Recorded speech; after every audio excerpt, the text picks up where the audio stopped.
Lin Shi followed Lu Jinghua on the way to the brigade office, holding a small flashlight. Inside the office, the old secretary, Qin Chunsheng, and two clan leaders named Lu and Li were also called in. Seeing Lu Jinghua bring in such a young girl, clan leader Li Daqiang looked displeased. Before anyone sat down, he asked, "Captain, why did you call us here?" "It's late. Who is this girl? She looks quite young and unfamiliar." Lu Jinghua arranged Lin Shi comfortably, sat in the front, and said, "This is our new educated youth, Lin Shi. I called you here for an important matter that we need to discuss." He nodded at Lin Shi. Lin Shi stood up and said, "Hello, everyone. My name is Lin Shi. I recently came to the countryside as an educated youth. Today, the captain brought me here to talk about meningitis. I found a case in our village." Li Daqiang was the first to question, "How is that possible? Meningitis was cured before. How could it happen again?" "Young girl, you're still so young. Don't talk nonsense.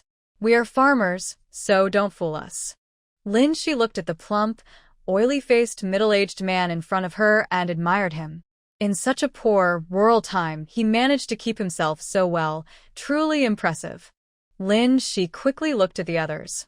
They didn't rush to speak, but looked worried. She paused and said, "Uncle, please listen to me first. Since I said our village has cases of meningitis, I have good reasons. This morning I told the team leader, and later he checked with the county hospital. It is true that meningitis is spreading now." Lu Jinghua watched Lin Shi stay calm and was very pleased. He thought she was rare and admirable. He forgot how she looked at him with dislike when they first met. When Lin Shi stopped, Lu Jinghua continued, "Yes, at first Lin Jiqing came to see me today. I didn't believe it at first. I understand everyone's feelings, but the illness is here now. We need to decide what to do. The most important thing is the safety of the children. As for doctors, only Lin Jiqing can help us. The doctors from the town and county are not enough. Does that mean people from other places also have this disease?" Qin Chunsheng quickly asked. Lu Jinghua nodded approvingly. "Yes, that's why our only doctor now is Lin Jiqing. I talked with her. She will take care of the patients, and we must support her with logistics. I called you all today to discuss this matter. What should we do?" Everyone stayed silent. Even Li Daqiang, who had been loud earlier, frowned. Old secretary tapped his cigarette and said, "Since the disease has come, we can't be afraid. We got through before without doctors.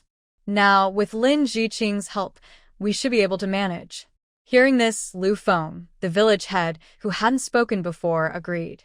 Seeing everyone nod, Lin Shi put away her notebook and started discussing details with the group. She believed she had the medicine to treat meningitis, but the key was to stop the infection. First, they needed to check each household carefully. Usually there are 2 or 3 children, sometimes 4 or 5. Children have weak resistance, so they get sick easily. Sick and healthy children must be kept apart with no contact. They also needed good ventilation and heat dissipation.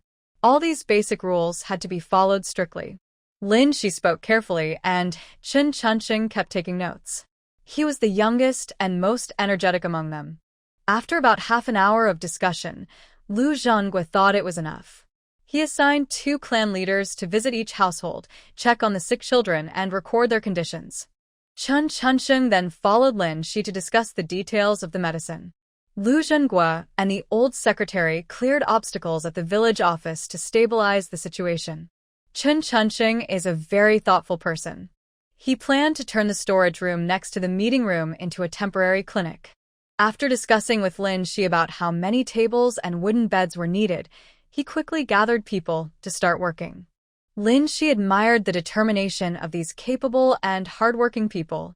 Seeing Qin Chunsheng handle everything smoothly, she said nothing more and took out a piece of dried meat, quickly stuffing it into her mouth. She was very hungry, having come out with the team without eating. Now, when no one was around, Lin Shi quickly replenished her energy. Under Lu Jinggua's leadership, the Hongshan team was very united. Plus, the 2 clan leaders also trusted Lin Shi's abilities. Before, there was an outbreak of brain fever, so everyone knew how serious it was. As a result, during the investigation, they quickly found more than 10 children with fevers and high temperatures. Chen Chunsheng worked efficiently. In no time, the storage room was transformed. The small room now had 2 wooden beds, a table, and a few chairs. Lin Shi looked at the clean and tidy clinic and was very satisfied. Lin Jiqing, do you think we need anything else? Chen Chunsheng asked. Lin Shi shook her head. No, it's already very good. But you should arrange a few places for boiling medicine, since we don't have Western medicine now. Most of it is traditional Chinese medicine. Okay, that's not difficult. I'll talk to a few nearby families later. They can help with boiling the medicine at their homes. We'll count the supplies later. Seeing that Chen Chunsheng had everything under control, Lin Shi felt more at ease. Having a good teammate is better than anything.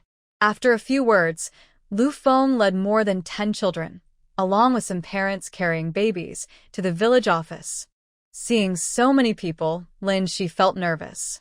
She knew they all thought just taking medicine would make them better, without seeing a doctor. Lin Shi put on her homemade mask and began checking each person. She couldn't afford to get sick now. Wearing a mask was safer and gave her some peace of mind. Lin Shi looked at the faces, all flushed and red, with their eyes a bit dazed, feeling a heavy sadness inside. After checking everyone, Lin Shi divided them into 2 groups, one with more serious symptoms and one with milder signs. Chen Chunsheng saw so many children and understood how serious the situation was. He told the children with milder symptoms to sit in the yard first, while the others went into the clinic. Lin Shi sat at the table, checking each child's pulse carefully. Come here. Open your mouth wide. Let me see. Lin Shi softly comforted the young children in front of her. The child was about 3 years old, with tears in his eyes, held in his mother's arms. His face was very red from the fever, and he didn't want to cooperate because he felt uncomfortable. Lin Shi patiently calmed him down. After a while, she finally saw his bright red throat. She observed carefully and quickly jotted down notes in her notebook. The woman holding the child was about 30 years old. Seeing Lin Shi's careful examination, she asked anxiously, Doctor, what exactly is wrong with my little boy? My mother gave him some cold medicine, but he still isn't better. Lin Shi looked at the worried woman and sighed inwardly. Sister-in-law, this child has meningitis. Regular cold medicine won't help. Look at him. He's burning up like this. All right, take him to the bed inside, loosen his clothes a bit, he's too hot. I'll write a prescription, and you can go prepare the medicine. On a hot summer day, the children were wrapped up in layers, sweating heavily. When Lin Shi saw the woman go inside, she quickly handed the prescription to Chen Chunsheng for him to prepare the medicine. Luckily, it was made of common herbs that the villagers had stored. Chen Chunsheng carefully kept the prescription and went to a nearby villager's house. Lin Shi continued to treat the others. As expected, they were all patients with contagious meningitis. She checked each person quickly, recorded their cases, and wrote prescriptions. Chen Chunsheng was a very good assistant, completing everything Lin Shi asked him to do, which made her feel much relieved. They worked late into the night, and only after all the children were taken care of did everyone stay at the village committee building to prevent secondary infections. Li Mingyi stood at the bottom of the hill, looking at the brightly lit village committee building. He knew that the children inside were being treated. After standing for a long time, Li Mingyi finally returned to the cattle shed. Just before sleeping, a look of relief appeared on his face. Lin Shi, a young girl, was accompanied by Lu Jinghua, who was worried she might be scared, so he called Li Xiaohong over. Lin Jiqing, what's going on? The team leader suddenly told me to pack up and stay with you. Why does it smell so strongly of medicinal herbs? Lin Shi was lying on a small bed temporarily set up in the team office, answering Li Xiaohong's questions. Well, I know a bit about medicine, and I found out it's meningitis. The team leader and others gathered all the patients here. Lin Shi replied simply, because she was very tired. Seeing her look sleepy, Li Xiaohong suppressed her curiosity and went to sleep in her own clothes. The next morning, Lin Shi woke up very early. In the yard, some people sat or stood. These were the parents of the children. When Lin Shi approached, a middle-aged woman ran over, took her hand, and said gratefully, "Lin Jiqing, thank you so much. Our iron bull finally slept well." These days, he kept crying and fussing. The others also expressed their thanks excitedly. Lin Shi found it hard to handle the villagers' enthusiasm. After saying a few words, she went to the medical room to check on the children. After giving them some medicine, those with less severe symptoms showed clear improvement. Early that morning, Lu Zhenghua had gone to town to buy a lot of herbs, and now he was boiling the second batch. Lin Shi observed for a while and saw that most people were getting better, so she relaxed. As she turned to leave, she met Lu Zhenghua, who had not slept all night. Lin Shi nodded at him. "Team leader, I checked, and they are better than when I arrived yesterday." Lu Zhenghua patted her shoulder and said, "Jiqing, thank you so much. If you hadn't noticed, these children would have suffered a lot more." He then told her, "I'll watch over things here. You should go back and rest now." Lin Shi looked at the steady middle-aged man and was very grateful for the person assigned to her from the start. Having a fair and caring leader is a very fortunate thing. "All right, team leader. I'll go back to change my clothes. I mentioned yesterday about disinfecting and isolating, right? That's very important." Lu Zhenghua nodded. "Everything has been arranged. The children who are sick have had their homes fumigated with herbal smoke and alcohol. I have told them everything else, and if they feel unwell, they should come and see a doctor." Lin Shi saw that he had arranged everything clearly, so she didn't ask further. She nodded and returned to the youth commune. When He Wenli saw her figure, he hurried over and asked, "Xiaoxi, where did you go yesterday? Why didn't you come back after following the team leader? The village has been noisy. Did something happen?" "Oh, Brother Wenli, I don't know which question to answer first. I found some cases of meningitis in the village the day before yesterday and reported it to the team leader. Yesterday, I was called to help." "Meningitis? Isn't that contagious? Why did you go there?" He Wenli looked a bit disapproving. Seeing that He Wenli was still talking nonstop, Lin Shi quickly said, "Oh, Brother Wenli, I need to change my clothes. I smell bad. I'll go inside first and talk to you later." He Wenli looked at the girl running away faster than a rabbit, feeling a headache coming on. Why was she so mischievous? If he didn't watch her carefully, she would find trouble again. Lin Shi hid in her room, nervously patting her chest. Brother Wenli's gaze was too scary. But avoiding trouble on the first day didn't mean she could avoid it forever. After changing clothes, she stepped outside and was immediately caught by He Wenli. Lin Shi obediently stood in the corner and explained everything clearly. He Wenli frowned, but he knew that what was done couldn't be undone, so there was no point in saying more. "Forget it. I can't control you. But Uncle Lin and Aunt Lin entrusted you to me, so I have to take responsibility for you. How about I go with you and help you out?" Hearing this, Lin Shi felt very touched. Chen Chunxing still had to manage village affairs and couldn't always follow her. He Wenli, on the other hand, knew her well and got along better with her. "Okay, then come with me. I'm so busy. Having you help me would be great." They agreed on this. After dinner, they packed up and headed to the team office. But the atmosphere was no longer as relaxed as in the morning. As soon as Lin Shi arrived, Chen Chunxing came over and said, "Lin, the youth, 2 more children just arrived. They suddenly have a fever." Seeing his anxious look, Lin Shi hurried over to check the situation. The new arrivals were a boy and a girl, a brother and sister. A boy was being held by an elderly person, while the girls stood nearby, looking down. As they approached, I could hear the old man constantly scolding and yelling. "You're such a little brat, causing my little tiger to suffer. If I had known, I would have drowned you." While shouting, he reached out to hit the young girl. Chen Chunxing couldn't stand it and shouted angrily, "Old Lady Chen, what are you doing? Our brother is already hurt, and you're still hitting her. Are you trying to hurt her to death?" Old Lady Chen looked at Chen Chunxing's pale face, pouted, and shyly carried her little boy to the other side. Lu Pandai seemed used to this kind of thing and didn't cry or make trouble. Lin Shi listened to the name and felt a sudden tightness in her chest. This was the second most vicious name she had heard in this era. Lin Shi and He Wenli exchanged a look and both sighed. Little sister, come with me. I'm a doctor. Let me take a look at you. She took the girl's hand and led her toward the clinic. He Wenli followed behind.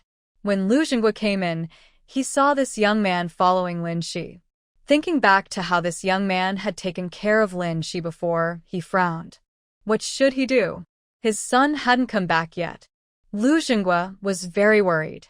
But inside the room, Lin Shi and He Wenli didn't know what Lu Xingwa was thinking. Lin Shi put on a mask, and He Wenli also took out the mask Lin Shi gave him and put it on. Chun Chunsheng brought over a stethoscope. Lin Jiqing, check if this stethoscope works. It was left by our village's barefoot doctor. Lin Shi took it and was very happy. That's good. I was worried. Accountant Chen, you're really a timely help. After checking, she found it old but still usable. Haha, I'm glad you like it, Chen Chunsheng said with a simple smile. Oh, by the way, Accountant Chen, this is He Wenli, also called Jihua. He's from the same place as us, and he came to help me today. Aren't you supposed to watch over the herbal decoction this afternoon? I thought he could help me with some paperwork here. Chun Chunsheng gratefully shook hands with He Wenli. He Jihua, thank you for your selfless help. On behalf of the villagers of Hongshan Brigade, I thank you. He Wenli nodded seriously, promising to help. Lin Shi saw that the two of them looked serious and didn't disturb them. She pulled Lu Pandai to the side and started checking her pulse. Lin Shi frowned. This child really can endure. Even now, she was still strong. Little sister, do you feel dizzy or have a fever? Lin Shi asked softly. Lu Pandai shyly replied, a little, and my throat hurts too. Then she closed her mouth. She felt so much pain. If the team leader hadn't found out about her and Xiao Hu, she wouldn't have had the chance to come here for treatment. In the past, she just endured it. Today, with her grandmother's condition, she would probably get scolded again when she went home. Thinking of this, Lu Pandai's eyes grew darker. Lin Shi carefully checked her tongue and pulse again and started writing a prescription in her notebook. Just as she was writing, a harsh voice interrupted. Hey, you little girl, I see you came here to hide. Think I can't catch you? She reached out and pinched Lu Pandai's arm. Lu Pandai winced in pain and whimpered. Seeing the dirty, mud-filled fingernails digging into the young girl's arm, Lin Shi's heart filled with anger. She grabbed Old Lady Chen's hand and pushed her aside. What are you doing? Your granddaughter is so sick, and you're hitting her? Lin Shi stood up, angry. He Wenli, who had just sent Chen Chunsheng away, saw this and silently stood behind Lin Shi, looking coldly at Old Lady Chen. Old Lady Chen, pushed by Lin Shi, wanted to make a scene. But she remembered her precious grandson hadn't been treated yet, so she suppressed her anger. Her old, rough face showed a flattering smile. Sorry, Lin Jiqing. My wife is used to being rough. I couldn't hold back. This little girl is naughty, so I hit her. I'm worried about my little tiger. He's burning up. Maybe you should treat him first. This little girl is tricky, just pretending not to want to work. Seeing Old Lady Chen's sinister, almost malicious eyes, Lin Shi frowned. I understand the patient's condition. As for your granddaughter and grandson, I observed that your granddaughter is more seriously ill. I'm about to finish here. You can bring your grandson over to wait. Lin Shi tried to stay calm and not delay the children's treatment. But Old Lady Chen clearly didn't think so. Oh, you little girl, what's wrong with you? I said I would treat whoever I want. Don't I know what kind of person this stubborn girl is? She immediately starts pretending to be pitiful when she comes out. She then hurried over to look at Lu Pandai standing nearby. Lu Pandai didn't dare to dodge and was slapped twice hard. Seeing this, He Wenli reached out and pulled Annie Chen away. Lu Pandai squatted on the ground, softly sobbing. Lin Shi helped her onto a bench, checked her injuries, and sighed. She wondered how someone could be so cruel. Lin Shi comforted the trembling Lu Pandai and then went outside with her. In the yard, there were many patients and their families. Annie Chen saw so many people and got very excited. After being pulled out by He Wenli, she rolled onto the ground and kept crying, Oh, the young people are fighting. The young people are fighting. My wife is so unlucky. My grandson is sick, and I asked them to treat him, but they refused. And now they're fighting. I told you she's no good. Such a young girl. How could she have the skill to cure illnesses? She's just lying. Be careful, your children might get hurt or worse because of her. Auntie Chen cursed loudly. Seeing Auntie Chen's ugly behavior, Lin Shi didn't want to waste time with her. She asked He Wenli to call the team leader and waited here. He Wenli looked at Lin Shi worriedly and quickly went out. Auntie Chen saw He Wenli leave and felt even more proud. Look at you, they're nervous now. That man ran away. I knew there was something wrong. Listen, girl, if you mess up my grandson's treatment today, you'll have to pay for it. You've delayed so long today, you should give me some money as compensation. Auntie Chen's eyes gleamed with greed. Hearing this, some villagers nearby said unhappily, Little Lin, don't listen to this old woman's nonsense. She just wants money badly. Don't worry, we trust your skills. My little Bao is doing better because of you. Otherwise, who knows how much trouble he'd have gone through. Little Bao's mother said gratefully. Others nodded in agreement. Their children really had improved, and this young girl was talented. Listening to the villagers' praise, Auntie Chen suddenly lost some confidence. Could this girl really be capable? If she weren't trying to save money, she wouldn't even want to come here. Old Lady Chen sat on the ground, staring at Lin Shi's cold, icy face. She couldn't help feeling a bit regretful. Her precious grandson hadn't been treated yet, and she had offended this girl. Sigh, it wasn't worth it. Her clumsy hands itched to do something. She hoped her daughter, the stubborn girl, would come home and deal with her however she wanted, but why was she here? The more she thought about it, the more regret she felt. Her cloudy eyes flickered with cunning, and her expression turned pitiful. Lin Jiqing, I'm really sorry. It's just my bad mouth, I have no control. I didn't mean it, I don't believe you would come here for no reason. Listening to old Lady Chen's tricky words, Lin Shi felt even more disgusted. Madam, I don't know you. I'm here to treat children with meningitis. I think last night your family's head or the team leader probably came to talk to you. I can't afford to lose your child's life. It's still early, so you should go to the town health clinic. Your granddaughter is so badly burned, and you're still hitting her? I don't know what kind of cruel grandmother you are. Don't make a fuss here. I don't have the time or energy to play your drama. All right, the team leader is coming. You can talk to him. After saying that, she nodded at the team leader and turned to walk into the clinic. During that time, conflicts between doctors and patients were common, but old Lady Chen was clearly a master at causing trouble. Lin Shi exhaled and went back into the clinic. The young girl sat properly on the stool, not changing her posture at all. Lin Shi gently touched her head. Lu Pandi's body visibly shivered. Lu Pandi looked up and saw the beautiful doctor sister, and her body relaxed. Seeing the frightened look in the girl's eyes, Lin Shi felt a strong urge to drag that old lady out and give her a good beating.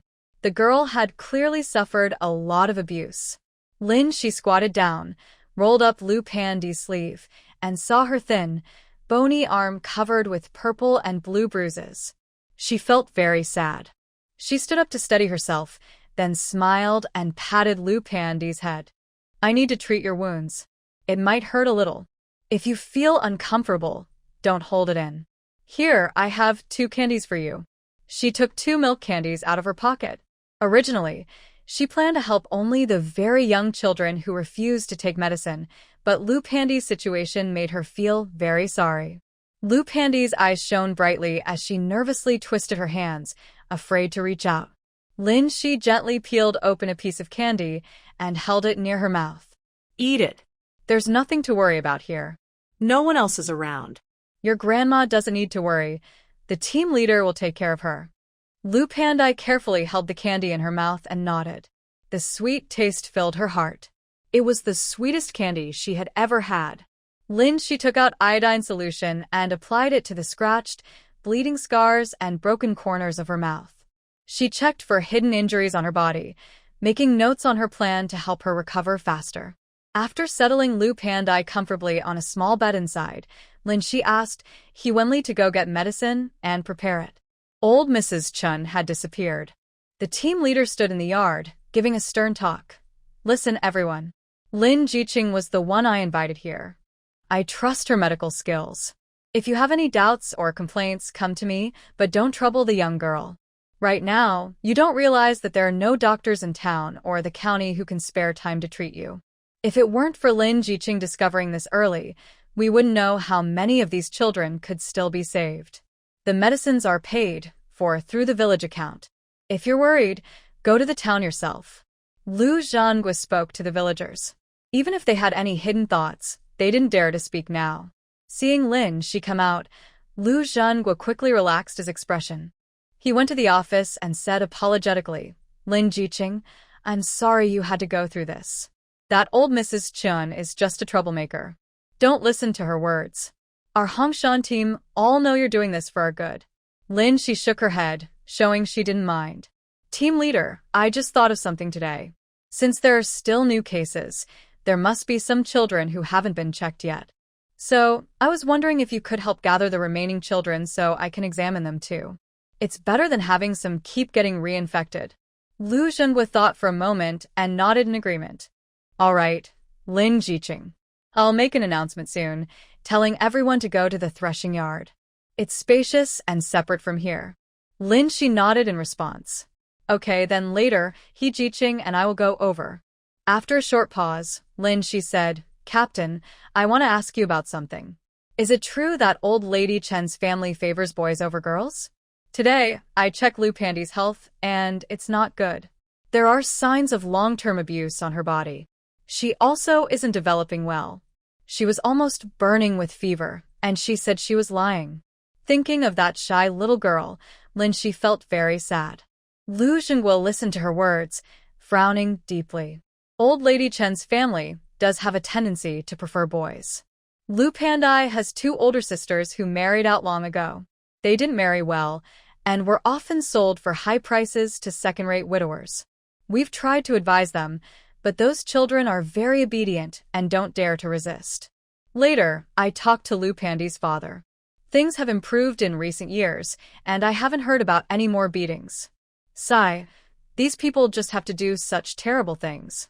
What does it matter if their children are boys or girls?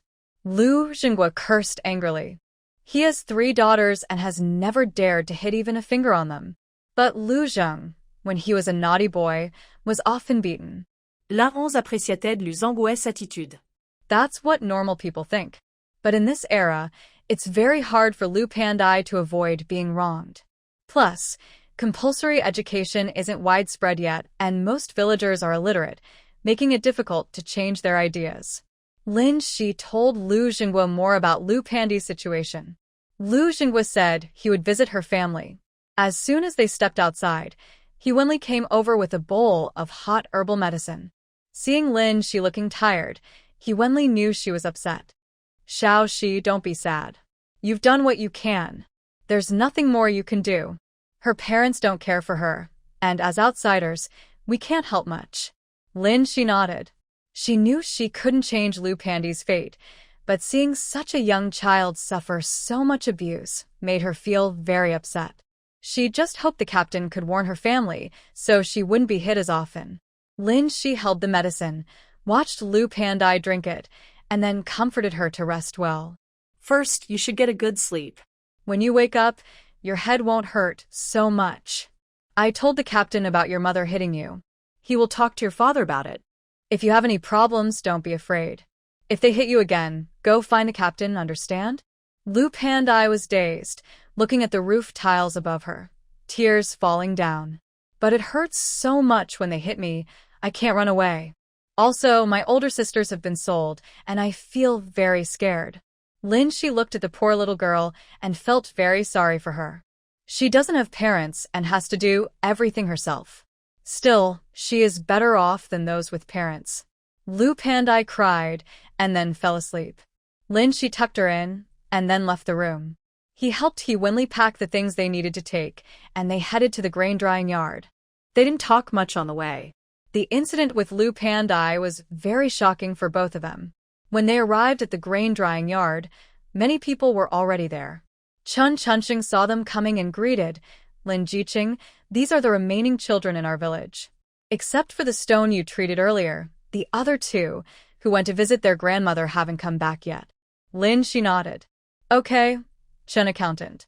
Sorry for the trouble. He and I will check the children now." All right. Lin Shi stepped into the crowd. "Everyone line up here. Those without symptoms come to me. If you have any problems, line up with He Jiqing here. He will give you medicine. Later we will get the medicine and prepare the herbs. Don't be afraid, okay?" Most of the crowd were children, though some were accompanied by family members, but they still looked scared. Occasionally, there were crying sounds. Lin Shi moved quickly and soon separated the sick children from the others. If he hadn't checked, he wouldn't have known. During the check, he found 5 or 6 children with mild symptoms, none with a fever. He felt very worried. If they hadn't checked today, these children would probably develop a fever in the next day or two, leading to a new round of illness. Also, the children without a fever could still get infected. Fortunately, the symptoms were mild, which was why the village leaders hadn't noticed them last night. All the children had similar symptoms. Lin Shi wrote the prescriptions, and then Chun Chunqing took them to get the medicine. The other children who haven't been checked yet, Lin Shi explained to the parents, "Dear villagers, these children are currently not sick. If there are siblings at home with a fever or illness, they should not be in contact. Used dishes and bedding should be washed thoroughly and dried in the sun. But there's no need to worry too much. It's good that they don't have symptoms now." The villagers nodded in agreement. Many of their children have already been infected, and they are very worried about their young ones. However, the team leader told them that Lin Jiqing is kind-hearted and willing to help. Otherwise, as poor villagers, they couldn't afford hospital care. This girl may be young, but she is capable. They will follow her arrangements because the team leader's advice is trustworthy. Yes, the people of Hongshan trust Lu Xinghua a lot, partly because their ancestors were good people, and partly because Lu Xinghua has done many good deeds for them. Under Lu Xinghua's guidance, the people of Hongshan trust Lin Shi a lot, which makes her work much easier. After settling everyone, Lin Shi finally had a moment to rest. Afraid of sudden emergencies, she chose to rest inside the medical room. Not long after, she heard noise outside. Pandir, come back with mom. Hurry up, a sharp, loud voice kept calling Lu Pandi. Lin Shi sat up and saw Lu Pandi about to put on his shoes to go out. She reached out to stop him, asking, "Is that your mother? Why does she want you to go back? Doesn't she know you're sick?" Lin Shi was worried because the child looked unprotected, which might explain why he was beaten so badly. Lu Pandi lowered his head silently. As the noise outside grew louder, he finally looked up with tears in his eyes. "Doctor sister, let me go back, please. Otherwise, my mom will get hit too." Hearing this, Lin Shi was even more reluctant to let him go. Today, Grandma Chen was upset with her, and she must be holding a grudge. Lu Pandi's mother is probably weak and helpless, but it's unclear which side she supports. Lin Shi gently pressed Lu Pandi's shoulder and told him to sit down again. "Pandir, I need to ask you now, do you really want to go back and get hit? Also, what are your parents' attitudes regarding your grandmother's behavior of favoring boys over girls?" Lu Pandai opened her eyes, feeling very embarrassed by this question. I don't know. Dad doesn't like me, and my mother can't do anything about it. Grandma said it's because we blocked Xiaohu's way, which is why he came so late." Lin Shi touched her face gently. "Would it be okay if the doctor sister talks to your mother? You can sit here for now, all right?" Lu Pandai hesitated and nodded. Lin Shi turned and left the room. As soon as she opened the door, she saw a woman covered in patches, looking worried. When she saw Lin Shi, her eyes shrank, and her voice became very soft. From her appearance, Lin Shi guessed that this mother was also someone who was oppressed. "Are you Lu Pandi's mother? She is still very weak and can't go home yet. I want to talk to you about her." Is that okay? The village office had been temporarily turned into a hospital ward, with patients separated based on how serious their illness was. Seeing the curious looks from everyone, Lin Shi said, "It's such a sunny day, and it's not good to talk here. Why don't you come inside and chat with me? Then you can decide later, okay?" Zhu Hahua hesitated for a moment, fiddling with her fingers, but finally nodded. Back in the room, Lin Shi asked Zhu Hahua to sit opposite her. Zhu Hahua looked at the clean stool and awkwardly lifted her foot. I think I'll stand. I just finished working, and my clothes are dirty." Seeing how both mother and daughter looked so scared, Lin Shi couldn't help feeling sad. They must have suffered a lot of unfair treatment and abuse. "Sit down, it's okay. We're all from the countryside, and we don't care about those fancy rules. Sit, it's fine. I just want to understand more about Lu Pandi's situation." Only then did Zhu Hahua dare to sit down. "Lu Pandi's mother, I want to explain about her grandmother today. Pandai was burned so badly, and her grandmother still wanted to hit her. I checked her, and there aren't many good pieces of flesh on her body." As soon as Zhu Hahua sat down and heard this, tears kept falling. Covering her face, she said, "I'm sorry, it's all my fault. I am useless and couldn't protect her." Lin Shi was at a loss for what to do when she saw her crying suddenly. She could only hand her a handkerchief. "Don't cry. I'm not blaming you. I just think the situation is very serious. Times have changed now.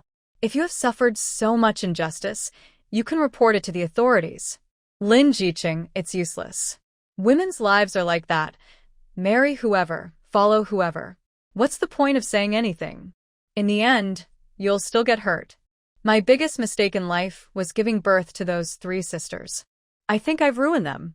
Zhu Hahua cried loudly in front of this unfamiliar girl. Maybe she had kept it all inside for too long, or perhaps she saw a rare moment of equality and care. Lu Pandai heard her mother crying from inside and couldn't hold back anymore. He ran out, and they hugged each other, crying together. Lin Shi listened to their suppressed crying and decided she would join in to help. After a while, their crying eased. Lin Shi saw they were calming down and said, "If you want to escape from your current situation, seeking help is very important. Today, I also told the team leader about Lu Pandi's health. He will probably talk to your family too. Don't worry, don't be afraid. We are in a new era now, and everyone has equal rights. Women are half the sky. Don't think it's all your fault. Whether you have boys or girls depends on genetics, not just women. And your situation can be helped by the Women's Federation." Lin Shi finished speaking quickly, leaving the others stunned. Zhu Hahua and Lu Pandai seemed to open a new door. They realized that having boys or girls isn't decided by women. Lu Pandai was still a bit confused, but Zhu Hahua looked radiant, as if she had found new hope. "Lin Jiqing, is this true? That boys and girls aren't decided by women? Is it really men's choice?" Zhu Hahua asked excitedly. Lin Shi nodded. "Yes, that's what science shows. So, you really don't need to feel ashamed or listen to gossip." Zhu Hahua was overwhelmed with mixed feelings, crying and laughing at the same time. She felt so cuckoo, how much suffering she endured just to have a child. She used to say that it was because she didn't have a boy that she was beaten and disliked by her mother-in-law. So she worked hard to have a son. She thought that after Xiao, who was born, she could live a normal, peaceful life. But life didn't change. She still worked like a beast at the Lu family. Even the poor daughters suffered along with her. She hated it so much. How could she not? Her beautiful daughters were forced to marry widowers. She tried to help them escape, but both of them said they were afraid she would be beaten. She touched Pandi's thin face. The child had a fever but was still working for the family. In contrast, Xiaobao, who was younger than Lu Pandi, looked much stronger. Thinking of this, Zhu Hahua's tears started to fall again. She wiped her tears and looked at Lin Shi. "Lin Jiqing, I, as a mother, am really useless. I can't even protect my own children. If I hadn't learned from you today that whether it's a boy or girl depends on the man, I would have been oppressed all my life and couldn't lift my head. Even Pandi and her sisters have suffered because of me. I'm useless, but I don't want Pandi and her sisters to go through what I did. I want her to have a better life. Following me has only brought her suffering. So, Can you tell me what I should do to protect her? Lin Shi looked into Zhu Hehua's determined eyes and said, "You can tell the team leader about your family's situation. The team leader will come to mediate. If she continues to abuse you, the authorities will take action. Now, women and children's rights are protected. Your husband's violence is illegal and could land him in jail or worse." Zhu Hehua nodded, still looking timid but with a hint of hope. Lin Shi was surprised by her change. Maybe many people become numb after being hurt, but as long as someone offers a little help, it can ignite a fire in their heart. But I suggest you don't confront them directly. You are a woman and your strength isn't equal to a man's. You should honestly tell the team leader about the abuse you've suffered over the years. He will handle it fairly. Also, I saw a bruise on your neck and many on your body. Go inside first. I'll examine you properly. Zhu Hehua nodded gratefully. Inside, Lin Shi took off her clothes. The bruises on her arms were common, but on her stomach and thighs, there were many more. Lu Pandi kept wiping her tears. Seeing her fragile body covered in so many injuries, Lin Shi couldn't help but feel angry. This is how he's been bullying you? Lin Shi was extremely angry. She didn't have any medicinal oil to treat the bruises, so she used iodine to clean some of the cuts. Now I will take you to the captain. Pandi hasn't settled down yet and can't go back. And your son, has he gone to the clinic? After causing trouble at noon, Grandma Chen took Lu Xiaobao back home. Zhu Hehua shook her head. No, Xiaobao is still at home. My mother-in-law gave him a homemade remedy, and since his father went out, he won't listen to me. Lin Shi was very upset. Grandma Chen is really a stubborn and mean person, still using homemade remedies. Does she want to harm her grandson? Medical treatment should be done by professionals. What if something goes wrong? Never mind, I won't worry about this now. I'll talk to the captain later. Zhu Hehua comforted Lu Pandi, straightened her back, and left. Lu Zhanggua just came back. Lin Shi and Zhu Hehua happened to meet him at the office. Lu Zhanggua looked at Zhu Hehua with a face full of anger and frustration. Captain, this is Lu Pandi's mother. I just told her about Pandi's situation and I thought you should know too, so I brought her here. Lu Zhanggua nodded, opened the door, and signaled them to come in. Zhu Hehua had been working at Hongshan Brigade for almost 20 years. This was her first time in the brigade office and she felt lost. Lin Shi patted her hand to comfort her. Sitting down, the captain looked at Zhu Hehua and said, Hehua, you've been married here for so many years. You know what kind of person I am. I won't protect anyone unfairly. When Lu Fuxing was abusing you, did I go to your house? No. But every time I asked you, you hesitated, and when the child cried and clung to your leg, I lost my temper. So tell me, how can we help you? Lu Zhanggua became angrier as he spoke. He had gone there many times, always hoping to help the mother and daughter. But what happened? Zhu Hehua was just an ungrateful person who never dared to speak up. How could there be a resolution if she didn't say anything? Only that one time, when they happened to catch them, they severely punished Lu Fuxing. That was the only calm period in years. Zhu Hehua's face turned red from Lu Zhanggua's words. She was a weak person, and since childhood, she had been taught the idea that men are superior to women. She had 3 daughters, and in the Lu family, she was always obedient and submissive. Even when she was beaten or went back to her parents' house, everyone advised her not to cause trouble and to live a good life. She clearly remembered what her mother told her. You are unlucky. Having so many daughters, it's already good if you survive. If he's upset, he might hit you. Just endure it. Women are born to suffer. At that time, after giving birth to her second child, Lu Fuxing hit her with breaking 2 of her ribs. Her second child never even drank a drop of milk. Her mother sat by her bed and said these words. Since then, she had endured everything silently and dared not oppose Lu Fuxing anymore. The team leader was a good man. He would come to mediate whenever he heard Lu Fuxing was hitting someone. She knew she had to be strong to avoid being beaten. But she couldn't even have a son. What could she do? Today, she finally understood that whether she had a son or a daughter was a man's business. She hated it because she couldn't have a son. Over the years, she had suffered so much injustice and heard many unkind words. She couldn't even protect her daughters. The more Zhu Hehua thought about it, the more painful she felt, and the more determined she became. She looked up directly at Lu Zhenghua and said, "Team leader, I used to be careless. But today, I want to stand up for myself. I don't want Pan Di to follow her sister's old path. Lu Fuxing has been abusing me and my 3 daughters for a long time. I need your help and the team support," Zhu Hehua said firmly. Her voice trembled uncontrollably, but Lu Zhenghua was already very pleased. He thought to himself that this girl finally wasn't naive anymore. He nodded and said, "Since you've told me, I will definitely handle this. But you must not be soft-hearted or switch sides when the time comes. Let me be clear, Zhu Hehua, I care about you and your daughters.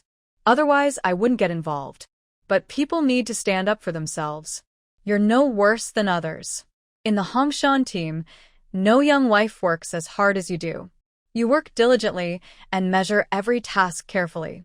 Now, this is the new era. You can survive on your own. Even great people say women can hold up half the sky. There is also Brother Pan. You should think about yourself, but you also need to think about this child. At least, you shouldn't let her follow your old path." Lu Zhenghua's voice was gentle, and every word was for Zhu Hehua's benefit. Even if the person involved didn't feel grateful, the onlookers, like Lin Shi, sincerely admired Lu Zhenghua's caring spirit. Although Lin Shi had only recently come here, she knew well how the Fengqi of Hongshan Brigade was. Plus, seeing how villagers admired Lu Zhenghua, it was easy to imagine how many good deeds he had done for the villagers over the years. When the matter was settled, Lin Shi decided not to stay seated anymore. "Captain, since you and Sister Hehua have agreed on this matter, I won't interfere anymore. I need to check on the children. I'm leaving now."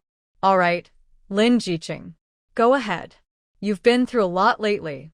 Don't worry, we won't forget your help to our brigade. After everything is done, I will report to the county and tell them about your contributions." Lin Shi was surprised by these words, but then she thought it was for the best. She could also talk to the captain about Grandpa Li later. Last night, when she looked through the medical book, she saw a case of treating cerebrospinal meningitis. She had to admit, after so many generations of valuable knowledge, it was indeed better. She had only thought about curing the disease before, but didn't realize that some medicines were quite strong. Since children have weak stomachs and can't absorb the medicine well, she changed a few prescriptions early this morning. After the adjustments, the medicines became gentler. She left the office and headed to the temporary room. The room had about 10 beds, some with children lying down, others sitting and playing. The room smelled of medicine, but as soon as she entered, all the awake children looked at her with bright eyes. "Big Sister Lin, you're here. Big Sister Lin, when can we go home?" The children chattered excitedly from all directions. Lin Shi patted the nearest little boy's head and smiled. "When can you go home?" "Maybe in a couple of days. Just be good and take your medicine. Once you're better, you can go back." Looking at this group of little kids, many of whom had already regained their energy, Lin Shi felt very happy. Among these children, some had already learned to write with her before. Now that Lin Shi was here, they didn't feel strange.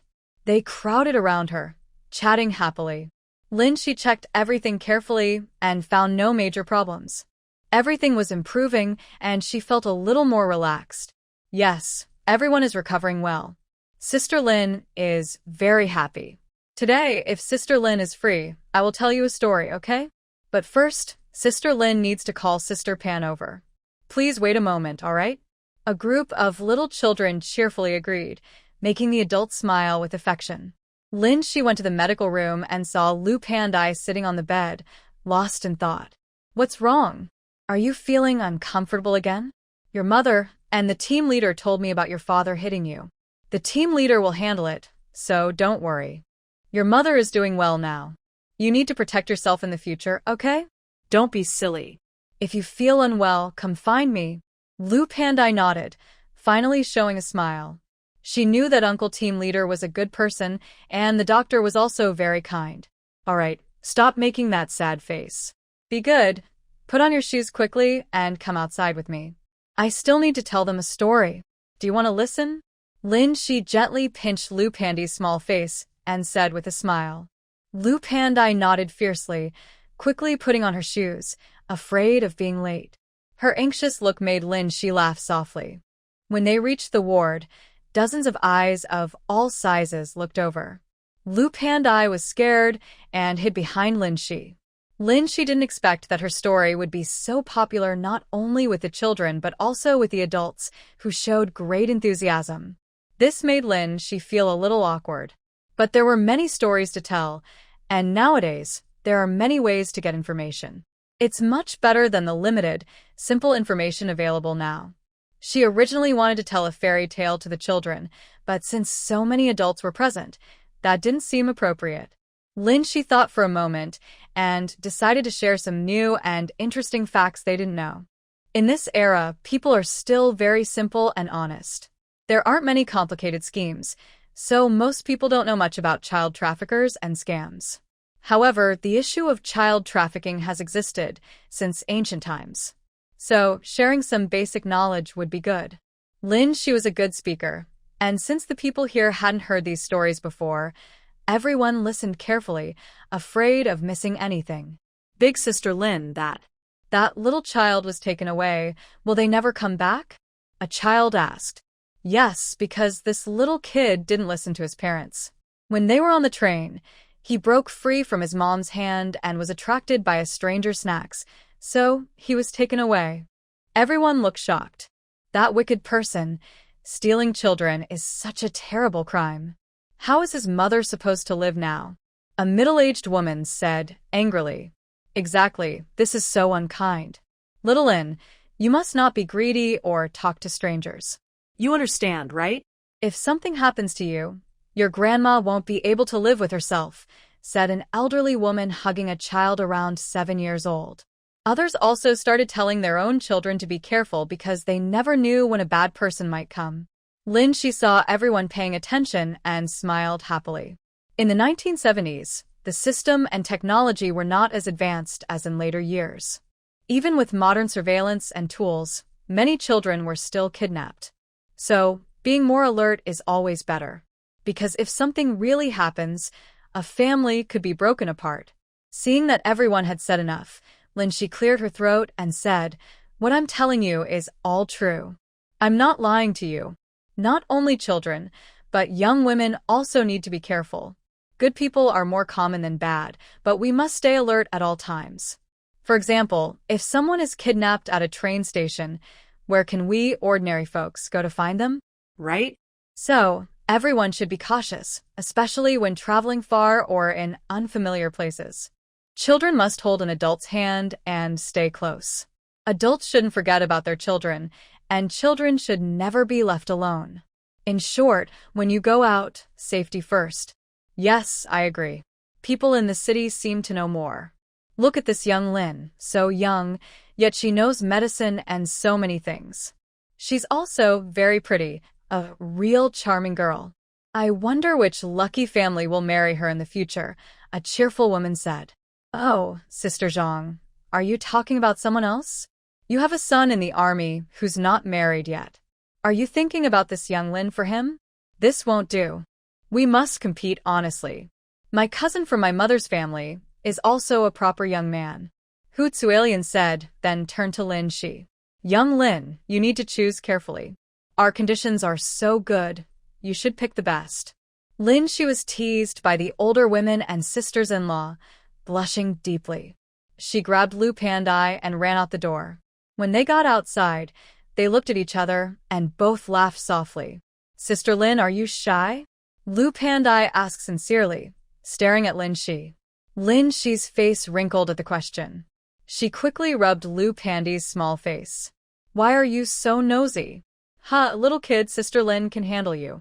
Lu Pandi's face turned red from the rubbing, but his eyes shone brightly, and he smiled easily, showing a bit of his childhood innocence. Back in the hospital ward, villagers with boys of the right age were all thinking about this. Whoever marries Lin Jiqing will be very lucky. Meanwhile, Lu Zheng, who was outside the province handling goods, didn't know his future bride was already being eyed. Brother Zheng, after we finish this trip, let's go back to Hongshan Brigade. I'm exhausted these days, Lu Dayo complained. Lu Zheng, holding a piece of straw in his mouth, shot him a sidelong glance. Do you think I don't want to go back? It's because you haven't cleared out the leftover goods. You've been at it for years, almost got robbed, and you still don't feel ashamed? Lu Zheng spat out the straw and jumped off the truck.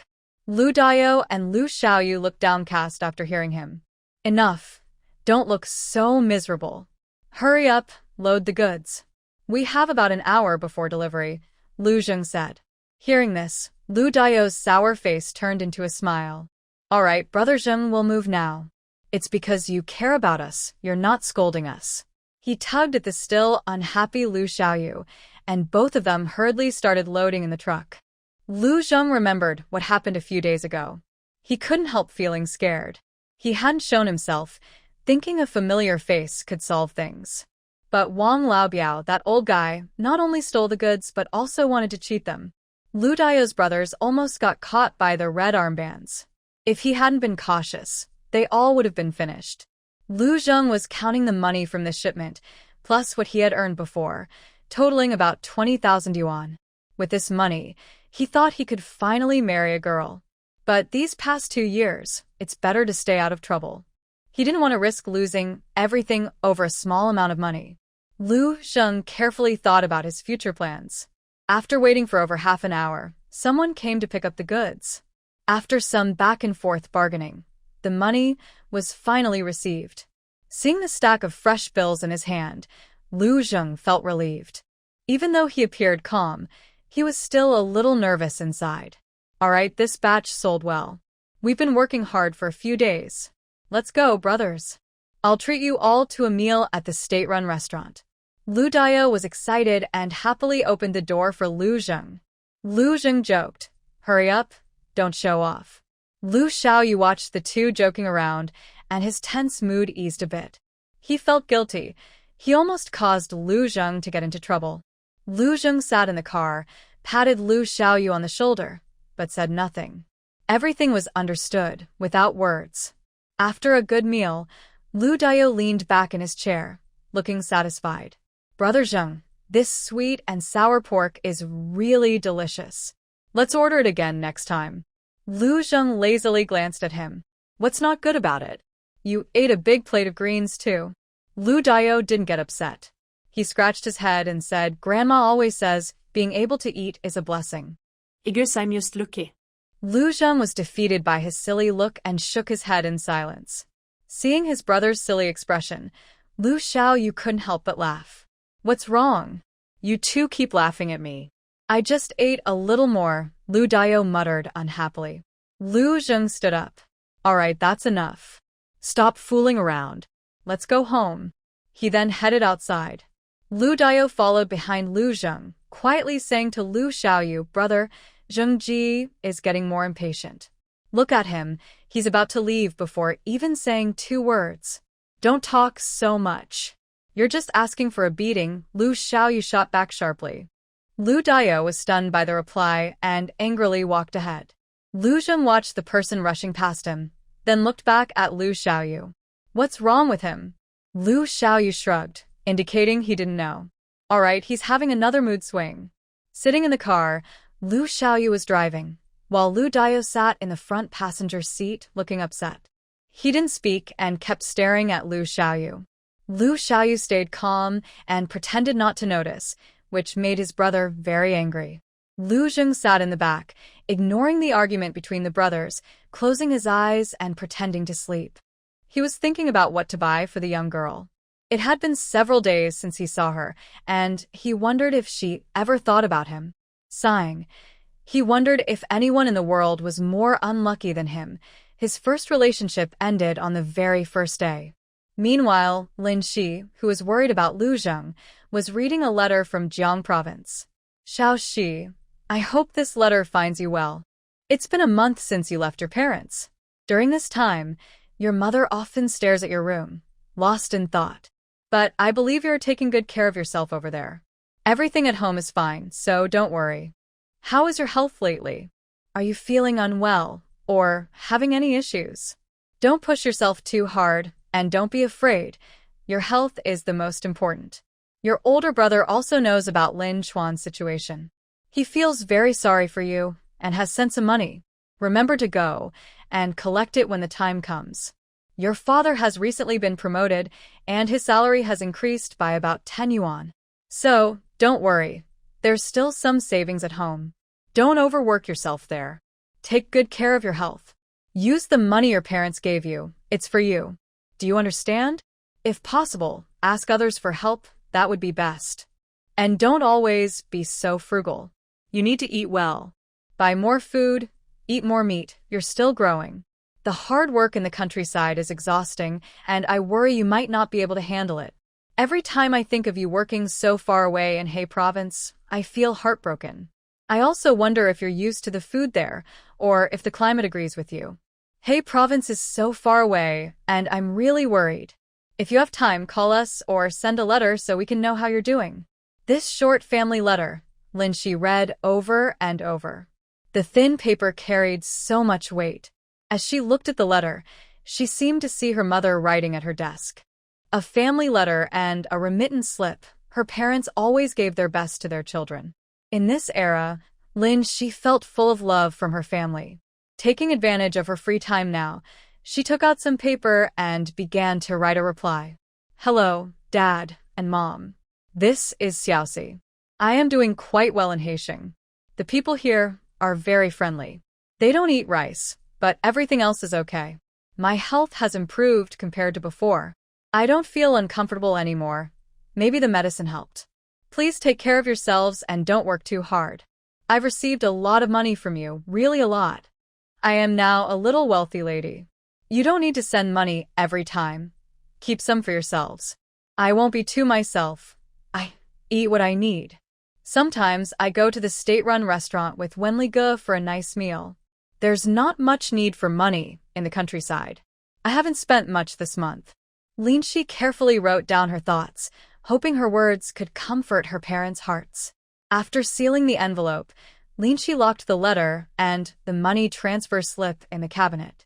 At this moment, the youth station was very quiet, with no one else besides He Wenli.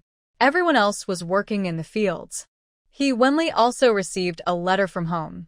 Looking at the slightly childish handwriting, He Wenli felt emotional. Wenqi and Wenyao were growing up quickly, even if he couldn't see it. His biggest worry was for them, but reading their letters made him feel a little more at ease. Lin Shi held the things her mother sent last time and called out to He Wenli's room. Wenli Ge, come out for a moment. As soon as He Wenli came out, he was warmly embraced. Lin Shi clapped her hands. Wenli Ge, this is what my mom sent last time. I haven't had a chance to give it to you. Don't worry, this is just part of it. I put it aside because I can't finish it all. It's mostly filling and satisfying food, so you can snack on it when you're hungry. He Wenli opened his mouth to say something. All right, stop fussing. Who are you kidding? You're too particular about these things. I can't finish it all. Wasting food isn't good. He Wenli thanked her and locked the items in the cabinet. He Wenli was very smart, so he knew Lin Shi was deliberately helping him out. He owed her more and more. If he had the chance, he would definitely repay her. Wenli Ge, the medical station is fine now. You should rest well. You've had a tiring day with me. Lin Shi was okay, just sitting and watching the doctor.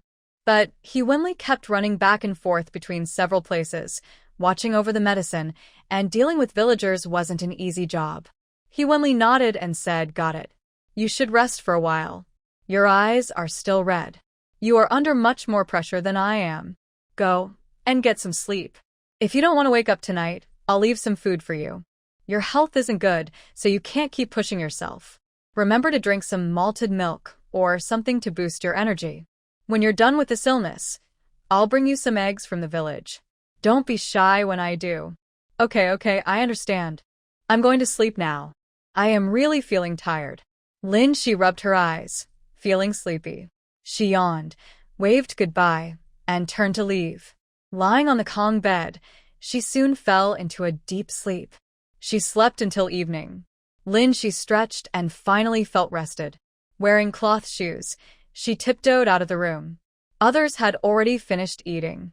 Some were relaxing in the yard, others resting inside.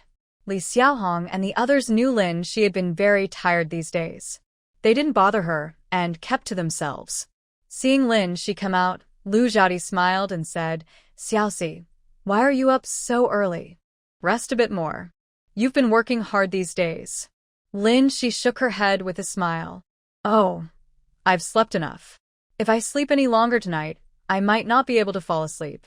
The kitchen is still keeping your food warm. Today we have mushroom stew, and it's pretty tasty," Li Xiaohong added.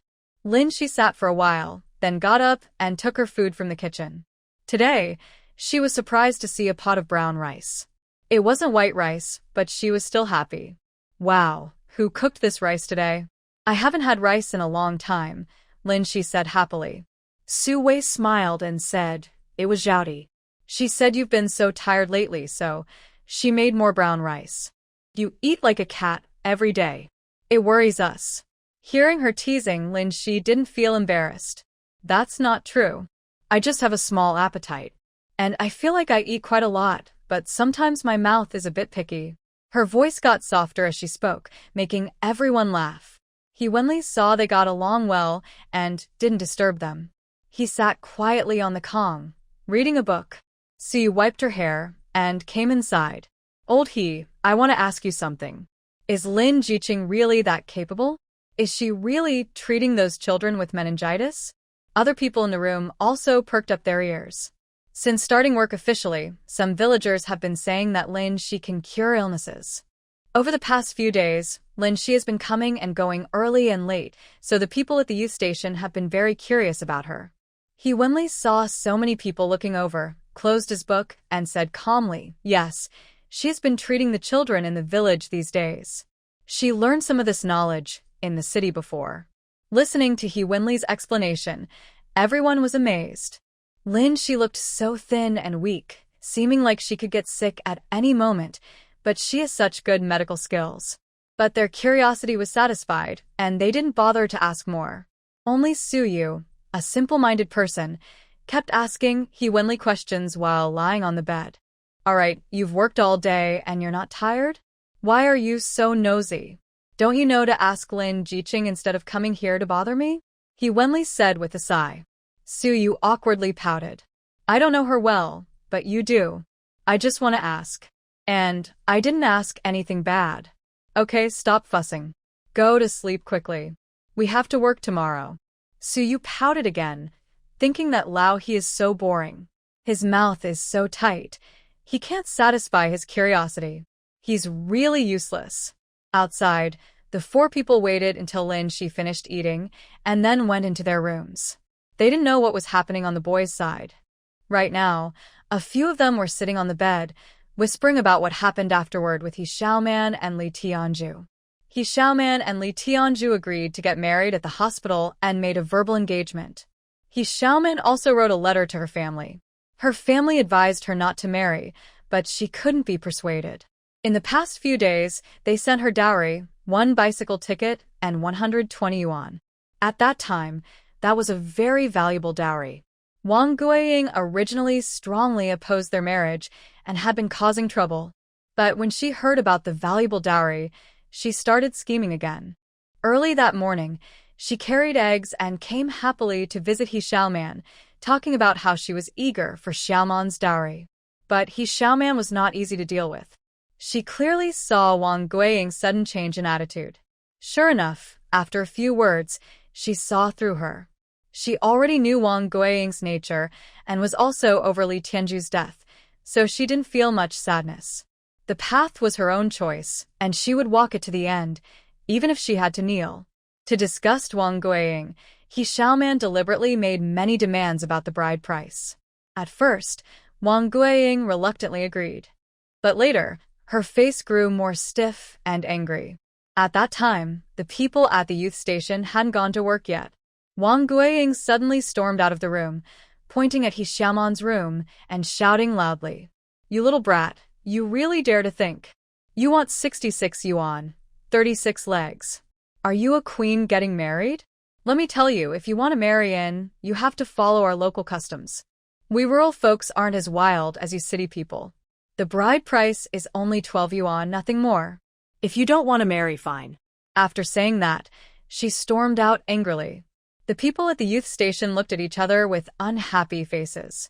Wang Guiying was really too unreasonable. The local customs for bride price usually ranged from 20 to 60 yuan. That 12 yuan was mostly given to widows remarried, which was quite disrespectful to say aloud. Moreover, He Xiaoman's family had already provided so much dowry. It was hard to understand how she dared to say such things. Lu Zhen, in the room, listened to the gossip outside and couldn't help but want to argue with Wang Guiying. He Xiaoman leaned on the bed, holding her hand calmly. Xiaozhen, don't get so upset. There's no need to argue with her.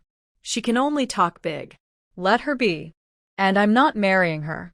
Li Tianzhu has already agreed. Do you have to marry him? Xiaoman, can't you be a bit clearer? If you really marry him, your household registration will change to rural. And if later you want to move back to the city, it will be difficult, Lu Zhen advised earnestly. All right, stop talking. I know all this, but I have no choice. I was too naive. If I don't marry him now, how can I stay here? Just accept it if I've made a mistake. Don't be sad. It's not like I'll never see you again. When I move there, you can come visit me, He Xiaoman said with a faint smile. As she spoke, a hint of sadness appeared on her face. Lu Zhen looked at her stubborn friend, stomped her foot, and turned to leave. He Xiaoman watched her friend's back, and her smile gradually turned bitter. Of course, she knew everything, but there was nothing she could do anymore. Listening to Li Xiaohong and the others finish speaking, Lin Shi widened her eyes. She had been going out early and returning late these days, and didn't realize such things were happening. Wang Guiying's troublesome matters really looked bad. After chatting for a while, they moved on to another topic. Lin Shi was lying on her bed, thinking about whether she had time tomorrow to send a letter to the town. Moreover, she suddenly realized she hadn't seen her boyfriend for several days. What was going on? Lin Shi didn't admit she was starting to miss her sweet boyfriend. Her thoughts gradually faded, sleepiness took over, and she had a good night's sleep. The weather in He province was getting cooler, so she needed to wear a long shirt in the mornings and evenings. Lin Shi wore a white shirt with a vest, black pants, and her hair, looking very neat and brisk.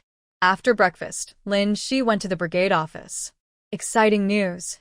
Almost all the children showed clear improvement, with minor cases completely recovering. She checked each one carefully and finally felt relieved. She told Lu Zhenghua she wanted to ask for leave to send a letter to the town. Lu Zhenghua agreed quickly. Old Lu was lucky to meet a doctor from the city. Look at those children, they are almost fully recovered. This was much faster than when the doctor treated the meningitis back then. Seeing Lin Shi standing gracefully there, Lu Zhenghua was very pleased with his son's judgment. This young man had good taste, just like his father. Lin Shi was a bit creeped out by Lu Zhenggua's unpredictable smiles and frowns.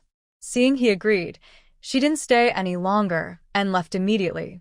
Lu Zheng, yesterday, hurriedly rushed and only made it to the county seat.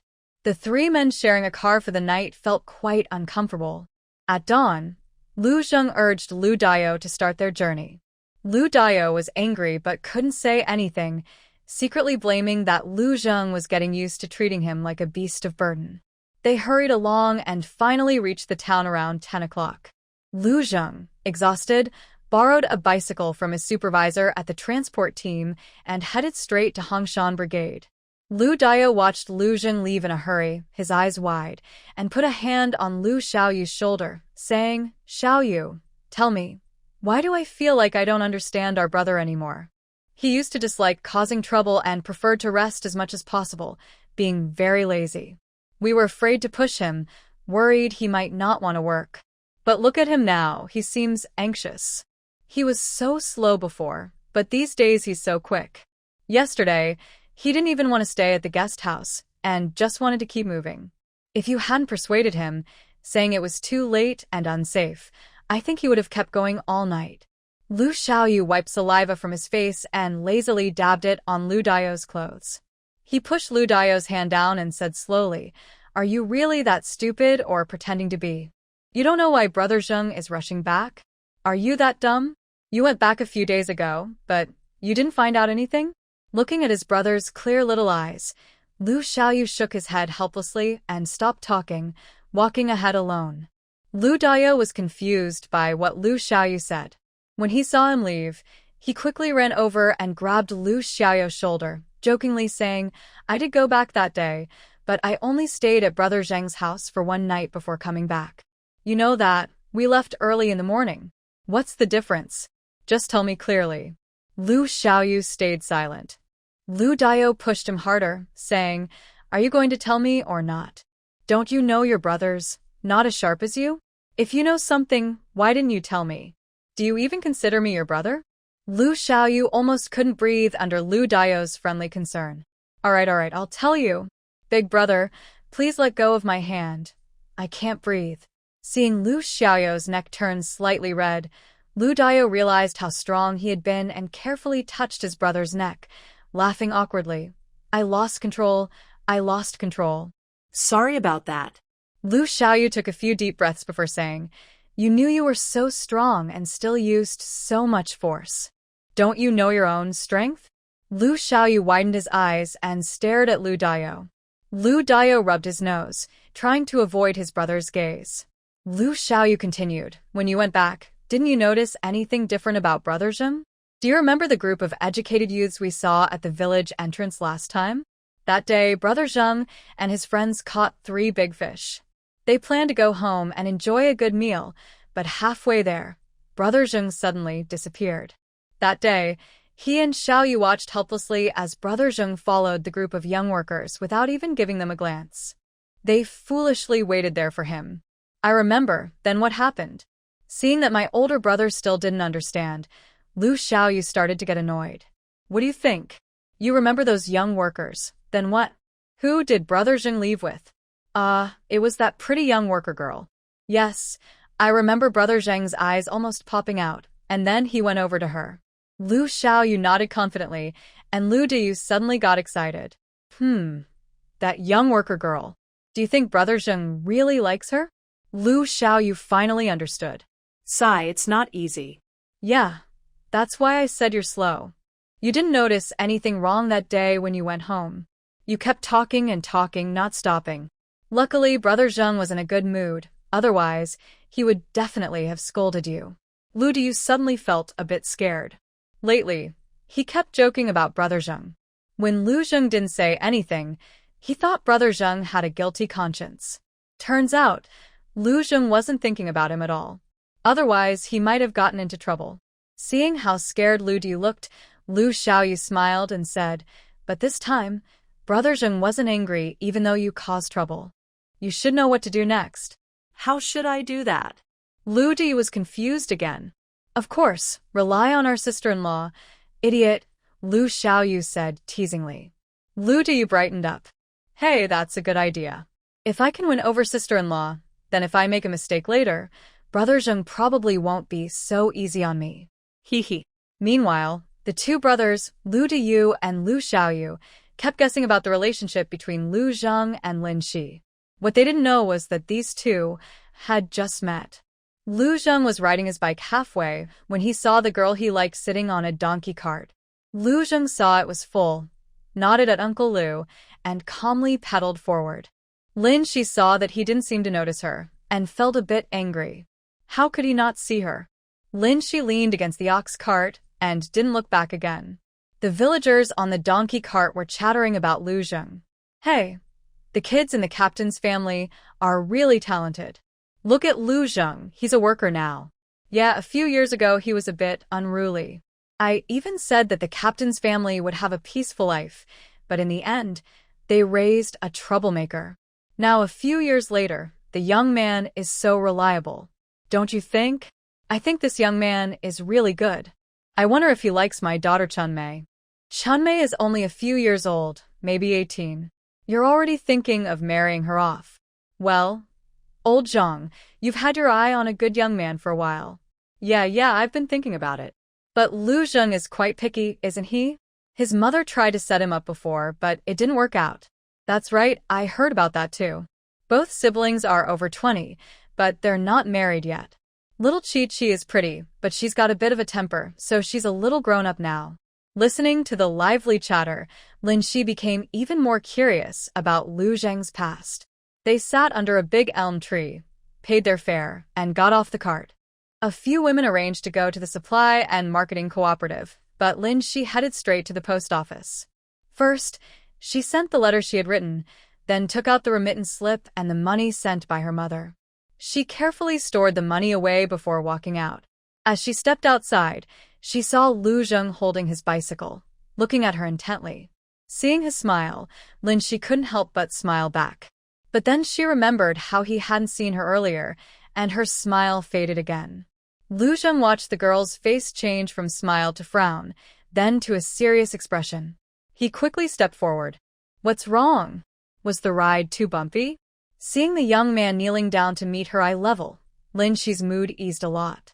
Although there were few people at the post office entrance, the sight of Lu Zheng and Lin Shi together still drew some attention. "It's nothing.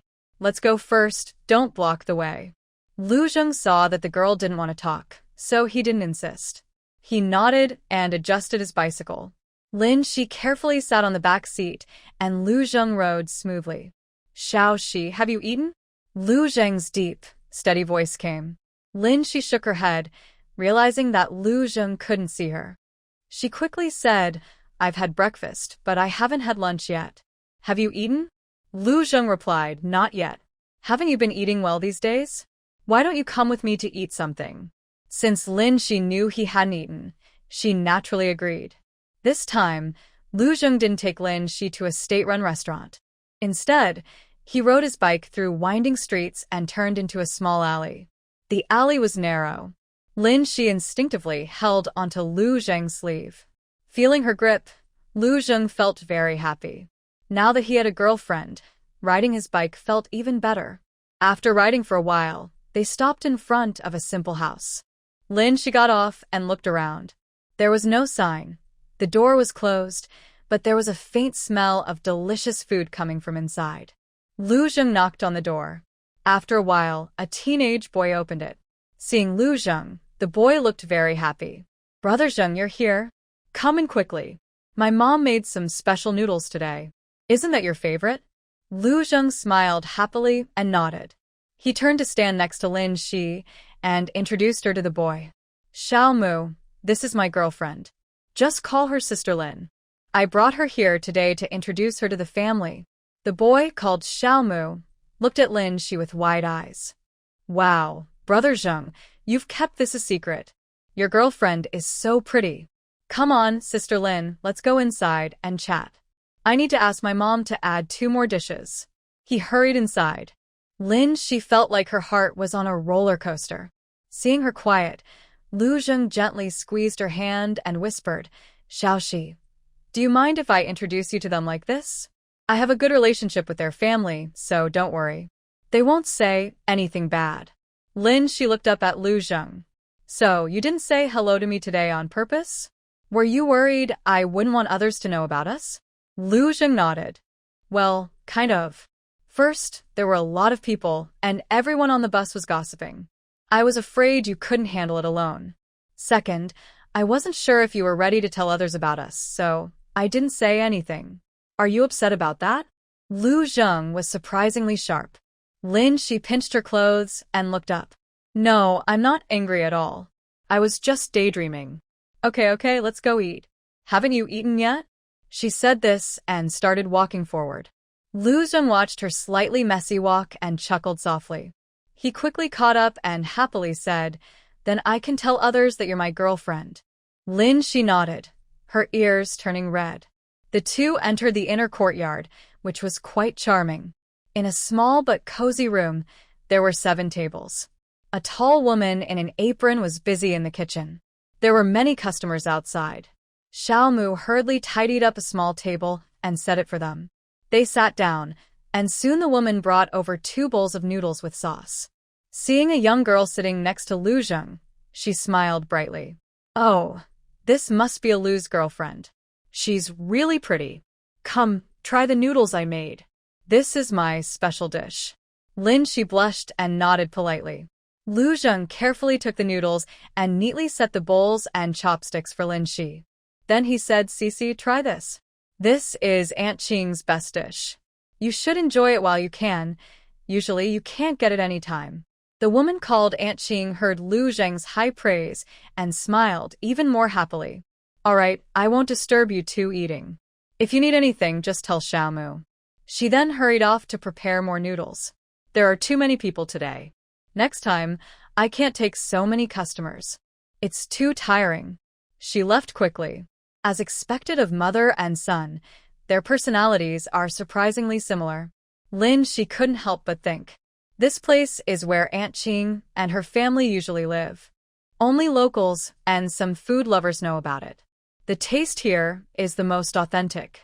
Lu Zheng handed her chopsticks. Come on, try it while it's hot. Lin Shi took the chopsticks, picked up a few strands of noodles, and chewed carefully. Her eyes lit up. Wow, this tastes so good. It feels like every strand is soaked in this broth. The aroma of meat and noodles mixed together. So rich. Lin Shi gave a very high compliment. For someone from the south who has eaten rice all their life, this bowl of noodles truly won her heart. Seeing Lin Shi eat happily, Lu Zheng also picked up his chopsticks and started eating eagerly. Lin Shi saw Lu Zheng eating eagerly and pushed his bowl across the table. I haven't really taken many bites from this. Do you want to try some first? I feel like I can't finish it all. You eat a lot, so maybe you should have more. Lu Zheng looked up at Lin Shi and smiled. No need. You eat yours. If you can't finish, we'll see later. I have plenty here. Lin Shi didn't insist and started eating slowly. Sure enough, the dish was a hidden gem, admired by everyone around, with sounds of glasses clinking in celebration. Lu Zheng and Lin Shi arrived early, so most seats were already taken. After squeezing into 2 more tables, Aunt Qing told Xiaomu that they wouldn't need any more service. Xiaomu turned to lock the door and brought out a bowl of marinated pork intestines from the kitchen. Brother Zheng, Sister Lin, this was just made by my mom this morning. She was busy earlier and didn't have time to bring it over. Seeing Xiaomu's hopeful look, Lin Shi picked up a piece with her chopsticks. Honestly, as a doctor, she wasn't really fond of eating internal organs. But when she took a bite of the intestines and chewed slowly, the rich aroma of the marinade filled her mouth and nose. The intestines were cooked just right, easy to chew with a slight bounce. Lu Zheng took a big bite and said, Xiaomu, this flavor hasn't changed at all. Aunt Qing's cooking keeps getting better. He ate while giving a thumbs up. Lin Shi nodded in agreement. Xiaomu was very happy and ran back to the kitchen to report to Aunt Qing. Lu Zheng scooped a big portion of intestines into Lin Shi's bowl. Mix this in. It'll taste even better. Try it. Lin Shi nodded. She now fully trusted her boyfriend's taste in food. Even in such a small place, he could find high-quality homemade dishes. She mixed the noodles, took a big sip, and enjoyed the flavor. The marinated intestines blended with the noodles, adding a chewy texture that made her smile in delight. Lu Zheng ate several large bites and finished all the remaining noodles. After eating and drinking enough, Lu Zheng leaned back in his chair, eyes focused on the girl in front of him. Lin Shi ate more delicately than Lu Zheng. She had only finished about a third of her food. The noodles were soaked in broth, looking very tasty. Lu Zheng didn't disturb her and sat quietly, watching her with gentle affection. Lin Shi took a few bites and suddenly noticed the person across from her setting down their chopsticks. When she looked up, she found herself caught in their gaze. His gentle eyes made her blush deeply. Why are you looking at me like that? Lu Zheng patted her head. It's nothing. I just want to see you eat. I like watching. You eat your food, I won't bother you. Take your time, no rush. We have plenty of time. Then don't look at me like that. It feels a bit awkward, Lin Shi said, touching her nose nervously. No, I can't help it. I think it's natural to look at my partner this way. Even if we are together, I shouldn't be so bossy, Lu Zheng joked lightly. Hearing his teasing tone, Lin Shi knew he was in a good mood again. She lowered her head and ignored him, continuing to eat. Lu Zheng reached out to tuck her loose hair behind her ear, his eyes focused and loving as he watched his dear girl. Anqing took off her apron and saw Lu Zheng looking at her girl with such affection. She felt overwhelmed. She smiled happily. Little Mu looked at her mother's silly, naughty smile. "Mom, what are you doing? Are you having a fit? You're laughing so weird. You've never smiled like that at me or Dad." Little Mu's usual, sharp remark about his mom made Anqing feel a bit overwhelmed. She took her apron and gestured at Little Mu, saying annoyed, "You little brat, just know how to make me mad. Go wash the dishes in the kitchen," she added. "All you do is hide and be lazy, waiting for me to do everything. Huh, and you still want pocket money? Why don't you fly to the sky?" Anqing's words made Little Mu get splattered with her spit, looking miserable. He took the apron, tying it while muttering quietly, "I'm not lazy. Humph, just trying to boss around the little worker." Hearing this, Anqing raised her eyebrows in surprise. Sensing the danger, Little Mu quickly ran into the kitchen. Meanwhile, Lin Shi finished cleaning her bowl, her stomach bulging from the meal. She rubbed her belly and thought to herself, "Next time, I shouldn't eat so much. It's not good for my health." Lu Zheng was very happy to see her finish a big bowl of noodles. He was already planning to bring her here more often. He always felt Lin Shi was too thin and not in good shape. If she could eat more, that would be perfect. They looked at each other quietly. Anqing saw that they finished eating and walked over. "Zheng Xiaoxi, how do you think my cooking is? Did you enjoy the meal today?" Lin Shi smiled and said, "Anqing, this is really delicious. Your cooking skills are amazing, probably a special talent." She also gave a thumbs up while speaking. Anqing was so happy to be praised that her smile couldn't stop growing. Okay, as long as it's tasty. Come again next time. I promise to make you so full you'll roll home." Seeing Anqing smiling kindly, Lin Shi happily agreed. Anqing looks friendly and has good skills, so Lin Shi has a very good impression of her. Lu Zheng placed some money on the table, signaling Lin Shi to leave. Anqing saw the money on the table and raised her eyebrows. "What's this, Zheng? What are you doing? Don't look down on your Anqing. Giving money? Today's the first time you brought your partner here to meet the family, and you're giving money? That's like insulting me. Come on, quickly, take the money back," she said, shoving the money into Lu Zheng's arms. "Oh, Anqing, how can I not accept your kindness? Business isn't easy, but I can't just take your money." Lu Zheng refused. "Business is business, but I'm not inviting you for free. Today's Lin Shi's first visit, so don't be so stubborn. Just take the money back and don't embarrass me," she said, pushing the money back into Lu Zheng's hand. Lu Zheng had no choice but to put the money back into his pocket. Lin Shi watched their actions and couldn't help but smile. Sure enough, Anqing was a real aunt. She knew what she was doing right away. Seeing Lu Zheng put the money away, Anqing's expression softened a little. "Cece, come again next time. Whatever you want to eat, Anqing will make it for you. Remember the way, okay? Later, Zheng will tell you more." Seeing Lin Shi nod, Anqing smiled happily.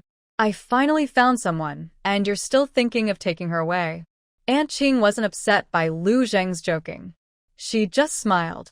When Lin Shi sat on the bike's back seat and said, "Come again next time," she nodded. Lu Zheng felt the girl pulling on his sleeve again. He smiled and asked Xiaoxi, "Did you enjoy today's meal? Are you happy? If you liked it, we can come again." "Yes. I found out you're really good at finding tasty places. Everywhere has delicious food, you know. This soy sauce noodles are so good. I've never had such tasty noodles before." Anqing is so nice and super friendly, and her cooking is excellent. Lin Shi kept praising Anqing happily, as if she had honey on her lips. Seeing how much she liked it, Lu Zheng was even happier. They come from different worlds. He didn't want to suddenly bring Lin Shi into his life, so he planned to slowly introduce her to it. Lin Shi grew up in the city, knew many things, had a good temper, and was pretty. Lu Zheng didn't feel insecure, but he knew there was a difference between them. He didn't want to lower Lin Shi's living standards or change her habits just because they were dating. Honestly, he was a little nervous about bringing her to meet Anqing today. but he knew it was a necessary step. He wanted to slowly show her the real him, his family, friends, and life. Fortunately, the girl was very understanding and always gave him positive feedback. Lin Shi tugged at Lu Zheng's sleeve, unaware of his inner worries. She gently swung her legs, feeling the breeze. Warm sunlight shone on them, creating a beautiful shadow. Lin Shi didn't expect that, even in the serious 1970s, she could experience a bit of a school-style romance. Bicycle, breeze, sunshine, couple. These scenes she used to envy in her youth. Lu Zheng felt her happiness and pedaled harder. Xiaoxi, why don't we go to the supply and marketing cooperative? It's still early. He slowed down and looked ahead. Seeing the supply store, Lin Shi remembered how she used to spend money wildly. No, I still have a lot of food left. Later, you'll see something you want to buy, but let's just go home instead. Lu Zheng parked the car and turned back. Really, I don't want to buy anything. Let's just look around. Lin Shi looked unsure. Lu Zheng scratched his head and said, Oh, I'll get you some snacks when I have the chance. The village doesn't have much food, and it's not very nutritious. Seeing the serious look on the girl's face, it was clear she wasn't going to buy anything. Lu Zheng started the car again, muttering, I've never seen a girl like you. You don't want me to buy you things. Come on, eat more. You're so small and thin. Hearing his teasing, Lin Shi couldn't help but laugh and reached out to pinch his side. Lu Zheng lost his balance and the bike wobbled. Lin Shi was so scared she hugged his waist tightly. Now caught between two worries, Lu Zheng struggled to control the bike. After a while, he managed to stop. Lin Shi obediently got off and stood to the side. Lu Zheng looked at the deep tire marks in the distance, feeling very scared. If he had dropped Lin Shi today, he would regret it forever. He turned around and saw Lin Shi standing quietly with her head down. All his fear and anger disappeared. He looked worried and gently held her face with both hands. Xiaoxi, were you scared just now? It's all my fault for not controlling the bike well.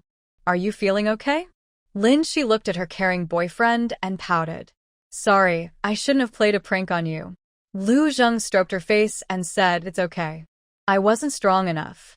I got too sensitive and lost control. Were you scared? He checked her again, worried.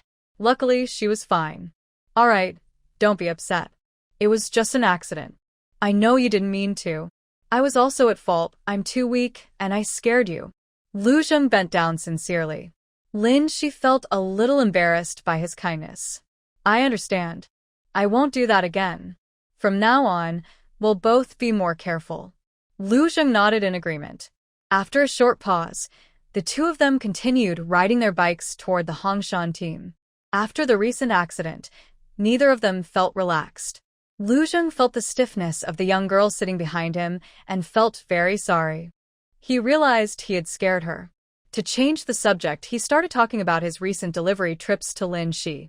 Lu Zheng shared interesting stories, and Lin Shi quickly got drawn into his stories, relaxing much more. Wow, you even cook your own meals when delivering goods, Lin Shi said in surprise. Yes, sometimes I have to eat dry food because I need to hurry. Sometimes I don't want to eat, so I just make something simple. Wow, no wonder you're good at cooking. That grilled fish you made last time was so tasty, with just a little seasoning. Do you like it? If you do, we can go grill some tonight. Is that okay? Lin Shi happily agreed. They kept talking happily as they rode along. When they reached the village entrance, they still didn't want to stop. It was already noon, and the village was very quiet, most people resting. Lu Zheng took Lin Shi on his bike, and they didn't meet anyone along the way. When they arrived at the youth station, Lu Zheng was reluctant to leave. Lin Shi persuaded him for a long time before he agreed to go back and rest. Watching Lu Zheng ride away, Lin Shi turned and entered the yard. The yard was quiet. Everyone was taking a nap. Afraid of disturbing Li Xiaohong and others, Lin Shi didn't go into the house. Instead, she scooped some water with a ladle and rinsed her face casually. Lin Shi sat on a bench, looking at the blue sky and white clouds, enjoying the peaceful moment alone. Lu Zheng returned home on his bike just as his whole family was talking. Lu Tsuehua, with sharp eyes, saw her precious son from afar. She didn't bother chatting with her husband and went straight into the kitchen. When Lu Zheng got home, he saw his father and grandmother sitting in the main room. "Dad, Grandma, I'm back." Ma Jillian smiled and nodded. "Good boy, you've been busy these days, huh? You haven't come back much." "Yeah, I even went to the neighboring province." Hearing this, Lu Zhanghua frowned deeply. "Are you planning to expand your business? Going to the neighboring province? Is your transport team just a cover for something else?" Before he could speak, Lu Zhanghua continued. "Don't you like that Lin Jiqing? Look at her, such a young girl, and she's so good at medicine. These days, you haven't been with the team, so you don't know. Here, we've had another case of meningitis similar to the one before. That little Lin Jiqing really has some skills. I think she's even better than some doctors at the health clinic. Here, we haven't had a single death. People outside the village don't know, but conditions are much worse out there." Lu Zheng listened to his father and looked obedient, but his mind had already drifted to Lin Shi. Why was this girl so calm? She hadn't mentioned anything all morning, which made him both proud and a little annoyed. Seeing Lu Zheng's clenched teeth and serious face, Lu Zhenghua frowned and said, "What's with that look? We're all the same age. You should learn to accept others' strengths, you know." Lu Zheng immediately realized his father was about to give a long lecture and quickly stopped him. Dad, I just got back. Can you be quiet for a bit? I haven't caught my breath yet, and you're already lecturing me. This time, I think it's the last time I'll do this kind of risky business. I don't want to do it anymore. I'm planning to stop." Lu Zhanghua looked at his son, his eyes moving back and forth, and Ma Jiulian was also a bit surprised. "Good grandson. Why do you suddenly want to quit? Did someone upset you or trick you?" Lu Tsuehua came out holding eggs. Hearing this, she looked worried at him. Although Lu Zhanghua didn't say anything, his concern was obvious. Lu Zheng felt cared for by his family, and warmth filled his heart. It's nothing. I just don't want to do it anymore. It's dangerous, and I've earned quite a bit these past few years. People are starting to envy me. Plus, the authorities are watching closely. I'm afraid something might happen, so I want to quit. Also, aren't you all hoping I get married? I need to look decent, or no girl will want to marry me." Lu Zheng smiled calmly. "Are you serious? You're really quitting? Are you willing to give up?" Lu Zhanghua looked suspicious. "Yes, I'm quitting. We're not broke. And that talented girl, Lin Jiqing, is now my girlfriend," he said confidently, taking the egg from his mother and eating it. Lu Tsuehua was the first to react. "Zheng, are you really with Lin Jiqing?" He burst out laughing after speaking. Ma Jiulian kept pressing his hands together and kept praying, "God bless, God bless." Lu Zhenghua was still surprised by his son's talent and hadn't recovered, but he was quickly overwhelmed by his wife and mother's reactions. "Mom, Tsuehua, did you two already know? So, I was the only one in the family who didn't?" Lu Zhenghua couldn't help raising his voice. Lu Tsuehua rolled her eyes in annoyance. "Old man, don't be so loud. You're going to make me deaf." Earlier, Zheng had said he liked someone, but he hadn't asked her out yet, so they didn't say anything. If it weren't for that brat Chi talking badly about him, I don't think he would have told us. And with you so busy lately, coming home and going straight to sleep, leaving early in the morning, I didn't have a chance to tell you. Hearing Lu Tsuehua's sharp words, Lu Zhanghua sat down awkwardly, like a deflated balloon. "I'm just busy, but I didn't know such big things were happening at home. I was a bit surprised." Lu Zhenggua's voice grew softer. The marriage of Chi and Lu Zheng had always been a worry for him. Chi was previously engaged to his old comrade's son, but the boy went on a mission and disappeared. People talked badly about Chi, and she still hadn't thought about dating anyone. That son of theirs was also slow to understand. Seeing how they were getting older, he felt anxious, like a roasted sweet potato in his heart. Every night, he couldn't help but sigh. Lu Tsuehua saw her husband's bad mood and knew what he was thinking. She gently patted his hand to comfort him. Lu Zheng couldn't bear to see his father sad. To him, his father was already a very good person, whether as a son, husband, father, or government official, he always did his best. Come on, Dad. Don't keep that face. I've been away these days. If anyone's been bothering our little girl, you need to watch out for her. Soon, she'll be your future daughter-in-law. Lu Zhanghua puffed his cheeks and glared. You're really shameless to say that. It's only been a few days, and she agreed to be your wife. She's excellent. If you don't work harder, what will you do? Lu Zheng pursed his lips silently and looked at his grandmother. Ma Julian immediately felt sad and said with a drooping face, Lu Zhenghua, are you addicted to being an official? You keep scolding at home. What's wrong with my obedient grandson? Why do you have to embarrass him like this? In this 10-mile radius, how many young men are as upright as my good grandson? Are your eyes looking at the sky? After being scolded so harshly by her mother, the serious and proper team leader outside couldn't help but lower his head. Lu Zheng hid behind his grandmother and kept laughing. Lu Tsuehua looked at her son's happy smile and felt a bit more at ease. As parents, they always worry about their children. Her eldest son is good in every way, but this marriage thing has been troubling her for years. Plus, after the incident with Chi-Chi, she and her husband didn't dare to pressure him too much. They just dealt with it quietly at night. Now that her son has found someone, Lin Shi, whom she is very happy with, she feels relieved. Now only Chi-Chi is left, Lu Tsuehua thought to herself.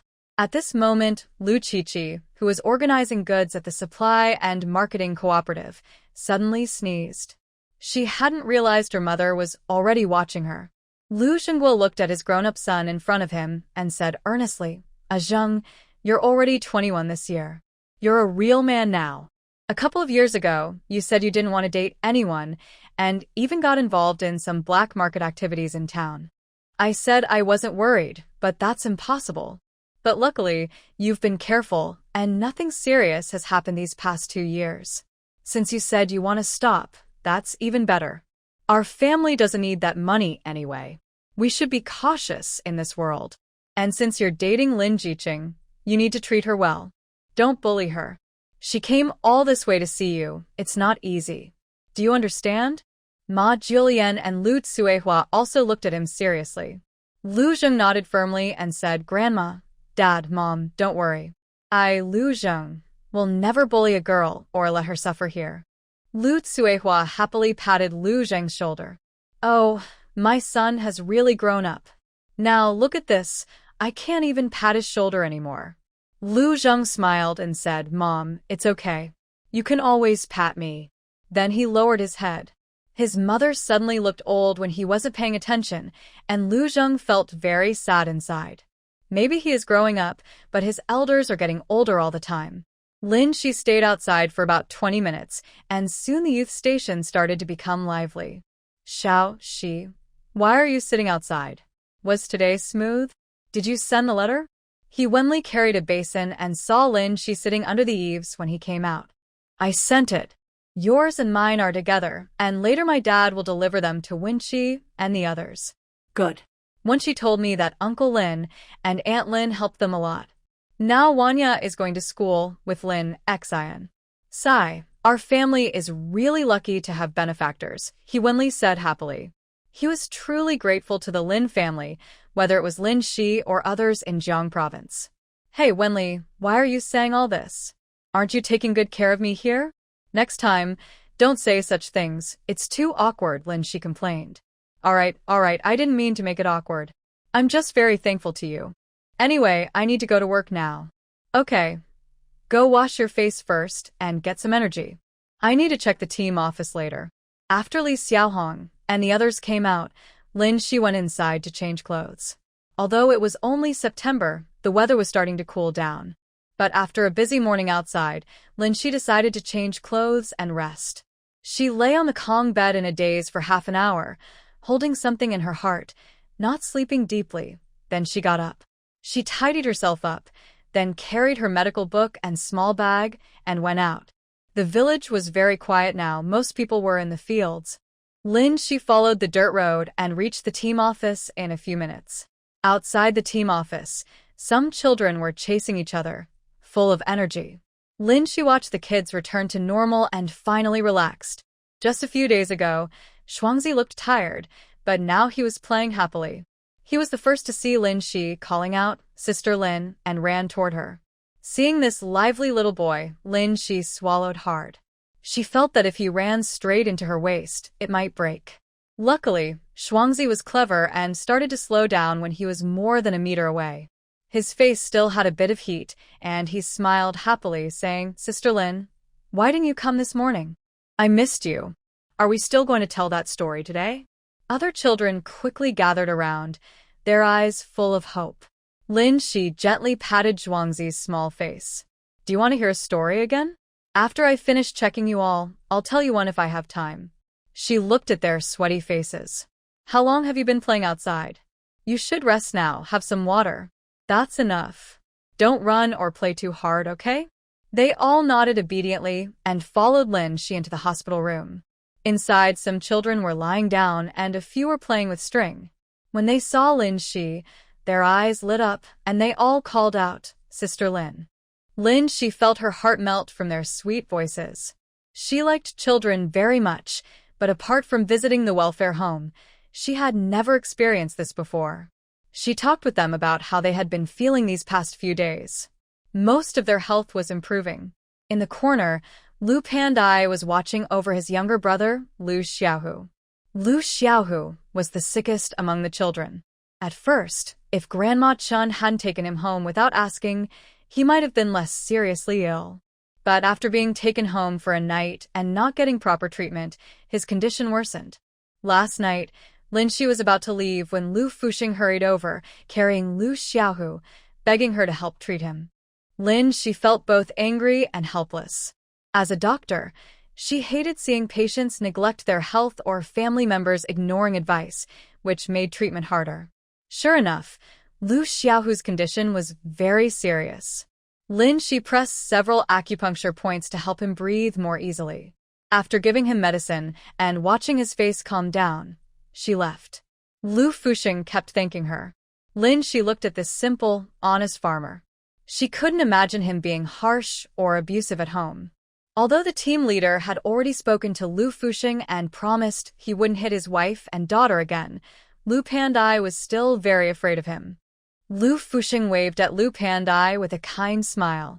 "Pandai, Dad has to work tomorrow. You're feeling better now. How about you help take care of little Bao today? Okay?" Pandai shivered and hid behind Lin Shi, nodding shyly.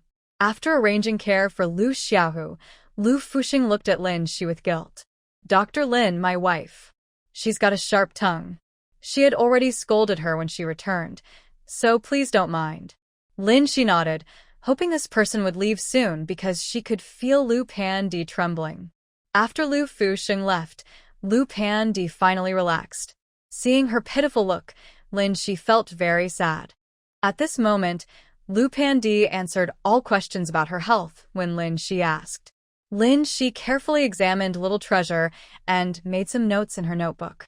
His condition still needs some adjustment, but the fever has gone down. Lin Shi comforted the young girl. Lu Pandi nodded wisely and said, "Sister Lin, it's good that little Tiger's fever is gone. He cried all last night, and his mother stayed to take care of him for a long time." Lin Shi frowned, looked at the children around, and comforted them before taking Lu Pandi outside. Outside, she asked, "Pandi, how was your mother's condition yesterday?" Although the team leader was protecting her, family matters still needed to be handled by herself.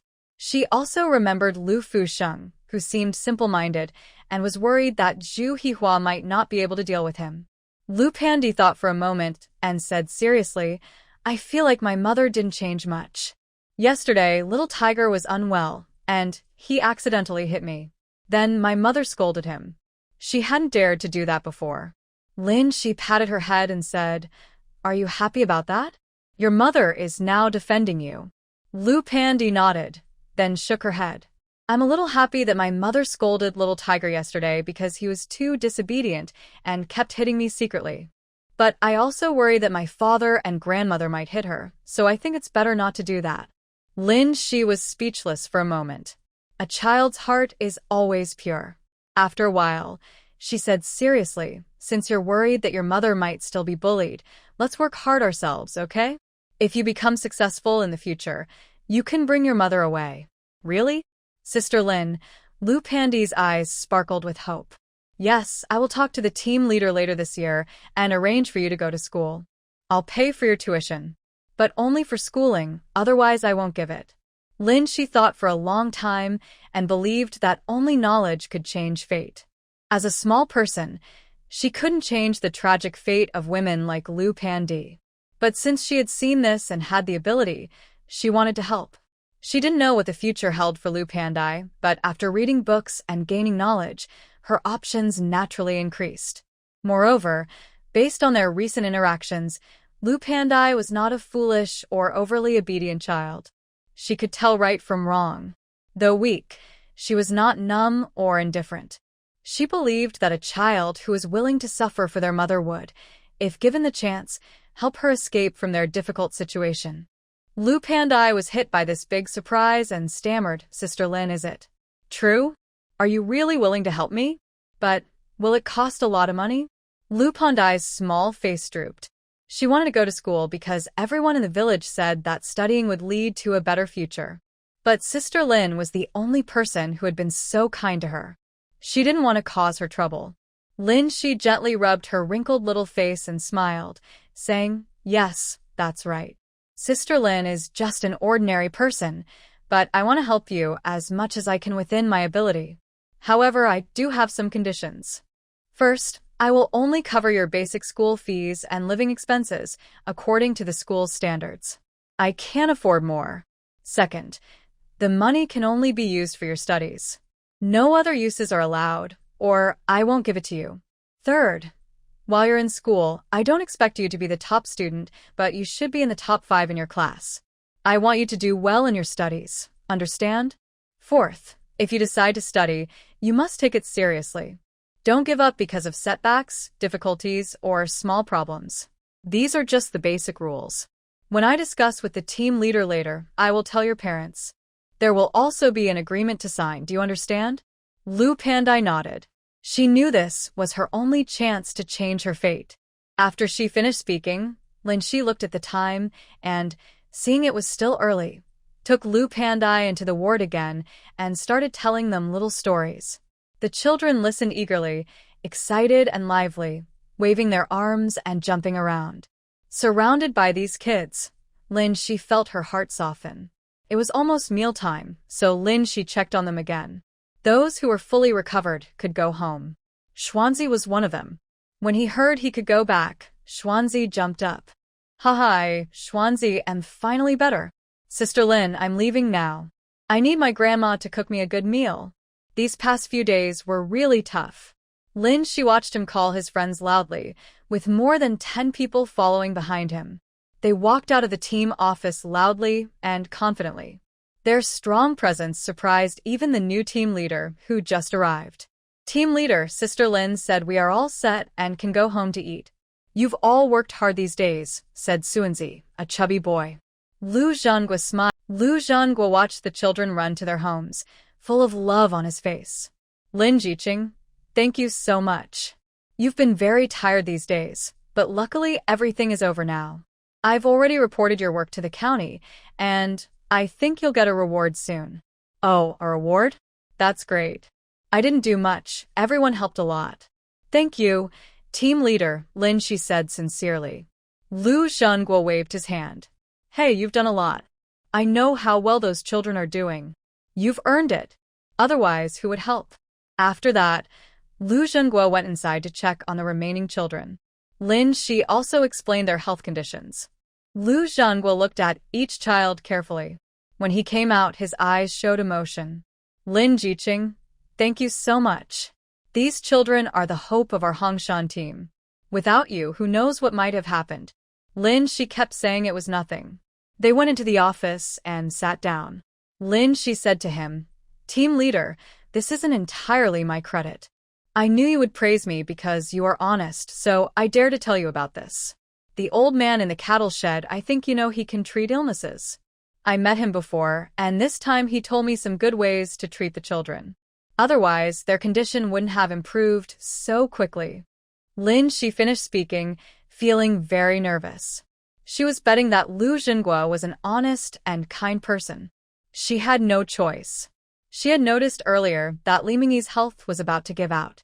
If it weren't for those 2 ginseng pills she gave him earlier, the rain might have been the end for him. Lu Zhangguo looked at Lin Shi seriously. His sharp eyes searched back and forth, and his tone was no longer relaxed. How did you get in touch with the old man in the cattle shed? Do you know him? Do you know that he is a bad person? Do you realize that if someone with bad intentions sees you, you might also end up in trouble? Lu Zhengguo's voice was quiet, but his serious tone was hard to ignore. Lin Shi clenched her fists and said through gritted teeth, I didn't know him before. He only helped me once. Many of the treatments I learned this time were taught by him. The organization said they would reward me, so I can't keep the reward for myself. I know his reputation isn't good right now, but we all know he's not a bad person. His health is very poor now. Last heavy rain, he fell ill but managed to survive. I don't ask for much. I just want to use my achievements to get him a better place to stay or fix the cow shed so it doesn't leak. And maybe reduce his workload. That's all I want. I don't care about anything else, okay?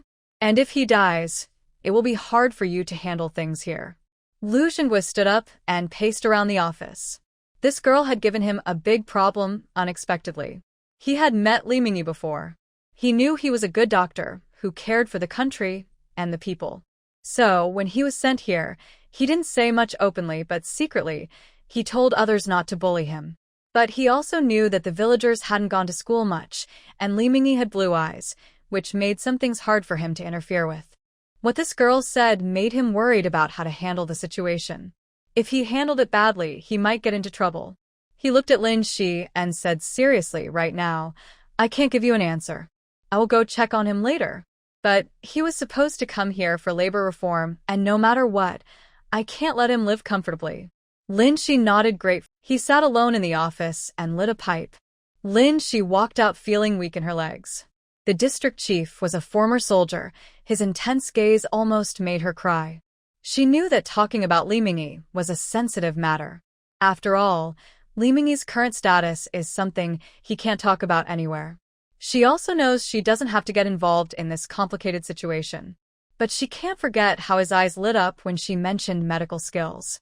She can't forget that even when she made such unreasonable demands, he still helped her and gave her medical books. If she hadn't found that recipe in the medical text that day, perhaps Xuanzi and the others wouldn't have recovered so quickly. So, whether it's to prevent such a good doctor from falling or to help him survive until justice is served, she wants to support him. She had kept this feeling in her heart for a long time and never spoke about it.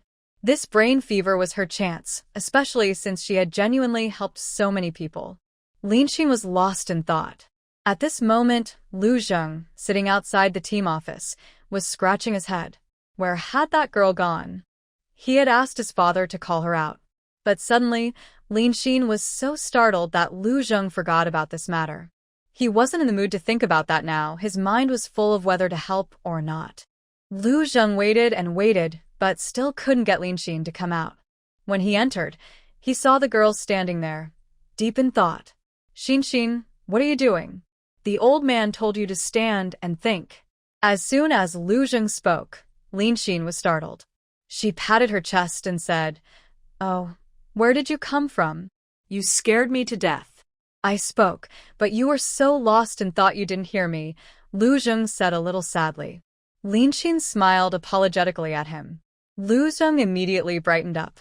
All right, you finished your business, right? I'll take you to eat grilled fish. I brought some seasonings today, so it should taste even better. The fish are all caught. Lin Xin was pulled out by him, without even having a chance to refuse. The two of them went back to the secret base Lu Zheng had taken Lin Xin to last time. Sitting on a stone, Lin Xin rested her chin on her hand, watching Lu Zheng busy with everything. He had prepared the firewood and cleaned the fish, ready to grill. Lu Zheng quickly started the fire and began grilling. Lin Xin watched him, lost in her thoughts. Meanwhile, Lu Zheng, who was busy, wanted to show off his excellent grilling skills to his friends. But when he looked up, he saw the girl daydreaming. He moved the firewood aside a bit, placing the fish on a wooden rack away from the flames. He stood up and walked over to Lin Xin. What's wrong? Do you need my help? Lin Shi looked up and saw Lu Zheng walking over. No, I was just wondering why your face looks so bad, like you're distracted. What's wrong? Did something happen? Lu Zheng asked worriedly. Hearing his voice, Lin Shi lowered her head and said sadly, I feel like I always assume too much and end up messing things up. Lu Zheng moved closer, his legs touching the girl's. How could that be? Did you do something? Argue with my dad? No, not exactly. I just feel like I always see things from my own point of view and don't consider others' feelings. I'm too selfish. As Lin Shi spoke, she felt more and more upset. Maybe because in her past life, she never learned how to handle social situations and no one ever taught her. Every day, she only studied medicine. Her master was mysterious and unpredictable, so she mostly lived alone. Because of that, she often did silly things now. Thinking about Li Mingyi's uncomfortable look last time made her feel very guilty. Lu Zheng gently untangled her trembling hands, showing care, and then slowly held them in his big palm. Don't say that about yourself. If you were selfish, you wouldn't help save others. If you think you did something wrong or feel guilty, you can apologize to the person you hurt. But, Xiaoxi, as long as you didn't do it on purpose, there's no need to keep punishing yourself. Everyone makes mistakes. The important thing is to fix them. Maybe you keep thinking you hurt others, but the damage is done. Worrying about it won't help. It's better to think about how to make things right. And don't keep twisting your fingers like that every time you're upset or embarrassed. It looks painful, and your fingers turn white. Alright, don't be sad anymore. Tell me what happened. Did you bully someone? I'll help you apologize, okay? Lin Shi pouted. Her boyfriend was really kind. Even though he was younger than her, he sounded so mature. She lowered her head and slowly told him what happened in the barn. Lu Zheng listened carefully. After Lin Shi finished, she didn't dare look into Lu Zheng's eyes again. She regretted speaking up that day, feeling stupid and bad for the first time. Lu Zheng looked at the girl whose head was almost touching her feet and shook his head with a smile. Slowly, he said, You don't realize how guilty you feel, do you? That old man has been with us for years. You know, when someone is sent away, they have to suffer wherever they go. He was doing okay in our team, but at first he was criticized a few times at the team office. Later, my father arranged for him to work in the cattle shed. My father is a retired soldier. He doesn't like to bully others, so the villagers don't bother him much. But he has definitely endured a lot of hardship. Especially as an intellectual, his inner struggles are harder to bear than physical pain. I understand you want to help him out of kindness, thinking his medical skills are good and he can see more things, and also not wanting to waste his talent. However, you didn't think about his attitude toward the villagers. For him, he's a doctor, but because he's a doctor, he has suffered these troubles. Still, since he gave you his medical books, it shows he still cares about his patients. The harm has been done, so we can only try to make up for it. Didn't you tell my father that you would earn merit to help him live more comfortably? I think he would agree, especially since you made a big contribution during this meningitis outbreak. Just next time, don't be so reckless. Think carefully before you speak. Lin Shi listened to Lu Zheng's gentle guidance, tears suddenly falling. But I really went too far. He was already so upset, and I still brought up his pain. I didn't think much at the time. I just felt only he could help me. Yes, you did it out of kindness. Later, you realized you hurt him and are trying to make up for it. It's okay, Xiaoxi. Later, I will go with you to apologize, okay? Lin Shi nodded. Lu Zheng carefully wiped her tears. All right, no more crying. Hurry up and eat the grilled fish. Didn't you say you wanted to eat it? He sniffed and smelled something not quite right.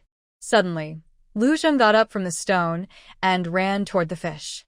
He quickly reached out and turned the fish over. The firewood was dry, and after a while, the fire burned fiercely. Lin Shi was worried about how to apologize to Li Mingyi, but when she saw Lu Zheng reach for a stick, she was so surprised she stood up suddenly. Are you okay? Be careful. Did your hand get burned? She quickly let go. Lu Zheng chuckled softly. Why are you getting more shy? Weren't you pretty brave before?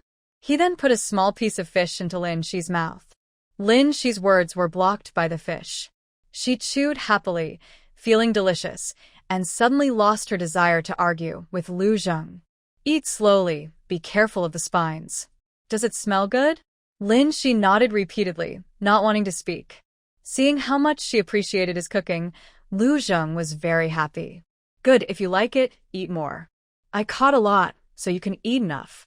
After saying that, he tore off a small piece of fish and held it near Lin Shi's mouth. You eat too, don't always feed me. You eat first. I'm fine. I can finish it quickly later. You eat slowly, so you won't run out. I can eat by myself. You always make me go first. I don't want that. Let's eat together. Lin Shi shook her head. Lu Zheng always took good care of her. Very thoughtful. All right, hurry up and eat. First cook those few fish, then we can eat these 3. I can eat on my own. Okay, then you eat first. I'll add some firewood.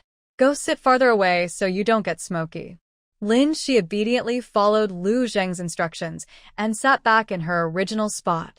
Watching Lu Zheng busy in the distance, Lin Shi felt very peaceful inside. Actually, she was quite conflicted and prone to overthinking. Many times, to protect herself, she pretended to be aloof and distant, afraid of forming connections with others. Even when donating to the orphanage, she only transferred money directly and never showed up in person. She was abandoned as a child and had made great efforts just to survive. Becoming the 43rd generation inheritor of traditional Chinese medicine in Huagua showed how much hardship she had endured behind the scenes. She had stumbled and fallen along the way, like a little calf seeking a chance to survive. Even if things get better later and she makes friends, she still tends to judge others harshly. However, she also feels grateful to many kind people around her. She feels very conflicted and troubled. Coming here is the happiest time she has had in over 20 years.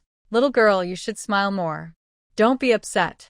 I'll handle anything that troubles you. Okay, Brother Zheng. Lin Shi tilted her head and smiled. Lu Zheng blushed when she called him Brother Zheng. They all use the same way to address him, but her way sounds nicer. Lin Shi looked at his red ears and couldn't help but giggle. Humph, little rascal, you're trying to compete with me. I may not have been in love before, but I understand more than you do. She ate 2 small fish, about the size of her palm. The rest were all taken by Lu Zheng. After eating with her boyfriend a few times, Lin Shi is used to his appetite and finds it normal. Lu Zheng also becomes more relaxed around her.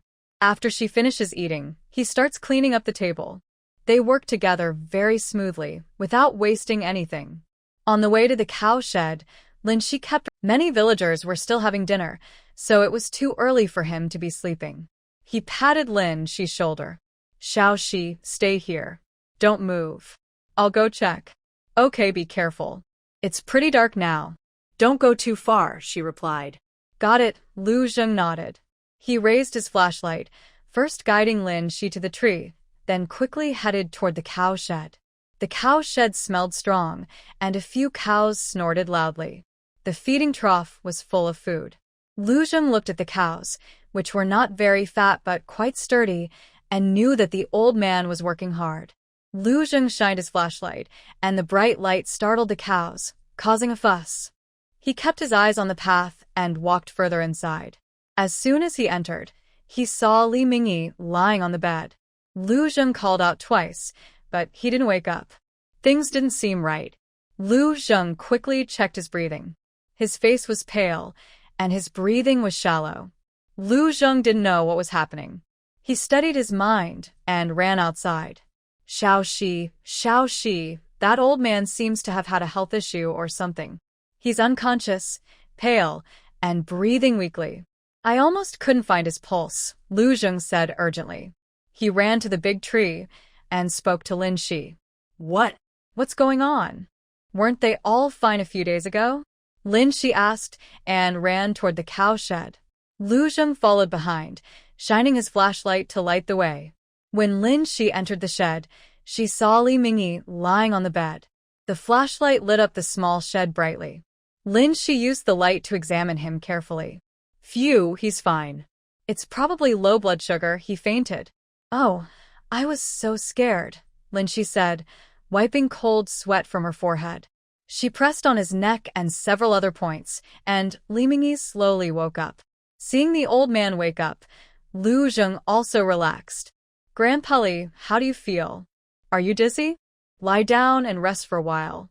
Be patient, Lin Shi said gently.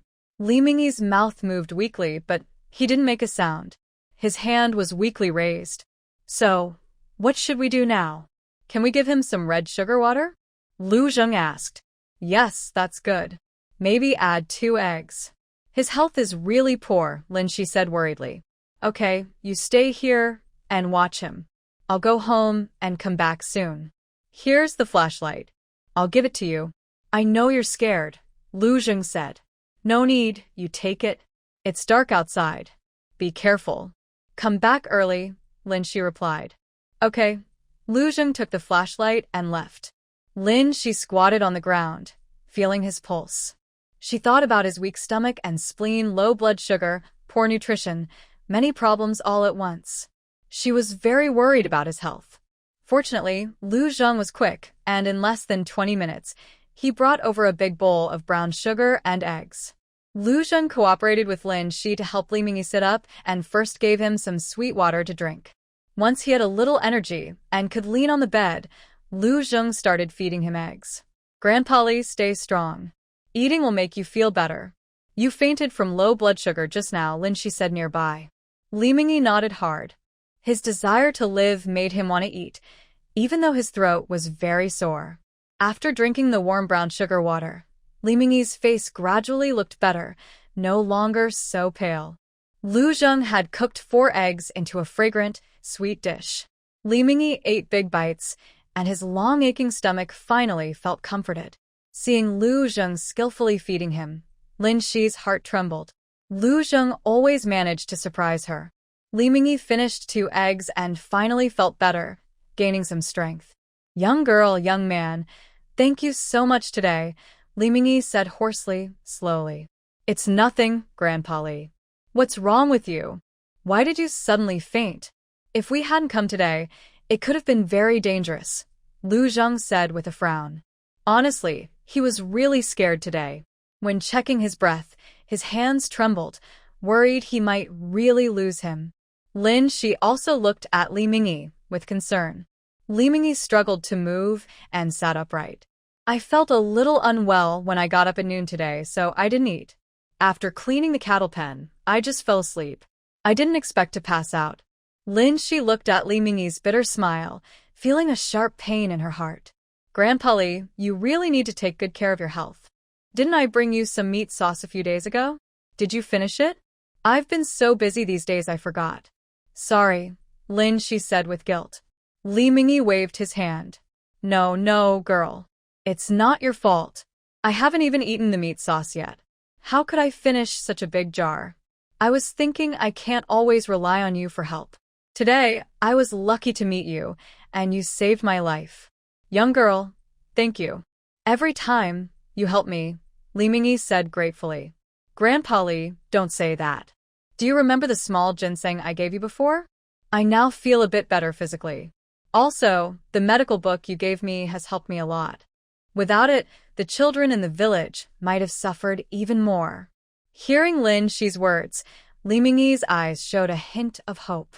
He realized he could still help others. Seeing his face relax a little, Lin Shi continued, Grandpa Li, I'm sorry. I was too much that day and didn't realize how unkind I was. I shouldn't have been so self-centered and made you upset. I'm really sorry. Li Mingyi listened to her apology in silence. Lu Zheng looked at the young girl with concern but didn't speak. This was their own problem, and they needed to solve it themselves so that they wouldn't carry any regrets later. After a long while, Li Mingyi slowly said, Girl, I don't blame you. I know you're a good person, which is why I gave you that medical book. I'm old now and don't have much time left. I just hope you can pass it on. That medical book is the result of my life's work. Grandpa Li, don't say that. I still have many questions for you. Don't be discouraged. We've waited so long. Maybe one day, there will be hope. All right, don't think too much. Eat this egg while it's still warm. Don't let it get cold. Tomorrow, I'll bring you some more food. You need to take care of your health. As a doctor yourself, you surely know your body best, so you should pay attention to it. Yes, Grandpa Lin Shi and my father both said they want to find you a better place to live. Maybe he can agree to it later, Lu Zheng said, thinking he should talk to his father tonight. Li Mingyi looked at Lin Shi. Girl, don't get involved in these matters, okay? I can stay here, really. You shouldn't get mixed up in this. Grandpa Li, I understand. The team leader is a very honest person, so I dared to talk to him. Plus, you helped cure the meningitis this time, and you had a part in it too. Li Mingyi siga. Young one, you and this girl should go back quickly. Don't stay here. It's too obvious and might attract attention. As for everything else, don't worry about it. I know you both have kind hearts, but it's better not to get involved in this mess. All right, take her and go. I'm fine now. I've been through a lot, and trouble doesn't easily kill someone, Li Mingyi said with a smile, pretending to be relaxed. Lu Zheng looked at the weathered face of the old man, nodded silently, and stopped talking. He held Lin Shi's hand and turned to leave.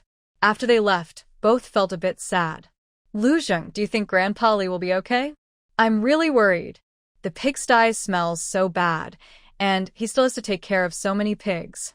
Well, today I think he's fine, but I don't know about later. I'll go back and ask my dad what he thinks. Honestly, I really admire him. Even in those dark days without light, he kept his faith in helping others. Anyway, don't be too upset. I believe he'll be fine. By the way, if you want to send him something, you must let me know. There are some things and some places where you're not suitable to be present. Especially the pigsty. You definitely can't have any connection with it. I'll be in the village from now on. If you need anything, just find me. Lu Zheng looked into Lin Shi's eyes seriously. Only after she agreed did he relax. All right, it's getting late. I'll take you back to the youth camp. Lin Shi nodded, and they walked one behind the other along the field ridge. Lin Shi played with the flashlight in her hand. Where did you get this? She asked curiously. Flashlights were still quite rare at this time. Well, I used to go out a lot at night and kerosene lamps were convenient, so I asked someone to bring me one. Since you said you'll stay in the village, you won't go outside anymore? Lu Zheng turned around and said, Yes, I've decided to stop. It's getting harder to do, and I'm worried about being watched.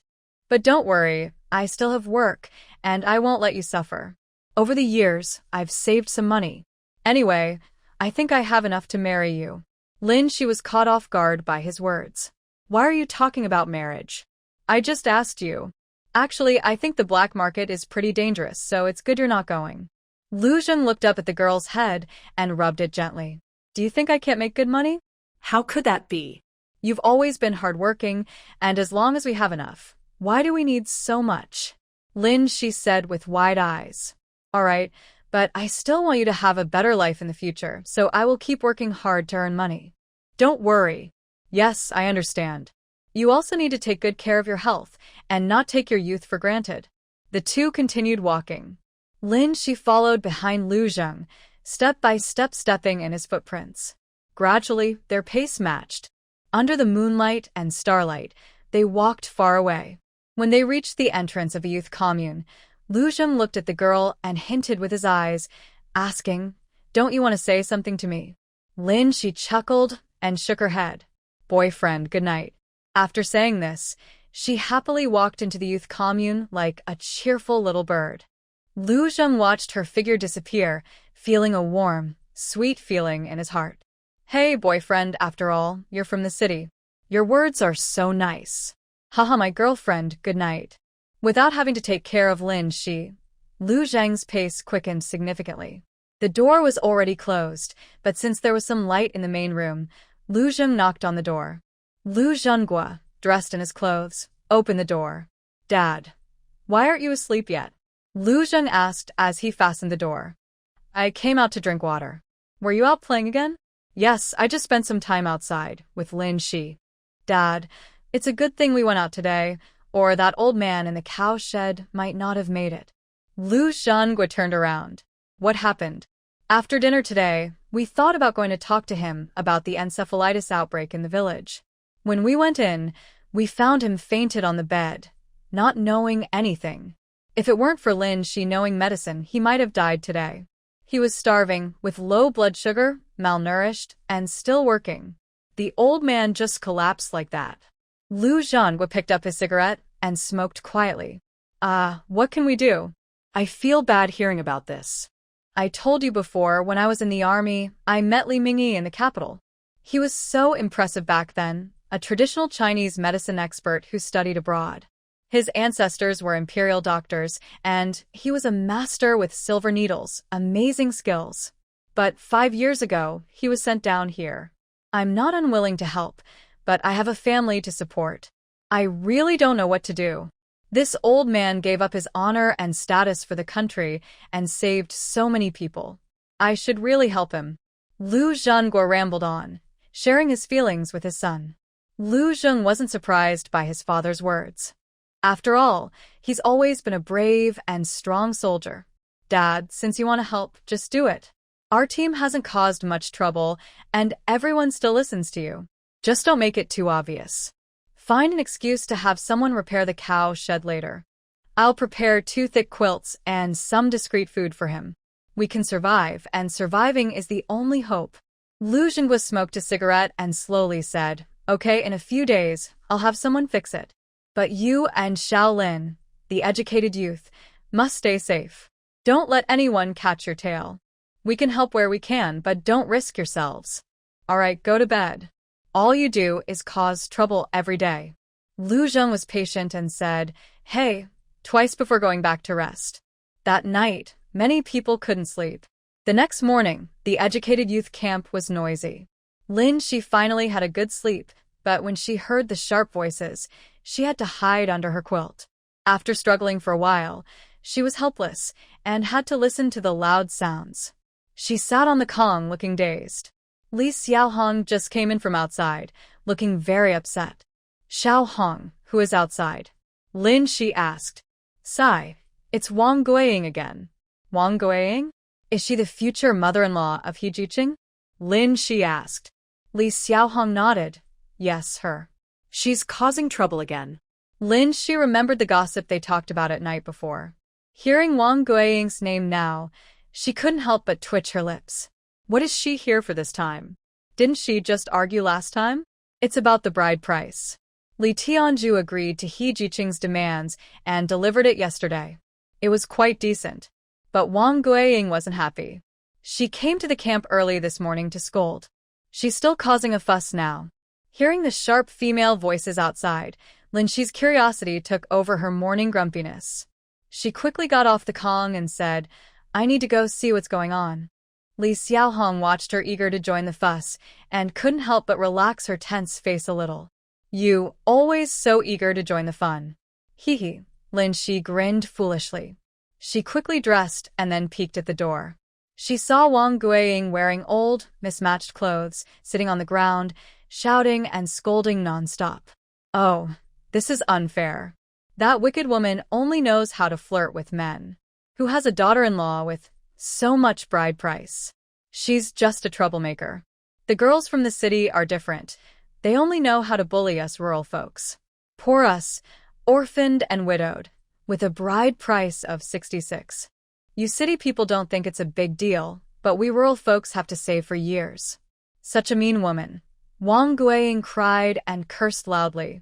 At first, Lin Shi listened for a while, but then her brow furrowed tightly.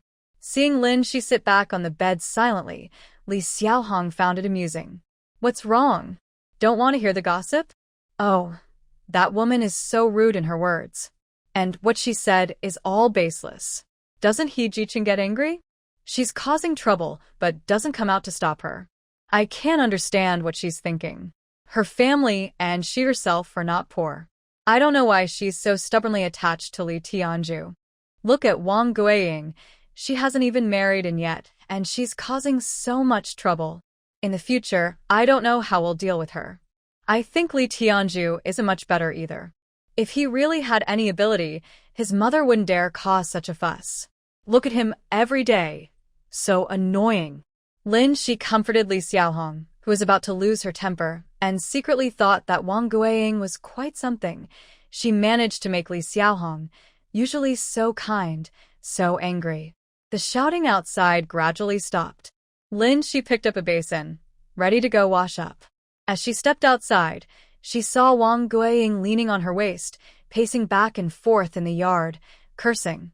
Tang Jin stood in the yard and said in a deep voice, "Wang Guiying, I don't care about your conflicts with He Jiqing, but your behavior is seriously affecting the lives of others here.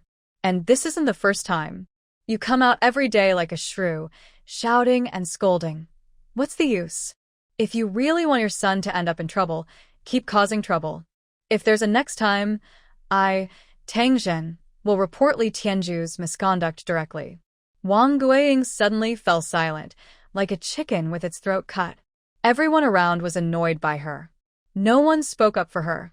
She hesitated for a moment, then finally slunk away in embarrassment. Seeing her leave, Tang Jin's cold face finally looked a little better. "Brothers and sisters at the Knowledge Youth Stations, as the person in charge, I need to talk to you today. From now on, everyone should keep their own and the station's reputation in mind. Don't wait for others to criticize us. But if someone tries to bully us, we shouldn't be afraid." "Okay, got it. Little He, don't be sad. In the future, we will be your family. That Wang Guiying is just a troublemaker." Ma Jiwen and others nodded in agreement. Sitting quietly in the inner room, He Xiaoman silently shed tears. After breakfast, everyone prepared to go to work. She still worked as the hospital doctor at the brigade office. Today, a few more children got better. The ward was empty except for a few little kids still sick and staying here, looking pitiful. She handed out candies to each of them. "You can eat these when you take your bitter medicine later. Don't be jealous of the others. Trust Sister Lin, in a few days, you'll be jumping around just like them." After comforting the children, she returned to the clinic to record each child's file. There was no computer here, only handwritten notes. Fortunately, she had a good memory, so she carefully recorded everything. Just as she was writing smoothly, there was a sudden knock on the door. "Come in, she said clearly. Lu Xinghua entered holding a document. "Captain, is there something you need?" "Yes, there are some matters. You might need to stay busy for a while. Take a look." He handed her the freshly prepared document. She took it and read quickly. The more she read, the more uneasy she felt. "Captain, is this true? Am I really that capable? Do I need to be transferred?" Yes. "Comrade Shi, because of your excellent work in treating encephalitis in Hongshan Brigade, the organization has specially transferred you to help other brigades." Lu Xinghua paused before continuing. "Lin Jiqing, work hard. Our brigade is sure to be an advanced brigade this time. You've really made us proud. As for the pigsty issue, I am also considering it. Letting her move out isn't a problem, since she's still in education. But other things can be handled flexibly. Now go get ready quickly, pack your things and wait. I will ask Lu Zheng to take you to the neighboring Sweetwater Brigade. Their situation is very serious right now." "Okay, I will pack my things now." She quickly stood up, knowing that her illness was urgent. She tidied up her notes from the medical room and hurried back to the youth commune. She put her medical books in her bag and drank a glass of malted milk. Luckily, during this time, while the village was boiling herbs, she also brewed her 10 packs of medicine. Otherwise, her body would have been worn out by now. Her health was just naturally weak, otherwise, she was fine in other areas. Thanks to nearly 2 months of careful care, she was about 70% better. She looked almost normal most of the time. She was not in a hurry. She knew that without those 2 ginseng pills, she would need a much longer time to recover. Today's words from the team leader gave her a lot of reassurance. When she finished packing and left the youth commune, Lu Zheng was already waiting at the door. "Why are you here so early?" "That was quick," she said happily. "Yeah, I didn't want to make you wait. Let's go, I'll take you there." Lu Zheng handed her a steaming white flour pancake. "Try this, I just made it. Eat some now. I'm worried you won't have time later when you're busy." She took the delicious, golden, crispy pancake and happily took a bite. "Wow, I feel like you're my treasure chest. So thoughtful," she said with a small smile, praising him nonstop. Lu Zheng kept a calm face, but inside, he was shouting happily. His girlfriend praised him again. Haha Lin, she sat on the soft cloth seat Lu Zheng specially made for her, swinging her legs slightly and eating the fragrant pancake. Lu Zheng pedaled the bike ahead, looking at the road and asking, Cece, do you think this trip will be hard? Are you still taking your medicine? Can your body handle it? It will definitely be hard, but I don't know the full situation yet. I've been taking my medicine all along. I brought a month's worth of pills with me, and my mom sent me another 2 months' supply.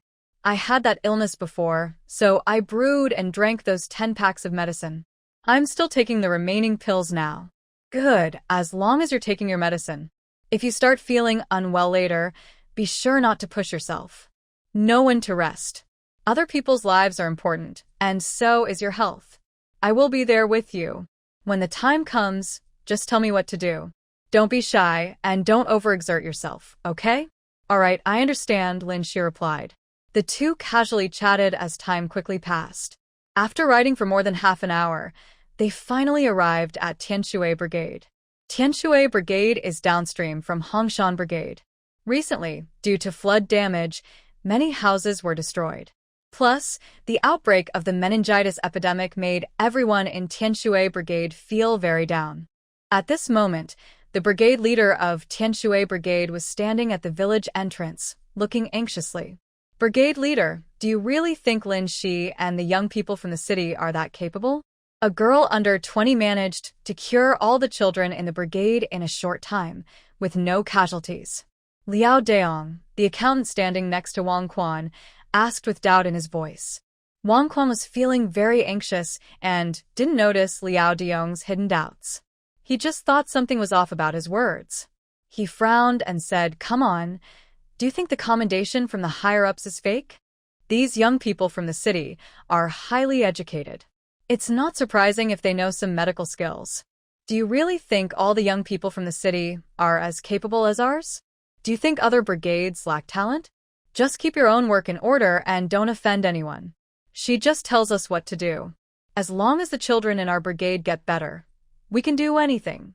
I'm just worried she might look down on us. After Wang Quan warned him, Liao Daong didn't dare to speak further. He stood quietly to wait for Lin Shi to arrive. Although Wang Quan wasn't as capable as Lu Zhenghua, the Tianshui Brigade was still doing okay under his management, with decent harvests every year. But this time, their morale was really damaged. Losing houses wasn't the worst. As long as the people were safe, they could recover. The sudden meningitis epidemic was the real culprit that made everyone so discouraged. Children are the hope of every family and the entire brigade. Wang Quan realized too late that the meningitis outbreak was serious. Most children couldn't escape it. They could only report to higher authorities for help. Fortunately, Lin Shi's appearance brought a glimmer of hope to the team.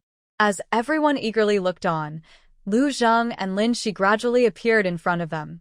Captain Wang looked at the tall, strong young man and the beautiful girl standing beside him. He felt a bit awkward, thinking these two didn't quite fit with their group. Luckily, Lu Zheng quickly broke the awkward silence. Captain Wang, hello. My name is Lu Zheng, from Hongshan team. My father is Lu Zhenghua. This is Lin Shi, a young volunteer, helping us with medical work. Wang smiled warmly. Hello. You've worked hard. It's a long journey for you. Why don't we go to the team office and sit down for a bit? Lu Zheng silently asked Lin Shi if that was okay. She nodded, and they began to ask briefly about the children in Tianshui team who were suffering from meningitis. The more they asked, the more worried they became. The situation in Tianshui team was much worse than in Hongshan team. There, no one had been taking care of the sick, and the illnesses were left untreated. Plus, due to the flood, many children caught cold and got sick more easily. After walking for about 10 minutes, they reached the Tianshui team office. Along the way, they saw that the conditions there were far worse than in Hongshan team. Mud on the roadside had not been cleaned up, and there were broken and collapsed houses scattered around. Especially today, no one was working in the fields. In an era when farming relied heavily on manual labor, this was a serious setback. Wang's face was serious as he carefully explained the village's situation to Lin Shi. She was a bit surprised by how attentive he was, given his rough appearance. Inside the office, four people were sitting. When they saw the newcomers, their eyes lit up with eagerness. Wang briefly introduced everyone to Lin Shi and then handed over the speaking role to her. Seated at the main desk, Lin Shi was stared at by so many eyes. She didn't hesitate. After taking out her notes, she began to share her ideas and experiences. At first, everyone was disappointed to see such a young girl. But as they listened to her calm and organized presentation, a glimmer of hope rekindled in their hearts. On the way here, Lin Shi had already learned the basic situation of Tianshui team. The village was surrounded by water on 3 sides, and the residents lived close together. This made her investigation much easier. Her first order was to ask Wang Qian to check all the children in the village. Then, there was no natural advantage for the Hongshan team, and they had almost no stored herbs. Therefore, they had to find a way to meet the demand for medicinal herbs. After talking for about half an hour, Lin Shi sat on a stool, sketching and drawing. Wang Quan had already gathered everyone who could work in the village. They were all preparing the needed space, manpower, and herbs for Lin Shi. When he left, only Lu Zheng and Lin Shi remained in the office. Lu Zheng poured her a glass of water, looking very proud. My little Shi just now really made me fall in love with her. That little mouth of hers is so lively, it's really exciting. He looked at the group of old-timers, all of whom were stunned. At first, they didn't believe it, their faces showing doubt, but in the end, they were proven wrong. Lin Shi gently placed her finger near her mouth. Speak softly. This isn't the Hongshan team. Don't let others hear. Yes, I know. I won't say anything careless. Do you need any help? Yes, actually. Can you help me copy the prescription? I'll need to distribute it later. Lin Shi wrote a simple prescription. She hadn't seen any patients yet, so she could only give them basic treatment for now. Once sorted, she would change the prescriptions accordingly. Lu Zheng took the prescription, raised an eyebrow. The girl looked delicate and weak, but her handwriting was very elegant. He picked up a pen and carefully copied it down. The two sat at the table, each busy with their own work, quiet and harmonious. After copying about 7 or 8 prescriptions, Lu Zheng checked them and handed them to Lin Shi. She looked at the prescriptions, and a hint of admiration appeared in her eyes. The handwriting was bold and elegant, very impressive. How is it? Do you think my handwriting is good? I learned it from my grandmother since I was young. Did your grandmother teach you? That's amazing, Lin Shi said, surprised. Yes, my grandmother was a noble lady. Back then, she went to school with boys. She was very impressive, Lu Zheng said proudly. Lin Shi nodded, showing her admiration. No wonder Ma Julian was so refined. They didn't say much before the door was knocked. Lin Jiqing, something's happened here. Can you come and take a look? Hearing this, Lin Shi and Lu Zheng exchanged glances and quickly stood up. What's going on? Lin Shi asked as she opened the door. A young man, who had just been in a meeting, was standing outside. His eyes were red, and his face looked pale. There is a child who seems to be unable to continue, constantly trembling. Quick, take me to see him, Lin Shi quickly said. The young man led the way hesitantly, while Lu Zheng held his arm to prevent him from falling. With Lu Zheng supporting, they finally managed not to stumble. After a few minutes, the 3 of them arrived at a mud brick house. At the door, a boy around 10 years old was lying on a wooden bed, surrounded by a few women crying. The whole yard was filled with sadness. Lin Shi approached, first checking his breathing, then opening his eyes to see his pupils dilated, and noticing his body twitching uncontrollably. She carefully checked his pulse, her heart sinking. Looking at the boy with closed eyes and pale face, she felt very sad. She turned around, and several hopeful eyes looked at her. Doctor, can my Wanger be cured? Will he get better? A slightly younger woman clung tightly to Lin Shi's hand, her eyes full of pleading. Lin Shi closed her eyes briefly, then spoke sadly, The patient is already losing vital signs and cannot be saved. If you have anything to say it now. As she finished, the sound of crying filled the air.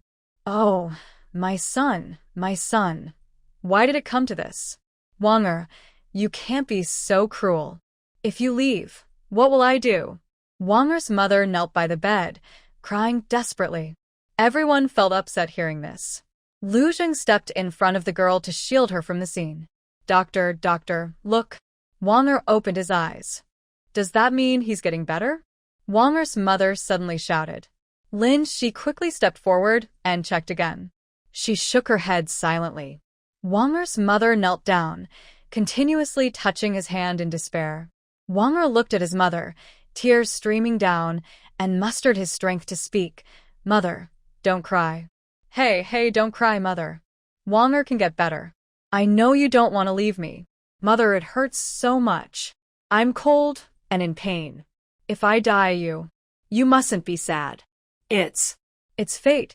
Wonger's voice grew weaker, and the slight blush on his face faded, leaving his face pale and blue. It's okay, Wonger. Don't sleep. Mother will keep you warm. Don't be afraid. I'm here. Wonger's mother sobbed uncontrollably, holding his hand tightly, trying to warm it again. But in the end, everything was useless. After a moment of persistence, Lai Wang finally closed his eyes reluctantly, and his hand, which wanted to wipe away his mother's tears, hung limply. Lai Wang's mother was heartbroken, crying so hard she couldn't breathe. The yard was filled with crying. Wang Quan hurried over and saw this scene, his eyes also reddening with grief. Lu Jing watched this, feeling deeply moved. It was hard not to be touched, but seeing the silent girl, he couldn't help but take Lin Shi out of the yard. All words at this moment felt too empty. Lu Jing tightly held Lin Shi's hand, trying to send her warmth. Lin Shi's mind was a mess. As a doctor, she had seen many goodbyes and deaths, but each time, it still affected her. She squeezed Lu Jing's hand, forcing herself to calm down. I'm fine, Lin Shi said. Lu Jing looked at her pale lips but said nothing, just nodded. Wang Quan tried to comfort them inside, but it didn't help. The pain of losing loved ones felt like it was eating at their bones.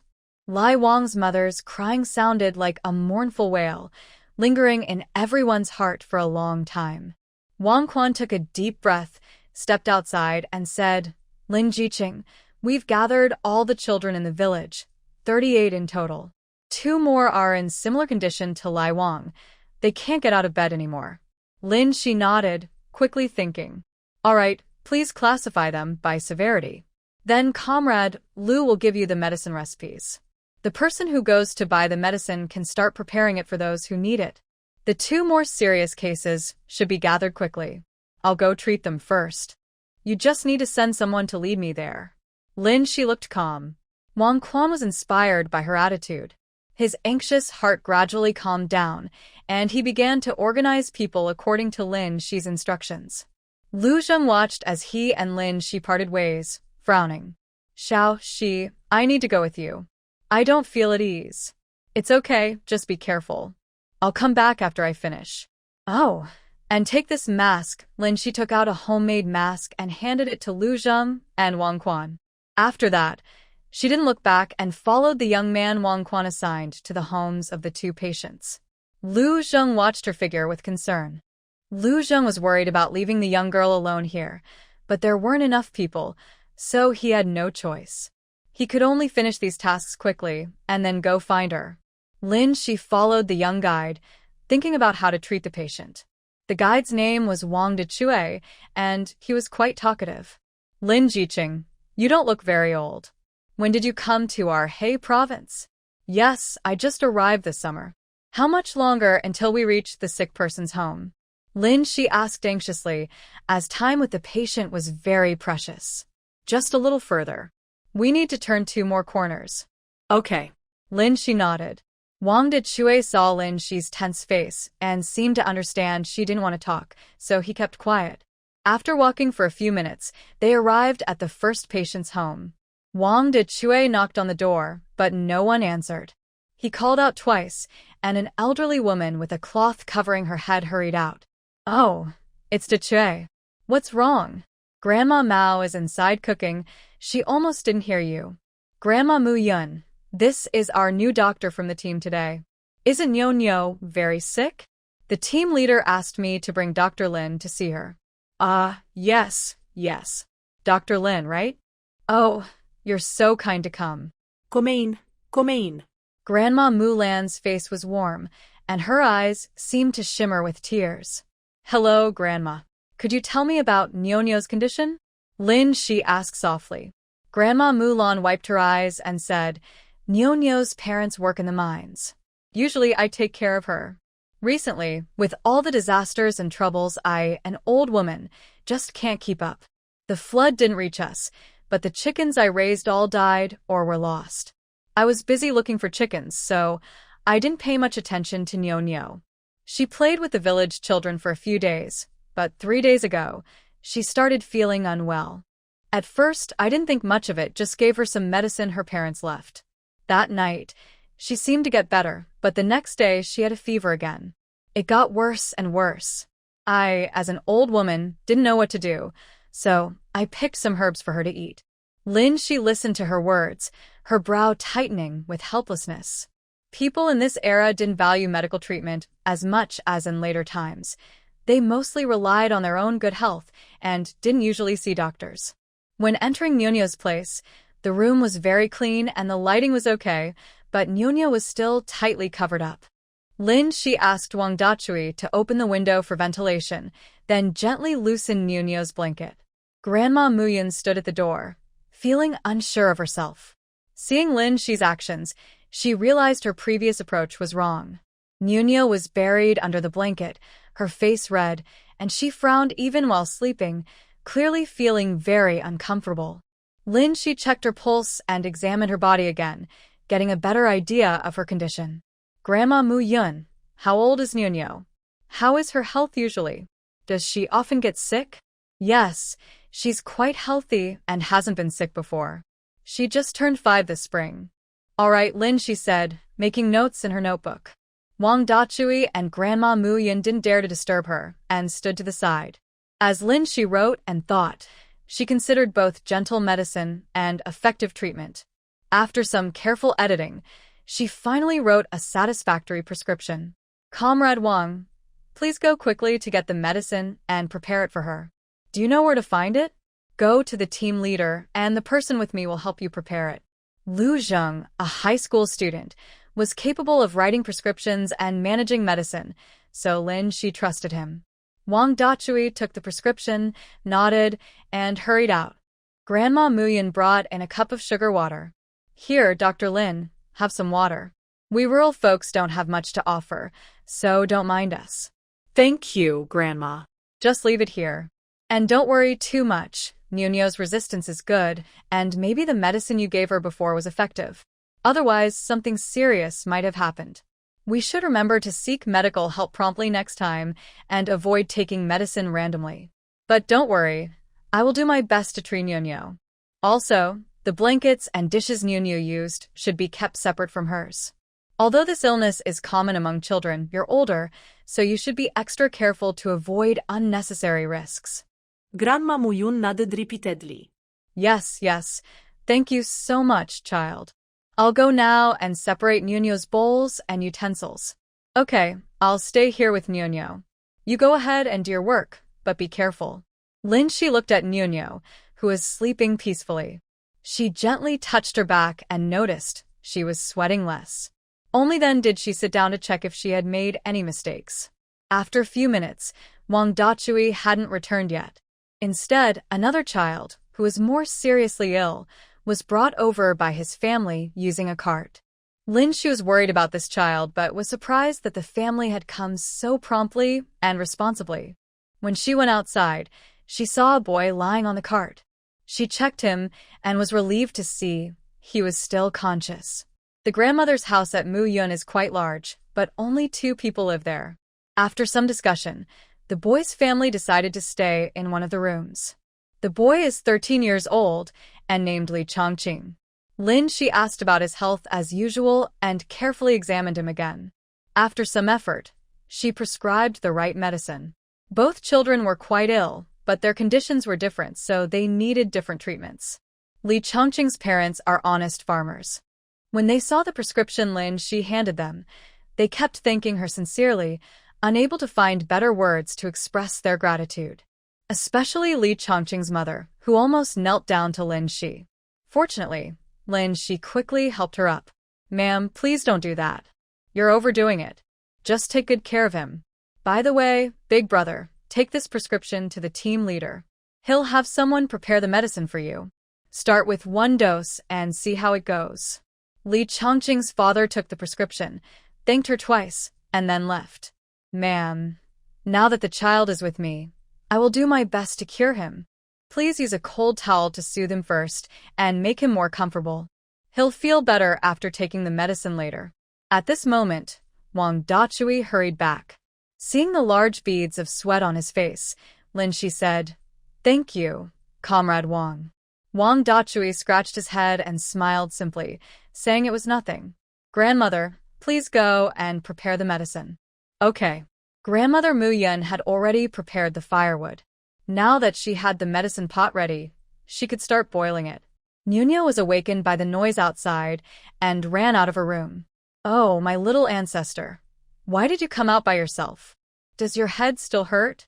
Grandma Mu Yun quickly picked up the barefoot little one from the ground, brushing off the dirt from her feet as she spoke. The little girl looked very tired, her eyes curious as she looked toward Lin Shi, but she seemed very weak and lacked energy. Seeing her wake up, Lin Shi approached and asked, "Little sister, are you feeling uncomfortable now? Do you feel like vomiting or have a headache?" Nyo nodded shyly, her face looking very pale, with her small mouth pressed tightly. Lin Shi touched her forehead, which was still very hot. "Grandma, do we have a towel? Let's put it on her to help her feel better." "Yes, I'll go get one." "Stay still, Nyo. Grandma will get a cold towel for you." Nyo sat quietly on the chair, not crying or making trouble, but she looked very weak, curled up in the chair, making people feel sad. Soon, Grandma Mu Yun placed a cold towel on her forehead. The smell of medicine gradually filled the yard. Grandma Mu Yun carefully simmered the medicine for over half an hour, watching closely until it was almost ready before pouring it out. Li Chongqing's medicine pot was then placed nearby, with his father sitting there, watching over him. To help Nyo drink the medicine sooner, Grandma Mu Yun held 2 bowls, constantly switching them back and forth, hoping to cool the medicine faster. Lin Shi watched the man sweating from the heat, saw Grandma Mu Yun changing the medicine repeatedly, and saw Li Chongqing's mother constantly changing the towels, truly feeling the deep love among ordinary people. When the medicine cooled enough, Grandma Mu Yun brought it over, coaxing Nyo to drink. The medicine was bitter, and since Nyo was so young, she refused to drink more after just 1 sip. Despite many attempts to persuade her, she still refused. Finally, Lin Shi and Li Chongqing's mother helped, gently coaxing and forcing the medicine into her. Nyo's face turned red from crying, and she wailed loudly. Grandma Mu Yun felt sad but comforted her for a long time until she finally fell asleep. Lin Shi patted the footprints on her body, feeling relieved. Children are always hard to take care of, but after drinking the medicine, she would feel better. Li Chongqing, being older and a boy, also found the medicine bitter, but knowing it was good for him, he didn't resist and finished it all in one go. Lin Shi saw that the 2 children had finished their medicine and felt relieved. Their health was very fragile, and she was truly afraid that a situation like this morning would happen again. After taking the medicine, both children gradually became sleepy. Lin Shi left the room and carefully explained to the adults how to take care of them. "Also, if anything seems wrong, please contact me immediately. Don't ignore it or be afraid to trouble me. The children are the most important." "Okay, Dr. Lin. Thank you for your hard work. You've been so busy since you came here, and you haven't even had a sip of water. If it's not too much trouble, would you like to stay and have a meal? My cooking isn't great, but you're welcome to eat." "No, that's okay. I'll eat later." Li Chongqing's parents also urged her to come to their house for a meal. Lin Shi was overwhelmed by their warm invitations. Fortunately, Lu Zheng appeared just in time and managed to pull her away from them. As she hesitated, she turned her head and saw Lu Zheng. She quickly pointed at him and said, "Look, someone I know is here. I have food to eat. Thanks, everyone. You've worked hard, so don't trouble yourselves." She hurriedly ran outside. Grandma Muyin called after her, "Dr. Lin, be careful. Come to Grandma's house for a meal next time."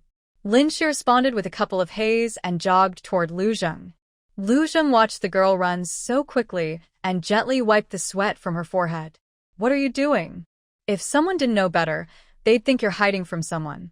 Lin Shi patted her chest to calm down and said after a moment, "You don't know. They're so enthusiastic. They keep inviting me to their house for a meal. I couldn't refuse no matter what. If you hadn't come, I wouldn't know what to do. Just having a meal is fine. You treated the children, and they should thank you." No, I don't want to trouble them. My family already has someone sick to take care of, and now I have to cook for an outsider. It's so troublesome. Besides, haven't you noticed? Our team's disaster situation is much worse than theirs. How can we still eat at their house? Right? Yes, my Xiaoxi is the kindest of all. Are you hungry? Captain Wang has prepared some food and is waiting for you. Lin Shi's eyes lit up. That's great. Honestly, I'm a bit hungry. By the way, I asked them to boil the medicine I gave you first so the sick children can drink it. Lu Zheng finished fixing his bike, helping Lin Shi get on, and replied, "Yes, I measured out all the medicine according to your instructions. Our team is really struggling this time. Just the medicine alone costs quite a bit." "Well, there's nothing we can do. It's already good that we can buy some since Western medicine is even harder to get." When they returned to the team headquarters by bike, Wang Quan and a few others were sitting in the yard waiting for Lin Shi. When they saw her coming, everyone stood up. Wang Quan was especially excited. "Lin Jiqing, thank you so much." After drinking the medicine once, many of the kids said they felt better. Lin Shi nodded. "It's nothing. I should do this. Later this afternoon, I'll check on each of them again and make adjustments if needed. By the way, I told you to separate them properly. Also, the places they've stayed, the things they've used, everything at home, must be washed thoroughly and sun-dried for disinfection. I've separated them based on how serious their illness is. Don't worry, I supervised it myself. As for disinfection, I'll remind them again later. All right, shall we eat first? You've been busy for so long and must be hungry."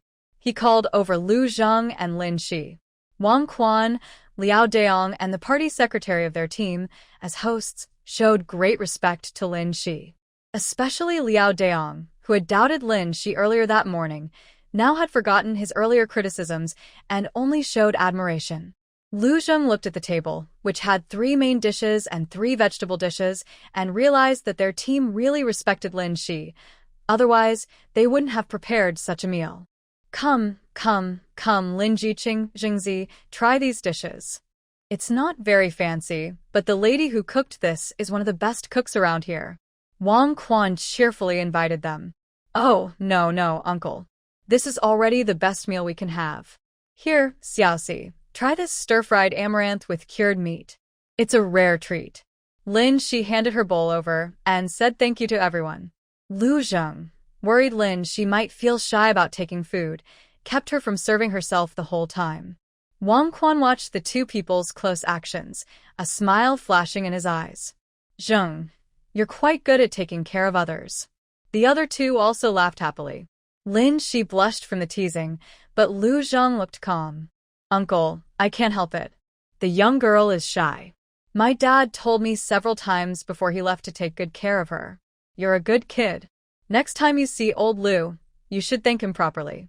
Hearing Lu Zheng talk so smoothly with them, Lin Shi finally relaxed. She really didn't like being watched by others, so this was much better. They had a very peaceful meal, and Lin Shi's stomach stopped growling. After eating, Lu Zheng took Lin Shi to their temporary hospital room, which was in the house of 2 neighbors. These 2 families are newly married brothers. Their house is quite big, but they don't have children yet, so they temporarily lent it to the team. Lin Shi listened to Lu Zheng's explanation and understood. With a bicycle, it was much faster, just 2 or 3 minutes to the brother's son's house. Lu Zheng led Lin Shi inside. They spent the whole morning there, and Lu Zheng had almost figured out the layout of the 2 houses. The Sun brothers had earned a lot of money working in a coal mine before. Their houses were 5-room red brick houses, which was quite grand for this time. Entering the main room, a strong medicinal smell hit her. They have a large kitchen and are constantly boiling medicine. There are 2 other places doing the same. Captain Wang has arranged everything. Lin Shi nodded. She believed that a team leader must be capable. Lu Zheng had been busy all morning, so he specially asked for a room for Lin Shi to use as a temporary clinic, where she could rest when free. Lu Zheng led Lin Shi inside, poured her a glass of water. Xiao Shi, here we divide the patients into 3 main groups. Over here is the pharmacy for more serious symptoms, and the other side is for moderate and minor cases. Okay, thank you. I'll go see the serious cases first. Lin Shi tied her hair back and put on a mask. Lu Zheng also put on a mask like her, carried her medical bag, and led the way. Lu Zheng pushed open the door. The room was quite large, with 5 girls lying on the bed. This is the first room, and there is another one for boys. I will take you there later. The girls sitting on the bed all sat up and looked at the 2 people by the door. Hello, I am Lin Shi, your doctor. I need to check all of you now. If you have any problems, you can tell me. Please answer honestly when I ask questions, okay? The oldest girl, Liao Meijing, responded loudly, and the others nodded. Good. Now everyone come down one by one, so I can check you. Liao Meijing quickly put on her shoes and then picked up the little girl sitting inside. Dr. Lin, this is our youngest child. Please treat her first. She has been crying for a long time and can't hold it anymore. Lin Shi nodded and signaled Liao Meijing to loosen the child's clothes. Lin Shi first used a stethoscope to listen to the girl's heart and lungs, then carefully checked her pulse. After about 10 minutes of examination, she finally decided on the right medicine.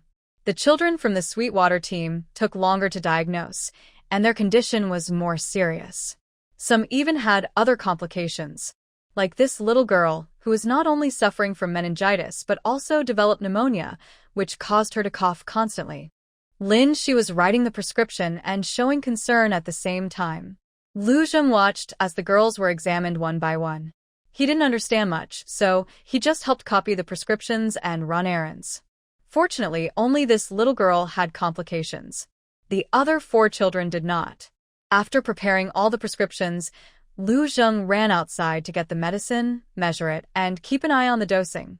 Lin Shi sat in the room, watching the girls look very tired and weak.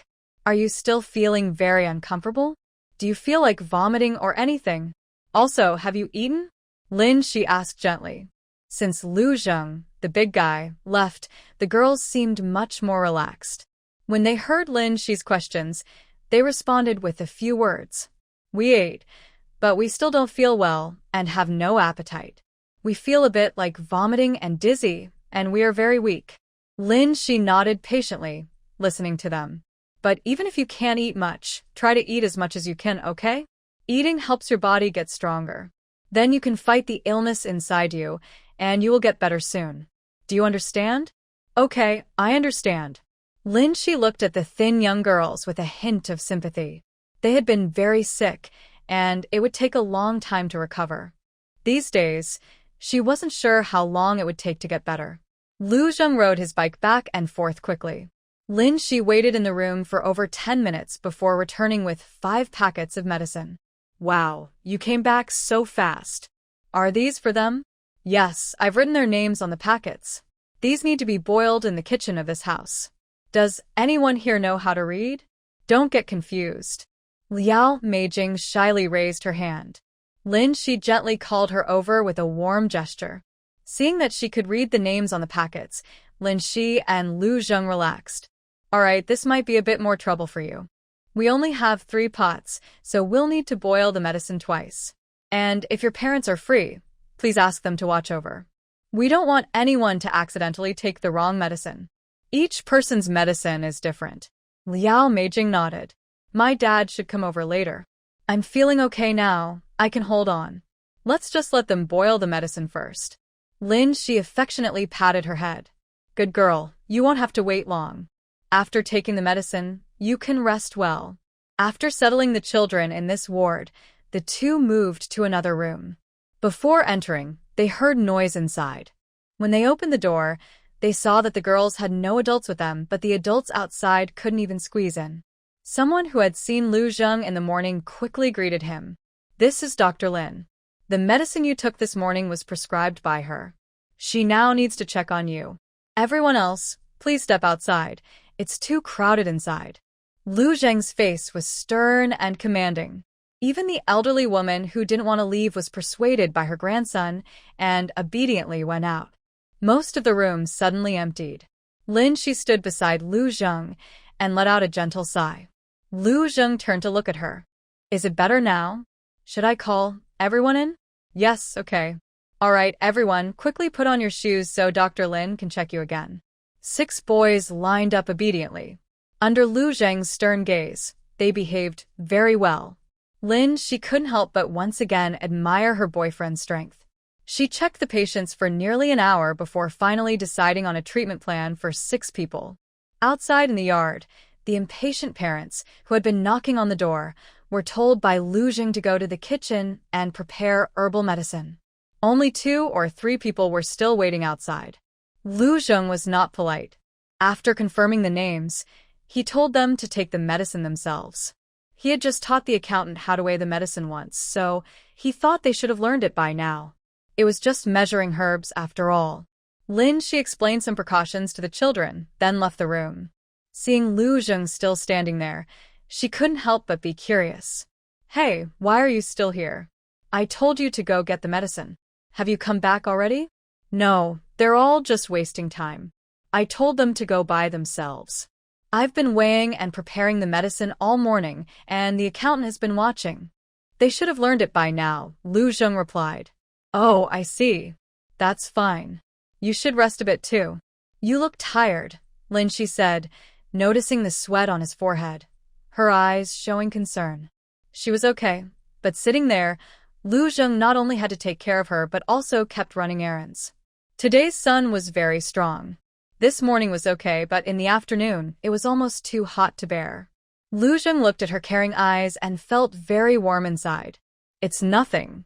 There's no real tiredness. But you've been busy treating everyone. It's all mental work, so tiring. Come on, let's rest for a while. The symptoms next door are not serious, and with the medicine, they'll get better. Lin, she nodded and sat on a chair outside, occasionally massaging her calves. It was hard to say she wasn't tired. Her body was already like that, and she was doing everything alone. If it weren't for Lu Zheng, she would have been exhausted long ago. Lu Zheng watched her gently massage her legs with concern, while people walked back and forth around them. He clenched his palms to resist the urge to squat down and massage her legs himself. Shao Shi, later tonight, I'll give you a good massage. Don't walk around too much now. I'll take you on my bike. I won't leave you this afternoon. He hurriedly headed toward the door. Lin, she watched Lu Zheng run off, her face blank. What's going on? He just slipped away suddenly. Well, her boyfriend really has endless energy. She stared at the door, seeing Lu Zheng come back with a big smile, carrying a small paper package. What's wrong? What are you going to get? Lin, she asked with a smile. Well, I'm going to get this cake, and there's another one I didn't eat this morning. You must be hungry, so hurry up and eat a little. After that, we have to go to the next place. Seeing the man's eager eyes, Lin, she carefully opened the paper wrapping. Why don't you eat it yourself? There are only 2. I already ate one this morning, and now you're giving me this one. Lin, she felt a little sad. Oh, come on, eat it quickly. I made it myself. I want to eat whenever I want. You're at the youth station, and it's not as convenient as here. Just eat it quickly to regain your strength. This time has really worn you out. Look at your face, it's so thin. It makes me angry, Lu Zheng said with a hint of resentment. Oh, I haven't lost weight. I eat a lot every day. Don't worry about me. The cake had cooled down and was no longer soft like in the morning. It was quite large, about the size of an adult's palm. Lin Shi tore it into two halves using the paper wrapping. She handed the larger half to Lu Zheng.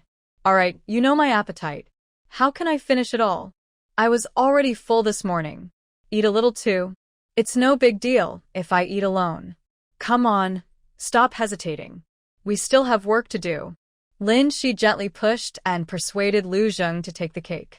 After sharing the cake and resting for a while, they both felt energized. Let's go. There are about 10 people waiting for us.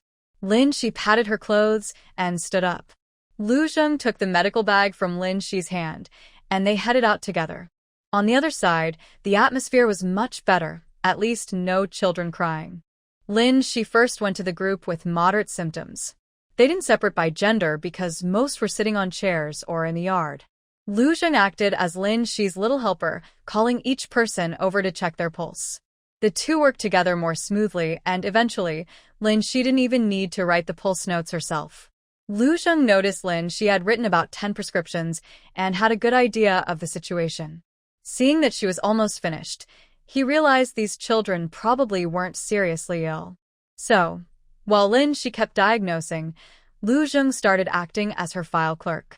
Seeing him organize the pulse notes neatly, Lin Shi felt a wave of admiration. Her boyfriend's learning ability is really impressive. During the visit, Wang Quan came once and discussed with Lin Shi which medicines still needed to be purchased. Their medicines had to be bought in the town or county.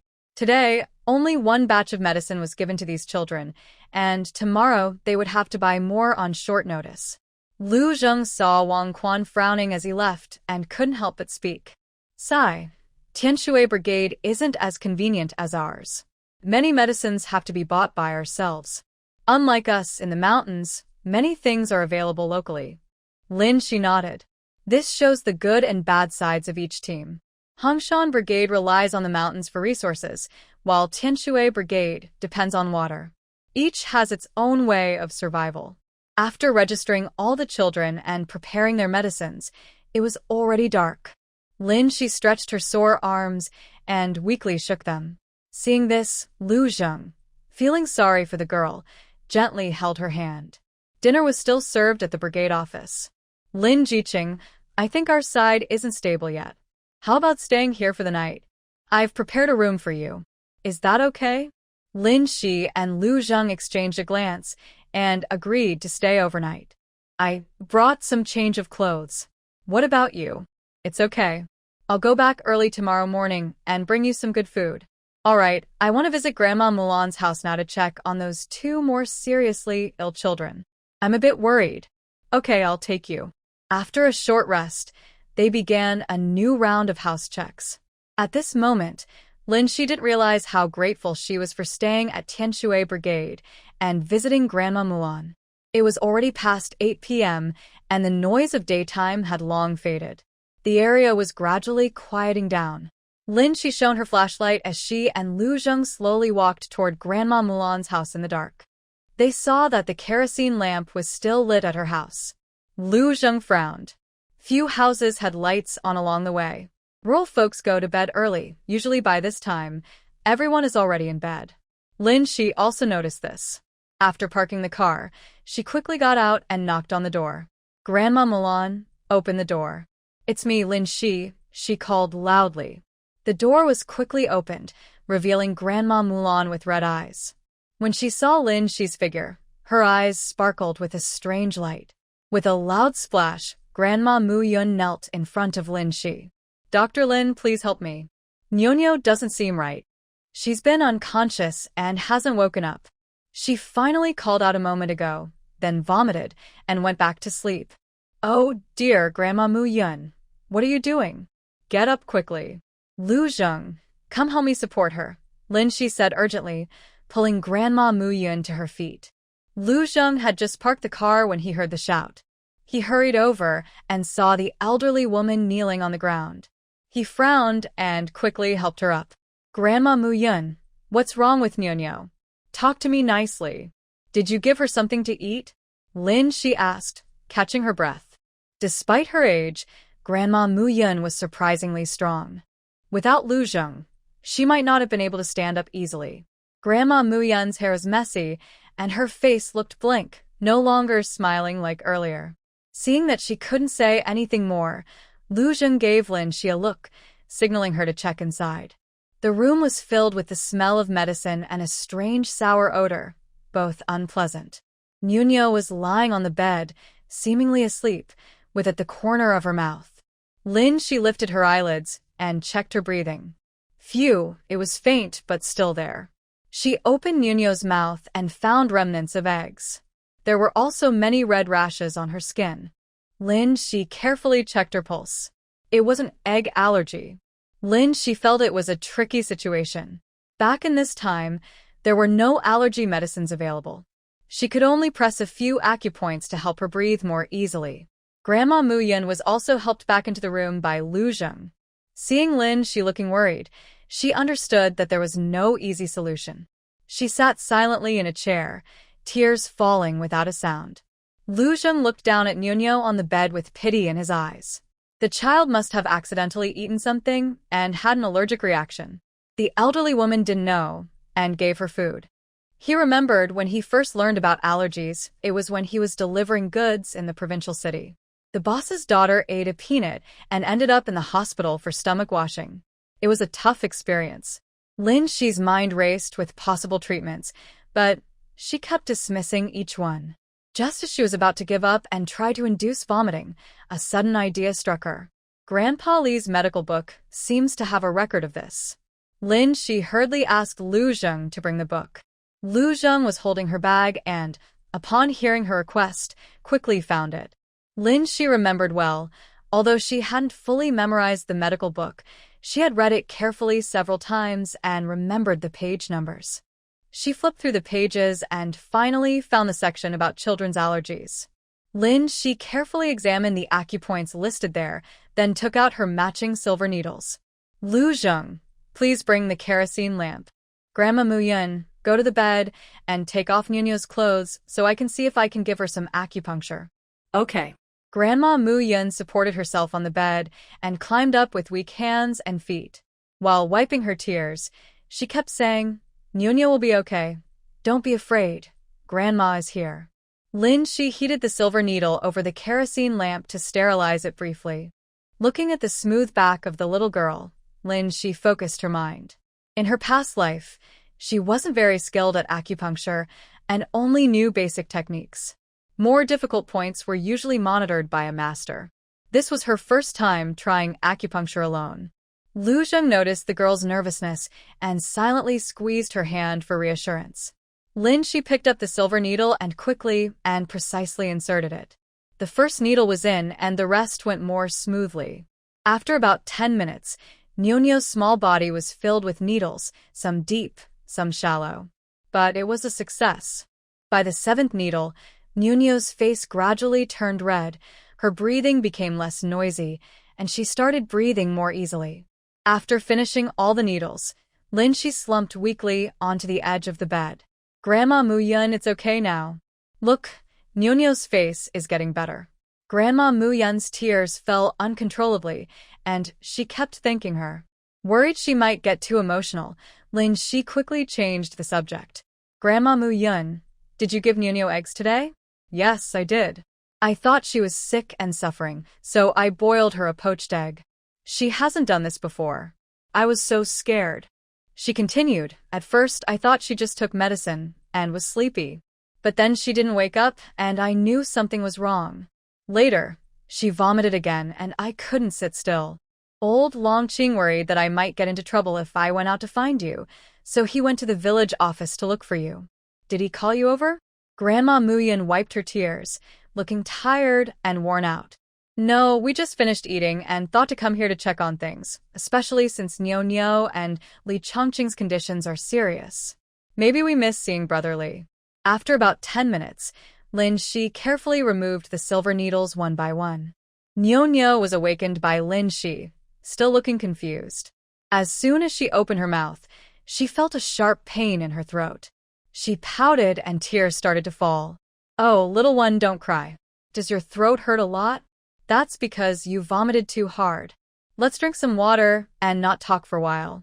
In a couple of days, you'll be fine. Lin Shi gently fed Nyo some warm water from Lu Zheng, who had poured it for her. The sunlight shone on Lin Shi, making her gentle expression and even her hair glow. Lu Zheng watched her quietly. This scene left a deep impression in his heart. Nyo was clingy and kept holding onto Grandma Mu Yun tightly. Lin Shi was worried she'd get hungry, so she and Lu Zheng went to the kitchen to prepare some porridge. The kitchen was well stocked with rice and flour, and the stove was still warm. Lu Zheng quickly washed the rice and cleaned the pot. Soon the porridge was ready. Lin Shi didn't have much chance to help.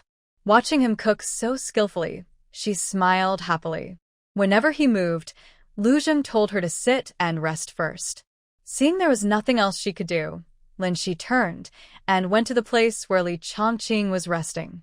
Li Chongqing was a boy, older and healthier than Nyo. After taking 2 doses of medicine, he was able to sit up. When Lin Shi entered, he was leaning against the bed, reading a book. "Dr. Lin, is Nyo okay?" Li Chongqing asked. "Nothing serious. It's all taken care of." "Where is your family? Why are you here alone?" "Oh, I told my mother to go back and rest. She's been very tired these days. I can sit up now, so I don't want them to worry and stay here. My father went to the village office to find you." Did he come back? "No, maybe he missed it." How do you feel now? "Is there anything uncomfortable?" Li Chongqing shook his head. "I feel much better than a couple of days ago. My head still hurts a little, but it was worse before." Then she felt a bit weak in her hands and feet, and her mouth couldn't taste anything. "Yes, that's normal. Come on, stretch out your hand, and I'll check your pulse again." Lin Shi focused and carefully felt Li Chongqing's pulse. "Good, much better. This morning, your pulse was weak and floating, but now in the afternoon, it's much stronger. It seems your regular exercise has helped, and your health is good," Lin Shi said with a smile. Li Chongqing shyly scratched his head. "Well, I don't really do much exercise. I guess working on the farm, since I was young, made my body strong. All right, rest now. You're recovering well, and there's no big problem. Take this medicine for another dose, and I'll come back to give you a new prescription later." Li Chongqing nodded and watched Lin Shi's figure gradually disappear. Lin Shi returned to Nyo's room. The porridge was already cooked, and Grandma Mu Yun was soothing Nyo as she ate. Probably after vomiting, her stomach was empty. Without saying much, Nyo picked up her small bowl and started sipping loudly. Grandma Mu Yun also recovered and looked lively again. After Nyo finished eating, Lin Shi checked her pulse again, wrote something in her notebook, tore out the paper, and handed it to Grandma Mu Yun. "Grandma Mu Yun, this is Nyo's new medicine prescription. Tomorrow, when you go to get the medicine, bring this along. I added some medicine to treat her allergy. Since she's weak, I worry she might have a relapse. Make sure she finishes the medicine, or the effect will weaken, and she might feel worse. Also, don't give her eggs recently. She was fine before, but maybe today the medicine reacted with her or her body changed due to the illness." "Okay, Dr. Lin. I won't let her eat anything she shouldn't." Good. "We'll leave now. You should rest early too." "Wait, I'll see you off." Grandma Mu Yun, despite being tired, insisted on seeing Lin Shi and her group out. On the way, Grandma Mu Yun kept worrying about what had happened today. Lin Shi patted her hand gently and comforted her. "Grandma Mu Yun, nobody knows what might happen. You're Nyo's grandma, and of course, you want her to eat well. Also, this situation is complicated. We don't know why she suddenly had an allergy. But next time something like this happens, be sure to seek medical help immediately. Also, don't get too anxious or upset. Wait until Nyo gets better. It wouldn't be good if you got sick again in the meantime. Alright, you also stop sending more. Lu Zheng and I will go back first. We're staying at the big team office today. If anything happens, just come directly to find us." Lin Shi comforted Grandma Mu Yun for a long time before finally calming her down. As soon as she sat on her bicycle, she saw Li Chongqing's father running over, sweating all over. "Oh, Dr. Lin, we really missed it. I almost went to Hongshan team. If the team leader hadn't said you might have come, I wouldn't have known what to do." Yes, sorry about that. We just missed each other. It's okay now, your body is back to normal. Li Chongqing is recovering very well, and tomorrow we can change to a new medicine plan. You should go rest now. Look at you running around and sweating so much. The man smiled foolishly. Okay, good. As long as Niu is fine. She sat on her bicycle, surrounded by silence, only hearing the wind blowing. She leaned her head on Lu Zheng's back, loosely wrapping her arms around his waist. I'm so tired. I feel like I might die from exhaustion, She said, hugging Lu Zheng and acting spoiled for the first time in a while. It's been a long time since she experienced this kind of intensity, and she wasn't used to it. Today, when she was giving injections alone, her hands were trembling. If Lu Zheng hadn't been silently encouraging her nearby, she wasn't sure if she would have succeeded. Lu Zheng clearly felt the girl's fatigue and felt very tender toward her. If you're so tired, lean on me and rest a bit. We're almost at the sleeping place.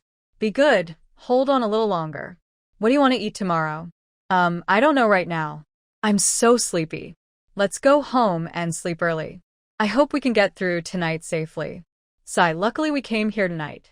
Otherwise, I really would feel terrible inside. You're doing great, Xiaoxi.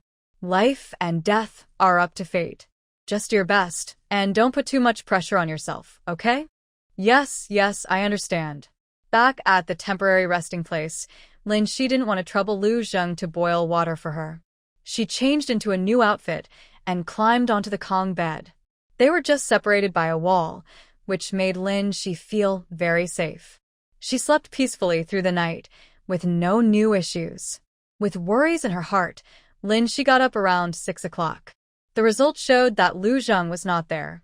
After washing up, she carried her small bag and went to the village office. Inside, Wang Quan was busy arranging village matters. Seeing Shi, he quickly said, Lin Jiqing, you're awake. Everything was fine last night. Thank you so much. Wang Quan looked grateful. He truly appreciated Shi. Every child in their village mattered, and missing any one of them was upsetting. Shi smiled. Seeing that Lu Zheng was not there, she stepped outside again. She wandered around a bit before deciding to check a house first. As she stepped out the door, she saw Lu Zheng riding his bike toward her. It was early morning with some fog. When Lu Zheng approached, she could see his slightly damp hair. Where have you been? You didn't tell me, and I was so scared. I thought you left me here alone, Shi said, pulling out a handkerchief and handing it to Lu Zheng while complaining. Lu Zheng grinned and leaned closer. I couldn't sleep, so I thought I'd bring you some food. I also found 2 helpers for you. You were so tired yesterday. That brother, he is familiar with you, right? I told my dad to send him over. And Tang Zijing also came. Shi quickly wiped his face a few times and then shoved the cloth into his hand. Are you talking about brother Wenli and Tang Zijing? She asked. Yeah, probably. Brother he is, and Tang Zijing seems to be that name. I think today will be much easier for you. He then took out 2 eggs and a handful of candies from his pocket, handing everything to Shi. Lu Zheng looked very happy, as if he had done a good deed and was waiting for praise. Shi looked at all the food Lu Zheng was holding, feeling both touched and helpless. So, you went back so early just to bring me food? Shi's eyes showed a hint of concern. No, I just couldn't sleep. I even took a shower. Don't worry, I'm perfectly healthy, he said, patting his chest. She was startled by his energetic gesture. Oh, all right. Did you eat breakfast yourself? Lu Zheng nodded. Good. That's smart. If you hadn't eaten breakfast and came back, I'd be really mad at you, she said. Hee, my boyfriend knows how to care for me, Lu Zheng said with a big, bright smile. Shi was suddenly teased and glared at Lu Zheng with a displeased look. However, this teasing didn't have much impact on Lu Zheng. After finishing breakfast in the corner, the two started their work for the day. Today's work was much easier than yesterday. She still chose to visit Niu-Niu's house to check on the 2 more seriously ill children. When they arrived, Niu-Niu was sitting in the yard eating breakfast. After resting all night, the little girl looked more energetic than yesterday, and her small eyes were less dull. She smiled and asked Niu-Niu kindly, Niu-Niu, you're awake? Do you remember who I am? Niu-Niu nodded, and her little hair tuft shook as she nodded. I remember, you're the doctor's sister. Listening to her soft voice, Lin Shi's expression became even gentler. Remember me? Does your stomach still hurt today? Are you feeling uncomfortable anywhere else? Nyo Nyo patted her head with a pained expression. Head hurts. It's broken. Lu Zheng and Lin Shi watched her cute little actions and couldn't help but laugh. Your head hurts? That's not broken. It's because you were sick before. Now that the doctor's sister has given you medicine, you just need to take it, and the pain will go away. Nyo Nyo looked confused, tilting her head and looking at her doubtfully. At this moment, Grandma Mu Yun heard the voices and hurried out of the kitchen. Seeing Lin Shi and Lu Zheng, her eyes lit up with excitement. Oh, Dr. Lin, you came so early. Have you eaten breakfast? I just finished making noodles. Come and eat some. Grandma Mu Yun warmly greeted them. She was truly grateful to these two children. Without them, Nyo Nyo might not have made it through last night. If anything happened to Nyo Nyo, she wouldn't be able to go on. Grandma Mu Yun, we've already eaten. We came now to check on their condition because these two children are the most serious. You go ahead and feed Nyo Nyo breakfast first. I'll go see Li Chongqing. Okay, you guys busy first. Just call me if you need anything. Lin Shi nodded and then went with Lu Zheng to Li Chongqing's room. They knocked twice on the door, which was quickly opened. Li Chongqing was sitting on the bed, his face back to a healthy color. The smell of food filled the room, indicating he had just finished breakfast. Did you just finish breakfast? How do you feel? Did you feel a bit better after waking up? Li Chongqing nudda. Yes, I feel much better now. I can eat normally again. That's good. It's a sign of recovery. Come on, stretch out your hand, and I'll check your pulse again. Li Chongqing obediently extended his hand. The room was quiet as Lin Shi carefully felt his pulse. Yes, your pulse is much stronger now. You're out of danger. No need to worry. Just take the medicine for a few more days. Okay. Li Chongqing nodded, feeling relieved. Standing nearby, Chongqing's mother had tears in her eyes. She had been worried about her child these past few days, skipping meals just to see him get better. Thinking of his pale face yesterday morning, she felt a wave of fear. Seeing his mother cry, Li Chongqing quickly comforted her. Lin Shi and Lu Zheng didn't disturb them and quietly closed the door. Nyo Nyo had finished her noodles and was now neatly cleaned up by Grandma Mu Yun, sitting on a stool waiting for Lin Shi. Lin Shi felt very caring toward this young girl who had suffered twice. Because she was young, her checkup was done very gently. Grandma Mu Yun, Nyo Nyo no longer shows signs of allergy. Please keep her from scratching these red bumps and let her recover slowly. Also, she must keep taking her medicine. Recently, avoid giving her foods like eggs that can trigger allergies. Just take good care of her these days. I'll come back when I have time. Okay, thank you, Dr. Lin. No problem. All right, where should we go next, Dr. Shaolin? Lu Zheng asked with a smile. To the other two places. Let's go, Driver Lu. All right, hold on tight. They chatted and laughed happily, the atmosphere very cheerful. At the doorstep of the Sun brothers' house, Wang Quan was waiting with He Wenli and Tang Zhen. Seeing them approach, Wang Quan smiled and said, Lin Jiqing, are these members of the Hongshan Brigade? Captain Lu sent these two young people to help you, because he's worried you're too busy. Well, you all know each other. I won't interfere anymore. I have a lot of things to do. Okay, you go ahead and get busy. We'll handle things ourselves here. Wang Quan nodded, then turned and walked away confidently. Tang Jiqing, Wenli Ge, shall we go inside first and sit down, then discuss how to arrange things? Okay, we have no objections, Tang Zhen said. The four of them entered the temporary medical room inside. He Wenli walked behind, watching Lu Zheng show so much care for Lin Shi, and his brow furrowed tightly. Lin Shi and Lu Zheng didn't realize they had already been exposed. Lin Shi called the others to sit down in the medical room. Tang Jiqing, Wenli Ge, thank you for making the trip. Here's the current situation on our side. Basically, the illness is under control. But because they lack enough medicinal herbs, we have to buy them from the town and other places in the county. Also, since we are not familiar with the people here, it's hard to assign work properly. I think, since Tang Jiqing has been here longer, he can go with them to buy medicine. Wenliga, you've helped me in Hongshan Brigade before, so you can continue to help with the pharmacy work. Lu Zheng, just like yesterday, help me with miscellaneous tasks. Is that okay? Lin Shi looked at the three. I have no objection, Lu Zheng said first. Good, I have no problem either, Tang Jin nodded. Lin Shi looked at He Wenli. Wenli forced a smile and said, okay. All right, then it's settled. Lu Zheng, take Tang Jiqing to the brigade office. I'll go with Wenliga to check out the pharmacy. Yes, okay. The four split into two groups, quickly preparing their work. After He Wenli finished inspecting the herbs in the pharmacy and looked over the prescriptions, he had a rough idea in his mind. Lin Shi was not worried. Wenli was smart and quickly learned everything last time. Wenliga, how have you been these days? Is work hard? Nothing unusual happening lately? Lin Shi casually asked. Wenli looked at Lin Shi's profile, pursed his lips, but ultimately didn't ask his doubts. First, Lin Shi was an adult now. She wasn't his biological sister, so he couldn't really control her. Second, nothing was certain yet. What if Lu Zheng was just acting on impulse? The girl was shy, and he didn't want things to turn out badly.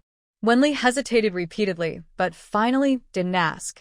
Lin Shi saw that he looked serious and was studying him carefully. She asked, Wenliga? What's wrong?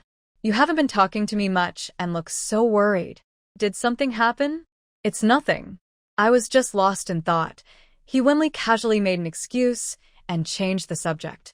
I was just thinking about these kids' illnesses. Are they the same as those in Hongshan Brigade? Or is there a difference? Because some of the prescriptions seem a bit different from before. A look of surprise appeared in Lin Shi's eyes. Wenliga, your memory and attention are amazing. You remember all that? Have you ever studied medicine? No, I haven't. I just have a good memory and remembered some things before. Oh, I see. This illness is indeed a bit different from Hongshan Brigades. Maybe theirs lasted longer, and without proper prevention, the situation got worse. The infection rate is over 95%. Almost all the children in the brigade were affected. There was even a child I couldn't save yesterday who passed away. As Lin Shi spoke, her mood sank. That boy, Lai Wang, was only a teenager. He hadn't seen much of the world yet, and his short life ended suddenly. He Wenli heard how serious the situation was and couldn't help but worry. Xiaoxi, this isn't your fault. If it weren't for you, the casualties in their brigade might have been even higher. Yes, I know, Wenliga. I've long accepted life and death. I try my best to save those I can, but there's nothing I can do about those I can't. All right, let's not talk about this now. You should get familiar with the place and the equipment here. I need to check on the children too. I've only examined 2 today. Okay, go ahead. I'll stay here and get familiar. Lin Shi nodded and went to Liao Meijing's room. Today, some parents were staying here. When they saw Lin Shi come in, they looked a bit nervous. Lin. Dr. Lin, you're here? Please sit over there. Thank you so much. If it weren't for you, my sister might not have made it. Lin Shi patiently comforted the slightly anxious parents. It's okay. She's still doing well here. Just take good care of her. After a few more days of medication, she should get better. All right, children, line up quickly. Sister Lin is going to check your pulses again. Lin Xiet carefully examined their mouths, tongue coating, eyes, hands, and back. Everything looked good. There were no signs like what Nyo had. Yesterday's incident with Nyo was really frightening. The little girl almost couldn't breathe. If she hadn't gone there last night, who knows what might have happened.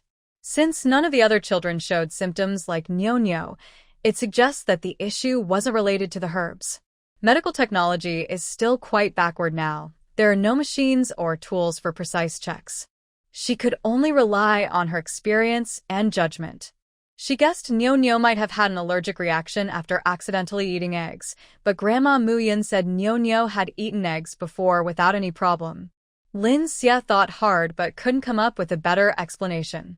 She decided it might be due to a weakened immune system caused by meningitis, possibly triggered by a conflict with one of the medicinal ingredients.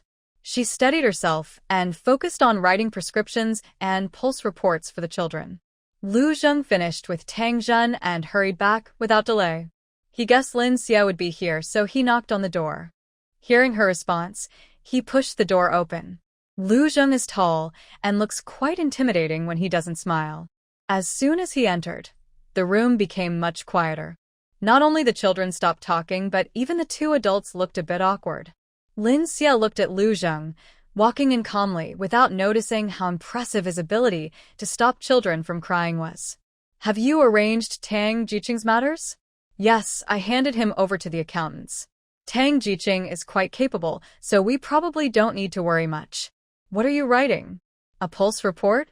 Let me do it. Alright, you can do it. I need to take a break, anyway. Lin Xia put down her brush and made space for him.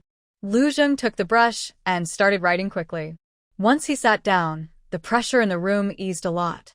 The children also became less scared and gradually returned to their lively selves. Lin Xia explained the precautions to the children again in the room. After Lu Zheng finished recording, they both left the room. Should I take this prescription to the pharmacy? You should check your pulse first, and I will come later. Okay, got it. Lin, she still knocked on the door. How are you feeling today? Is it better than yesterday? Lin, she asked as usual. The children all replied that they felt a little better than yesterday. Lin, she took each of them in turn to check their pulses. The situation here was similar to that with Jing, and they were recovering well. Lin, she guessed that after about 3 more days of medication, they would be fine. After finishing all the pulse checks, Lu Zheng hadn't come yet, which made Lin, she a bit confused. But then she thought that He Wenli might have been held up or was still unfamiliar with the process. Meanwhile, the atmosphere between Lu Zheng and He Wenli was not very good. So, you really like our little she? It's only been a short time. Weren't you already prepared for last time's dinner? Did you trick her? He Wenli asked with a frown and a sharp tone. Lu Zheng looked at the angry He Wenli, knowing he was in the wrong, and didn't dare to argue. He rubbed his nose and said, Actually, I liked she at first sight. But I promise, I haven't done anything inappropriate. I'm just a young man, and having feelings for her is normal. You guys came from the countryside, working in the fields just like us. Honestly, if I hadn't come from the countryside, I probably wouldn't have had the chance to meet someone like her, this elegant girl. I don't know when you'll go back, but I've expressed my love to her, and I think she should decide for herself. I don't want to have regrets. I know she's still young, and I wouldn't take advantage of that just because I'm a bit older. I will take good care of her.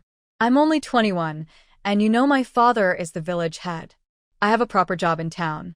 Although my family isn't from the city, our conditions are pretty good. To put it simply, if she marries me in the future, I won't let her suffer. She agreed to date me, but I've been the one persistently showing my feelings. Don't blame her, she's a shy girl. We're officially a couple and my family knows about it. They all support me and my grandmother and others really like she. As for she's family, they probably haven't been told yet. But if she is willing, I can visit any time. After listening to Lu Zheng's long speech, He Wenli's cold face finally eased a little, but he still kept a sharp tone. You're just talking nicely now. When the time comes and you regret it and walk away, what about Xiaoxi? She's just a girl, and your actions could ruin her reputation. Anyway, you two are now dating, but you can't go around telling everyone. At least for a year or so. And that's the least. And don't bully her. Don't take advantage of her youth to deceive her. If you do anything bad to her, just wait and see. I, Lu Zheng, swear to you that I will never disappoint Lin Xi in my life. I know what I say now might not matter, but I will prove it with my actions. They looked at each other, their eyes burning with intensity. After a long moment, He Wenli said, Go help her out. I don't need you to worry here. I can handle it. Don't let her be alone. Okay, I'll go now. Lu Zheng left the room, smiling slightly. His family should be convinced now. But inside the room, He Wenli wasn't feeling so happy. He hadn't really gotten to know Lu Zheng well, only had one meal together. Actually, their conversation last time was quite pleasant. Lu Zheng seemed quiet but thoughtful, someone who spoke with meaning. He thought Lu Zheng was pretty good then. But now, just thinking about this guy secretly trying to win Lin Shi over gives him a headache. Logically, Lu Zheng's conditions are quite good. Even in the city, most families might not match up. Plus, with this rural youth policy, when he can return home is still uncertain. And Lin Shi is a girl, young and pretty. In this unfamiliar place, without protection, she could get into trouble sooner or later. So it's actually a good thing that Lin Shi and Lu Zheng are dating. At least with Lu Zheng's influence, her safety is more assured. What worries him now is that Lin Shi might get carried away and marry early. For boys, it's okay. They can still keep their city household registration even after marriage. But if a girl marries, her household registration moves to her husband's place. Without a city registration, she might never be able to go back. He Wenli was deep in thought, worried. Huh? How did brother Wenli find out? Lin Shi asked, eyes wide with surprise. She and Lu Zheng seemed quite normal. Brother Wenli just glanced at them briefly, and he noticed everything? That's so impressive, such insight. It's okay. I explained everything to him, told him not to make things difficult for you. Don't worry, he won't scold you, Lu Zheng reassured Lin Shi. No, I was just a little surprised. How is he so sharp? He definitely won't scold me. He's a gentleman and wouldn't scold a girl. Yes, that's good. As long as you're not afraid. If he really scolds you, just push him onto me, okay? Seeing Lu Zheng trying so hard to think of a solution, Lin Shi couldn't help but smile. Oh, we're adults now. Okay. Brother Wenli is just concerned about me. He wouldn't be so nosy. Don't worry. I'm just worried you'll cry if he does. Anyway, let's go to the other side. Once we're done checking there, you can rest a bit. Yes, finally almost done. Let's go. The two crossed the long corridor and arrived at another house. Most of the children here had regained their usual energy. Today, the Sweetwater team also started working normally again, without their parents interfering. The kids were playing games everywhere. Lin Shi looked at their lively faces and couldn't help but shake her head. Lu Zheng continued to act as Lin Shi's little spokesperson, bringing each of them over one by one. Lin Shi checked them all as usual and found no major issues. Kids, did you have fun just now? Are you feeling better? Seeing them nod, Lin Shi continued, but I want to tell you something. You're not fully recovered yet, so no vigorous activities. Look at you running around, sweating so much. If you stop and the wind blows on you, you'll catch a cold, right? If you catch a cold, you'll have to take bitter medicine again. Do you want that? No. The children shook their heads together. Then, if you don't want to take medicine, you can't play so wildly now. Rest more, okay? Okay. The children, now properly scared, all agreed. All right, the checkup here is finally finished. We can rest for a while now, Lin Shi said lightly, patting her back with a relaxed expression. This task didn't seem difficult to Lin Shi, but for people of this time, it was a deadly disease. So, she felt a lot of mental pressure. Lu Zheng heard that the young girl wanted to rest. He had no objections and took Lin Shi back to the temporary medical room to rest. Lin Shi sat in the office for a while, then began reviewing the case of the Sweetwater team. Seeing her busy, Lu Zheng poured her a glass of water without disturbing her and went out to prepare medicine for He Wenli. Lin Shi worked faster and faster. She believed that this epidemic of encephalitis was probably transmitted from somewhere else. Based on her own guesses, the outbreaks in Hongshan and Sweetwater teams happened at the same time. Her diagnoses over the past few days confirmed this. After organizing her thoughts, she felt much clearer. She believed she could cure this disease because of her future medical skills and her intuitive abilities. Also, if Lu Zheng hadn't trusted her, she might not have been able to work so smoothly. So, having a good leader is really a great thing. In the next 2 days, Lin Shi and 3 others stayed with the Sweetwater team, doing their best to help them get through the crisis. On the day they left, Wang Quan saw them off at the village entrance repeatedly.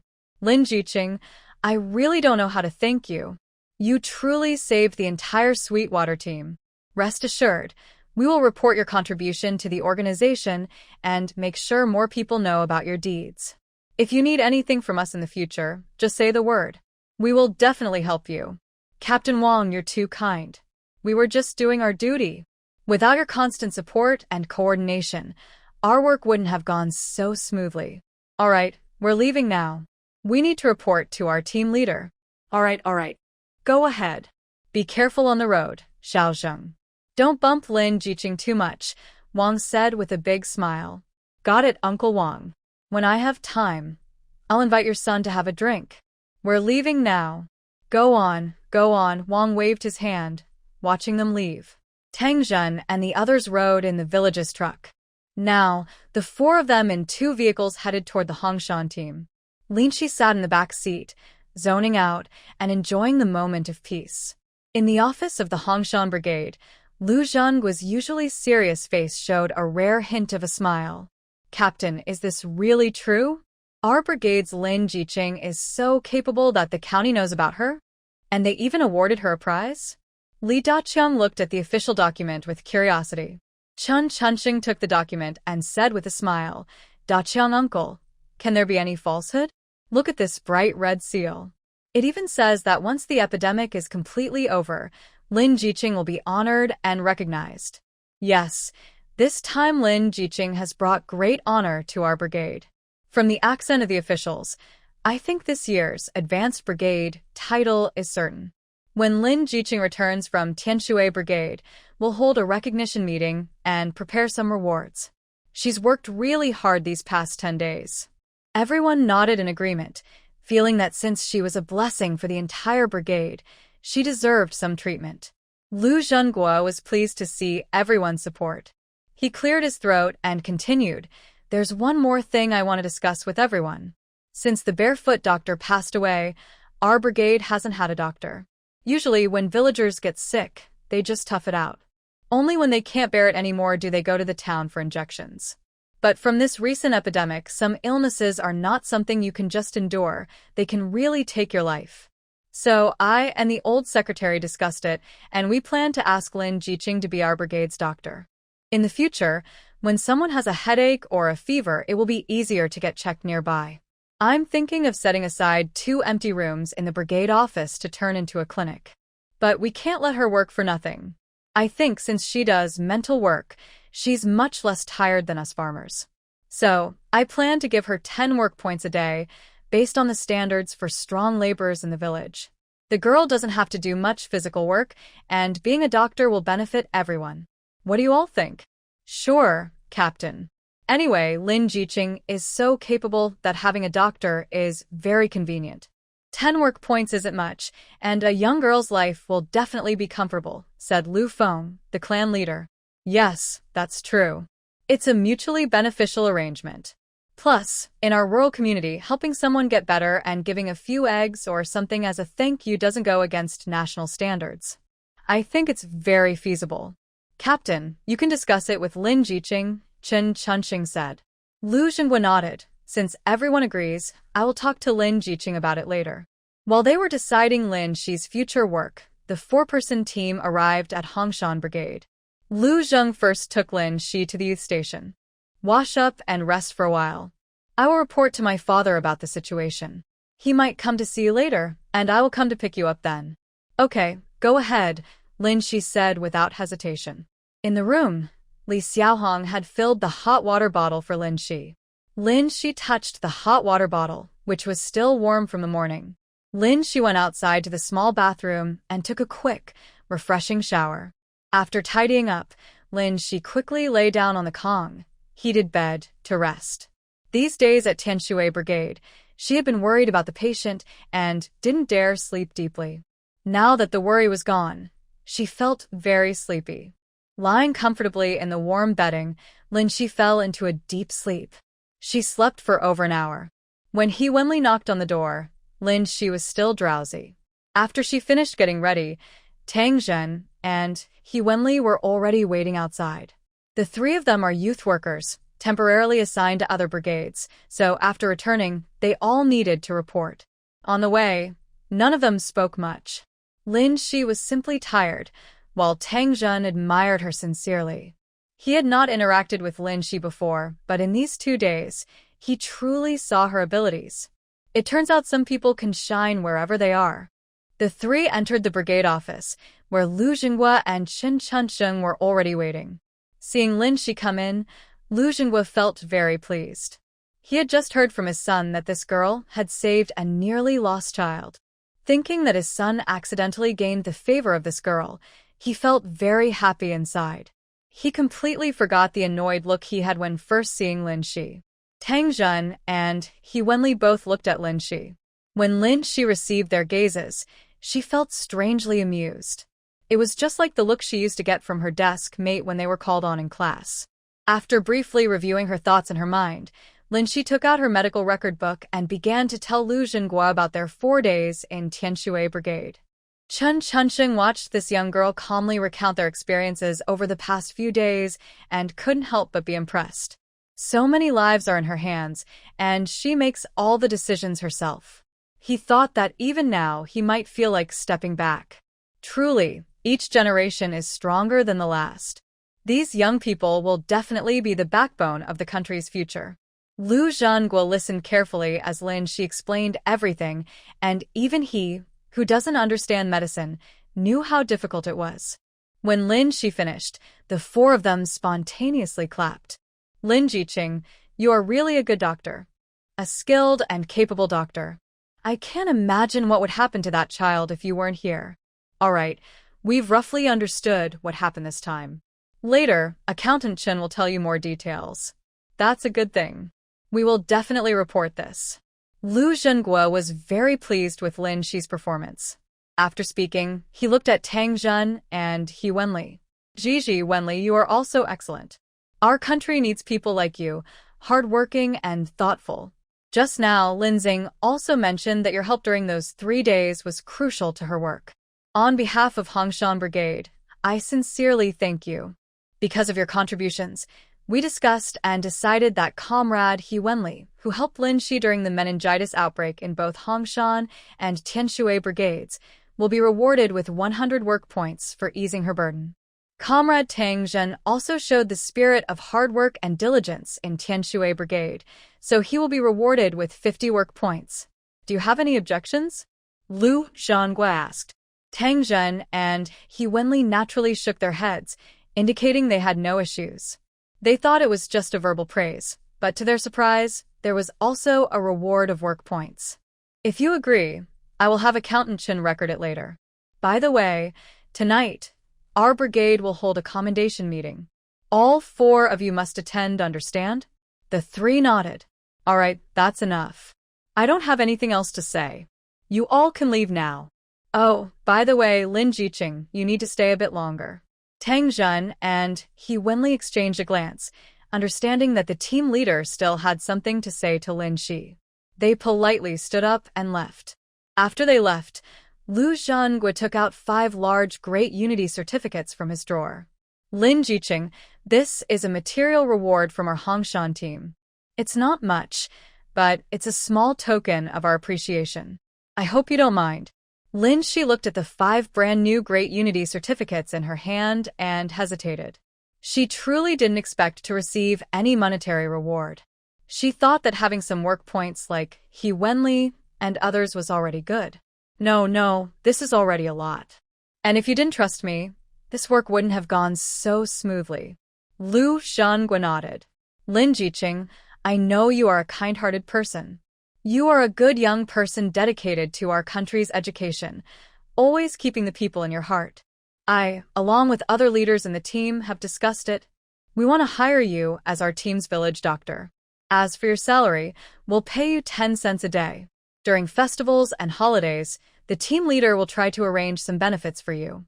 You can decide your own schedule for duty, so you won't need to go to work elsewhere. Do you have any other requests? Lin Shi was almost overwhelmed by these surprises. Work as a doctor, and she wouldn't even need to go to other jobs. She felt so excited. She tried to control her eager feelings and said calmly, but, Team leader, can I really do this? I'm young, and I'm worried I might not be able to handle it. Lu Zhenguo understood from her words that the girl was excited. That's good.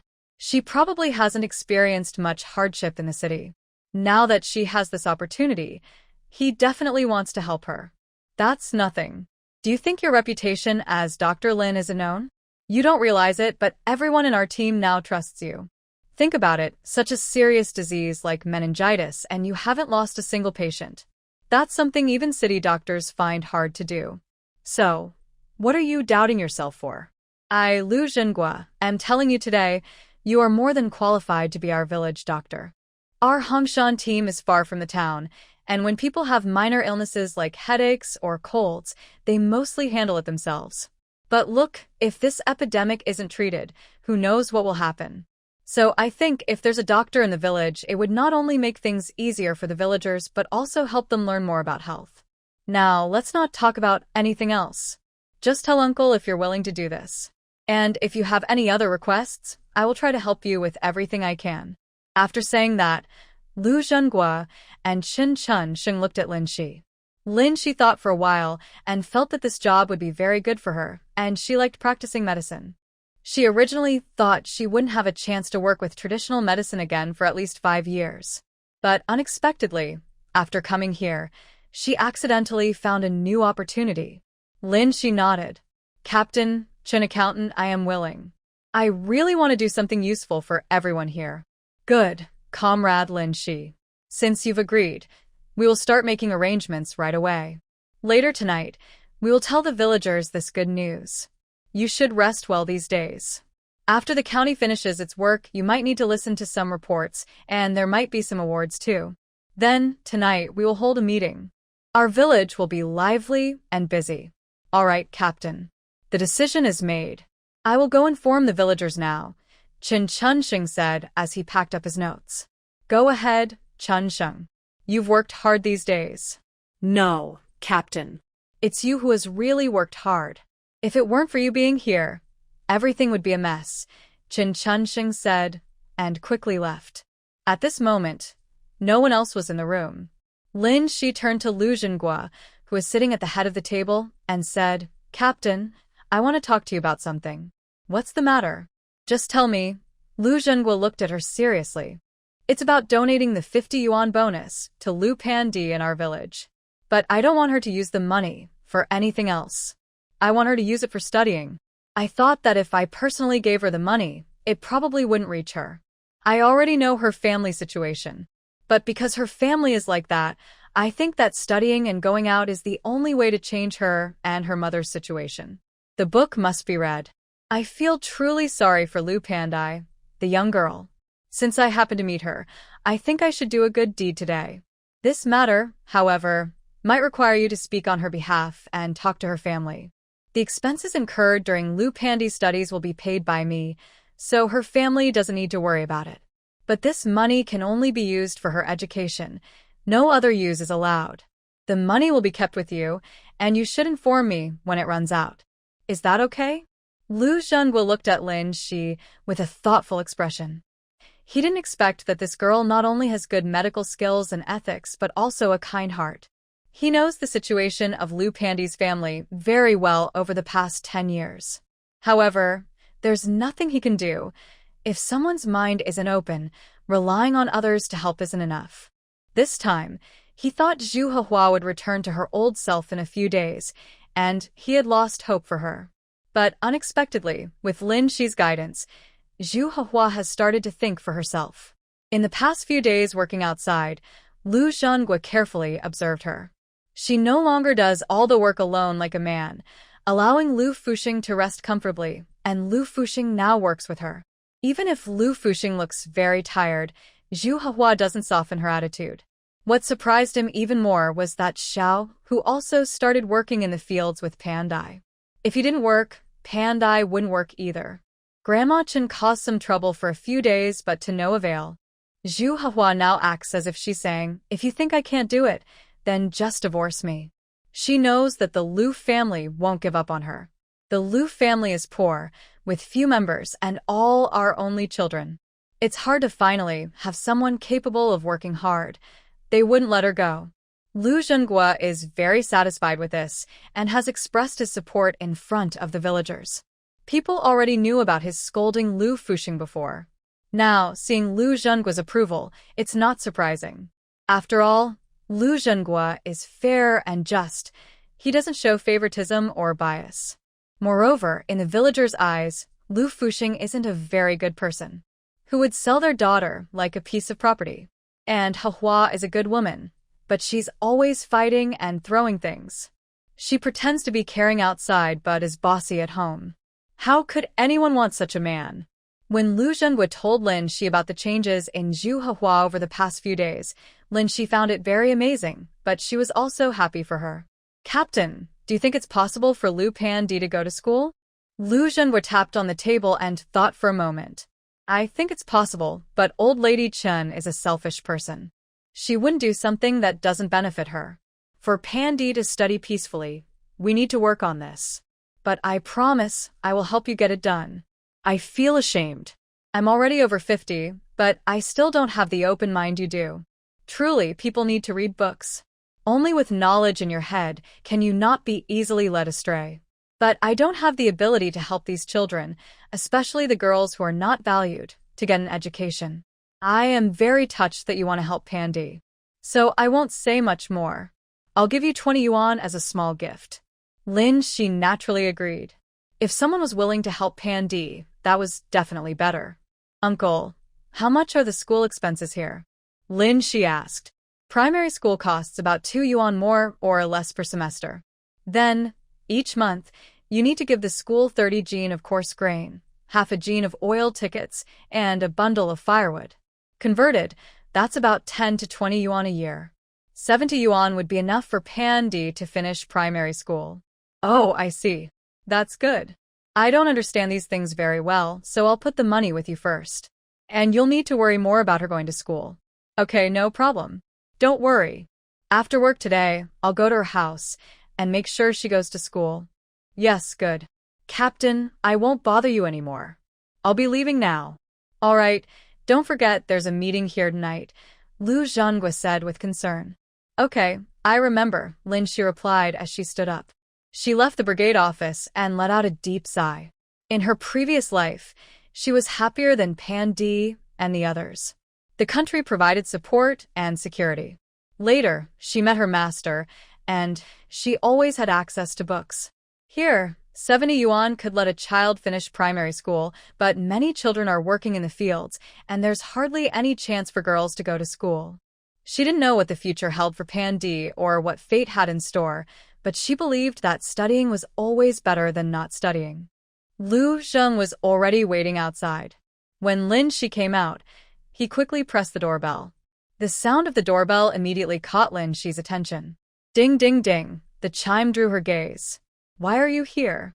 Do you want to rest for a bit? Look at those dark circles, so heavy. Lin Shi half complained, half sympathetically said. Lu Zheng had been busy these days, doing everything he could to help her, even staying up late at night to write medical records. Oh, don't worry, I'll just sleep a little when I get home tonight. A real man shouldn't be so particular. Come on, get in the car. I want to show you something nice. What is it? Something strange? She asked curiously as she climbed onto her bike. You'll see when you get there. I won't tell you now, keeping a little surprise. Ha! Lin Shi felt helpless. Her boyfriend was a bit childish. When Lu Zheng arrived at the Lu family's house, Lin Shi finally realized what was happening. Why did you bring me here? Is anyone home? She asked nervously. It's just my grandma and my mom. Don't worry, they like you a lot. No need to be nervous. Come on, let's go inside. Lin Shi was a little worried and shot Lu Zheng a look. What was he doing? Suddenly bringing her to meet his family. Lu Zheng drove into the yard with Lin Shi. Grandma, Mom, I brought Lin Shi back. Where are you?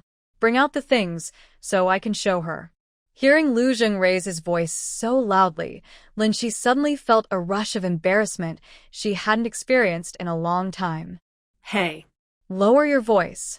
What are you doing? She whispered, tugging at Lu Zheng's sleeve. Before he could reply, Lu Tsuehua and Ma Jiulian came out together. Little girl, you're here? You must be exhausted these days, Ma Jiulian said kindly. Seeing Ma Jiulian's gentle face, Lin Shi felt a little less nervous. Hello, Grandma. Hello, Auntie. Hey, Xiao Lin Jiying. Mom, you were right. This girl is really pretty, like a fairy, Lu Tsuehua praised her enthusiastically. She was flattered and felt her toes curl. Oh no, no, Auntie. You're too good at complimenting people, she said shyly. Lu Zheng suddenly realized that he had been a bit careless with his girlfriend and quickly tried to fix it. Mom, we're just standing here talking. Hurry up and bring out the good snacks from your cabinet. After helping Ma Julian with her arm, he said, Let's go, Xiaoxi. Come into my mother's house. Encouraged by Lu Zheng, Lu Tsuehua patted her thigh and smiled foolishly at Lin Shi. Sorry, little Lin, I'm too excited. You go ahead first. Auntie will prepare some food for you. Oh, no need, Auntie. Don't listen to Lu Zheng. Lin Shi couldn't persuade her, so she had to follow Lu Zheng and the others inside. After settling Ma Julian, Lu Zheng finally told Lin Shi about the surprise he had just sold. Xiaoxi, guess what surprise I have today? Lin Shi looked at the smiling faces of the grandparent and grandchild, identical in their happiness. She thought for a moment and probably guessed the answer, but to let her boyfriend be proud a little longer, she said, What is it? I can't guess. Lin Shi's innocent look successfully fooled Lu Zheng. He smiled and said, You really can't guess? Haha, I'll give you a hint. It's something you like. Pretending to be confused, Lin Shi thought for a moment and asked, Oh, could it be that my clothes are ready? Yes, your clothes are finished. Hey, my little Shi is so clever, she figures things out easily.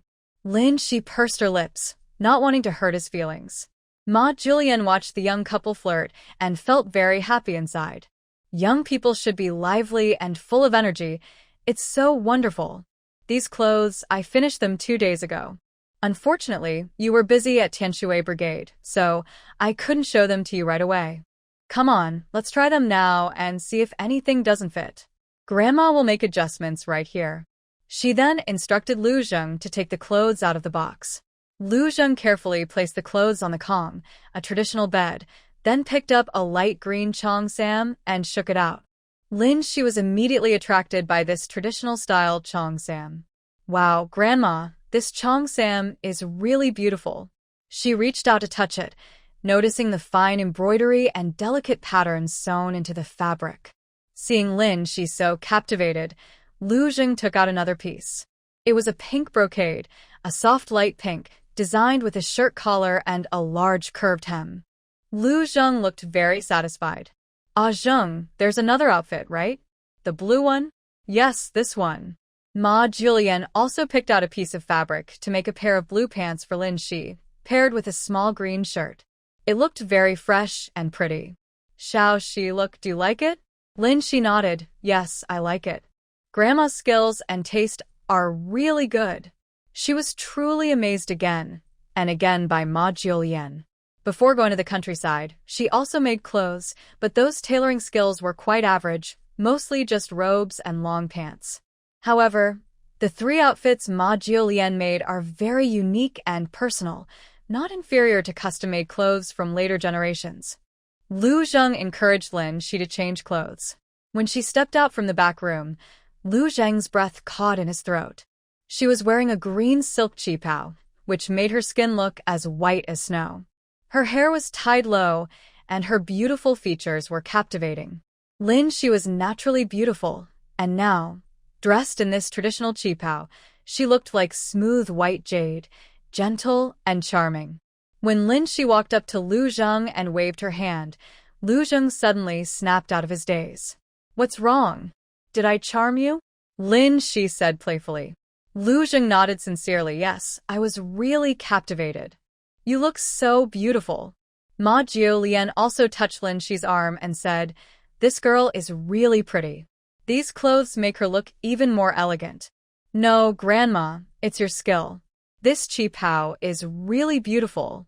Lin Shi replied with a smile. At this moment, Lu Tsuehua came in carrying a big tray of fruit and snacks. Seeing Lin Shi's figure, she exclaimed, Oh my! Could it be that a goddess has descended from heaven? Why do you look so beautiful?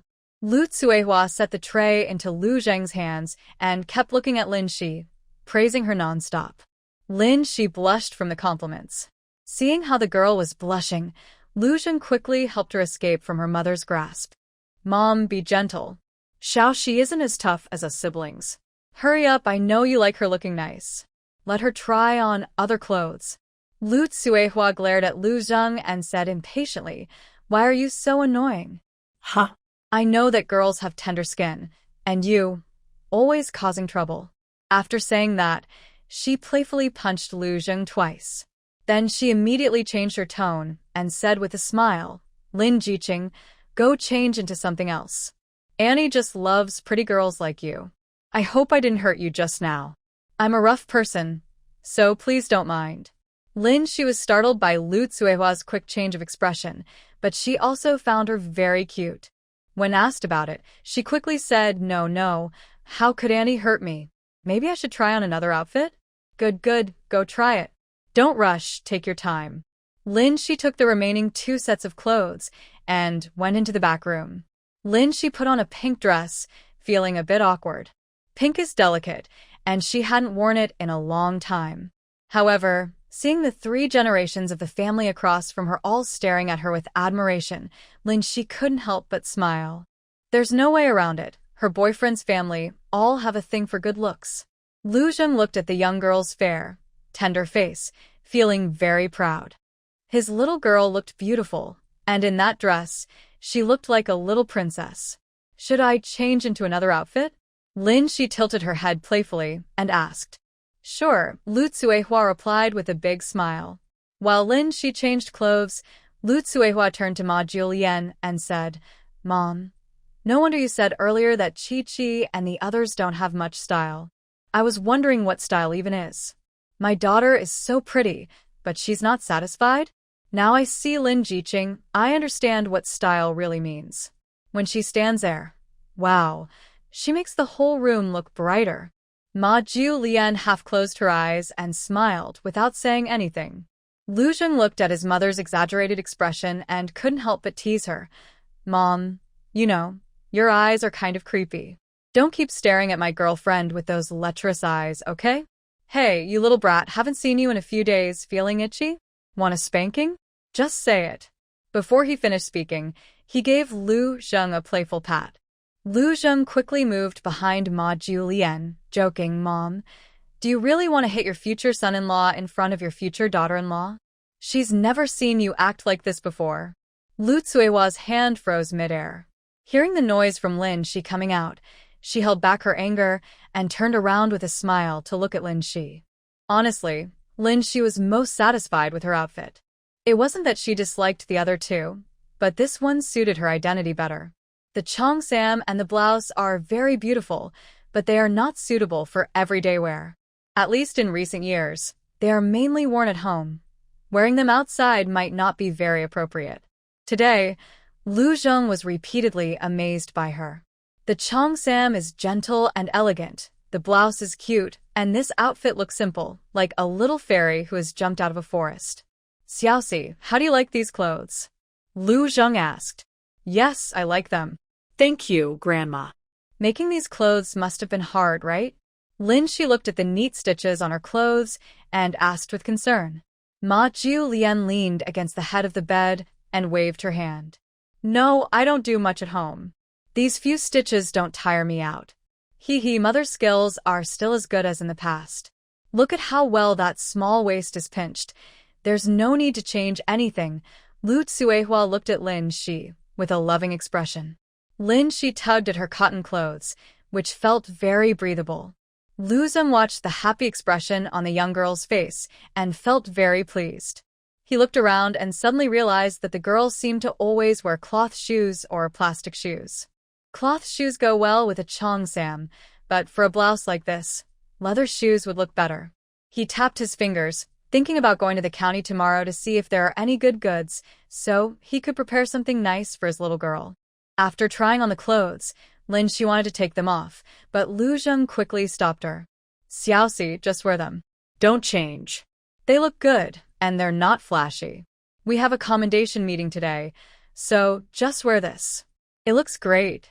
Ma Julian and Lu Tsuehua heard about the commendation meeting and looked at Lu Zheng. He didn't hide anything and told them about Shi's recent behavior. They both smiled happily, and their eyes toward Lin Shi became even warmer. Come, girl, eat more. No wonder Grandma always says you're so thin. It must be hard to treat your illness. Ma Julian sat Lin Shi beside her, and Lu Tsuehua pushed a plate toward her. Yes, the place where the educated youth are living is a big communal kitchen, so the food isn't very rich. But I heard from the auntie that today we're eating here. Auntie, show you a little skill, Lu Tsuehua said eagerly, clearly fond of the girl. Seeing her in person and hearing about all the good deeds she has done, my heart couldn't help but feel very happy. Lu Zheng also advised, yes, Xiaoxi, you've been busy with the meningitis issue lately. It's been exhausting. You haven't had a proper meal every day. Why don't you come to my house to eat today? He continued, my mom is a great cook. Since you don't have anything to do today, just stay here and enjoy the meal. Lin Shi looked at one person and then the other, feeling that if she refused, they would all be very disappointed. With their eager eyes on her, Lin Shi finally said, all right, I'll be a foodie today and kindly accept a meal cooked by my aunt. Good, good, good. Annie just loves straightforward people like you. They all cheered. Come on, eat up, Ma Julian said with a smile. Lin Shi was fed so much that her mouth was too busy to speak. When it was time to eat, Lu Tsuehua started preparing the food. Lin Shi wanted to help in the kitchen, but Lu Zheng gently stopped her. Just sit and chat with Grandma. You don't need to interfere in the kitchen. Be good and wait for the meal, he said. Then he got up and went into the kitchen to help Lu Tsuehua. Lin Shi looked at Lu Zheng's back and had no choice but to sit down again. Ah Zheng, don't think he's just a quiet, cold person. Inside, he's softer than anyone. He and his triplet sister are twins. Don't be fooled by how strong he looks now. He was tiny as a kid, just a little bundle. Also, because his mother didn't have many nourishing foods back then, and he was the weaker one, they worried about whether they could raise him. Plus, he's the youngest in the family and a boy, so his parents naturally paid more attention to him. Many families are like that, but luckily, Zhenghua and Shuihua aren't careless. They sent him and his sisters to school. I'm happy to say that his mother always secretly shared her eggs and other food with his sisters, never eating it all herself. A boy who, after school, helps me and his mother in the kitchen. He can be mischievous and even fight sometimes, but he cares a lot about his family. As he grew older and more capable, his temper didn't change. He's still stubborn as a bull. Previously, his mother wanted to arrange a marriage for him. But this child, he simply packed his bedding and went to town, and in doing so, he managed to make a name for himself. I watched how patient he is with you. Grandma isn't lying to you, girl. My grandson is someone you can truly rely on. Lin Shi followed Ma Jillian's words, and slowly her mind pictured Lu Zheng as a child. His image became clearer and more vivid in her heart. Grandma, I know. Although I haven't known Lu Zheng for long, I think he's a very good and talented person. And he really treats me very well. People aren't plants. How could I not feel it? Anyway, Grandma, don't worry. We're officially dating. After saying this, Lin Shi felt a bit shy. She found it hard to answer the elder's questions. At this moment, she really missed having Lu Zheng around. Luckily, Ma Julian is a reasonable person. When she heard Lin Shi say they are officially dating, she didn't mention it again, worried about making the girl uncomfortable. They talked about the recent days in Tianshui Brigade. Ma Julian, when young, had traveled with her father, brothers, and husband all over the place. She also grew to admire Lin Shi even more. Xiao Shi, if you hadn't gone to the countryside, it would have been very hard for Lu Zheng to catch up with you in his lifetime, Ma Julian said with a hint of emotion in her eyes. But as someone who knows the course of history, Lin Shi didn't think so. Lu Zheng dares to think and act. In the 1970s, he was brave enough to stand at the forefront and try new things. In a few years, when policies open up, Lu Zheng probably won't be any worse than city folks. With his intelligence and talent, he should be able to make a name for himself in the 1980s. They talked about other things as well. Although there's a big age gap, their values are similar and the atmosphere was very harmonious. As the sky gradually darkened, the kitchen began to fill with the tempting aroma of food. Girl, You've really been patient to listen to my rambling all afternoon. Why don't we go out and take a look? No, Grandma. I'm grateful that you teach me these principles. Not everyone can do that, she said proudly, raising her eyebrows. Oh, you always know how to make me happy, Ma Jillian laughed happily. Today was truly a very joyful afternoon for her. She supports Ma Jillian and slowly walks outside. Lu Zheng is sitting by the fire, cooking. He notices Shi and her companions as soon as they come out. What's wrong? Are you hungry? The meal will be ready soon. Lu Zheng says with a smile. No, I just came out to sit with Grandma. Today was really auntie, Shi says to Lu Tsuehua, who sticks her head out nearby. Lu Tsuehua hears this and smiles happily. Oh no, it's not hard at all. Come, Xiaoxi, why not come in and try some? Today was lucky, I just bought some meat from town. Ma Julian nugges l'11. Go on, try some and see if you like it. I can go over there myself. Shi looks at Lu Tsuehua and Lu Zheng in the kitchen and nods. Okay, Grandma, I'll try later. First, I'll help you to the hall. It's getting dark and I don't want you to walk alone. All right, Ma Jillian says gratefully. Okay, Xiaoxi, go ahead. I'm fine. Dinner will be ready soon, Ma Jillian tells her. Okay, Grandma, I'll go see the kitchen. The lamp makes it brighter, Shi says with a gentle smile. Yes, go ahead, Ma Jillian waves her hand, full of love. Shi is familiar with the house's layout and quickly heads to the kitchen. Did you take Grandma to the main hall? Lu Zheng, facing away from Shi, adds fire to the stove as he speaks. Yes, I did. It's dark now, so she needs some help, Shi replies. Just as she finishes, Lu Tsuehua hands her a small bowl. Here, try this. Fresh braised pork, Lu Tsuehua says with a kind smile and loving eyes. Shi picks up her chopsticks and takes a bite without hesitation. Wow, so delicious. Annie, this is even better than the meals at the state-run restaurant in town. Shi exclaims, giving a thumbs up with bright eyes. Lu Tsuehua laughs happily, her eyes crinkling. Oh, this girl knows how to talk. My cooking isn't as good as those restaurants, Just trying to make you happy. Though her tone sounds a little teasing, her smile reveals her inner happiness. Really, Annie, I'm not joking, Shi says sincerely. I feel that your cooked meat has a flavor that you don't find in government-run restaurants. It tastes more, and even more delicious. Come on, Mom. Don't be so modest. Your braised pork is already very good. Lu Zheng also chimed in. Lu Tsuehua felt very happy and proud after hearing this. She was seated on a small stool, watching the two busy in the kitchen. The stoves here in Black Province are quite large, and the pots are big too. To suit Shi's eating habits, Lu Tsuehua cooked a big pot of rice today. Usually, Ma Jo only eats plain rice, but she and her husband are reluctant to waste it, so they mix coarse and fine flour together. However, Lu Tsuehua didn't mind this at all. She only felt sorry for Shi. Lu Zheng had told her that the girl was only 19, so it was no wonder she looked so small. She had been here for 2 months and hadn't had many good meals. Although she didn't ask much about Shi's family, Lu Tsuehua already thought of her as a poor girl who was unloved by her parents. At this moment, Shi didn't realize she was considered a poor girl. She was just focused on fighting over the braised meat in her bowl. After eating about 2 pieces, Shi put down her chopsticks and started helping Lu Tsuehua clean up the dishes. Hey, Xiaoxi, leave it to Zheng. Let him do it, Lu Tsuehua said quickly when she saw Shi coming to help. You've been using so much brainpower these days, you should rest more. Listen to me, wait until Auntie finishes stir-frying these greens. We'll eat soon.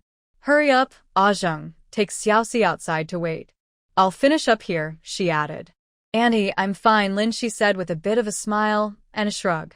She wondered why they treated her like a little kid. Lu Zheng picked up the family's dishes and held the girl's hand, leading her out of the kitchen. Let's go, listen to me. You're at my house, just sit and eat. Understand? This is my first time here. Is that okay? She asked hesitantly. Lu Zheng turned his head to look at her. What's wrong with that? Coming to someone's house for a meal and Still having to do chores? If others find out, they'll laugh at you. Besides, even if you marry me someday, I won't make you do chores. Don't worry. Your hands are only for writing, he said. Lin Shi's face turned red when she heard him say she would marry him. Sounds nice, she said proudly, and ran toward the main hall. Lu Zhang was amused and quickly followed her.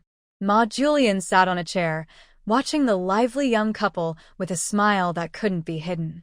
Ah, Zhen, don't bully Xiao Shi. Mom, I didn't bully her. I just said I don't want her to cook anymore, and she didn't believe me. She even laughed?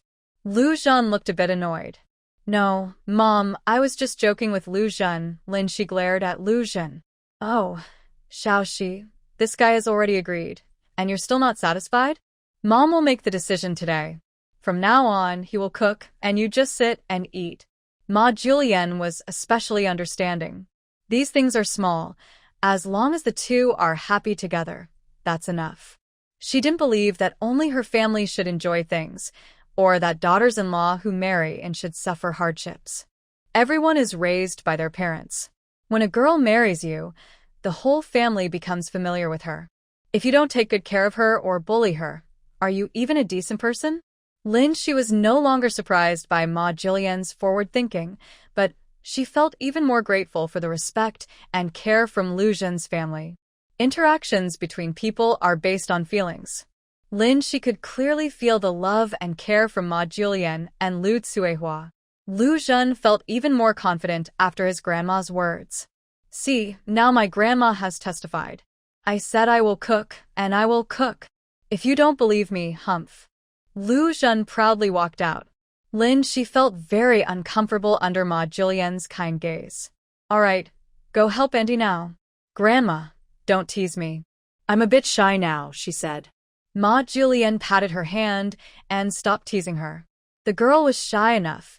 She couldn't make her blush even more. Fortunately, Lin Shi adapted well and soon relaxed. Come on, everyone, time to eat. Lu Tsuehua brought out 2 plates of dishes. Lu Zhen held a big bowl of plain rice. Come on, Xiao Shi, sit first. There are 2 more dishes, just a moment. She hurried toward the kitchen. Lin Shi and Lu Zhen helped Ma Julian to her seat and walked to the table. A big plate of braised pork and a plate of scrambled eggs glistened under the dim light, looking very tempting. Lu Zhen filled both of them a full bowl of rice. Holding a heavy bowl of rice, Lin Shi swallowed hard, feeling a bit overwhelmed. Lu Tsuehua brought over a plate of green vegetables and a plate of sour bamboo shoots. Little stream, don't be shy. It's just simple food.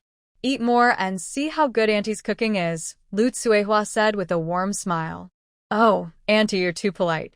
This is just simple food like what we have during the New Year. Lin Shi wasn't lying.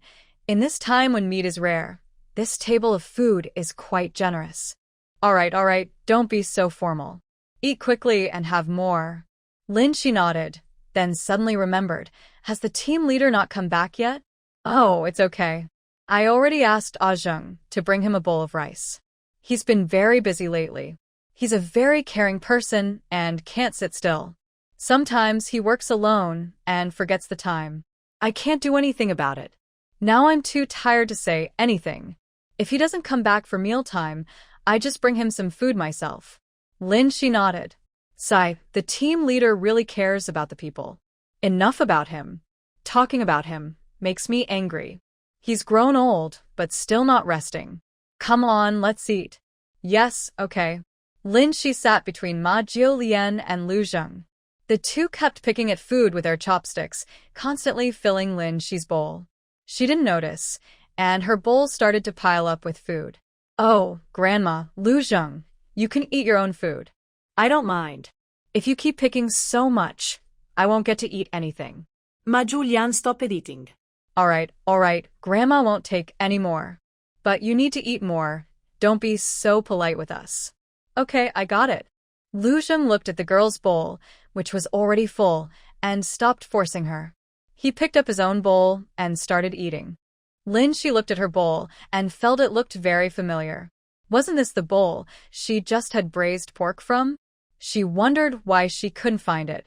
She watched Lu Zheng eating her leftovers naturally, unable to look directly at him.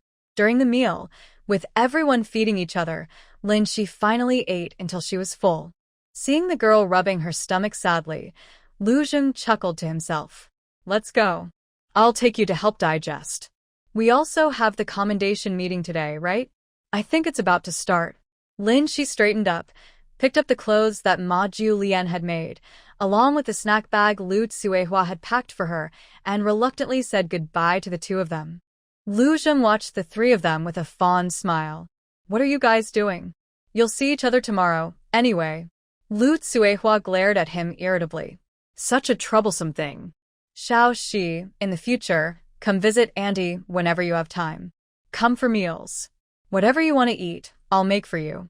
And if this naughty boy dares to bully you, tell Auntie or Grandma. I'll make sure to give him a good scolding. Lu Tsuehua said these harsh words seriously. Seeing Lu Zheng's annoyed face, Lin Shi couldn't help but laugh. Okay, Auntie. If he dares to bully me in the future, I'll ask you to come and handle him. Alright, it's time to go. You need to go see someone first. Lu Zheng changed the subject, annoyed that his mother was trying to get his future wife into trouble. Grandma, Auntie, we're leaving now. You guys go inside. It's windy tonight. Lu Tsuehua helped Ma Julian as they watched the two walk away. Lu Zheng held Lin Shi's belongings, while Lin Shi supported her waist and walked slowly. Seeing her face all wrinkled like a steamed bun, Lu Zheng couldn't help but laugh. How can you be so full? Lin Shi rolled her eyes at him. How would I know? I just kept eating because the food was so good. Sigh, it's all because Auntie's cooking is too delicious. I couldn't stop myself. First time eating at your house, and this is how I am. Do you think they'll dislike me? Not at all. No way. Your mom and grandma will be so happy. You're so slim, they wouldn't mind if you ate 10 meals a day, he said, rubbing her head. Hey, it's because you keep piling food on my plate, Lin Shi pouted, a little unhappy. Lu Zheng could only smile and accept it, overwhelmed by the big pot of trouble. Okay, it's my fault. Sorry for making my little princess so full. Hearing this, Lin Shi suddenly looked like a deflated balloon. Well, actually, it's not that bad, she muttered. She silently scolded herself for being overly sensitive. But looking at the handsome side of his face, she suddenly felt that love might really be sweet. The two of them continued talking and laughing as they arrived at the main office. Tang Zhen and He Wenli had already been sitting in the office. Lu Zhenhua and Chen Chunsheng were discussing the details of the upcoming meeting. When Lin Shi came over, Lu Zhenhua was very happy. Lin Jiqing, you're here? Come take a look. How's this draft? If you have no objections, it will be about like this. Lin Shi took the draft handed to him by Lu Zhenhua and looked at it carefully. After reading, Lin Shi asked a bit awkwardly, Captain, do I really need such a long praise?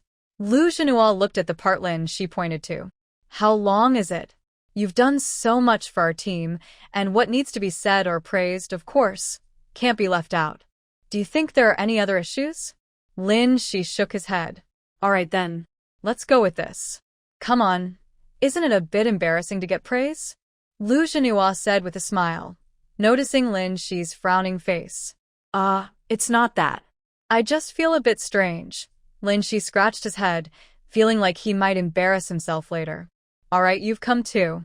Everyone should have finished eating by now. Chen Accountant, start announcing on the radio that all villagers should go to the grain drying yard. Okay, I'll do that now. The four of them continued sitting in the office. What's wrong? Is it really overly exaggerated? Lu Zheng asked softly. Well, not exactly. Maybe I'm just a bit nervous. With so many people watching me later, I feel really shy. It's okay. Don't worry about it. Just remember, you're not the only one on stage. And you don't even know them, so imagine everyone in the audience as cabbages. Lin Shi chuckled, haha, cabbages. Lu Zhenhua heard this and couldn't help but laugh. He threw a pen at Lu Zheng. Lu Zhenhua was much better aimed than Lu Tsuehua, and the pen hit Lu Zheng on the head. Lu Zheng didn't dare argue with his father, and looked at Lin Shi with a sad face.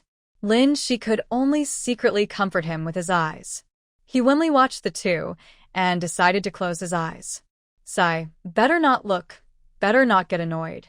Hey, everyone! Dear villagers, tonight's meeting at the grain drying yard. Everyone bring your chairs, and come quickly. Come quickly. The loudspeaker's voice echoed through every corner. Those holding bowls hurriedly ate their rice faster. While chatting, someone simply carried a stool over and walked while talking. Those who hadn't cooked yet hurried to speed up cooking. The villagers of Hongshan Brigade heard the broadcast. Although they didn't know what was happening, they all tried to hurry to the grain drying yard. All right, villagers, everyone will probably arrive in about half an hour. Let's go over there too. The grain drying yard is a very flat area, about 300 square meters. Usually, when the grains are ripe, they are dried here before being stored in the nearby granary. The brigade office is not far from the drying yard. A few people walked there in a few minutes. Chun Chunsheng had been busy with this all afternoon. When they arrived, the platform and everything were already set up. Lu Zhengwa nodded to the old secretary and Chun Chunsheng. Lu Zhengwa sat in the middle, the old secretary sat to his right, and Lin Shi was arranged to his left. Lu Zheng, through his efforts, managed to sit next to Lin Shi.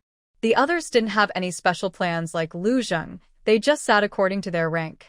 At first, only a few scattered people, about 10, were at the drying yard. Later, more and more arrived. The crowd was noisy, and many villagers looked curiously at the few new faces on the stage. Smart people combined with recent events had already guessed who the main person was today. Lu Zhengwa looked at the bustling crowd below and started to disperse them. Come on, everyone. Don't all rush forward. Sit a few seats back. Don't push, you can see clearly. Chun Chunsheng and Lu Zheng also helped to clear the crowd. After some arrangements, everyone finally sat down. Hey, everyone, please sit properly. Today, we're going to hold a short meeting. Lu Zhengwa said.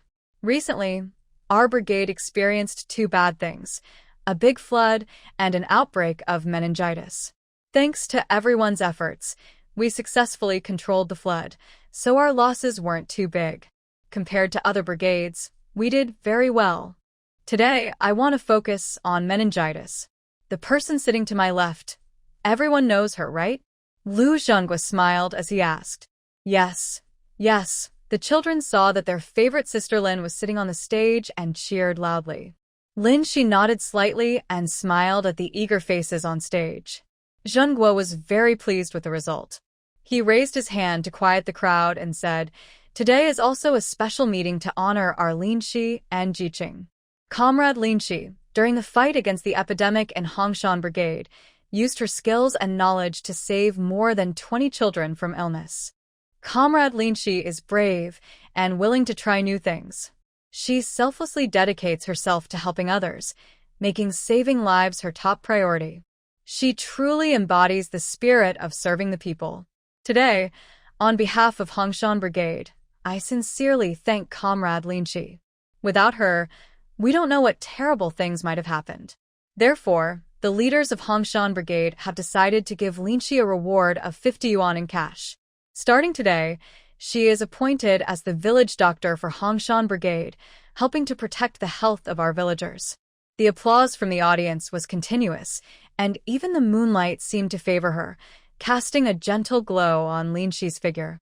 Looking at the villagers clapping with red faces, Lin Shi felt a surge of pride and determination.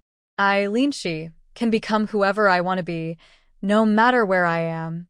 As the applause slowed, Chun Chunsheng spoke loudly. All right, everyone, let's settle down. Now, Jiqing will say a few words for us.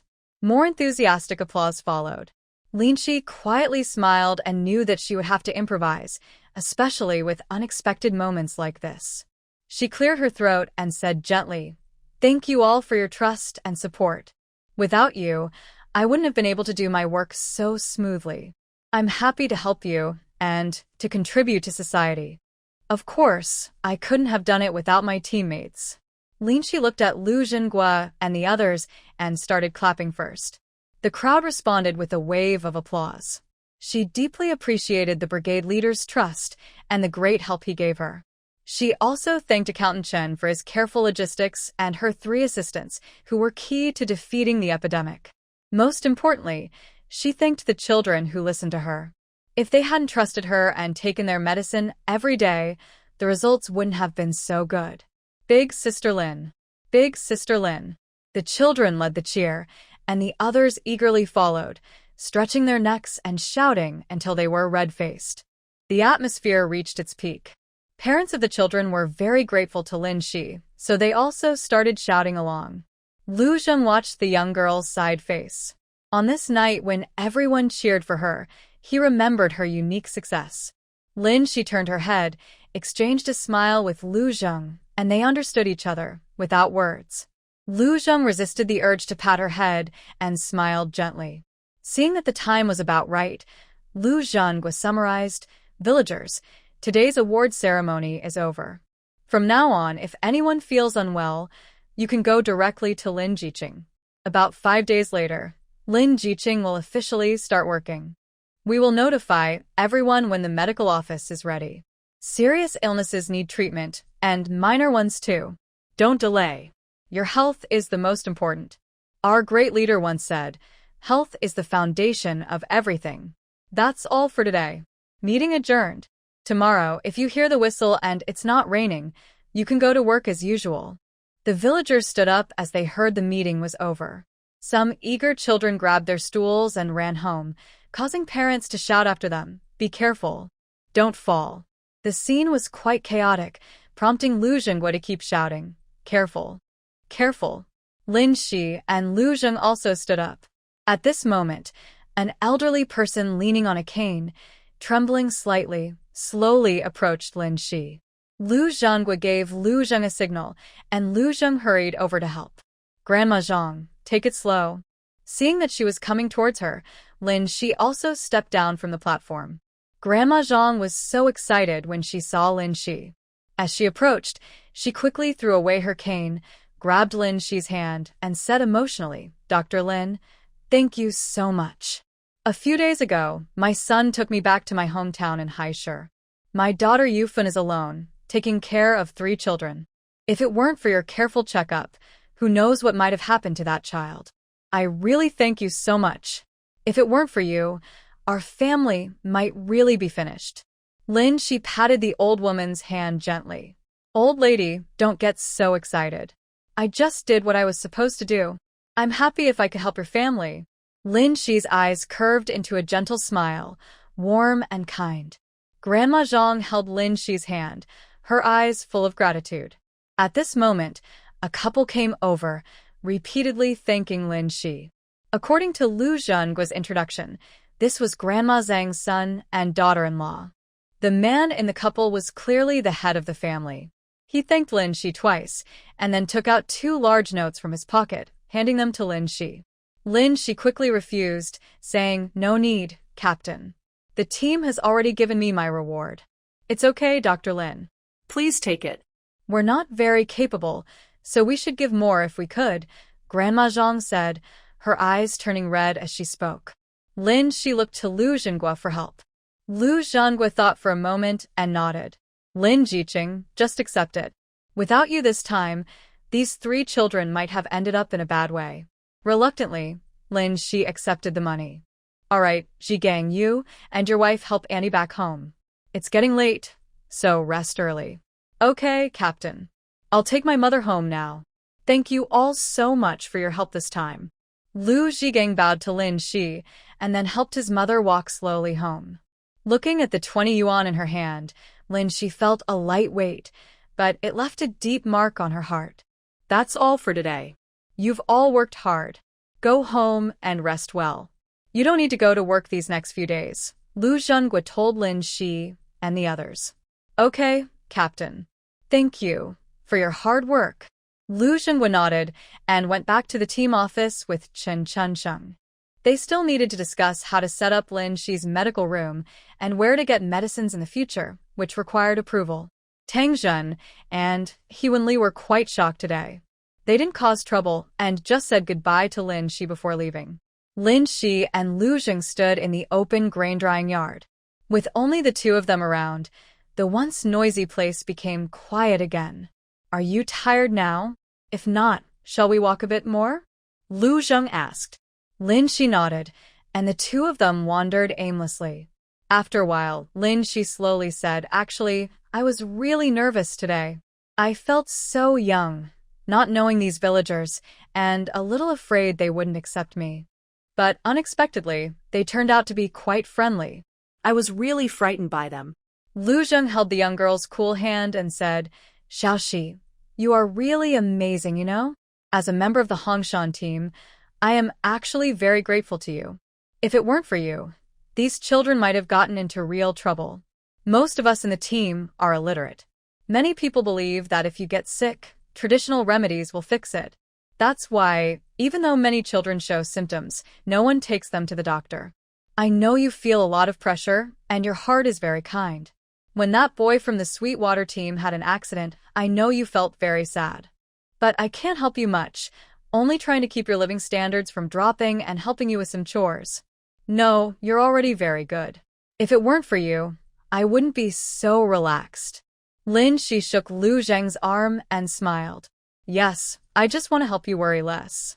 Holding hands, they walked along the small path, both feeling very attached to each other. At this moment, Li Mingyi sat in the cowshed, looking at the repaired roof and Lu Zheng's new bedding. He found it hard to speak. He had heard the broadcast today. Thinking about how that young girl helped so many people, he felt very happy inside. He had experienced many ups and downs in his life. He had seen all kinds of people, but someone like she was very rare. He touched the soft quilt and remembered the cold nights that were now gone, feeling a wave of emotion. Lu Zheng and she went for a walk. Although they felt reluctant to part, they also wanted her to rest well. When they reached the entrance of the youth station, Lu Zheng looked a bit sad. Shi, feeling helpless, poked Lu Zheng's arm and asked playfully, "What's wrong? Don't want me to go back?" "Well, there's nothing I can do about it. You've been tired these days, so go home and rest early." "Yes, okay. I'll go in now. I'll watch you go in, then I'll leave." "Are you really leaving now?" She tilted her head and asked with a cute smile. "Yes, go ahead." "Sleep early," Lu Zheng said, patting Shi's face. Finally, Shi made up her mind and didn't look back at him. She walked inside, feeling both reluctant and sad, knowing it would be dawn soon.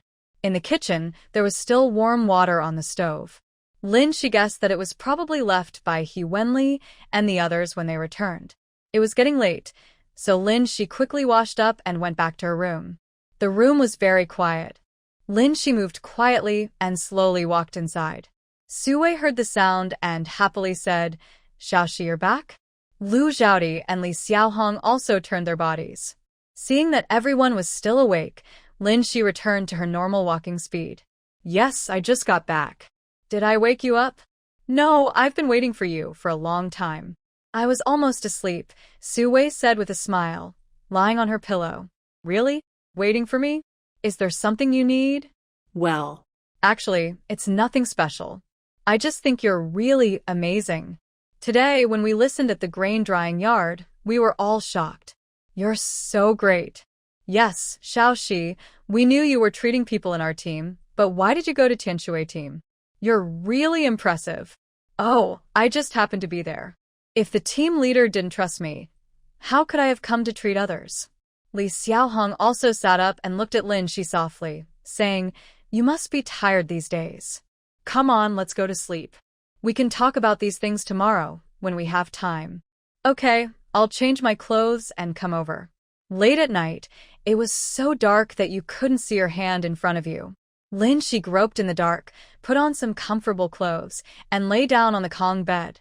Sui was still eager to try, but Li Xiaohong's words reminded her. Shi had been busy healing and helping people these days, so she shouldn't let her get too tired. Shi waited for a while and found that they all stopped talking and were obediently quiet. She smiled inside her quilt and slowly fell asleep. The next morning, Li Xiaohong and the others started their usual work. Shi was sleeping deeply on the Kong bed. After a long time, Shi woke up from her sweet sleep. Ugh, she stretched lazily with difficulty. Although she had slept enough, her arms and legs felt like they had been reinstalled and were sore. Maybe she was too tense the past 2 days, and now she was relaxing, she thought. She sat up, looked around, and saw no one. There was no sound outside. Seeing the sunlight spilling in, Linchi guessed that everyone had already gone to work. She slowly got up, stepped into her cloth shoes, and left the room. Outside, the sun was shining brightly, making everything warm and cozy. Haixing is not like Jiangsheng. It already started to get cooler by late September. Although she still needs to wear short jackets for work, the temperature difference between morning and evening is quite large. Linchi was brushing her teeth and thinking about where Li Mingyi lived. Lu Zheng told her yesterday that the team leader had someone fix the cow shed. A few days ago, he also sent over 2 more quilts and some biscuits. Linchi thought things should be a bit better than before. She knew this was not enough, but it was all she could do within her ability. If her efforts were too obvious and caught the attention of others with bad intentions, she might get into trouble. Linchi sighed and stopped thinking about it. She hadn't had breakfast at the youth station for a long time, and it was still the usual millet porridge. She took out some pickled vegetables that Lu Tsuehua gave her yesterday and mixed them into the porridge, then ate quickly. After finishing a big bowl of millet porridge, she felt more comfortable. Sometimes, eating coarse grains is really necessary. Linchi thought for a moment. She had nothing planned for today. Seeing the beautiful weather outside, she decided to take the bedding out and wash it by the river. By this time, soap was available. Linchi knew about it, and her mother had sent her 2 bars in a recent package. She took apart the quilt cover and pillowcase, plus the clothes she got from Lu's house yesterday, and threw everything into a basin. She placed a basin on top of a bucket, locked her door, and went outside. Most of the youth station people washed their clothes at the river together. Linchi always went after work to wash hers. The river was not far from the youth station, and now it was quite late, so there were hardly any people around. Looking at the empty river surface, Linchi felt relieved. Recently, she had become well-known because of the meningitis outbreak, and the women and older girls kept praising her whenever they saw her. Although it was a way to fit in with the Hongshan Brigade, Linchi was a bit scared every time she was overwhelmed by their enthusiasm. She found a flat stone and squatted down to wash her clothes. Although she was small and not very strong, she was quite skilled at washing clothes. Her girls' bedding wasn't very dirty, so she washed it twice, which was enough. But the silk dress she had needed careful attention. She couldn't let it get snagged. It didn't take long to wash, and after rinsing with clean water, nearly an hour had passed. Linchi tapped her sore back and got up to return to the youth commune. The sun was bright, so Linchi hung the blankets and other items outside in the yard. Seeing the small harvest taking up half the yard, she couldn't help feeling a little shy. This wasn't because she was lazy. She just happened to gather everything together at once. As soon as she sat down, Su Wei hurried back in a rush. "Xiao Shi, are you here today?" "Oh, I'm so tired, and I still have to cook. Doing that work today made me so itchy." Su Wei's face was red, and she kept scratching her arms. Linchi looked closely and saw red marks all over her arms from scratching. "Don't scratch so hard, or your skin might break and it will hurt more. Hurry up and wash your face first. I'll light a fire for you." "Don't worry." Su Wei was so itchy, she nodded quickly and ran to the water basin, scooping a handful of water to rinse her hands. The cool water temporarily eased the itching and pain, so Su Wei could focus on washing up. Now, Linchi had learned how to light a fire.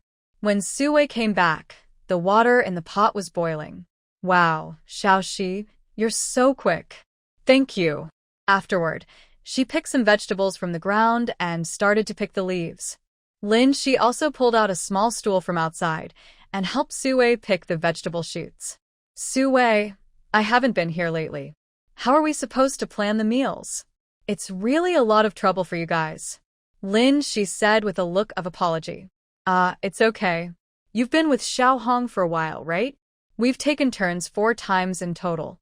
Jia Zhaodi and I each helped twice." "Oh, I see. Thank you so much. I think I can go back to normal now. Next time it's your turn to cook, I'll help out." Su Wei waved her hand to show she understood. Since Linchi was busy with important work, they would help whenever they could. Besides, everyone has to eat, so it wouldn't be fair to leave all the cooking to Li Jiqing. It's no trouble. Just a little help, no need for you to do more. Oh, Sue, you're so kind. How about I cook today? Lin, she said with a smile. Great. Then, can you also pick a pumpkin from the vegetable plot? I saw 2 ripe ones yesterday. Sure. Do you want anything else? Lin, she clapped her hands, stood up, and asked, well, see if there's anything else. Anyway, we'll have to eat it all later. Okay, fine. I'll keep an eye out. Lin, she picked up the bamboo basket from the ground and headed toward the vegetable plot at the youth station. The village's vegetable plots were divided by person, and the youth station had 2 nearby plots. Tang Zhen, Li Jin, and Siu had been responsible for taking care of these 2 plots before. Now, the 3 new arrivals, He Wenli and others, were starting to get familiar with them. These 2 plots were the main food source for the dozen or so people at the youth station. From a distance, they looked lush and well-tended. Lin, she went to the pumpkin vine area. She looked around and found 2 plump, round pumpkins under the thick vines. She shook the pumpkins and picked the one that looked better. After wandering around the garden and pulling some green peppers, she was satisfied and carried her basket back. Sue had already started cooking corn porridge. Seeing Lin, she come in with her basket, she quickly came over to help. Oh, these pumpkins are really heavy, Sue said happily after shaking one. Yes, I counted. There are still 7 that haven't ripened yet. The vegetables grew very well this year. The youth station workers really put in effort. You guys are lucky. If you had come here a couple of years ago, there wouldn't be any vegetables yet. While peeling the peppers, Sue reminisced about when she first arrived. Xiaoxi, you don't know.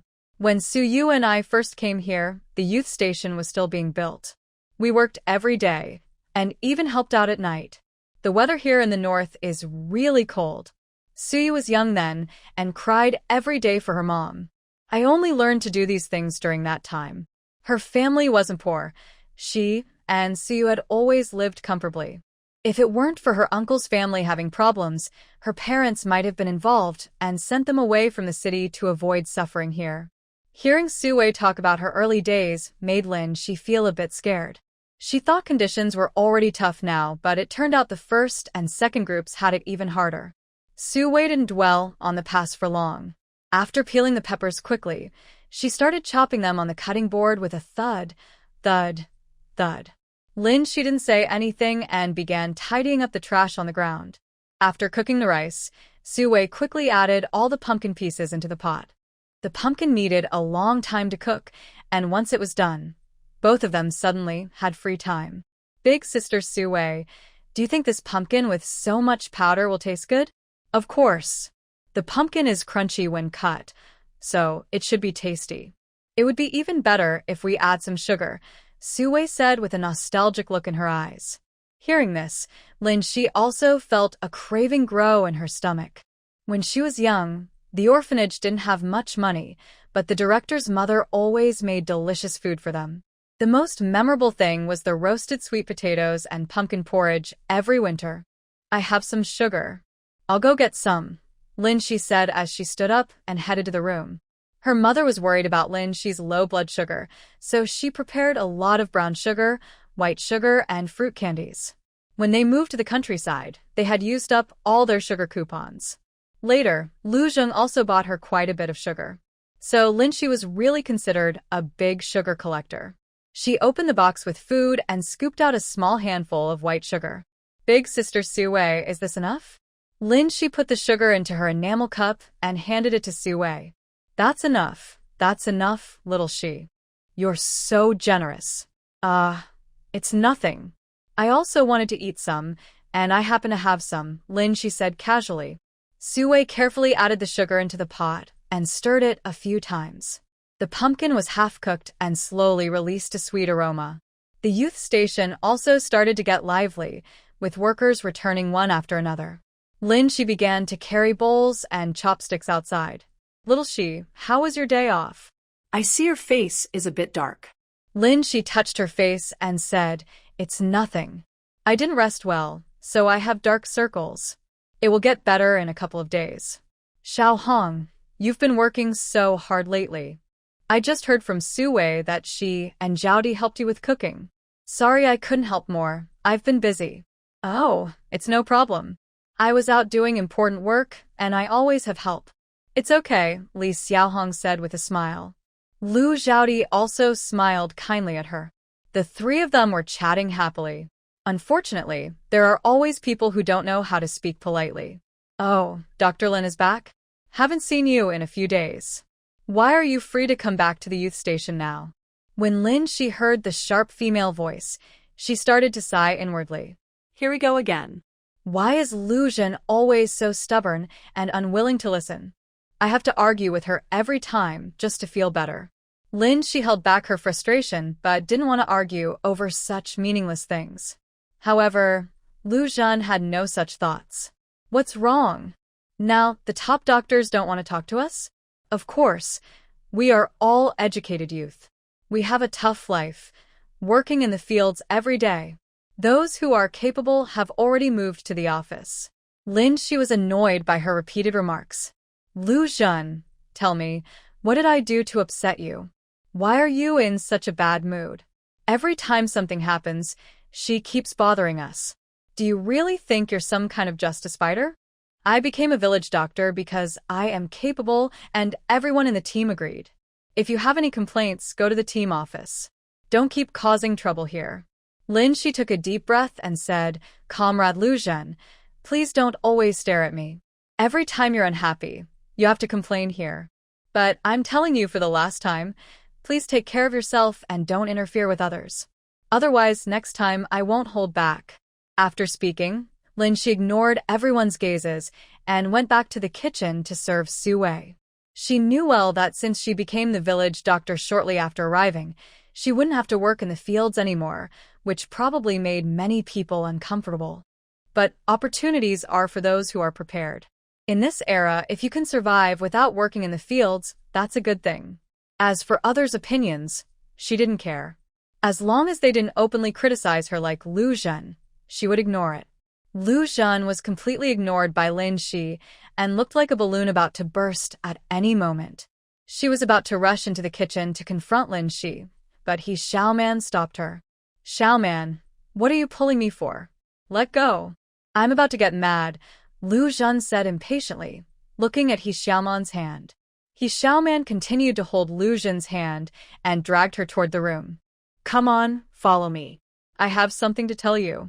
Lu Zhen was pulled by Xiaoman and dared not struggle. She could only frown and follow her into the room. Why are you bothering me? Why did you call me here? I still want to argue with Lin Shi. She's so annoying, and she even said she wouldn't be polite to me in the future. Huh.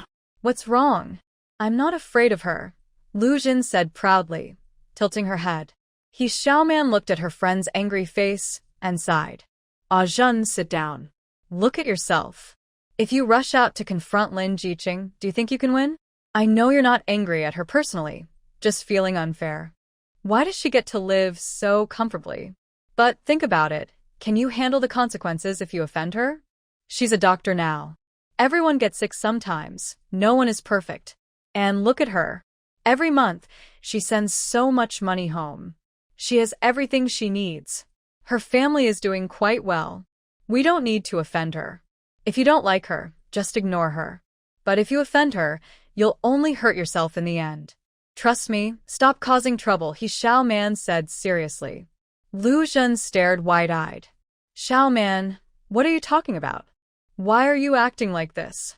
You used to always support me, no matter who is right or wrong. I've always supported you, silly girl. But I'm about to get married. Once I leave, you'll be living here alone. Your temper isn't good. You often offend people without realizing it. Ah Zhen, you really need to grow up. When I'm gone, you have to take care of yourself. The people at the Jiqing station aren't bad, at least better than the villagers. They will support you. So don't ruin your relationships with them. Otherwise, what will you do when something happens? Tears kept falling from Lu Zhen's eyes as she listened. But can't you stay with me when you get married? I told you before, he's not a good person. You insisted on trusting him. If something goes wrong later, you're just as responsible. Why did you have to marry him? We could have gone back later. What are you afraid of? Who knows what will happen if you leave here? He Xiaoman wiped Lu Zhen's tears and said, Ah Zhen, we're not young anymore. I just turned 21 this year. How much longer do you think we'll stay here? I've been here for 3 years, and I haven't heard any news about going back. I'm scared. Rumors are like knives, and I can't be that strong. All right, don't cry anymore. I understand your feelings, but please be patient and don't offend them. Lu Zhen stopped talking and sat quietly on the bed, lost in thought. Let's go, it's time to eat. He Xiaoman tugged at Lu Zhen's sleeve. Lu Zhen shook her sleeve, clearly still upset. He Xiaoman smiled helplessly. Sit in your room for a while. I'll bring the food to you later. Don't be angry. Lu Zhen watched the door slowly close, tears falling uncontrollably. Why did it come to this? Why must she marry that person? He was not kind to her at all. He Xiaoman left the room, and everyone else was already seated. Lin Jiqing, I'm sorry. Lu Zhen's words today were really upsetting. Please don't take it to heart. She's like that. After work, she tends to be irritable. I apologize on her behalf. Lin Xie raised an eyebrow at He Xiaoman's apology and simply said, it's okay. But inside, she was surprised by how much He Xiaoman had changed. You should know, He Xiaoman wasn't like this before. In Lin Xie's view, Lu Zhen and He Xiaoman are both worth being cautious about, but actually, He Xiaoman is more unpredictable. A dog that bites doesn't bark. Lu Zhen had several disagreements with the young workers, and it seemed that He Xiaoman had secretly stirred up trouble each time. This sincere apology from He Xiaoman made Lin Xie feel a bit uncomfortable. Ah well, she thought, she couldn't interfere in their matters as long as they didn't cause trouble for her. Su Wei handed Lin Xie a pair of chopsticks. She had just heard from Zhao Di that Lu Zhen was causing trouble again. Yes, everyone was a young worker, and they all had to work. But Lin Xie was lucky. She had other options, and she didn't have to work under the sun or wind to survive. She could live here with dignity. Everyone had their own thoughts and frustrations, but that wasn't a reason to take it out on others. Honestly, she was envious. Who wouldn't be? But Lu Zhen didn't get such a good opportunity for no reason. She was just a young girl, surrounded by patients, holding the lives of many in her hands. The pressure must have been enormous. Moreover, the Hongshan Brigade approved of her, which gave her this chance. Lu Zhen was unreasonable to focus only on her own small grievances, without self-reflection. As Su Wei thought more about Lin Xie, she grew angrier and squeezed Lin Xie's hand with concern in her eyes. She gave her a reassuring look. Come on, everyone try this pumpkin. I really went all out today. Lin Jiqing kindly gave us some white sugar. It's very sweet. As she spoke, she took her bowl and filled it with a big spoonful. The others, who had been drinking their porridge without much interest, suddenly brightened up. Let me try too, Ma Jiwen said happily. He hadn't had any meat or special dishes for a month. When he heard there was sugar, he definitely wanted to taste it. Everyone else also took a spoon and took turns trying. Lin Shi watched the group happily fighting over the food and smiled softly. Jiqing Lin, you are truly a kind and beautiful person. Haha, this pumpkin soup is really delicious, Su said with a smile. Yeah, adding sugar makes it taste so different. Ma Jiwen took a sip, squinting happily. Seeing this lively group, Lin Shi couldn't help but smile too. Oh, I don't have that much credit. If Sister Su Wei hadn't cooked so well, you wouldn't be able to eat this. All right, everyone, drink up and rest a bit later. Everyone nodded and ate faster. How Xiaoman finished serving food to Lu Zhen and saw this warm scene. It was no surprise, so she naturally sat down to the side. Most of the other young people at the Knowledge Youth Station thought like Su Wei. They were a bit jealous that Lin Shi didn't have to work in the fields, but they also knew that Lin Shi had skills they didn't. Plus, Lin Shi was one of them before. Having someone like her was better, especially since she had been sick before and had to go to town for treatment. People eat grains and can get sick sometimes. Having a nearby doctor was a blessing. And Lin Shi was a good person, generous and kind. For someone capable and generous like her, even if they didn't become friends, they wouldn't hold a grudge. So Lu Zhen's behavior was just unnecessary trouble. After lunch, most people chose to rest. She had slept well in the morning and didn't feel like sleeping again. Seeing everyone look tired, she didn't want to disturb them. After thinking for a moment, she carried a small basket and went to the back mountain. She originally wanted to visit Li Mingyi, but today Lu Zhen's disturbance made her realize that many people are watching her now. So, just to be safe, she decided not to go to Li Mingyi for the time being. Safety first. If someone with bad intentions notices her, it could be dangerous. She carried a small basket and walked along, stopping now and then to pick flowers and enjoy the scenery. Actually, she had no other purpose for going to the back mountain. She just felt a bit tired and wanted to be alone for a while. She looked at the green mountain peaks and took a deep breath.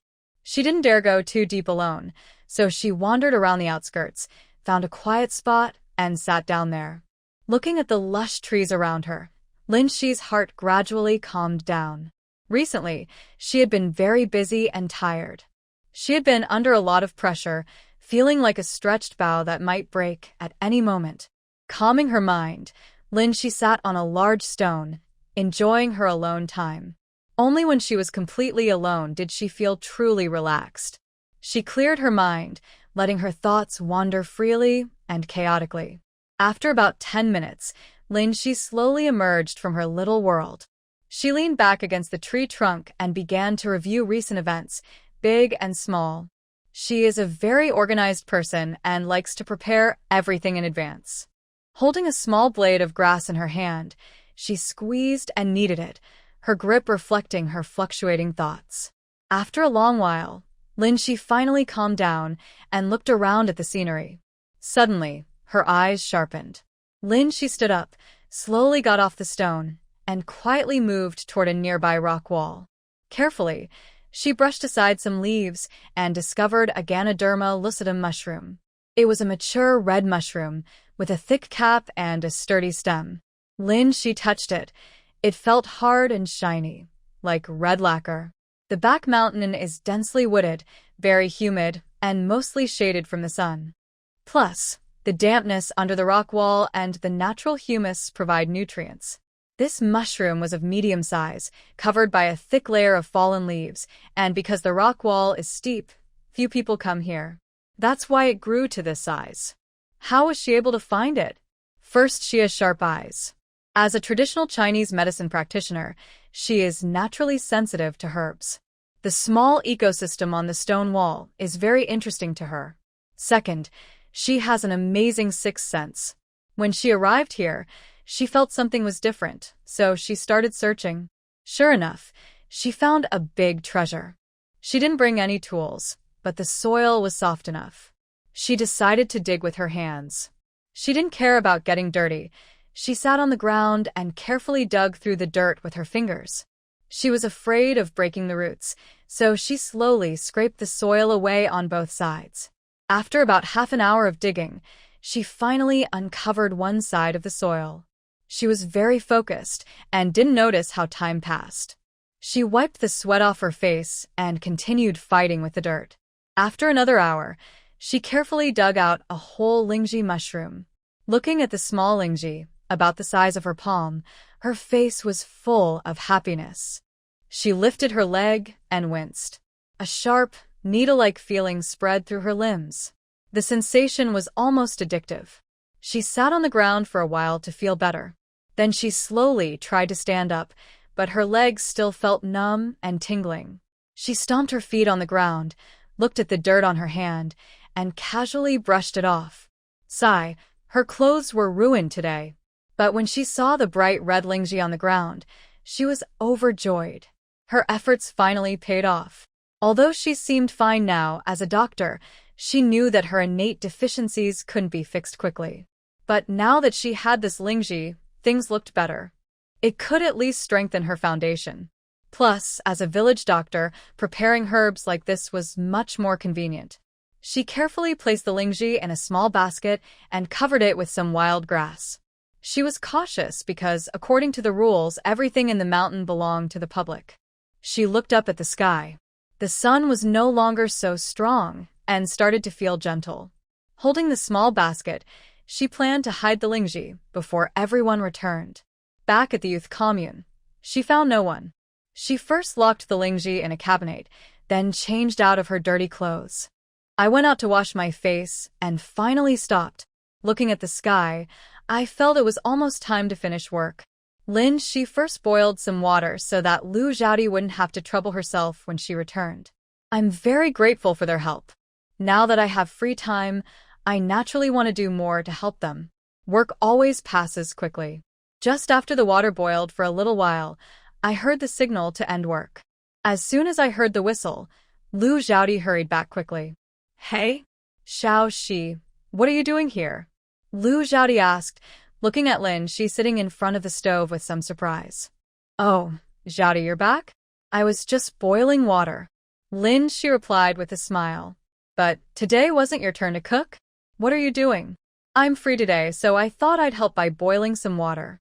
It makes it easier for you when you cook. Oh, don't worry, I just wanted to help. You've helped me so much before. She explained hurriedly, seeing Lu Xiaodi looking a bit flustered. Lu Xiaodi was a little confused about Shi's actions. Since childhood, besides her bedroom, the kitchen was where she spent most of her time. Helping Shi with cooking a few times was just a small favor, and she never expected anything in return. Her thank you earlier that noon was already a surprise, and she didn't expect to help her so much tonight. Indeed, people are different. Oh, Xiaodi, don't just stand there. What are you cooking today? I have no idea. I'll need to follow your lead. Hearing Shi's voice, Lu Xiaodi quickly snapped back to her senses. She nodded. Yes, I already talked to Suwei this morning. We had pumpkin soup at noon, so tonight we'll make some dry dishes, braised mixed grains and stir-fried greens. Okay, I'll help you wash the rice first. Shi rolled up her sleeves and started preparing to wash the rice. Lu Xiaodi let out an and also sat down to start chopping vegetables. The two of them worked quickly together.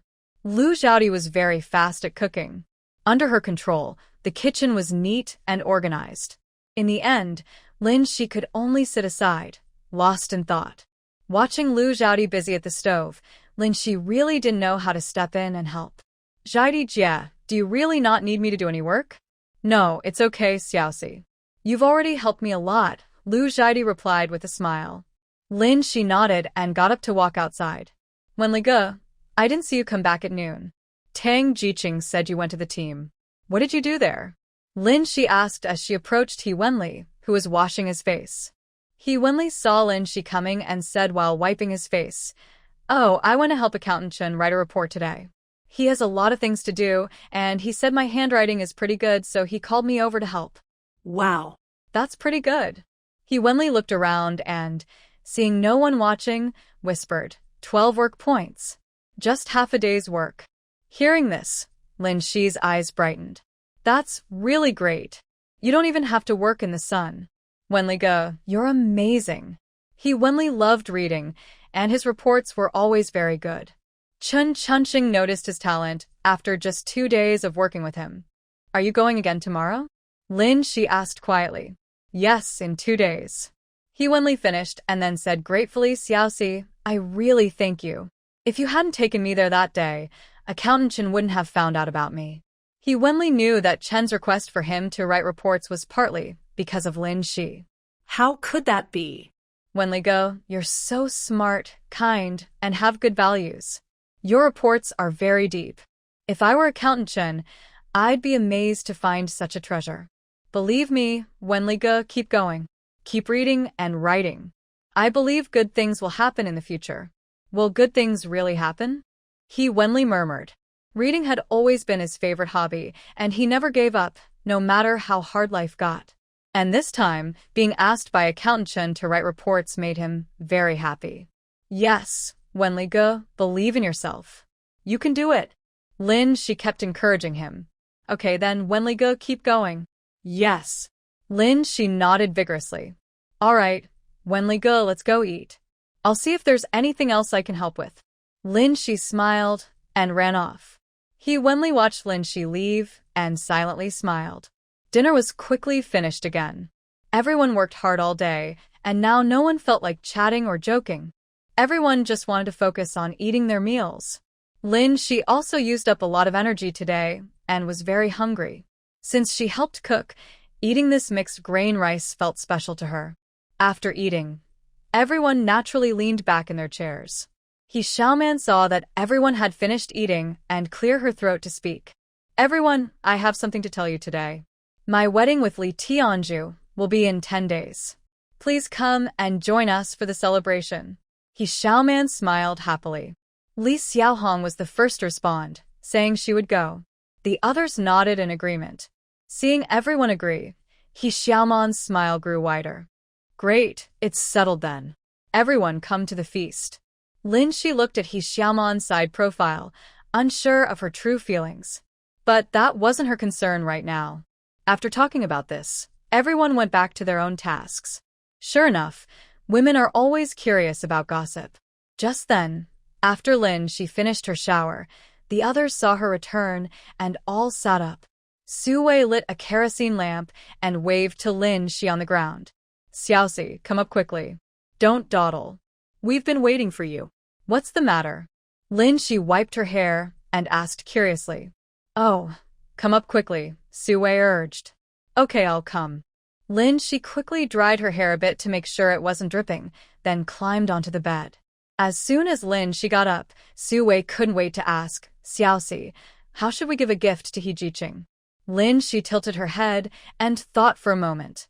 Oh, she was grown up now, and it was customary to give a gift at weddings. She considered it but wasn't sure about the gift money in the 1970s. She looked at Li Xiaohong for help. Xiaohong, what do people give as a gift? I don't really know. Seeing Shi look confused made everyone laugh. Li Xiaohong looked at Shi's face and couldn't help but feel she was still a little girl. In our area, the gift money isn't much, usually about 2 mao, 20 cents. But since He Jiqing is here and we're kind of like her family, giving about 8 jiao, 80 cents, would be appropriate. Okay, then Shi nodded. Wei couldn't hold back anymore. She reached out and gently pinched Shi's face. Little Shi, you're so cute. Shi squirmed but couldn't escape Wei's grasp. Oh hat, Su. Sister Wei, please stop. You're going to hurt my face. Wei finally let go after satisfying her playful urge, and Shi stepped back, looking a bit scared. The others laughed at the scene. After playing around for a while, the group sat together and started chatting about gossip. How do you think He Jiqing feels? That Wang Guiying has caused trouble so many times. I think she will keep causing problems in the future, Wei said, shaking her head. Yeah, I agree. Besides Li Tianju, that mother-in-law is enough to make her go crazy. Remember, here people really respect elders. And Li Tianju? He's not a trustworthy person. Who in a good family would take a girl to the cornfield before even getting engaged? Li Xiaohong said, feeling angry about this. During the days when Xiaoman was in the hospital, she mostly took care of her. She knew how bad it looked. If they hadn't found her in time, who knows what could have happened. Li Tianju almost caused her serious harm. Seeing Li Xiaohong looking so angry, Shi patted her back to comfort her. Yes, he's really irresponsible.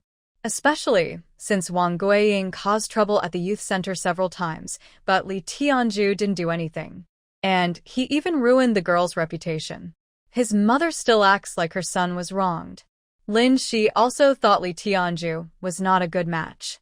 Exactly. I actually noticed that when I was living over there, He Jiqing often went out at night. Maybe she was with Li Tianju then, Lu Zhaodi said softly. I don't understand. I think I'll just give a small red envelope of about 8 cents. I don't want to give more. There's no real connection anyway, Wei said casually, tearing her hands. Then I'll give 8 cents too, Shi said. Li Xiaohong and Lu Zhaodi nodded in agreement. All right, then let's all give 8 cents. It looks better that way. Maybe later, we will have to send her off to get married as her family, since her parents can't come. Li Xiaohong said. The three nodded, showing they had no objections. Sigh, I think He Jiqing really can't do much now. She's already 21 or 22. At this age, it's natural to feel a bit anxious. Plus, after what happened, if Li Tianju doesn't take responsibility, her reputation will be ruined. Lu Xiaodi, a bit older, thought more deeply about these matters. When Li Xiaohong heard this, she lowered her head. They're both quite old now. She is even older than He Xiaoman. Honestly, she's been thinking about marriage these past 2 years. Not to mention, her parents have subtly encouraged her to. She has been here nearly 5 years, wasting her youth on this vast land, not knowing when it will end. Li Xiaohong and Lu Xiaodi are both hardworking.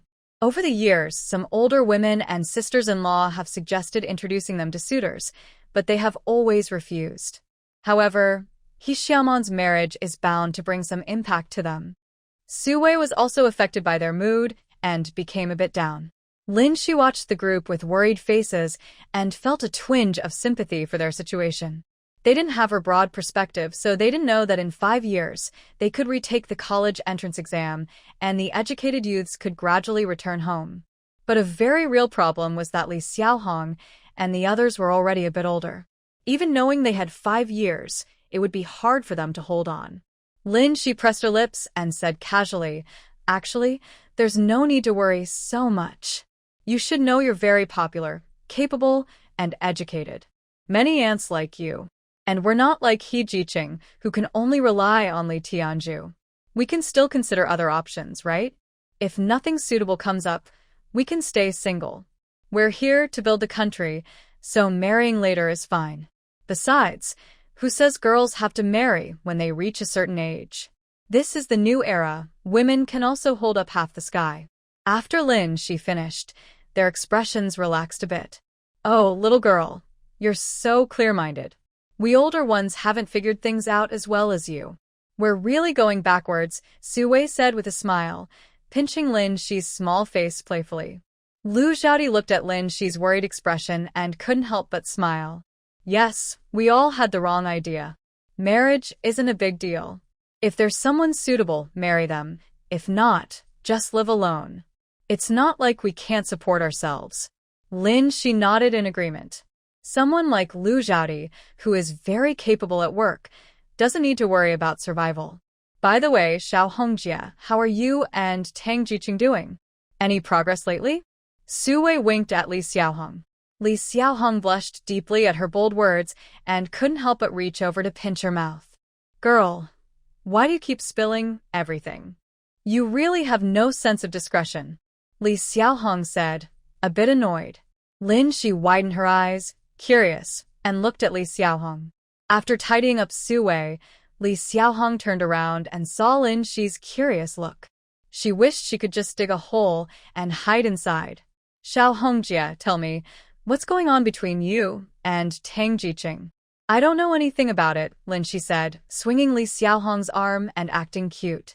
Li Xiaohong was annoyed by her pestering but had to hold back her embarrassment and gave a simple explanation. It's nothing much. Not long ago, Tang Jiqing confessed to me. She said she wanted to be my partner in the revolution, but I haven't agreed yet. That girl, she was hiding in the bushes eavesdropping, and when we got caught, it was so awkward. I just left then. Recently, Tang Jiqing has been watching Xiao Hongjie closely. Today, she even helped Xiao Hongjie with a lot of work, Su Wei said, hiding behind Lu Xiaodi and interrupting again. Li Xiaohong blushed shyly from her revealing comments and hid under the blanket, not saying a word. Lin Shi listened eagerly as Su Wei described the details of Tang Jiqing helping with chores today, happily imagining their romantic story. She was so interested that she still wanted to hear more. Later that night, the 4 of them were still awake, talking and laughing happily. The next morning, light rain fell softly, and the whole village became quiet. The 4 who had stayed up late last night were now lying in their beds, resting. After a good sleep, Lin Shi stretched happily. Slept for a long time. Turning her head, she saw that a few people nearby were still lying in bed. She couldn't help but laugh. "Haha, no one's gotten up. I told you not to stay up so late. Luckily, it's raining today, or else we'd all be late." Li Xiaohong pinched Lin Shi's nose and jokingly called her a tease. The 4 of them played around on the Kong, a traditional heated bed, for a while before getting up to wash up. Most of the others had already woken up. The young men were playing chess under the corridor, gathered around watching. Lu Zhen and He Xiaoman were in the kitchen tidying up dishes. After washing up, Lin Shi took a baked sweet potato and poured herself a glass of malt drink. She ate a simple breakfast. Do you have anything to do today? I was thinking of going to the supply and marketing cooperative in town. I want to buy some toilet paper and stuff. I'm coming soon, Su Wei said, biting her sweet potato and talking to the others. Li Xiaohong nodded. Sure, I don't have much to do either. Let's see if they have anything for sale today. I'll go too. I want to buy some yarn. I haven't finished knitting the sweater for my grandma yet, just a little short, Lu Zhaodi said. Lin Shi looked at the three of them and thought. I'll go too. But I don't really need to buy anything. Then don't go. It's drizzling and we'll have to walk. You'll just hurt your leg again later, Su Wei said worriedly, frowning. Yeah, if you don't need anything, don't go. It's tiring to go back and forth, Li Xiaohong added. Lu Zhaodi didn't say anything, but her eyes showed her feelings clearly. Lin Shi thought for a moment and said, Maybe I won't go then. I don't need anything now, and if I walk, I'll make you wait for me later. You three go ahead. Be careful on the way. Early there, early back, she added. Okay. Su Wei, Zhaodi, let's leave after breakfast. The weather isn't good, and I don't know when it might rain heavily. Let's go early and come back early. All right. I've finished eating. I'll go tidy up first, Su Wei said quickly and got up in a hurry. Lin Shi and the others watched her leave, feeling both amused and helpless. Li Xiaohong and the others moved quickly without delay. After a while, the three of them put on their straw hats and stepped out the door carefully. Lin Shi tidied up her bedding, thinking there wasn't much to do. She held a book and sat under the corridor, slowly reading. He Wenli walked into the youth station and saw Lin Shi sitting alone nearby. He approached softly and said, Xiao Shi, why are you sitting here alone? Where are the others? Why aren't they with you? Oh, Brother Wenli. I was just reading a book. Lin Shi said, waving the book in her hand. Xiao Hongjie and the others went to the supply and marketing cooperative in town. I didn't need to buy anything, and since it's raining, I didn't go with them. Where have you been? Lin Shi looked at the small wet spot on He Wenli's shoulder. He Wenli saw her gaze and patted her shoulder with a smile. I just came back from town. I might have missed them. Today, I helped Mr. Chen organize some documents again. His wife isn't feeling well, and the kids are making a lot of noise at home. He couldn't find time to submit his work, so I ran an errand for him since it was raining, and we didn't have to work. Oh, no wonder. You got up early, Brother Wenli. Look at your dark circles. I slept in today, hee hee. Lin Shi playfully stuck out her tongue. He Wenli looked at her lively and mischievous face and chuckled. You only at this time look a bit like a kid. By the way, I have something to tell you. He Wenli pulled over a small bench and sat beside Lin Shi. Seeing his serious expression, Lin Shi quickly put away her book. What's the matter? Brother Wenli, tell me, I'm listening. It's nothing much. Today, when I helped Mr. Chen deliver his documents, the clerk told me that you've become quite well known in the county leader circle. Once this busy period is over, they might give you an extra award. He also asked if I knew you. Now those county leaders all remember you. Our brigade should be considered a good one this year. Lin Shi covered her mouth in surprise. How did I become the focus of so many leaders? I didn't do anything special. Could it be that the brigade leader has been praising me to the county leaders? He Wenli shook his head. I don't know. But, Xiaoxi, this is good news. It means the leaders have recognized your work. In the future, no one will dare to trouble you. And now you have a good reputation in Hongshan Brigade. Being a village doctor is much easier than working in the fields. I was worried before whether you could handle the hardships of field work. Your health is not very strong and you're a girl. But luckily, you are capable, and now you can relax a bit. Our Xiaoxi is amazing. Whatever she does well. In the future, she will surely have great success. He Wenli's eyes were full of pride. No, Wenli Ji, I'm just lucky. You are also very talented. Look, your writing has caught the attention of Accountant Chun and others.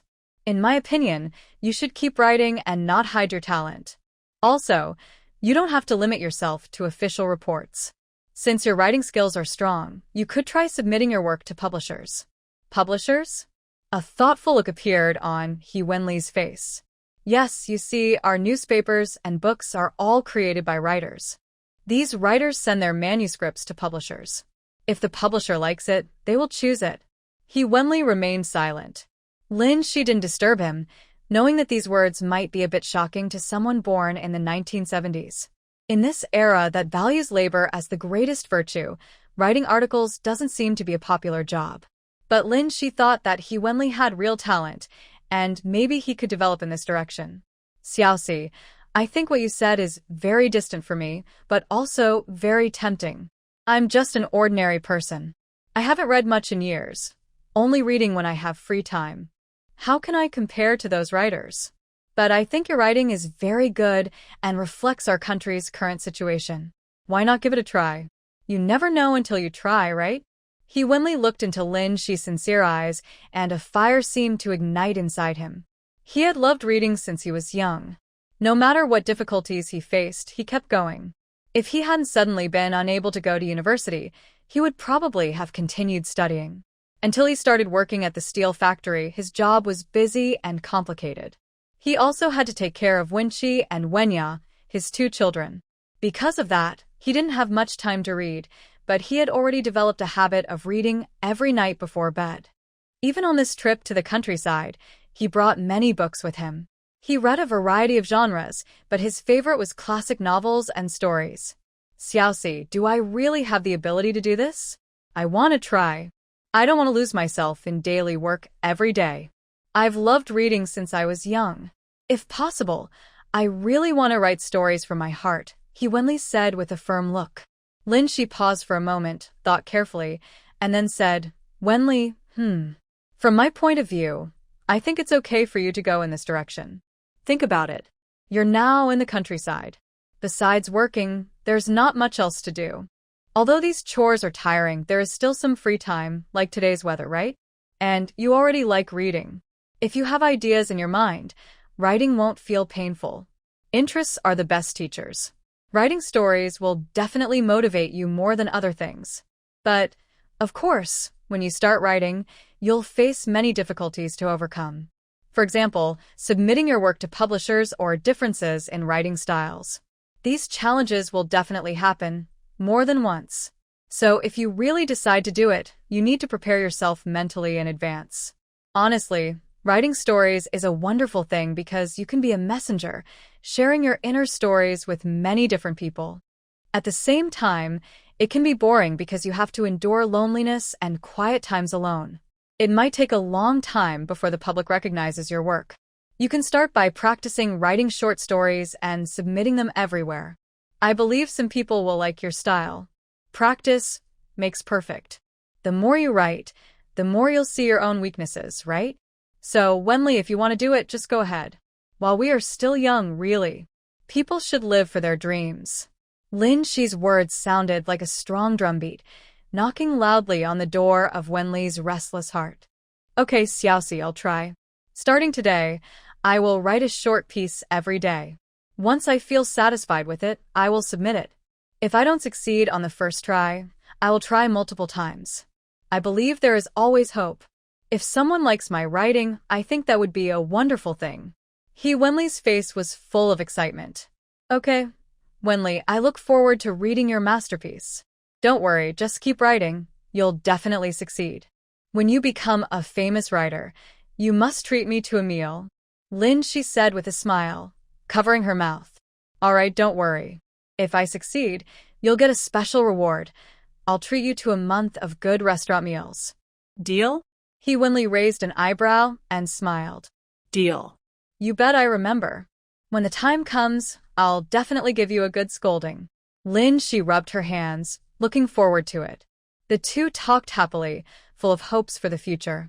Gradually, smoke began rising from the village. The young workers also started preparing lunch. The young men took turns playing a few rounds of chess, deeply engrossed. He Wenli and Lin Shi were also drawn by cheers and applause, so they got up and headed toward the eaves. Li Jin and Li Kai were sitting across from each other, eyes focused on the chessboard. She didn't know how to play chess, so she couldn't see any clever moves. He Wenli watched for a while and saw a hint of a strategy in the game.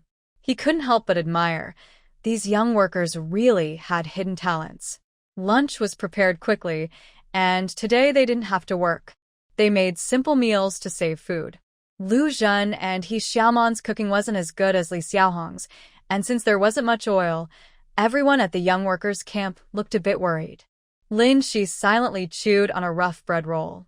When everyone had eaten enough and started to go back to their rooms, she also went inside. She took some food from the cabinet and poured half a glass of malted milk, then filled her stomach. In the afternoon, the rain gradually stopped. She had woken up late that morning, so she wasn't sleepy now. She was worried there was nothing to do when suddenly someone arrived outside. Elder sister Lin, are you in this room? Someone knocked twice on the door. She recognized the voice as somewhat familiar and quickly responded, yes, it's me. I'll come out right away. She put on her shoes and hurried to open the door. When she opened the door, she saw a group of children led by Big Girl, followed by Shuangzi, Yao Yao, and a few others. The kids saw she come out and all smiled happily. Sister Lin, hey, why are you all here? She gently patted Big Girl's head and asked kindly. Well, we missed you a lot. We haven't seen you in several days. Since everyone was free today, we thought we'd come to visit you. Look, these are the mountain walnuts we picked. They're very fresh.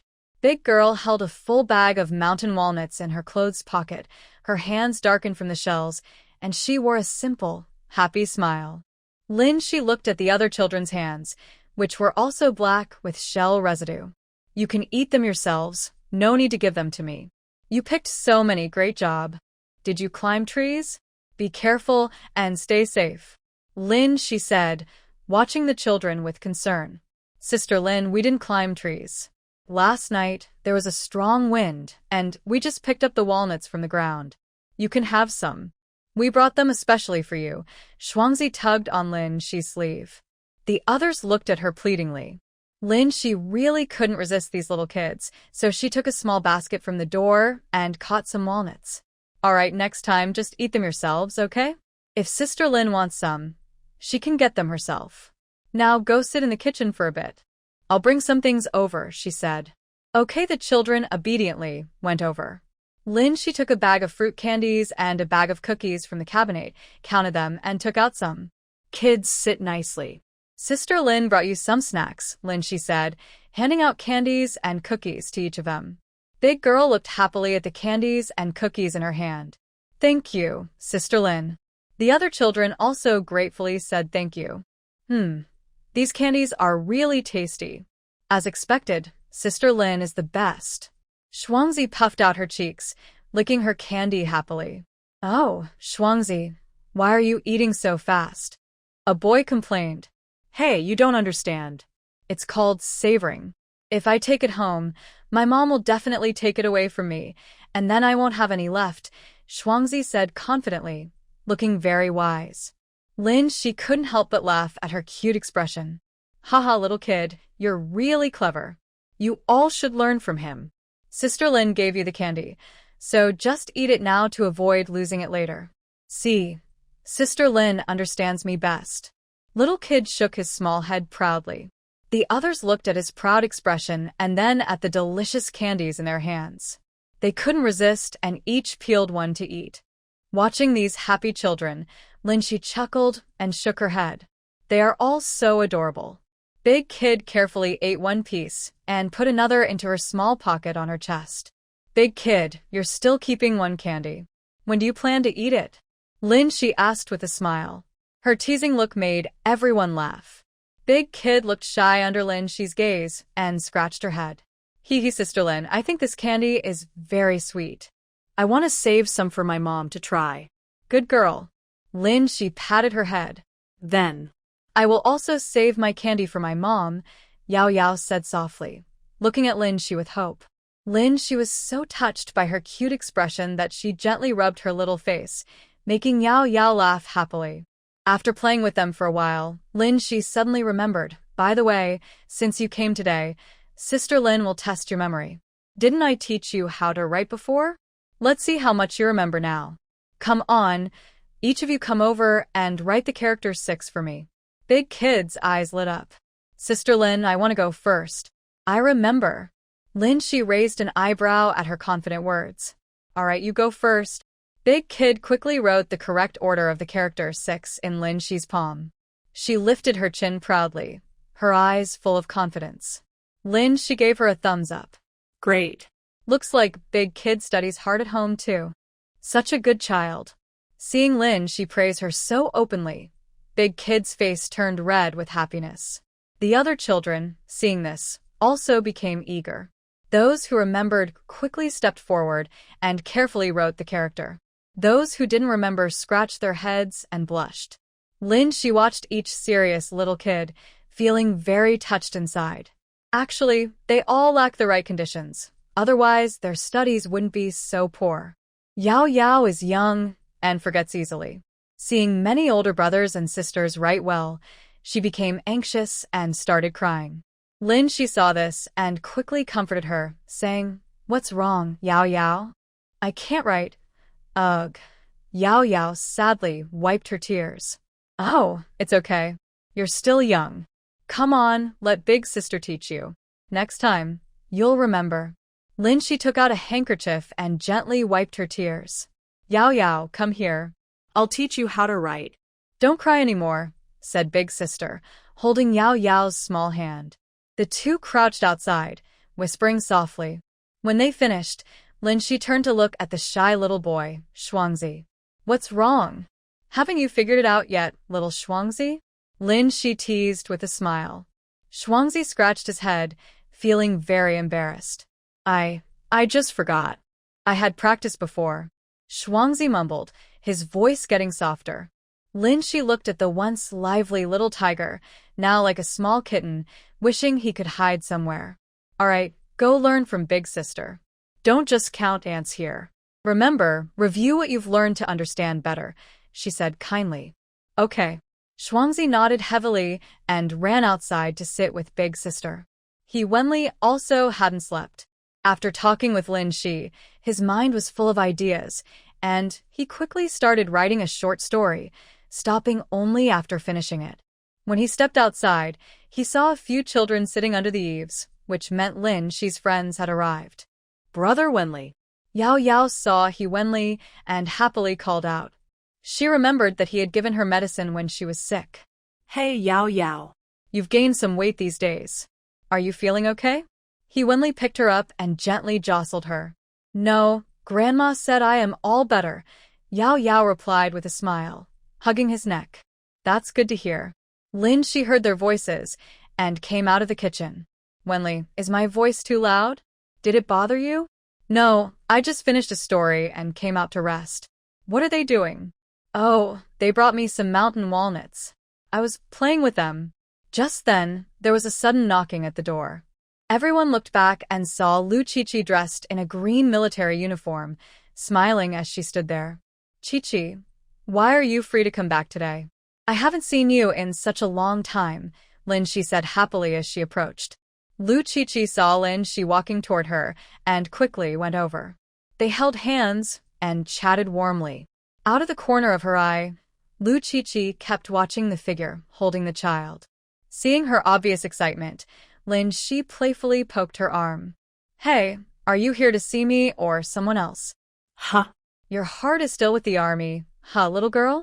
Lu Qiqi was amused by her teasing and said casually, Of course, I like both. You're saying I haven't even been with that brat yet, and suddenly I disappear for a while, and he takes me away? Let me tell you, your boyfriend is driving me crazy. I just said a little something about him in front of you, and he's blaming me for everything. My mom even came to trouble me. What's worse, he asked our supervisor to give me more shifts. I've only just come back after so long, and I'm about to explode with anger. Lu Qiqi got more and more upset as she spoke, raising her voice so loudly that others in the yard looked over.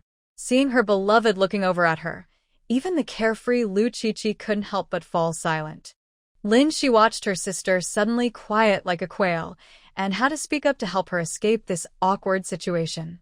Brother Winley, I haven't seen Chi-Chi in a long time and want to talk to her. Can you help me keep the kids entertained? Lin, she asked shyly, looking at He Wenli. It's okay, I'll take them to play. Come on, little ones, let's go out and have fun. The other older kids are still sleeping. He Wenli knew these children well. He had a good temper and many kids liked him. So, when asked, he didn't refuse and led the children outside happily. Once they left, the yard became much emptier. What should I do? Will He Jiqing think I'm too rude? Sigh, I shouldn't have been so loud just now. I was too excited, Lu Chi-Chi said gloomily, her voice losing its earlier energy. Oh, it's okay. Brother Wenli doesn't think that way. Come on, let's go inside and talk. We haven't had a good chat in a long time. Lin, she really enjoys talking to Lu Chi-Chi and likes her personality. Sitting on the Kong, Lu Chi-Chi remembered the dull look in the young man's eyes and felt discouraged. What's wrong? Do you really like Brother Wenli at first sight? Lin, she asked hesitantly, seeing her like this. Of course. Isn't that obvious? I really like He Jiqing, but I feel like he doesn't like me. This was Lu Chi-Chi's first time feeling defeated. She realized that in front of someone she liked, even breathing felt wrong. Lin, she was surprised by her expression. She also thought that Lu Zheng seemed the same, and with the family's preference for good looks, she thought, well, this girl is really into it. Hey, don't be so down. Brother Wenli hasn't said anything yet. Don't scare yourself. If you really like him, try to spend more time with him. That way, he'll remember you. Lu Chi-Chi was comforted and felt energized again. Yes, I will be more careful around He Jiqing. I definitely won't be so rude. I'll be gentle. Xiaoxi, I think He Jiqing looks so refined. He must like girls who are gentle and kind. Lin, she couldn't deny that Lu Chi-Chi's description of He Wenli was accurate. He really did seem like a gentle young man from the water towns of the south. Xiaoxi, has He Jiqing ever told you what kind of girl he likes? I'll try to match that. Looking into Lu Chi-Chi's sincere eyes, Lin, she hesitated. Brother Wenli hasn't told me about that. But I think you're already very good. Don't change yourself for others. Everyone is unique, with their own special personality and strengths. Yeah, I know. I was just talking nonsense.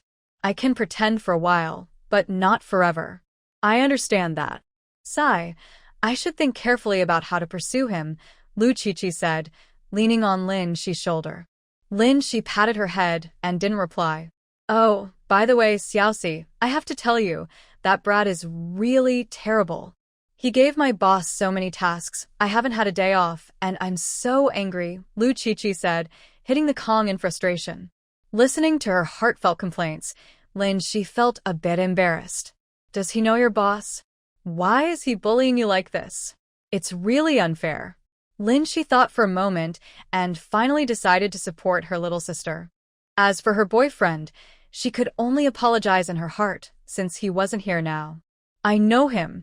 We've been doing business together for 2 years. Half of the good stuff from our supply store was brought to my boss by Lu Zheng. Honestly, if it weren't for Lu Zheng, my work wouldn't have gone so smoothly.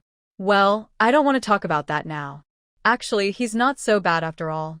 Oh no, I'm still very angry. Xiaoxi, you have to listen to me rant. A long, non-stop complaint showed how Ms. Lu Qi had been feeling overworked and unfairly beaten by her mother. Seeing her sister get more and more excited and not giving her a chance to speak, Lin Xi just sat beside her, nodding constantly and occasionally saying yes or right. Finally, Lu Qi took a deep breath and was handed a glass of water. Okay, here, drink some water and don't be angry. He doesn't know you're upset now.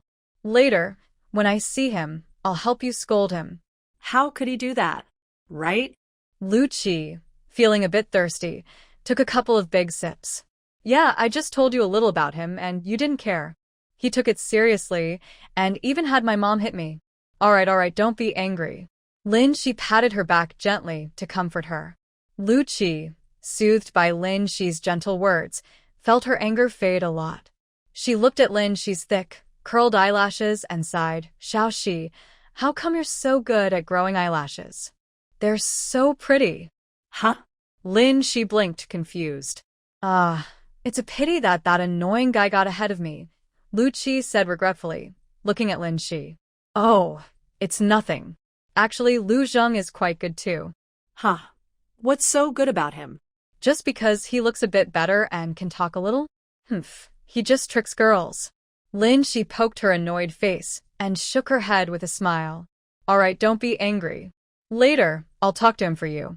How could he do that? Let's talk about something else and not mention him, okay? Lu Qi snorted. Then what should we talk about? Maybe I can tell you about my recent experience with a doctor. You know about the meningitis outbreak lately, right?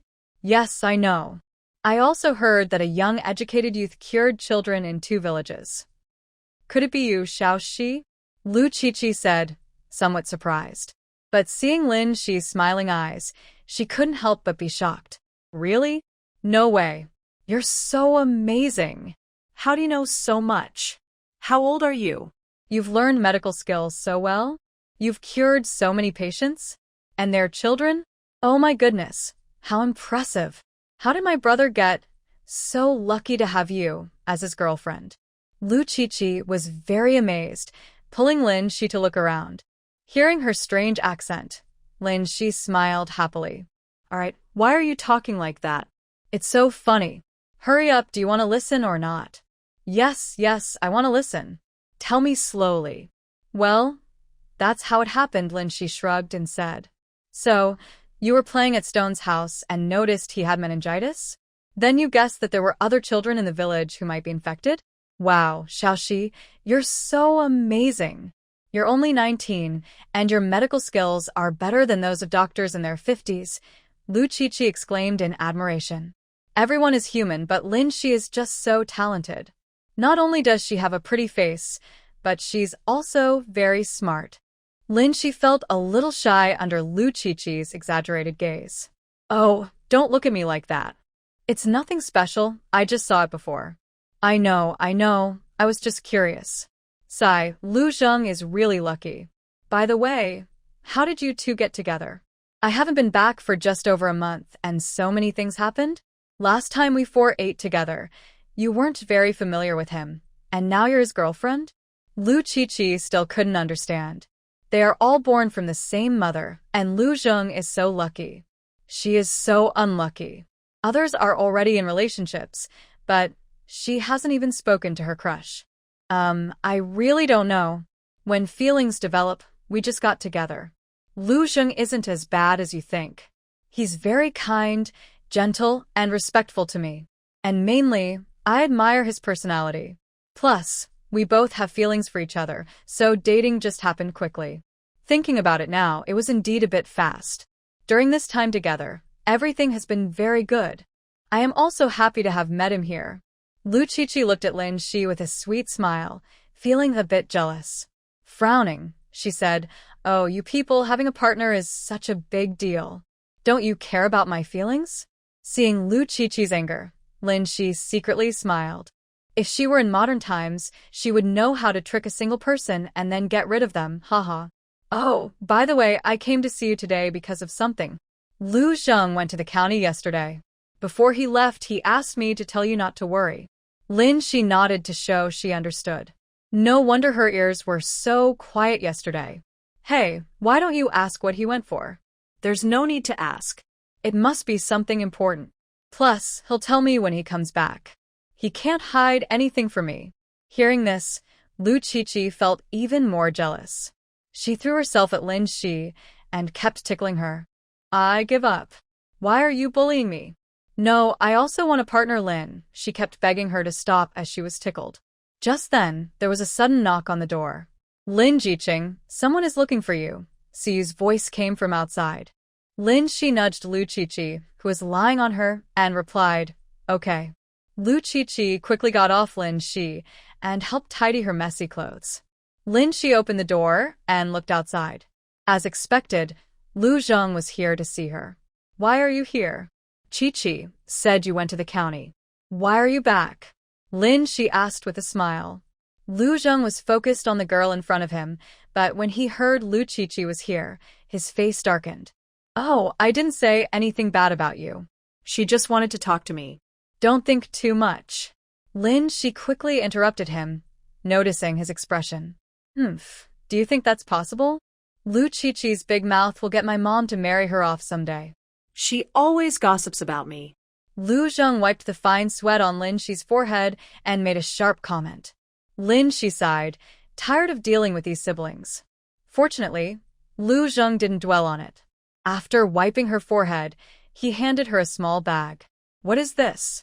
Don't always buy things for me. Take a look yourself. You'll definitely like it, Lu Zheng said with a smile. Lin Shi opened the bag, and the items inside were carefully packed, wrapped in several layers. Finally, she uncovered a small, thin pouch that was light in weight. Lin Shi shook it gently, feeling a bit confused. She looked up at Lu Zheng, who had a mysterious expression. Lin Shi had no choice but to uncover the mystery herself. Oh, how did you get this? Lin Shi exclaimed in surprise, holding a whole set of silver needles quietly in her hand. Do you like it? I knew you'd like it. Haha. Lin Shi took out a silver needle and examined it carefully in the sunlight. Where is this from? You better not take any risks for this. Nowadays, traditional Chinese medicine is often seen as outdated and old-fashioned. Many of these silver needles and medical books have been lost over time. Even Li Mingyi's set of silver needles isn't complete. But Lu Zheng brought back a set that was just as good in quality as Li Mingyi's, which made Lin Shi worry even more. Lu Zheng looked at the growing crowd at the youth training center and tugged at Lin Shi, leading her outside. Lin Shi realized they needed to hide this, so they went to a small path at the entrance. I didn't do anything wrong. I didn't buy these silver needles. I traded for them with someone. I used to work in the black market, and although I've stopped now, I still have some contacts there. Yesterday, I went to the county seat to buy you a pair of leather shoes and a few skirts. But right after I finished shopping, I saw an elderly person arguing with someone. Out of curiosity, I went over to see what was happening. The old man's wife was unwell, and they didn't have much money. He was trying to exchange these silver needles to get some money for medicine. The person he was trading with took advantage of the situation, kept lowering the price, and the old man refused. They argued, but the deal didn't go through. I went over to look. I don't understand all the twists and turns in your medical skills, but I could tell this set of silver needles was similar to the one you showed me before. I thought, since you'll be a village doctor in the future, you might need these silver needles. Plus, you like medicine, so I figured buying them wouldn't be a bad idea. Not only would it make you happy, but it could also help that old man a bit. I think it was worth it. And in the end, he only asked for 1 yuan. I felt sorry for him, so I gave him a 5 yuan note. Sigh, I can tell that earlier, they must have been intellectuals. Even now they still bow and thank me. Lin Shi listened and felt heavy-hearted. She was sad for this unfamiliar old couple and moved by their sincere feelings. All right, 5 yuan should last them a while. Quickly put it away and take your time to look at it later. I knew you'd like it. Lu Zheng raised his head proudly. Yes, yes, yes. My partner knows me best. Every time she buys something, she gets exactly what I like. That's great. Lin Shi praised generously, making the proud man smile happily. Of course, I know you well. Oh, look at these shoes. What do you think? I had someone bring them from the provincial city. They're really beautiful. Lu Zheng took out a pair of black women's leather shoes, like a treasure chest. To Lin Shi, the shoes looked simple and plain, but they seemed to be of good quality. These must have cost quite a bit, right? Lin Shi asked, touching one shoe. The leather was very soft. Not much. Just tell me if you like them. Even though we usually don't wear skirts for work, we still need a good pair of shoes. They look so nice. Don't you think? Plus, these shoes can be worn alone. They won't get water inside on rainy days. So comfortable. Want to try them now? Lin Shi had no choice but to find a slightly clean patch of grass. She supported Lu Zheng's arm and tried on one shoe. Hey, this shoe fits pretty well. How do you know my size? Lin Shi asked in surprise, looking at the perfectly fitting shoe. I don't know your shoe size, but I can go by them. Don't forget, Grandma is good at measuring feet. She can tell your size just by looking at your foot, Lu Zheng said with a helpless smile, patting Lin Shi's head. She realized she had said something silly and stuck out her tongue.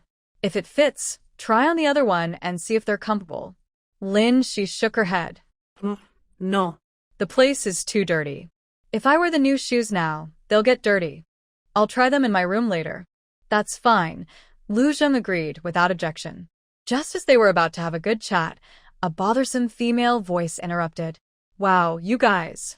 Who are you talking to outside? You've been at it for so long, Lu Qiqi said angrily as she looked at the two standing together. What's wrong? Do I need your permission to talk to my partner? All you do is run around and wander. Can't you find someone of your own and stop bothering my little Xia? Lu Zheng replied calmly, successfully making Lu Qiqi angry and twisted. Shi, hearing this, knew trouble was coming. Hey, don't fight when you see each other, Shi said, feeling a bit tired. Lu Qiqi looked at Shi's shoes and her mood improved a little. Haha, at least you know to buy your partner some things. That shows you have some sense. I don't know what she sees in you, but you're lucky she likes you. Lu Zheng didn't argue back. Of course. Our little Xia has good taste. She definitely likes me. Unlike you, after so long, you still haven't even made friends with brother He. Lu Qiqi was so angry her face twisted. She had to try to calm her down, worried she might faint from anger. Hey, stop saying that. Don't get so mad at her, Shi said helplessly, trying to keep the peace as her girlfriend. Okay, I got it. I won't argue with this kind of person, Lu Zheng said with a smile that was almost deadly. Lu Qiqi was about to yell, but she saw from the corner of her eye that He Wenli was walking over with Yao Yao in his arms. Her face changed a few times, and she forced herself to hold back her anger. The siblings are clearly the most familiar enemies. Seeing Lu Qiqi almost lose her temper, Lu Zheng held back his own feelings, probably because something was wrong. Turning around, he saw that it was his beloved coming. Hey, brother He, where have you been? Why are you holding a kid? He Wenli had already seen the three of them. He knew Lu Zheng and Lu Qiqi were siblings, and since Lu Zheng was dating Shi, it wasn't surprising that they all gathered together. I took them out to play. Then Zuanzi and the others thought Yao Yao was too young to go up the mountain, so I had to bring her back, he explained. What's wrong, Yao Yao? Shi looked at Yao Yao's red eyes and sniffles, feeling a little sad. Lin Jia, they're bad. They didn't want to play with Yao Yao. The little girl sniffled and choked, clearly very upset that her brother and sister had abandoned her. Oh, I see. Later, Sister Lin will scold them. How can they do this? They didn't even bring us Yao Yao to play. Come on, Yao Yao, let's play with Sister Lin. Don't cry anymore. Shi gently wiped Yao Yao's tears with a handkerchief and comforted her softly. Okay. The little girl was comforted by Shi and smiled through her tears. She reached out her hands, wanting Shi to hold her. Shi took her from He Wenli's hands and held her, though it was a bit difficult. Although the little girl was thin, she still had some weight. Shi gently bounced her and lifted her up a little. Lu Zheng had been watching Shi. Seeing her struggle, he silently stood to the side, supporting Yao Yao's body. He Wenli and Lu Qiqi saw this too. But what He Wenli felt was happiness and relief, while Lu Qiqi looked indifferent. Alright, everyone standing here is fine, but maybe we should go inside and talk. Just now, the big girls brought me some mountain walnuts. Shi said with a smile. Let's go inside then. Yao Yao, do you want Jingge to hold you? Sister Lin is tired, Lu Zheng said, opening his arms and looking at Yao Yao. Yao Yao looked at Lu Zheng, then at Shi, hesitated for a moment and finally opened her arms to him. Jingge, hold me, Yao Yao said in a cute, baby voice. Lu Zheng quickly caught her and said, Yes, you're such a sensible girl. He turned around and carried the little girl into the youth commune. He Wenli followed inside. Shi shook her hand and, smiling, said to Lu Qiqi, who was standing silently nearby, Let's go inside too. What are you doing standing there? Are you shy? Shi's teasing expression made Lu Qiqi feel even more embarrassed. Oh, I didn't. You're just talking nonsense. It's because of that brat Lu Zheng. You never used to be like this, Lu Qiqi fake cried. Alright, I was wrong. I shouldn't tease Chi-Chi. Let's go inside. Actually, although Lu Zheng's words weren't very nice, he had some good qualities. Think about it. You can't always show your best side in front of Wenli Ge. How would he remember you? Right? And think about it. If two people haven't talked or spent time together, how can they know if they're the right match? Isn't that right? Then I'll try. What should I say to him? I'm so nervous, Xiaoxi. Lu Chi-Chi stomped her foot, showing a shy, girl-like expression. Lin Shi watched Lu Chi-Chi run inside, stifling a laugh. She thought, of course no one would be shy about falling in love. There must be more than just her. In the yard, He Wenli set out 4 stools. The other young workers were busy with their own tasks on the other side. On rainy days, work stops and visitors dropping by is common. So, Lu Zheng greeted them and sat down. Brother He, did the county leaders find out about Xiao Xi's situation? He Wenli nodded. Yes, I went today to help Accountant Chen submit some documents. The clerk there told me. Good, then Xiao Xi's efforts will be recognized. Lu Zheng thought further ahead. This way, Lin Shi wouldn't be bound by her status as a young worker, and she would feel more accepted in the Hongshan Brigade. Lu Chi-Chi ran over with a bold attitude, but when her gaze met He Wenli's, her confidence quickly faded. Lu Chi-Chi couldn't say a word, her face turning bright red. Although Lu Zheng disliked his sister, he couldn't bear to see her look so helpless at a critical moment. Come on, what are you stuttering for? Hurry up and help me hold Yao Yao. She's a bit scared of me. Lu Zheng placed Yao Yao, who was in his arms, into Lu Chi-Chi's hands. Lu Chi-Chi hurriedly caught her, then smiled foolishly at He Wenli and turned to sit down.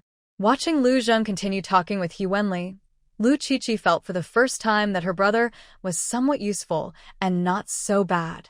Big sister Chi-Chi, why is your face so red? Are you sick? Yao Yao sat on Lu Chi-Chi's lap, touching her face with her little hand. Lin Shi had just taken some mountain walnuts from the room. Hearing this, she raised an eyebrow and looked at Lu Chi-Chi with amusement. Lu Chi-Chi's mind was already racing when she saw them looking over. No, big sister Chi-Chi, I just ran over, got tired. Today I wore more clothes because of the weather. That's all. After saying this, she nodded heavily. Lin Shi and the others couldn't help but laugh at her. Lu Chi-Chi buried her face in Yao Yao's back. When she heard He Wenli's gentle laugh, she felt overwhelmed with sadness. To avoid making her too embarrassed, Lin Shi and Lu Zheng quickly changed the subject. They are all young people with their own opinions, making conversations very interesting. The others at the youth station listened eagerly and started chatting together. Lu Chi-Chi gradually shifted her attention and finally looked up. Yao Yao was very excited when she saw so many older brothers and sisters. She opened her big eyes and looked around, looking adorable.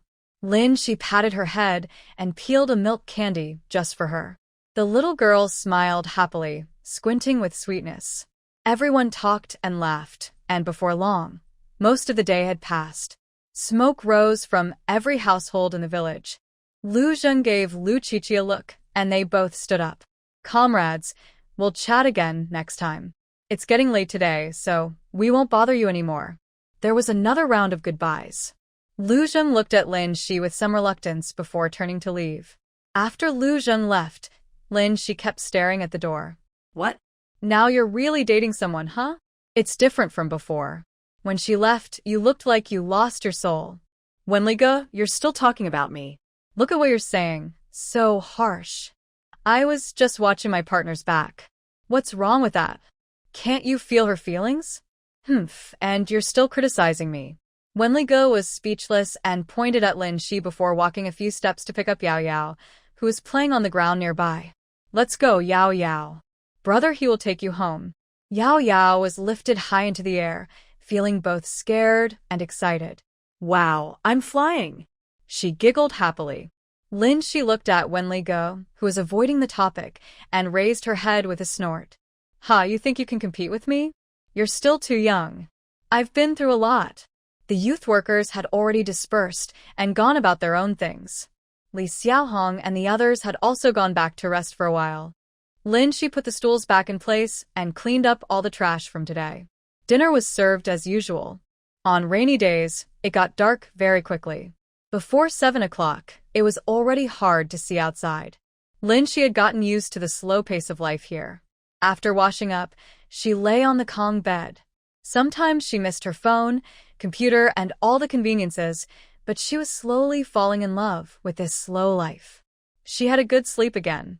The sky was still gloomy, and the sound of heavy rain drummed on the roof, thud thud, echoing in everyone's hearts.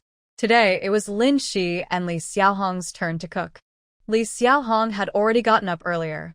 Lin Shi didn't slack off. As soon as she woke up, she got up to help. The breakfast was simple.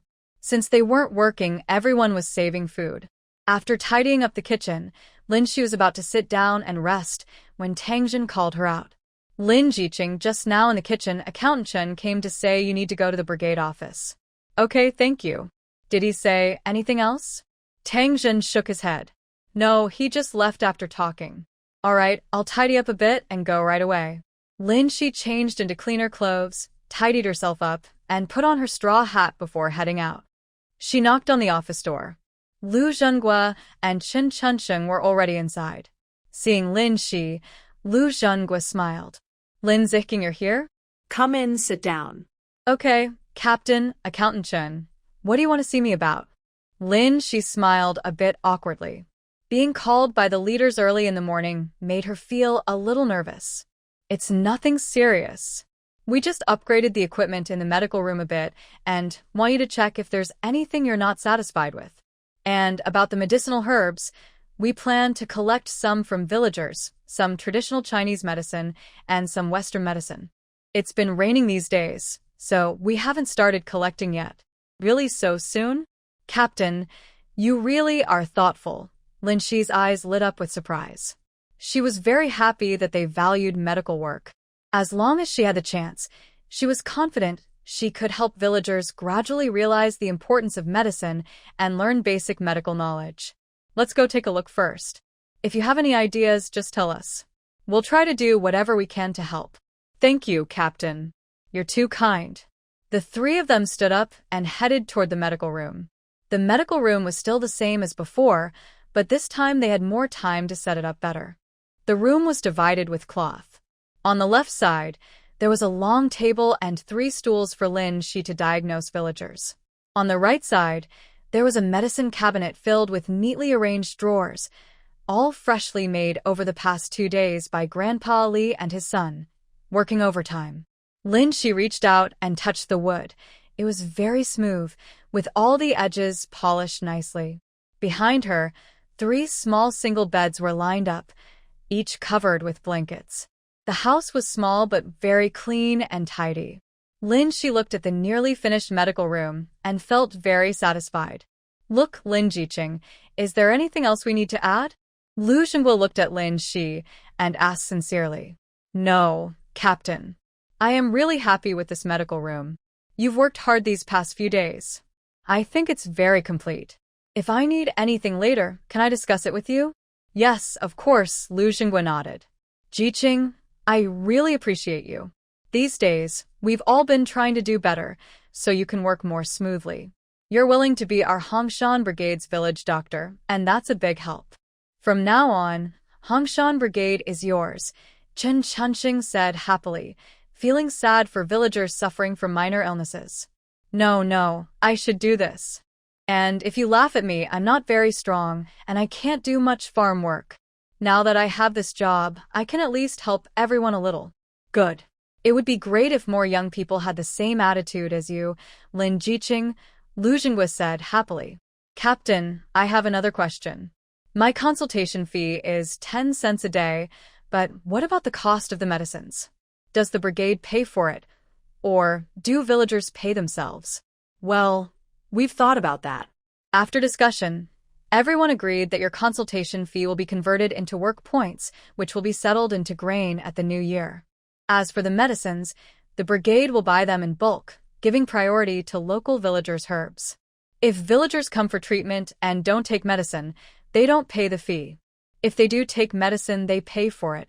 For outsiders from other brigades, the fee will be the normal price, she explained. We can't afford to lose money, right? As for the costs involved, besides the medicine, you and the brigade will split the expenses 50-50.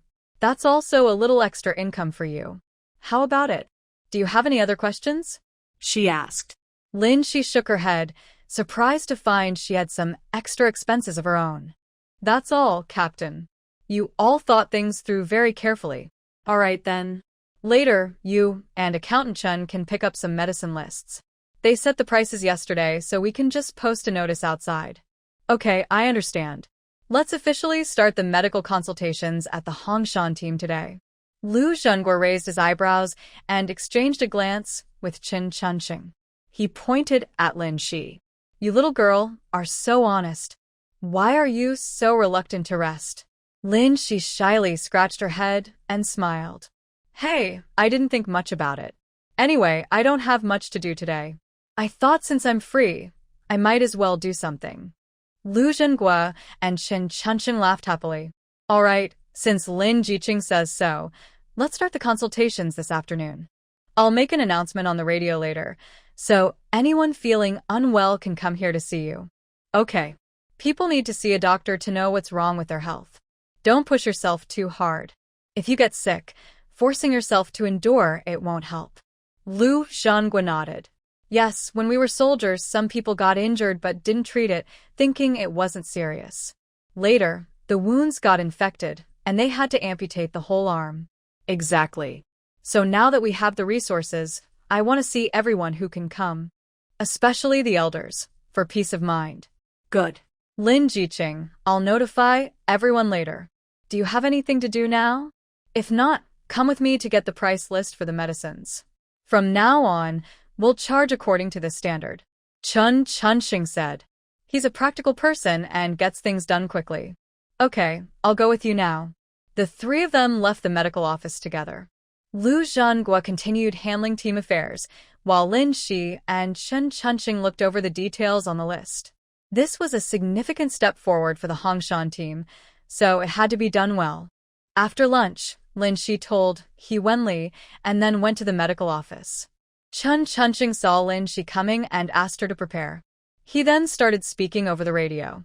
Hello, villagers, can you hear me? Can you hear me? Today, Dr. Lin Shi is officially seeing patients at the usual place in the team office. If anyone feels unwell, you can come to the team office for Dr. Lin to check. I will read it aloud. A loud voice echoes throughout the village. Lin Shi listens to the sound and feels a bit nervous. She tidies up her clothes and unconsciously opens her silver needle kit, checking her stethoscope repeatedly to make sure she hasn't missed anything. The villagers who hear the broadcast are talking excitedly. Some go directly to their neighbors to discuss it. Hey, did you hear? The clinic is really opening. What do you think of Dr. Lin's medical skills? You think so? My daughters Ernie and Sonny were so sick, but they're almost back to normal now. Yeah, and my leg hurts every time it rains. I wonder if Dr. Lin can treat it. What if it's too expensive? What's the point of worrying here? Just go and see for yourself. Are you going? I'm a little scared to go alone. By the way, Dr. Lin looks really pretty. I wonder if she'd dislike me because I'm rough. Oh, stop overthinking. Just go and see. I'll go after I finish cleaning the chicken coop. I hurt my arm in a fall 2 years ago, and it still feels strange. All right, if you go, call me. I need to wash some dishes first. Got it. Hurry up, don't dawdle. Such conversations fill the small village. Lin Shi sits upright for half an hour, but no one comes. She leans on the table, feeling a bit discouraged. Then she thinks, no one coming doesn't mean fewer sick people. That's a good thing. She tells herself to feel better. Suddenly, there are 2 knocks. Lin Shi quickly gets up from the table, clears her throat, and says, "Come in." She sits up straight, constantly thinking about how to act more like a trustworthy doctor. But when she sees who enters, she can't help but roll her eyes. "Why are you here?" Lin Shi asks, a bit helpless, feeling like her effort was wasted. Why? Don't you want me to come? I'm just worried you're nervous, so I came to give you some courage, Lu Zheng says with a raised eyebrow, acting like he understands. Oh, I'm not nervous at all. Just coming to give me courage? It's enough if you don't cause trouble, Linshi replies a little annoyed. When Lu Zheng heard her dismissive words, he covered his chest and shouted, oh no, is the doctor here? My heart feels like it's breaking. I might get upset because of my partner. Linshi was so amused by his playful behavior that her serious face couldn't hold back a smile. Hey, don't be like that. Sit down quickly. Someone might come in later. Doctor, I need to treat this illness, or else my chest will hurt with every beat. Lu Zheng's eyes sparkled, eager for Linshi to say something nice. Linshi looked nervously at the door, really afraid a patient might come in. She lowered her voice and said, All right, I know my partner is the best. Just sit down. Lu Zheng was satisfied when he heard this and stopped joking. He obediently sat to the side. Seeing him calm down, Linshi felt less nervous. Okay, I was just joking with you. Look, this is some dried fruit my mother made for you. She said to keep it here, so when you're hungry, you can take some to fill your stomach. Linshi took the big bag and was very touched. That's so kind of Auntie. Please thank her for me. Why only thank Auntie? I'm good too. I carefully picked each piece of fruit myself, Lu Zheng said a little angrily. I know. You're very good, always good, right, boyfriend? Linshi smiled slyly. Lu Zheng was silenced again by her calling him boyfriend. Though it was a bit old-fashioned, he loved hearing it. Linshi felt a small victory and was very happy. But after Lu Zheng joked around, her little nervousness disappeared. Lu Zheng watched her return to her usual calm, and he felt more at ease. They didn't talk much before a real patient arrived.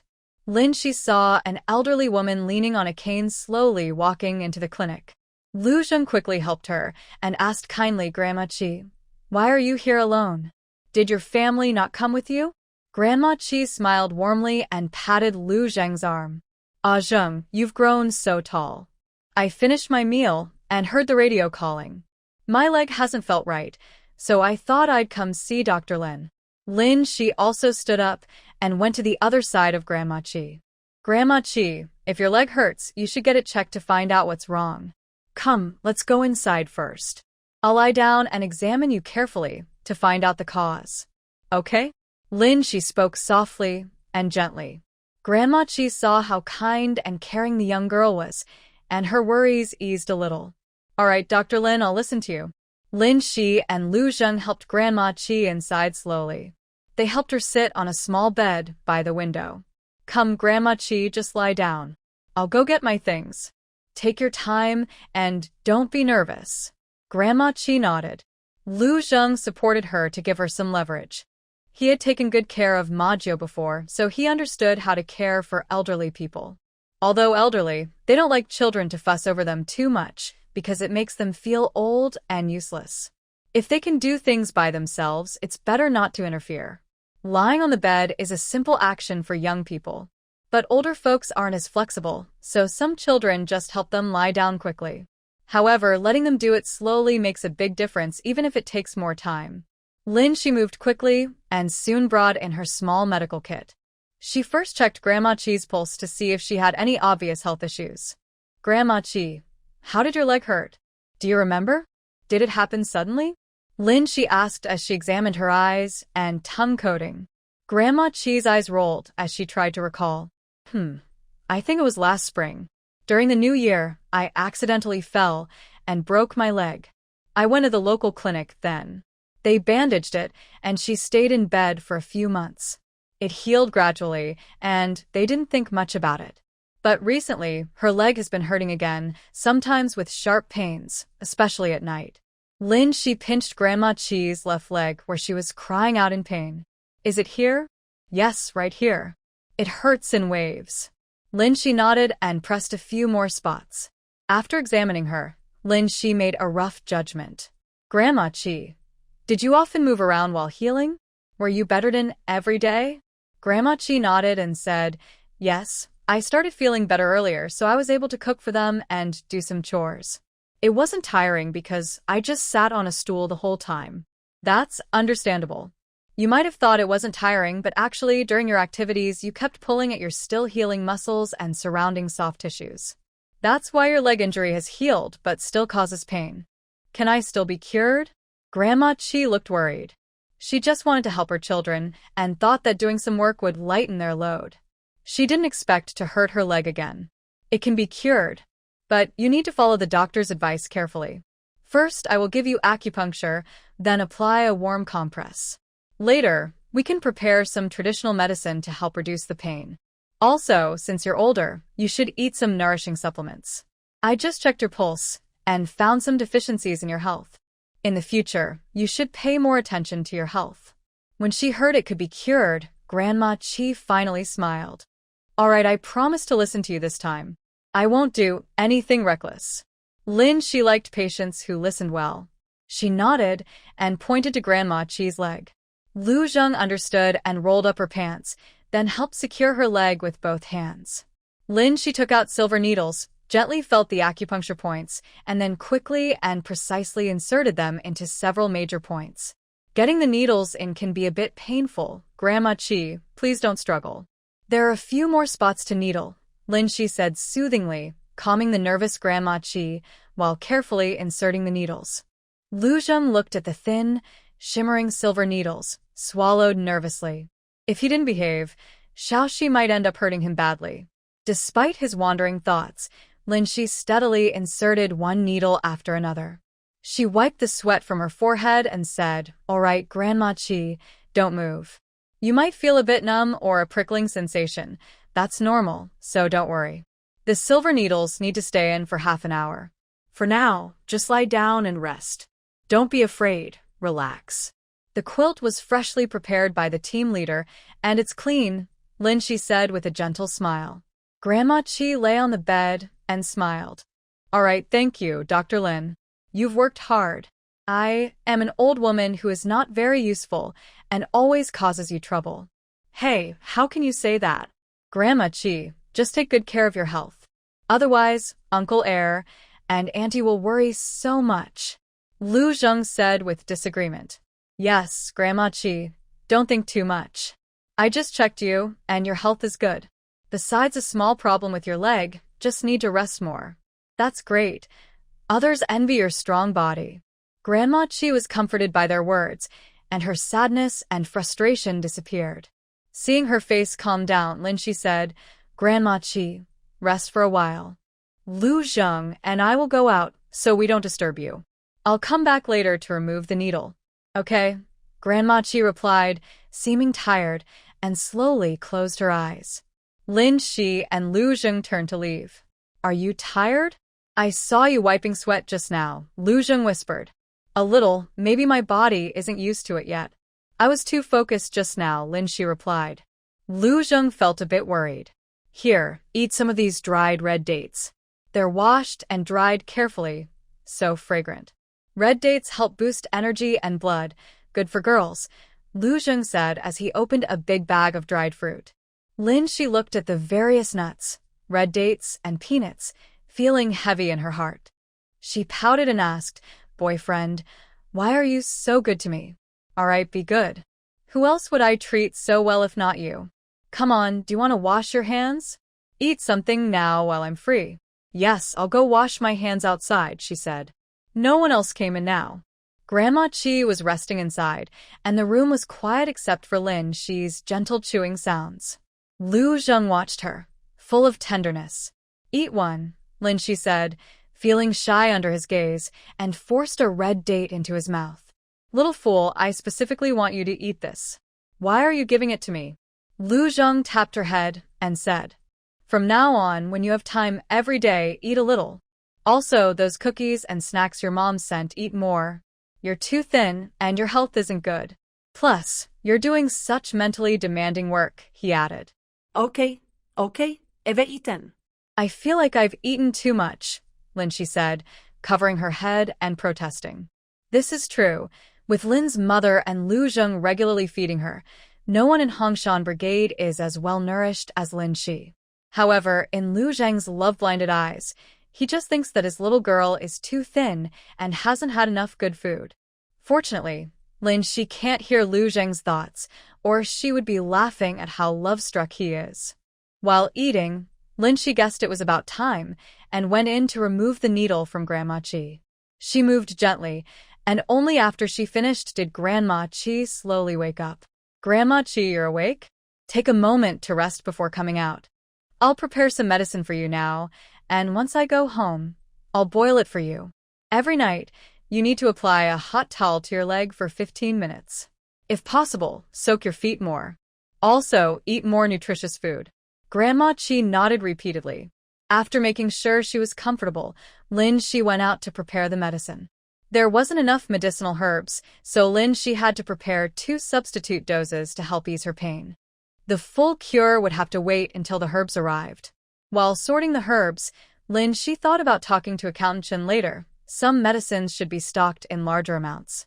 Lu Zheng helped Grandma Chi sit slowly on the front stool, and Lin Shi repeated the precautions when giving her the medicine. Dr. Lin, how much does this medicine cost? And the acupuncture, is it expensive? Grandma Chi clasped her hands together, looking a little worried. It's okay, Grandma Chi. Don't worry. The acupuncture is free, and the medicine is just at cost price. There are only 2 doses now because it's the beginning, and some herbs aren't ready yet. These 2 doses will help reduce your pain. Come the day after tomorrow, you can come back, and I'll give you a new prescription. After a full course, the problem should be gone. The cost for these 2 doses is only about $350. $350? That's so cheap. Grandma Chi's eyes lit up with surprise. She remembered that at the town health clinic, she paid much more for just a few doses. Yes, everything is priced uniformly by the brigade. I was assigned here as the village doctor to make healthcare easier for everyone. Of course, treatments should be affordable, right? Exactly. Rural folks don't have that much money. Dr. Lin, you and your team are so kind. Without you, I wouldn't know how long I'd be suffering. Grandmother Chi took out a handkerchief from her pocket. The handkerchief was neatly folded into a square. Her hands trembled slightly as she carefully pulled out a stack of paper bills. She gently smoothed the wrinkled bills with her hand, then dipped her finger in her mouth before carefully taking out 3 1-mao bills and 1 5-cent bill. Lin Shi watched her actions and sighed softly. From her slightly malnourished appearance, it was clear that Grandmother Chi's family was not very wealthy. At least, she herself was very frugal. All right, Grandma Chi, I'll take the money. Remember to take your medicine too. Yes, Grandmother Chi nodded. She slowly stood up, leaning on her cane, and slowly left the medical room. Lu Zheng and Lin Shi watched her figure disappear gradually. Okay, don't be sad. Things are already good enough. At least she's willing to come for a checkup, right? Lu Zheng comforted Lin Shi, noticing her subtle expression. Yes, I understand. Everyone will get better and better in the future. Lin Shi said proudly, looking up at Lu Zheng. Yes, we will all get better and better. Hey, is this the medical room? A strong knock on the door was heard. Lin Shi and Lu Zheng exchanged glances and returned to their work. Yes, just come in. Okay. A loud reply came from Neo Aihua. Lin Shi saw 2 women, probably in their 30s, walking in hand. The woman with darker skin was the one speaking. As soon as they entered, she looked around and said, "Wow, this medical room is so bright. And the doctor looks really kind and pretty." Lin Shi smiled shyly. Usually, she met honest women like these, who were straightforward and friendly. The other woman, seeing Neo Aihua's awkward behavior, reached out and tugged her sleeve. Neo Aihua snapped out of her daze and smiled foolishly at Lin Shi. "2 sisters-in-law, please have a seat. What's wrong? Are you feeling unwell?" Lin Shi asked kindly. Seeing their gentle expressions, the 2 women relaxed a little. It's nothing serious. It's just my arm. I fell a few years ago, and it's healed now. But sometimes it suddenly hurts. She paused, then added, "I didn't pay much attention before, but recently, after the busy harvest, my arm has been hurting badly, and I can't sleep all night. My family's Ajun was treated here before. Today, I heard the radio and thought I should come and see you," Wu Ling said shyly. Lin Shi listened patiently and nodded now and then. "Okay, I understand the situation. Now let's go inside to do a check, she said. Doctor, what about me? Nyo Aihua looked a bit unsure and gazed eagerly at Lin Shi. Lin Shi was amused by her look and almost lost her composure. You can sit outside for now. I'll come back later to check you. But if you want, you can come in too. Okay, I'll go with you. Sitting here alone is boring, Nyo Aihua said, clearly not wanting to admit she was a little scared. Wu Ling, being familiar with her, saw through her nervousness and rolled her eyes. She was brave, but a bit timid. Lin Shi ignored their little argument and took them inside. Since it was her hand, Lu Zheng was worried about taking off clothes, so he helped Lin Shi with her tools and went to visit his father. Since they were women, Lin Shi told Wu Ling to take off her top. Come on, take off your top. I need to check you. Don't worry, no one will come in while I'm doing it. Wu Ling, who had children before, was not shy and quickly took off her top when asked. Lin Shi asked her to lie down and started checking her pulse. The situation was similar to Grandma Chi's, caused by a bone injury that wasn't properly treated, leading to muscle strains and soft tissue injuries. But Wu Ling was younger and the injury wasn't too serious, so the strain was lighter. However, Lin Shi thought that overwork might have caused inflammation in her arm, which was why her pain worsened recently. She briefly explained Wu Ling's condition, asked about other details, and after confirming everything was fine, she began acupuncture. Relax. This needle might hurt a little, but you should be able to bear it. After today's treatment, you'll feel better and sleep well. Lin Shi comforted her while inserting the needle. Doctor, I won't have to get needles like Lingzi, right? Does it hurt, Lingzi? That long needle looks pretty scary, Wu Ling asked nervously. Nyo Aihua looked scared, staring at the long, pale needle that shimmered with a cold light. She felt nervous. Lin Shi couldn't help but laugh a little at her. Wu Ling also helplessly touched her forehead with her other hand. Hua, please don't talk. Calm down for a bit. You're like a child, afraid of everything. After finishing the acupuncture, Lin Shi stood up and explained to Nyo Aihua, sister-in-law, I don't fully understand what caused your illness, so I can't say whether you should get acupuncture now. Also, acupuncture isn't very painful. I target the right spots, and usually, it doesn't hurt much. Sometimes, you might feel a slight warmth. Don't you believe me? She asked, looking at Wu Ling. Wu Ling nodded and said, Yes, I feel it too. A little tingly and warm. Quite comfortable. Really not painful? Ling, don't lie to me. No, you always trick me. That needle looks painful, Nyo Aihua said seriously. Wu Ling rolled her eyes at her. Lin Shi was amused by their teasing. Come on, sister-in-law. She wouldn't lie to you. And you don't believe me either, right? Let's go outside and let her rest. The needle needs to stay in for half an hour. Okay, let's go. I'll check your pulse now to see how you're doing. By the way, you haven't told me where you feel uncomfortable. I can't tell without knowing, Lin Shi said with a smile. Seeing her friendly face, Nyo Aihua shyly scratched her head. Yeah, I haven't told you. It's that I get leg pain whenever it rains. Lin Shi raised an eyebrow. Rainy days cause your leg pain? Okay, let's go and find out more. Alright, Nyo Aihua followed Lin Shi back. Lin Shi checked her pulse and found her health was good, just like her voice strong. Her condition was quite healthy. As for her leg pain, it was probably rheumatism. Sister-in-law, does your leg usually cramp and hurt when it rains or the weather changes? And sometimes, the pain lasts all night? Yes, exactly. And the pain is really sharp, like it's stabbing deep inside, even though there's no injury. It's strange. That sounds like rheumatism. Think about it. Do you often wear wet clothes without changing? Or go to ponds or into water? Yes, doctor, how do you know so much about my pulse? It's really amazing. I haven't told you anything, so how did you figure it out? Nyo Aihua said in surprise. Lin Shi chuckled silently. It's all based on your pulse and your physical condition. Alright, now we really need to try the acupuncture. Huh. What's that for? I really don't want to try it. I feel like it will hurt so much. It's nothing to worry about. Come on, let's go inside.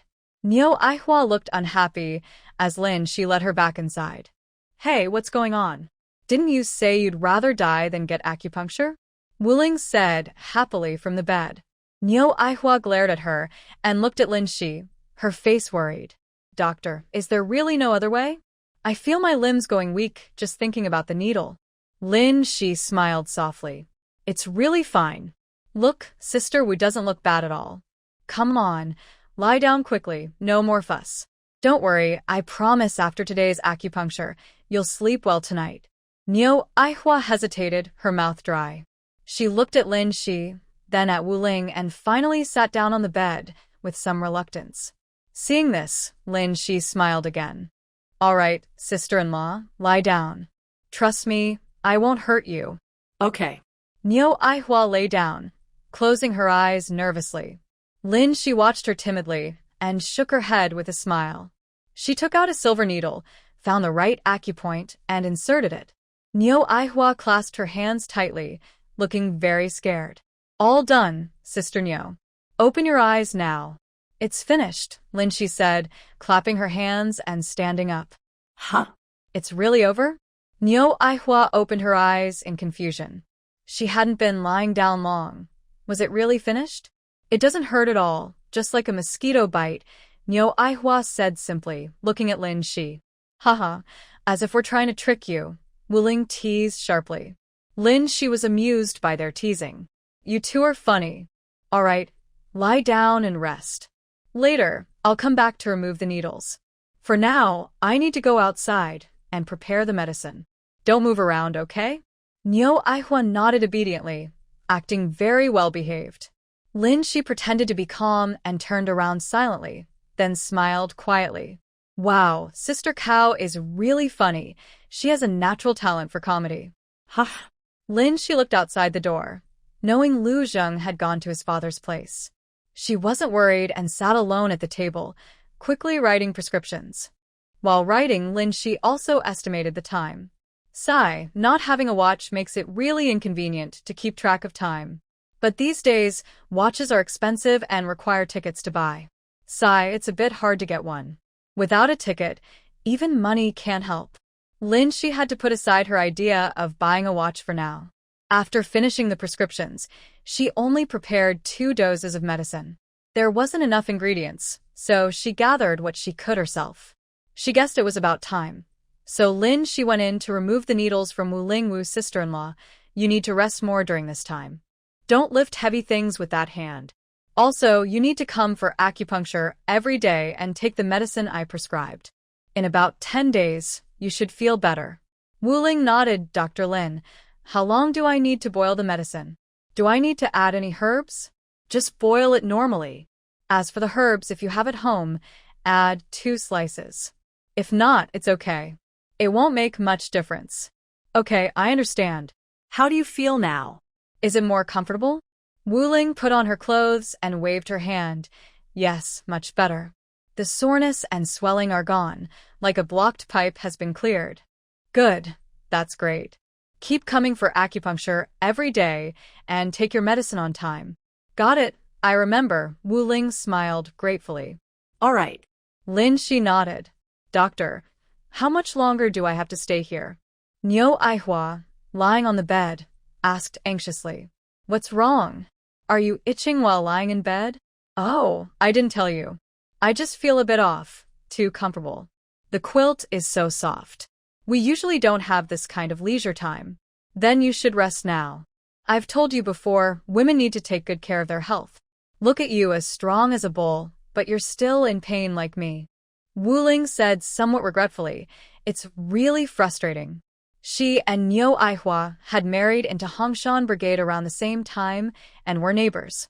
Over the past 10 years, they were more like sisters than just friends. She had told Niu Aihua before not to always be so negative, but she didn't listen. The results are good, even though she is young and has a rheumatic condition.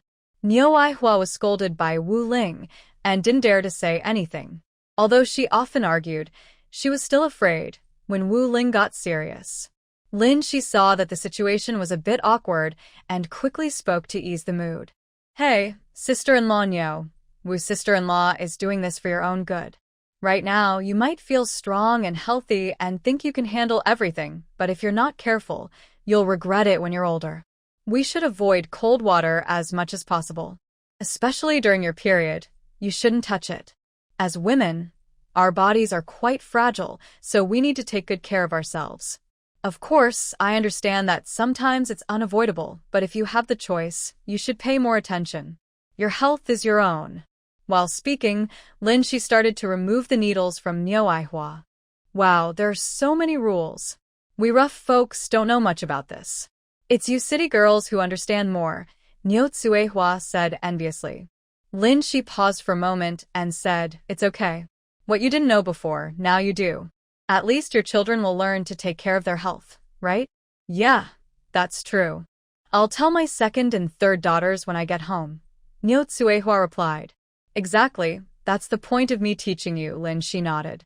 Wu Ling and Manhwa both nodded in agreement. Every family has children, and now that they know, they naturally won't let their kids go down the wrong path. All right, go outside now. I've prepared 2 sets of medicine for each of you, and you need to take the medicine on time. During this period, come here every day for acupuncture. Especially sister-in-law Nyo, if you have free time, soak your feet more. It's good for your health. Your leg pain is probably from severe rheumatism. Both women listened carefully and nodded from time to time. Watching them walk out arm in arm, She smiled lightly. After a bit of movement, taking advantage of the quiet moment, She started organizing the pulse records and collecting the money, making notes one by one. Time always flies when busy. She felt like only a moment had passed, and when she looked up, the sun was about to set. At that moment, Lu Zheng entered, with a glorious sunset behind him. "Finished? Are you hungry? I brought you some food." "Just eat here," he said. "Really? You went back? Have you eaten by yourself?" She took the big bowl of rice and asked. "Not yet. I'm not hungry right now." "After you finish eating, I'll take the bowl back, so you don't have to wash it." She poked at the soft white rice and sighed. "You're so kind. You always remember I like to eat rice." "Of course. Who else should I be good to if not you? Hurry up and eat." After finishing dinner, it was already dark. On the way back with Lu Zheng kept reminding her to rest well and not to tire herself. He sounded just like a caring mother. "Don't mind me if I nag." If I didn't have to go with the transport team to deliver grain, I wouldn't say so much. Just wait with your mouth open and I'll be back soon. Okay, I got it. I eat well every day. Don't worry, I listen to you. She looked at her somewhat anxious boyfriend and gently comforted him. "It would be nice if you really listened." Lu Zheng sighed and affectionately patted her head. "Listen and take good care of yourself. If you want to eat something, just go to my place when the youth center is inconvenient, and my mother will cook for you. Don't be shy. She really likes you. When you visit, she'll be so happy." "All right, I understand. I won't be rude to Auntie. Don't worry. When you come back, you'll see a healthy, chubby me." Lu Zheng pinched her little face. "You better really be like that." There's always an end to the road, and no matter how reluctant he was, Lu Zheng could only let her go rest. Walking alone on the way back, he started thinking about when she would marry him. Sigh, how long until he could bring his little girl back to his own place? Lu Zheng felt very worried. That night, many people slept peacefully. Old Lady Qi, Wu Ling, and Manhwa finally experienced the happiness of a full night's sleep after a long time. Early the next morning, with the help of their own promotions, Xi's reputation spread widely. Villagers, whether sick or healthy, eagerly rushed to the clinic out of curiosity. Even work couldn't dampen their enthusiasm. Amid the crowd, Xi felt numb. Eventually, under Lu Zheng's arrangements, the crowd calmed down. The medicines were gradually prepared, and old and new illnesses, old injuries, and wounds were slowly healed. Every day, I leave early and return late. It's hard, but seeing their simple smiles makes everything worth it. After about 10 days of work, the medical room finally became quiet.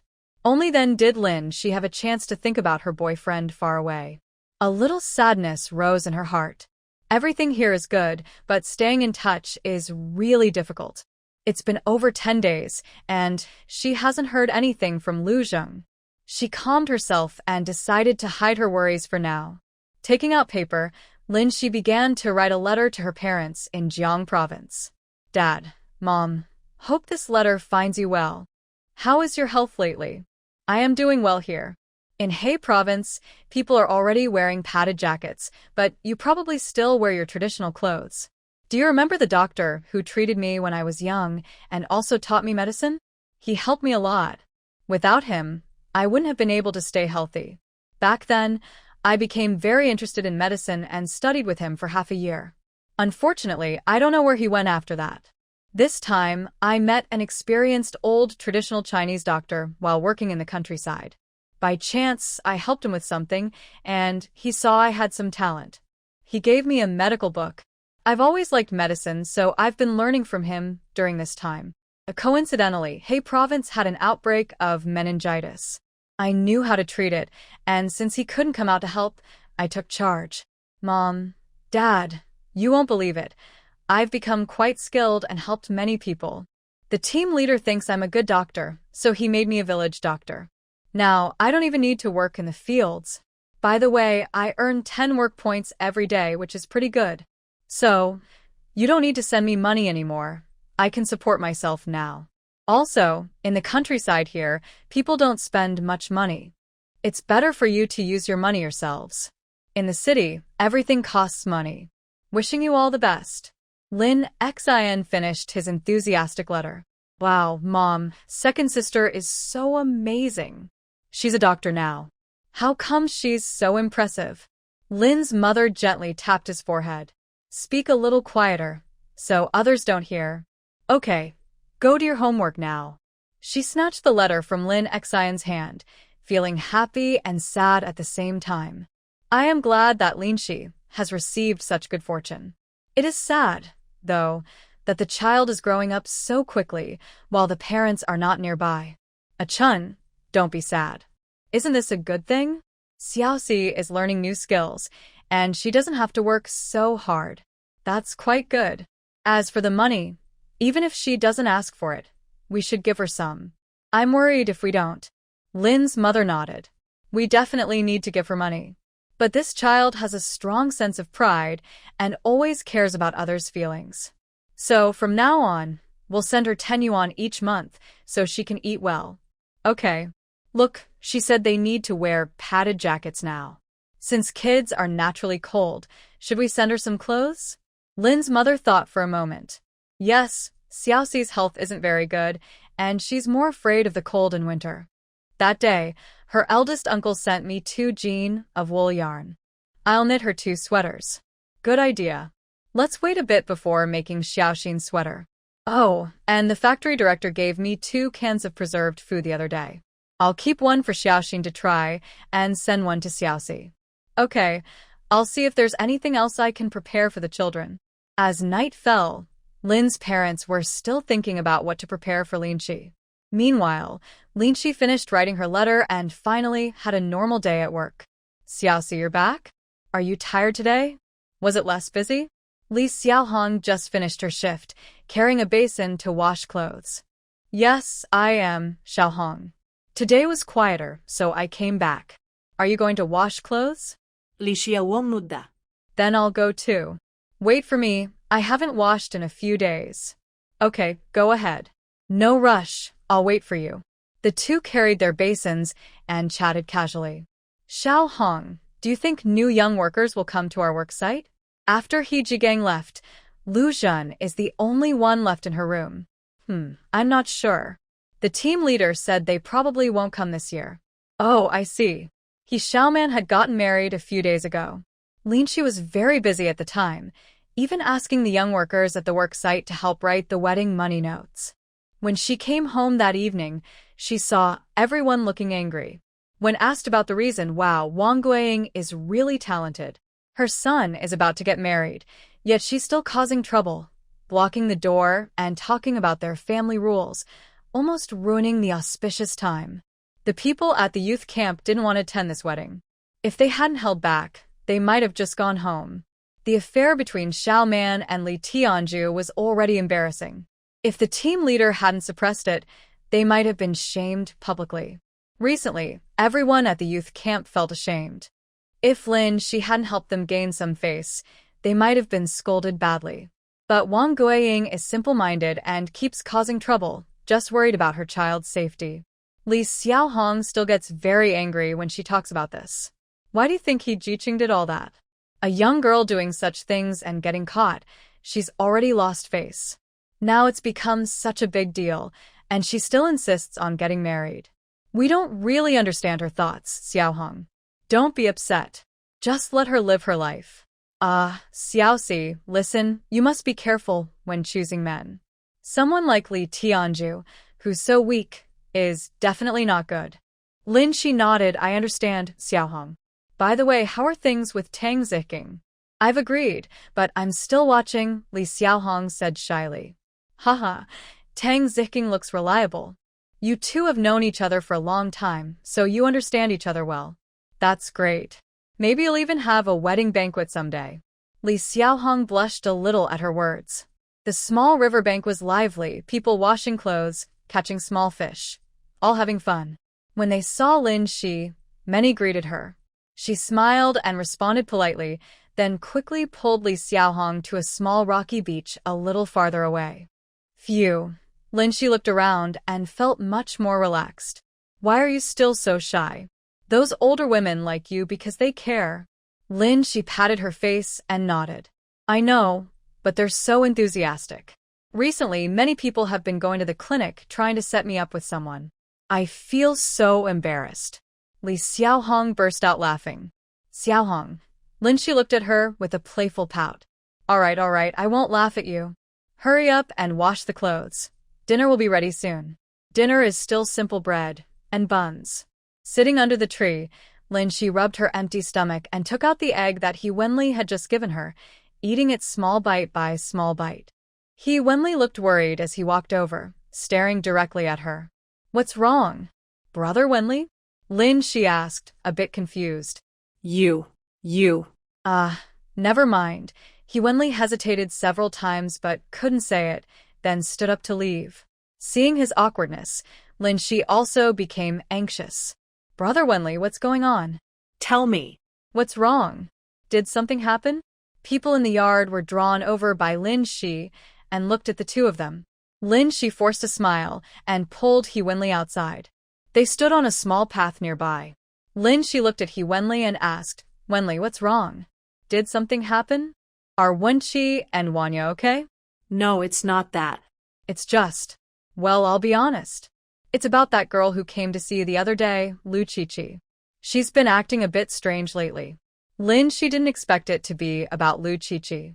Huh? What's wrong with Qiqi? Didn't she go to work? Lin Shi was a little confused. Lu Qiqi did visit her at the clinic last week, but she was busy then, and they only exchanged a few words. I don't know either. These days, she keeps coming to my workplace bringing food and drinks. A young girl so bold. He Wenli trailed off, feeling speechless. Recently, this girl had been bothering him a lot. Oh, so she's pursuing you? Lin Shi said when she heard this, suddenly no longer worried. Seeing He Wenli's worried face, Lin Shi couldn't help but make funny faces next to him, laughing happily. All right, stop teasing me. Hurry up and help me think of a way. I haven't been able to lift my head these days. I feel like everyone is laughing at me. How can I help? If she likes you and boldly confesses, what can I do? He Wenli was annoyed by her attitude and ground his teeth. I don't care. You're on her side. Go talk to her. Thinking of that girl, He Wenli couldn't help but feel a toothache. He had never seen anyone so bold before. In front of so many people, he didn't even try to be subtle, just sat there staring at him directly. When others teased her, she wasn't afraid. She happily told them she liked him and was chasing after him. She even brought him water and food every day. If he didn't want it, she would just stuff it into his arms and then run away like a rabbit. I told you her behavior is really bad. It damages her reputation. You're her friend, so you should talk to her and ask her to stop. Also, I don't have any plans to find a partner right now, He Wenli said seriously. Lin Shi looked at He Wenli's expression and knew he was serious. But since she knew Lu Kiki was quite straightforward, she asked carefully, "Brother Wenli, do you really not like her?" Wenli shook his head. "We're not a good match. And I don't want a relationship right now. So please, talk to her and persuade her to stop. She's a girl. She really shouldn't act like that. It's too showy," he added. She nodded. "But, Brother Wenli, I don't know what to say. Why don't you just refuse her yourself?" "Do you think I haven't refused? She's like a clingy kid. No matter what I say, she won't listen. She only cares about herself. She's just a young girl, and I can't chase after her and say, 'I don't like you. Don't come near me.'" Ah, I see. "Well, I'll tell her what you said today, but you shouldn't regret it later. She's a very good girl and pretty too." She made her last effort. Unfortunately, Wenli still refused. After they finished talking, they went inside.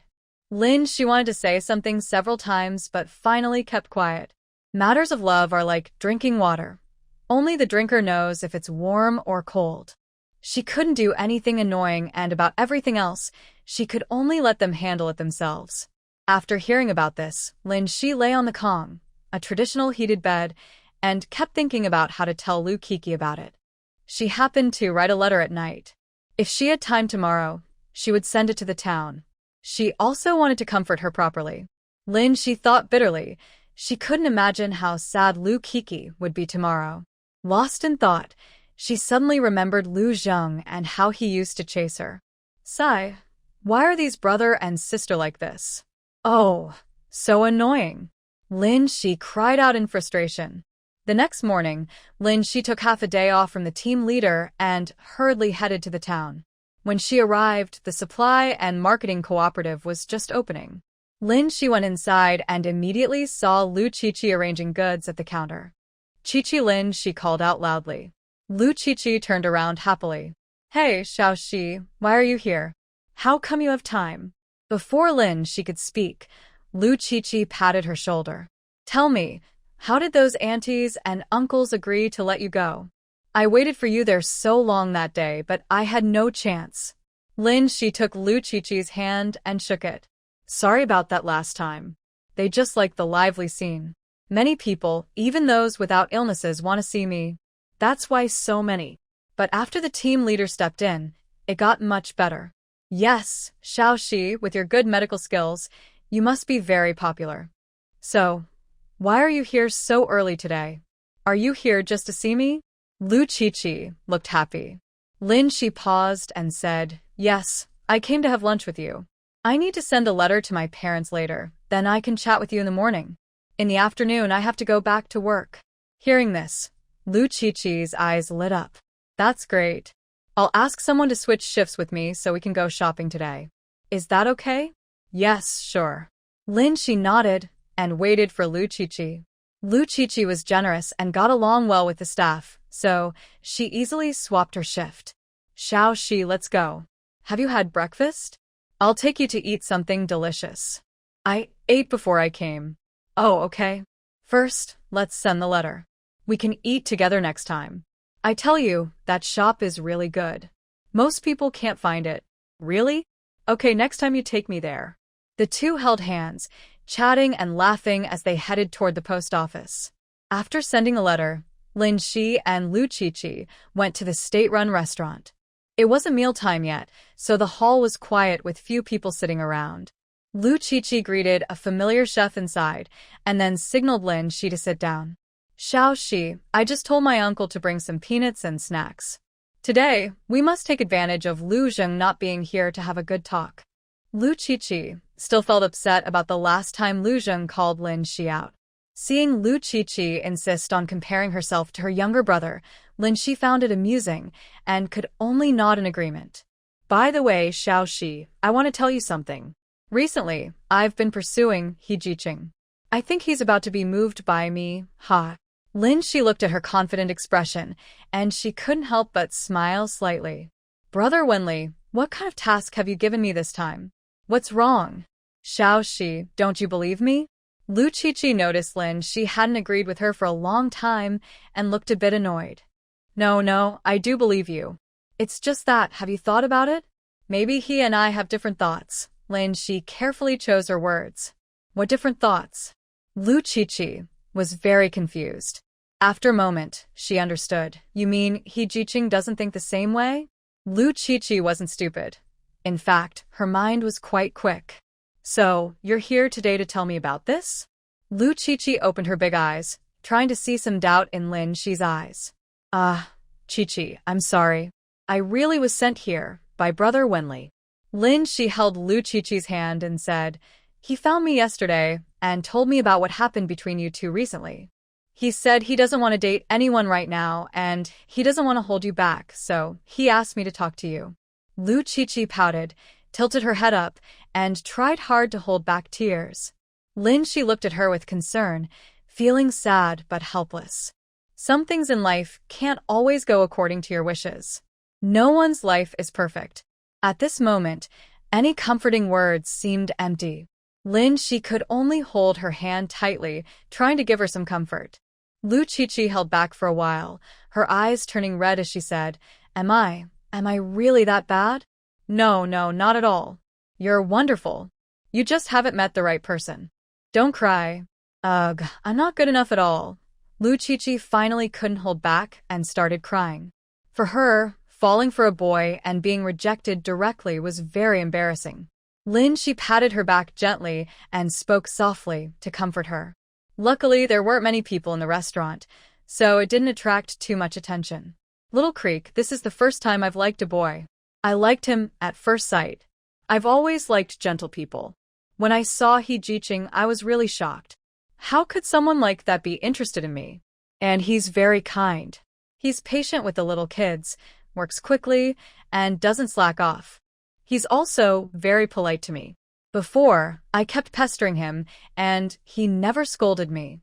I thought he was just patient with me, but it turns out he has good manners. Boo-hoo, Little Creek, I feel so sad. Lu Qiqi was really upset. Even if she was brave and shameless, she's still a girl. Being openly rejected by someone she liked is very embarrassing.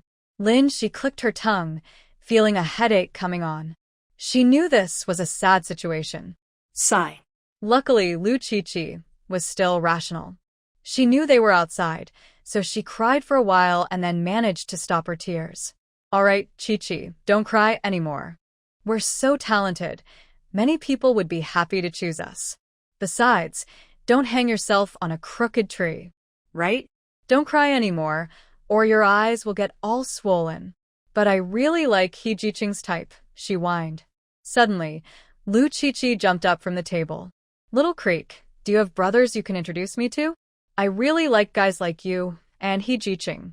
Well, my older brother seems to have a girlfriend now, and my younger brother is only 14, Lin Shi said awkwardly.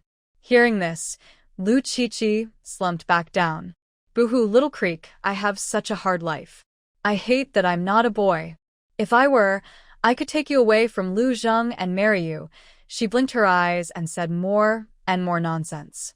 Lin Shi couldn't help but laugh. Why are you talking about me now? All right, don't be sad. Let's eat something delicious, then go shopping. Forget about it. Okay? Yeah, okay. It's just a man. I don't care about him. Tomorrow, I'll go on a blind date, she said confidently while wiping her tears, looking both pitiful and adorable. Lin Shi had to hold back her laughter and nodded repeatedly. After dinner, the two of them walked back to the supply store. Lu Qiqi still looked very gloomy. Lin Shi silently sighed. Love always hurts. All right, Qiqi, don't be sad. Are you going to work today? Would you like to come back with me to rest for a while? I can see you're not feeling well, Lin Shi asked with concern. Lu Qiqi pouted and looked like she was about to cry. I don't know, Xiaoxi. I'm still very sad right now. Lin Shi patted her on the back. Hey, don't be too upset. Actually, it's good to clear things up now. You're not too deep into it yet, right? But I really like him. Yes, I know. It's just that he's not seeing your worth. Anyway, don't be sad anymore. Come back with me this afternoon, okay? Lu Qiqi nodded weakly. Back at the supply and marketing cooperative, Lu Qiqi went to the office to ask for leave, and Lin Shi sat at her desk waiting. Cheng Meiqin, wearing a sweater, looked at her curiously. Wow, this young girl is so small And her medical skills are so good? If I didn't know that Chi-Chi wouldn't lie, I wouldn't believe it. Thinking of her own mother's terrible headache that felt like it went to her bones, she clenched her teeth and moved closer. Hello, comrade. May I ask if you are the young doctor from Hongshan Brigade? The one who treated meningitis before? Lin Shi looked at the nervous young woman in front of her and nodded kindly. Yes, I am the young doctor from Hongshan Brigade. What's the matter? After hearing her confirm, Chung Mei-chin looked happy. Really? That's great. I mean. Chung Mei-chin rubbed her hands, feeling a bit shy. It's okay, just tell me what's wrong. Is it you or someone in your family? Lin Shi asked kindly, clearly sensing she was here for medical help. Hearing Lin Shi's understanding tone, Chung Mei-chin relaxed a lot. Well, doctor, my mother is over 60, and she has had terrible headaches for nearly 40 years. Lately, the pain has been worse, to the point she can't get out of bed sometimes. We've gone to the local health clinic and the county hospital, but nothing helped. Her health has been getting worse these past 2 years. Here, we need a referral letter to go anywhere. A few years ago, my husband had to persuade the brigade office to give us one. We thought maybe the provincial hospital could help, but after going there, they prescribed a lot of medicine and we spent a lot of money, but the problem kept coming back. I have recently heard your name everywhere, so I thought I'd ask if you could help take a look at my mother. Lin Shi listened patiently to Chung Mei-chin's story. After she finished, he nodded and said soothingly, Don't worry too much. I have a general idea of your mother's condition, but since I haven't seen her myself, I can't make a definite conclusion. I can't guarantee what the illness is or whether it can be cured. Here's what you can do. See if you have time to bring her here to Hongshan Brigade. I can examine her carefully. I am not seeing patients right now. Oh, okay. Chung Mei-chin was overjoyed. She didn't expect much, but having some hope was better than nothing. Everyone says this young doctor from the city is very skilled. Maybe he knows more because he's from a big city? All right, then it's settled. I'll ask my brother to take my mother to see you tomorrow. Could you give me your address? Sure. My clinic is inside the main part of Hongshan Brigade. When you arrive, just ask someone for directions. Okay, thank you. I'll tell my family when I finish work later. All right, that's good. At this moment, Lu Chi-Chi had just finished her leave and saw Chung Mei-chin and Lin Shi talking. She couldn't help but ask, What's going on, Sister Chung? Oh, Chi-Chi. I heard you mention Dr. Lin a few days ago. Today I saw him, and I thought I'd ask if my mother's headache can be treated.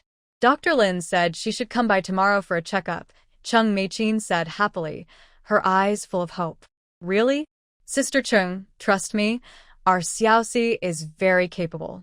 Tomorrow I'll ask my aunt to go see him. Her illness has been quite troublesome. Lu Chi-Chi knew about Chung Mei-chin's mother's situation and understood how much effort Chung Mei-chin had put in. Okay. What's wrong with you today?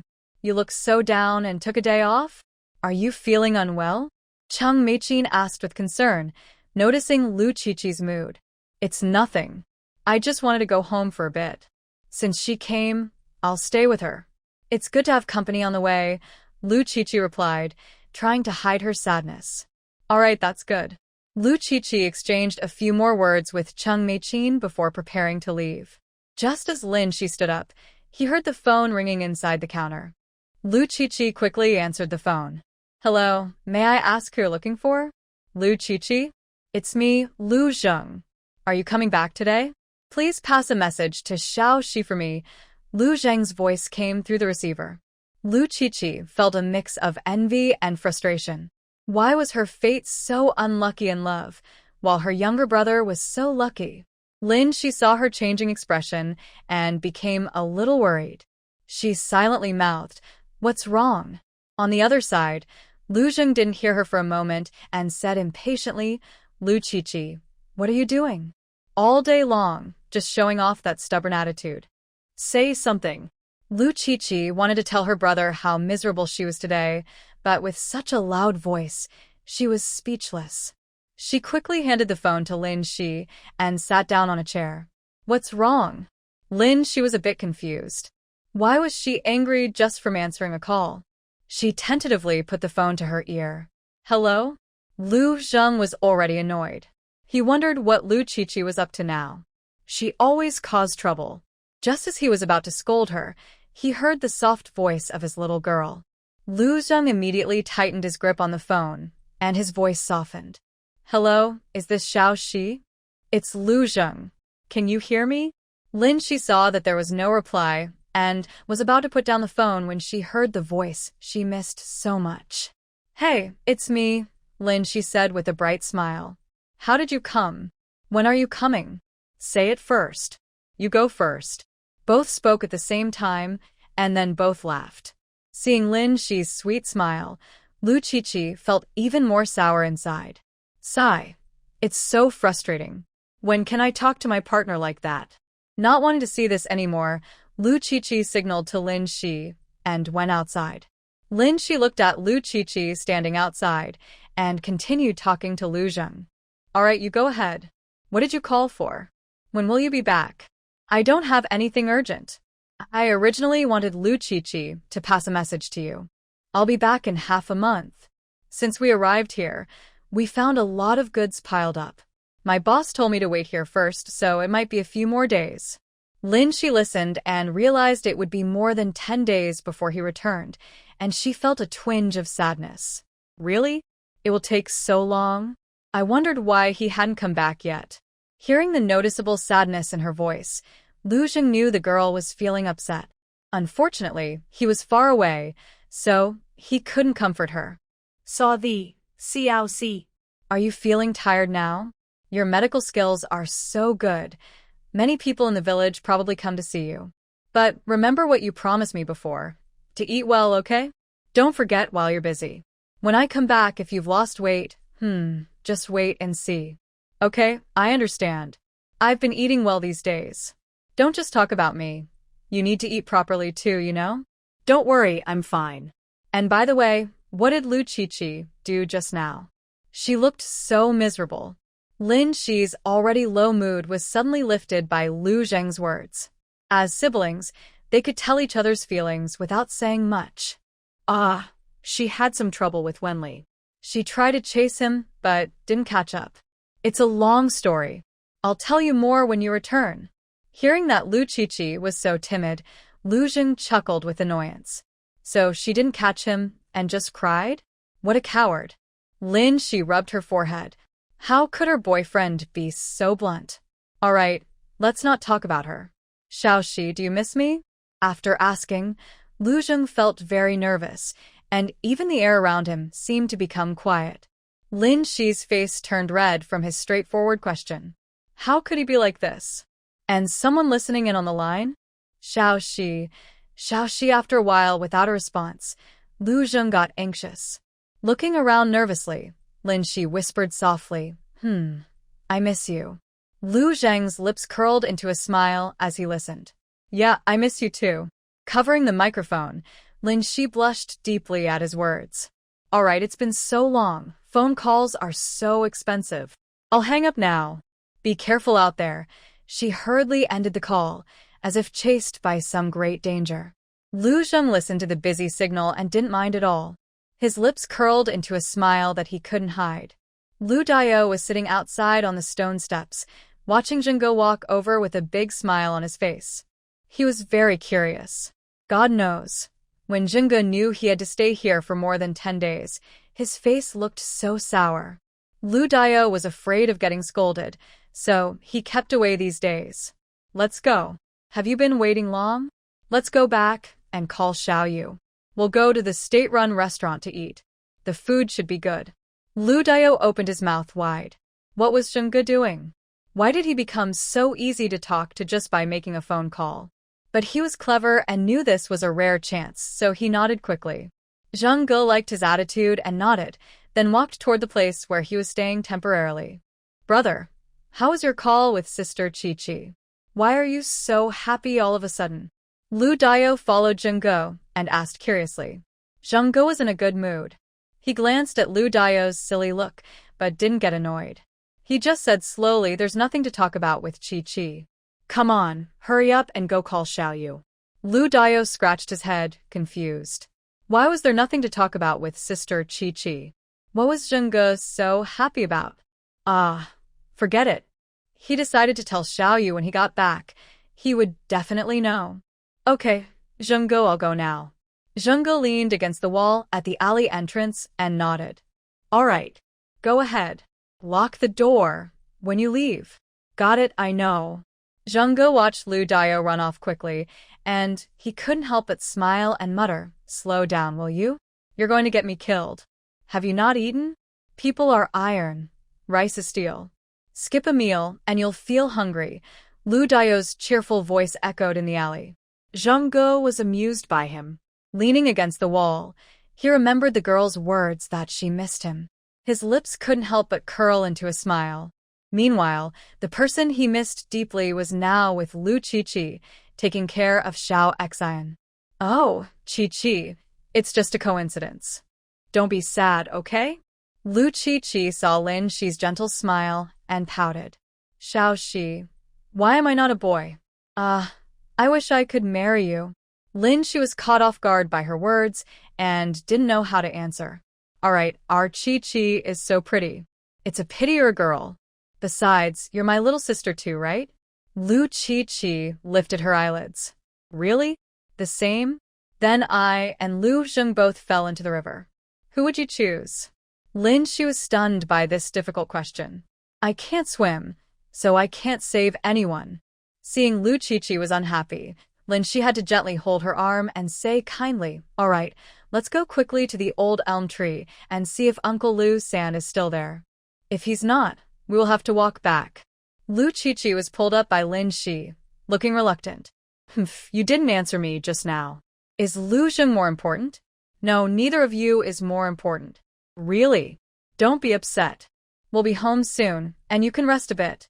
The food my aunt makes is so delicious. Don't you want some? As Lin Shi kept changing the subject, Lu Qiqi finally felt a little better. Sitting on the returning ox cart, she even joked with the villagers. Seeing her mood improve, Lin Shi also relaxed and let out a breath. She felt tired and sleepy. The ox cart rocked gently, making Lin Shi drowsy. The afternoon sun was warm on her skin. Leaning against Lu Qiqi, she fell asleep. Lin Shi took Lu Qiqi home and then went straight to the team office. When she arrived at the clinic, she saw two people waiting for her at the door. Hello, are you here for a checkup? How long have you been waiting? Lin Shi asked, looking at the two strangers. The older woman, supported by someone else, quickly responded, Yes, that's right. Hello, comrade. Are you Dr. Lin? Lin Shi nodded and said, Yes, I am Lin Shi. You're here for a checkup? Come inside, let's talk. She opened the door and invited the two inside. The woman supporting the older lady was probably her son. He was tall and thin, very quiet, and hadn't spoken. Lin Shi noticed he sat calmly, looking very peaceful. Who is feeling unwell? Lin Shi put on her coat and mask, sat on a stool, and asked. She looked at the woman. It's like this, doctor. We are from Tianjing Brigade. We heard that in Hongshan Brigade, there's a doctor who cured a case of meningitis. So my son and I came early today. But we didn't expect you wouldn't be here, so we waited outside. Today, we are here to have you check my son's throat. He is 20 years old now. When he was 5, he had a fever, and after he recovered, he couldn't speak. He hasn't spoken since then. Over the years, we have been to many places seeking help, but nothing has worked. Recently, I heard about your reputation, so I decided to come see you. Lin Shi was a bit surprised. She thought it was this lady, since she didn't look very healthy herself. Did he stop talking after the fever? So he spoke before age 5, right? Can he hear you now? Can he communicate normally? Lin Shi looked at the boy. Luckily, he nodded. He can hear you, but I don't know why he can't speak. He's 20 now. Not being able to talk makes it hard for him to find a partner. I'm very worried. Dr. Lin, please help check my son and see what the problem is. All right, ma'am. Don't get too upset. I will examine him now to find out the cause. But please don't get your hopes up too high. His condition has been around for many years, so it's probably quite complicated. I will start by examining him now. Lin Shi asked the boy to extend his hand and checked his pulse. The pulse was steady, not very strong but generally good. Open your mouth, Please, Lin, she said, indicating he should open his mouth. The boy obeyed, opening his mouth, but his throat looked tight, and he didn't make a sound. Lin, she looked inside his mouth but didn't see anything unusual. She also checked his vocal cords and found they looked normal. Can you hear me talking now? Lin, she asked, looking into his eyes. The boy nodded, his eyes clear. Lin, she asked him to open his mouth and try to make a sound. Unfortunately, his vocal cords didn't vibrate at all. Ma'am, I checked his vocal cords. They are normal and undamaged. His pulse is steady too. As you said, he lost his voice after a fever at age 5. Usually, if the fever was so severe, his ears might also be damaged, but they are fine. He can hear clearly. So, his loss of voice probably isn't caused by a fever. You might want to think again. What else was happening to him at that time? Huh? How could that be? Didn't a fever burn his throat? He was just a normal 5-year-old, nothing special. The older woman was confused by this sudden diagnosis. The boy was very sensible, gently holding her hand to calm her down. Lin, she watched their interaction and thought deeply. Actually, this boy's condition seems a bit like a psychological issue. I am confident in my diagnosis. Based on his pulse, there's no physical problem. Also, his vocal cords are intact and undamaged. But since so much time has passed and looking at the older woman's expression, she probably doesn't remember much. Lin, she looked at the boy and noticed how close he was to his mother. But why is that? She couldn't understand. The older woman's emotions eased a little, but she still looked helpless. She tightly held Lin Shi's hand and asked, Dr. Lin, what exactly is wrong with him? My heart really hurts, like being pricked with a needle. Lin Shi stood up. Ma'am, don't worry. Right now, it's hard to tell. His physical features are all normal. You shouldn't be too anxious. Honestly, your health doesn't seem very good either, so try to stay calm. When you go back, think about whether anything unusual happened around the time he got sick. In my opinion, his voice loss might be a psychological issue. You can think about it privately. After Lin Shi finished speaking, the older woman looked blank. What do you mean, a psychological problem? My son is quite normal. He can't speak now, but he's usually very obedient and polite. Lin Shi patted her hand. I'm not saying there's something wrong with him as a person. I mean, maybe he was frightened or something during that time, which caused his voice loss. The older woman listened to the explanation, but still looked very sad. During that time, I was pressured by my mother-in-law to have a second child. I wasn't feeling well, and I took fertility medicine, so I was in a daze. By the time I noticed my child had a fever, it was already nighttime. I don't know how long he had a fever, but his whole body was red, like a cooked shrimp. After he recovered, he stopped talking. The old lady carefully recalled past events, even though it was a painful memory for her. Lin Shi watched the boy anxiously gesture for a long time before understanding his signs. Are you trying to say your mother's leg hurts? Want me to treat it? The boy nodded vigorously. Doctor, I don't need treatment. It's an old problem. Just help me think of how to help him. The old lady looked up at Lin Shi with a pleading face. The boy kept gesturing to the old lady, showing his love for his mother. All right, Grandma, don't argue anymore. Your son's illness is very hard to treat. Honestly, I'm not sure I can do much. But I see that your face shows signs of illness too. It's not easy for you to come here. How about I check you now?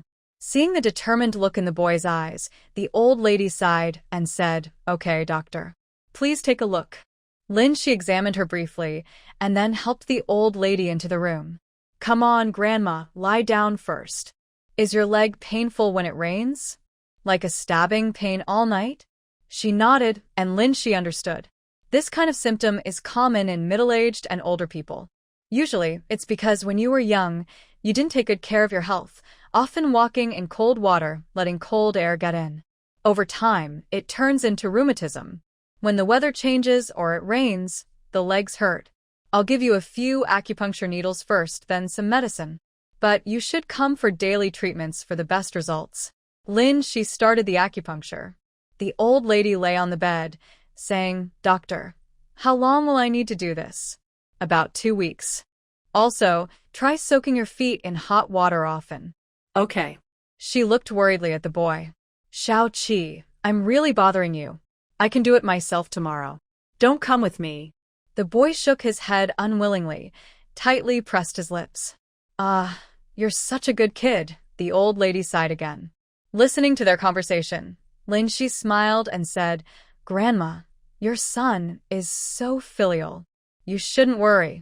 What a good child. Others wouldn't even imagine wanting such a kid. The older woman smiled gently at her words. Yes, my child is very obedient. Since he was young, he has been extremely good to me. As he grew up, he became even more sensible. The older woman looked at the boy with loving eyes. At this moment, her motherly love was clearly shown. Lin Shi quickly finished the injection, told the older woman she could rest, and then called the boy outside. They sat facing each other outside, without speaking. Seeing the worried look on the boy's face, Lin Shi smiled and said, You and your mom are quite close, right? Don't worry too much. At this age, everyone has some problems. In the future, remember to remind her at home not to touch cold water often. Also, if possible, soak her feet every day to help blood circulate better. The boy nodded to show he understood. As for why you lost your voice, I'm not sure either. Can you still remember what happened back then? Can you recall anything or anyone that made you feel scared? Lin Shi stared closely at the boy, noticing a flicker of struggle in his eyes. She confirmed that he was really having psychological issues. It's okay. If you don't want to talk now or haven't figured out how to say it, that's fine. But I believe that facing and solving problems is the way to stop being afraid of them. Right? And you've grown up now. You don't need to be afraid anymore. You can rely on your own strength to protect yourself and your mom. Take your time to think about it. I'll go get the medicine kit. After speaking, Lin Shi stood up and headed outside. The boy sat on a bench, head lowered, his mind swirling with thoughts. Grandma, here's the medicine. Please take it. And it's best to come for acupuncture every day for the next 2 weeks. The older woman nodded. Although she only had one session, the effect was very noticeable. She now felt her legs weren't as swollen or painful. Okay, Dr. Lin, I understand. I'll come tomorrow. We're leaving now. All right. Be careful on the way. Just remember what I told you. Lin Shi glanced at the boy, knowing he heard her, and didn't say more. Some things, only he could overcome himself. Others can't help him. Xiao Shi, are you there? Lu Qiqi's voice approached from afar. Lin Shi had just finished writing the medical record for the elderly woman when Lu Qiqi came over. Why are you here? Are you feeling a bit better now? Lin Shi asked kindly, looking at Lu Qiqi, who had changed clothes. Well, I'm still a little sad, Lu Qiqi replied with a sad face. Forget it, let's not talk about that. My mom asked me to call you over for dinner. Today she cooked big bone stew. It smells so good. Really? I think I'll pass. The workers' camp already made my meal, and you just got back today, so you should eat more. Oh, what are you saying? My mom specifically asked me to call you. If you don't come back with me, I might not get to eat, and I'd be lucky if I don't get a slap. All right, Lu Zheng's kid doesn't seem to understand our family's way. Come on, dinner is ready. Did you hear me? I'm going back to help my mom cook. You should quickly tidy up and don't cause trouble. Lu Qiqi said, a bit worried. Seeing her glance back repeatedly, Lin Shi could only agree. Okay, I got it. I'll finish and come over. Be careful not to fall. Watch your step. By the way, tell Annie not to make too many dishes. Lin Shi called out to her departing figure. Watching her walk away, without looking back, Lin Shi was worried she might not hear her. She tidied up a bit, and then left work. Back at the workers' camp, no one was there yet. Lin Shi changed into different clothes, brought a pound of peach crisps and a pound of sunflower seeds, then headed to Lu's house. The door was wide open. Lin Shi called out, and saw Ma Julian come out, leaning on her cane. Grandma, walk slowly, don't rush, Lin Shi said quickly, seeing the elderly woman trembling slightly, and helped her. Ma Julian patted Lin Shi's hand, smiling happily. It's okay, Grandma just walks this little distance, it's not tiring. You said you'd come see Grandma, but it's been over 10 days and you haven't come. Are you afraid Grandma will eat you? Ma Julian teased gently. Seeing her hopeful look, Lin Shi quickly shook her arm. Grandma, no. How could you think I'd bully you? I've just been very busy lately and didn't have time to come. It's not on purpose. How have you been feeling lately? Let's go inside first, Lin Shi said, guiding her into the house. There's nothing really good or bad, just the same as always. You young people are busy, but you should also take care of your health and not work too hard. Your health is the foundation for everything you do, you know? Look at your face, so thin and without any flesh. When Ajin comes back tomorrow, he'll probably be very worried. Lin Shi touched her face and asked skeptically, Grandma, am I really that thin? I feel like I've been eating quite a lot lately. Maju nodded. Can I trick you? Later, eat 2 more bowls of rice. Your aunt steamed some plain rice for you. It smells good. Lu Tsuehua, wearing an apron, saw Lin Shi and asked happily, I knew I'd hear your voice. Lin Shi, you're here? You said you wouldn't come, huh? Don't you like your aunt? Seeing Lu Tsuehua's unhappy look, Lin Shi quickly ran over and tugged her sleeve. Oh, Aunt, really, I don't dislike you. I like you the most. She patted her stomach playfully and said, Look, my tummy is empty. I've been waiting to eat your delicious cooking. Lu Tsuehua was amused and pinched her nose. You're such a sweet talker, huh? Your little mouth is full of honey, right? Not at all. Aunt's cooking is really delicious. All right, then eat 2 more bowls later. Lin Shi looked hesitant. 2. 2 bowls? That's a lot. She then touched her belly with a worried look. Ma Jiao and Lu Tsuehua couldn't help but laugh at her. Enough, stop joking. You're making us laugh so hard. Lu Tsuehua pointed at her. You're such a mischievous monkey, so clever and sweet-talking. If you don't eat 2 bowls properly later, I'll scold you. Grandma, look at Aunt. She's so fierce. Lin Shi leaned on the stool next to Ma Jiao and complained softly. Ma Jiao smiled and patted her hand gently. What can I do? If you don't eat well, I can't help you, right? Today, you really need to eat more. Lin Shi, feeling helpless, lay on the stool. All right, I'll try to eat 2 bowls. I'll stuff myself. Her reluctant look made both of them laugh out loud. Oh, what are you two doing? Why are you laughing so happily? Lu Qiqi carried the vegetables she had just picked from the garden, smiling as she asked. It's nothing much, just that little mischievous kid's words made everyone laugh. Qiqi, come sit with her for a bit. You young people get along well. I'll go check the kitchen. Lu Tsuehua quickly told Lu Qiqi and then hurried into the kitchen with the vegetables. Auntie, don't make too much food. We might not finish it all later. Lin Shi had seen how generous the people from Heisen were. Got it, I won't. Lu Tsuehua's voice sounded from afar. Come on, you can't make my mom cook less. Even if she's usually thrifty, she's good at making hearty dishes, Lu Qiqi said clearly.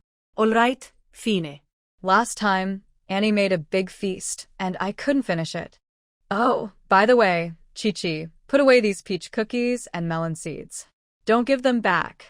Ma Julian, who had been smiling and listening to the sisters talk, suddenly looked upset when she saw Lin Shi bring so many things over. Xiaoxi, what are you doing? Why are you bringing things here? Just for a meal? And you bring stuff? That's so strange. Seeing her expression, Lin Shi quickly explained, Grandma, it's not much. I just brought some peach cookies. I thought you and Annie would like to eat them. And last time, I came empty-handed. If I do that again, my mom might get mad at me. Okay, Grandma, don't be angry. I'm not trying to be distant. I just thought these things are tasty and wanted you to try them. Really, trust me. If I was trying to be distant, I wouldn't come at all. Look at me, I just finished tidying up and came over. I love to eat. After hearing her sweet words, Ma Julian's anger disappeared instantly. But her face still looked a little stern. Next time, don't bring anything. You keep those for yourself. It's pitiful for a young girl to come here with so much. Do you understand? Okay, I got it, Grandma. I promise I won't bring anything next time, Lin Shi swore with her fingers crossed. Ma Julian was once again soothed by her words. Lu Qiqi watched nearby, amazed. At this moment, her only thought was, wow, No wonder Lu Zheng is so captivated by Lin Shi, like he's under some spell. Look at that, just a few words from her, and even the most difficult elderly lady in their family easily gave in. With Lu Zheng's mind, it's no wonder he was easily won over. Lu Qiqi said bluntly.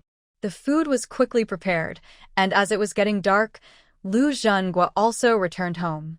At the dinner table, Lu Qiqi looked at Lin Shi, who had become the family's favorite, and couldn't help but marvel. Even with Lu Zheng here, Lin Shi still seemed to stand out more. Oh, I better hold on tightly to Lin Shi's support in the future. Lu Qiqi, who often got into trouble, thought to herself. Everyone enjoyed the meal, their faces glowing with happiness.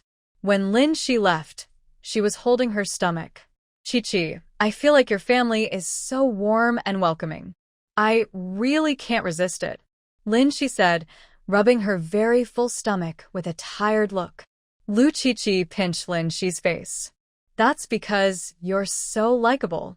Not to mention others, even my grandma, you could win her over. I really admire you. Don't be fooled by how kind and gentle the old lady looks. Among us grandchildren, except for Lu Zheng, none of us are very close to her. Actually, I'm over 20, and I've never been that affectionate or spoiled in front of my grandma like that. She's very strict. When we were kids, we didn't like reading and we probably got scolded a lot. My older sister used to get scolded every day, so she's the only one in our family who only finished middle school. Seeing Lin Shi's surprised expression, Lu Qiqi continued, You might not believe it, but it's true. She's very serious.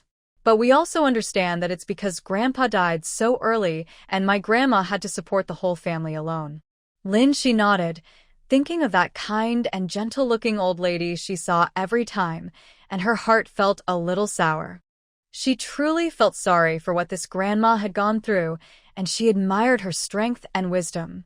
Actually, Grandma cares about you all very much. She favors Lu Zheng more, probably because he's sweet-talking and always sticking close to her.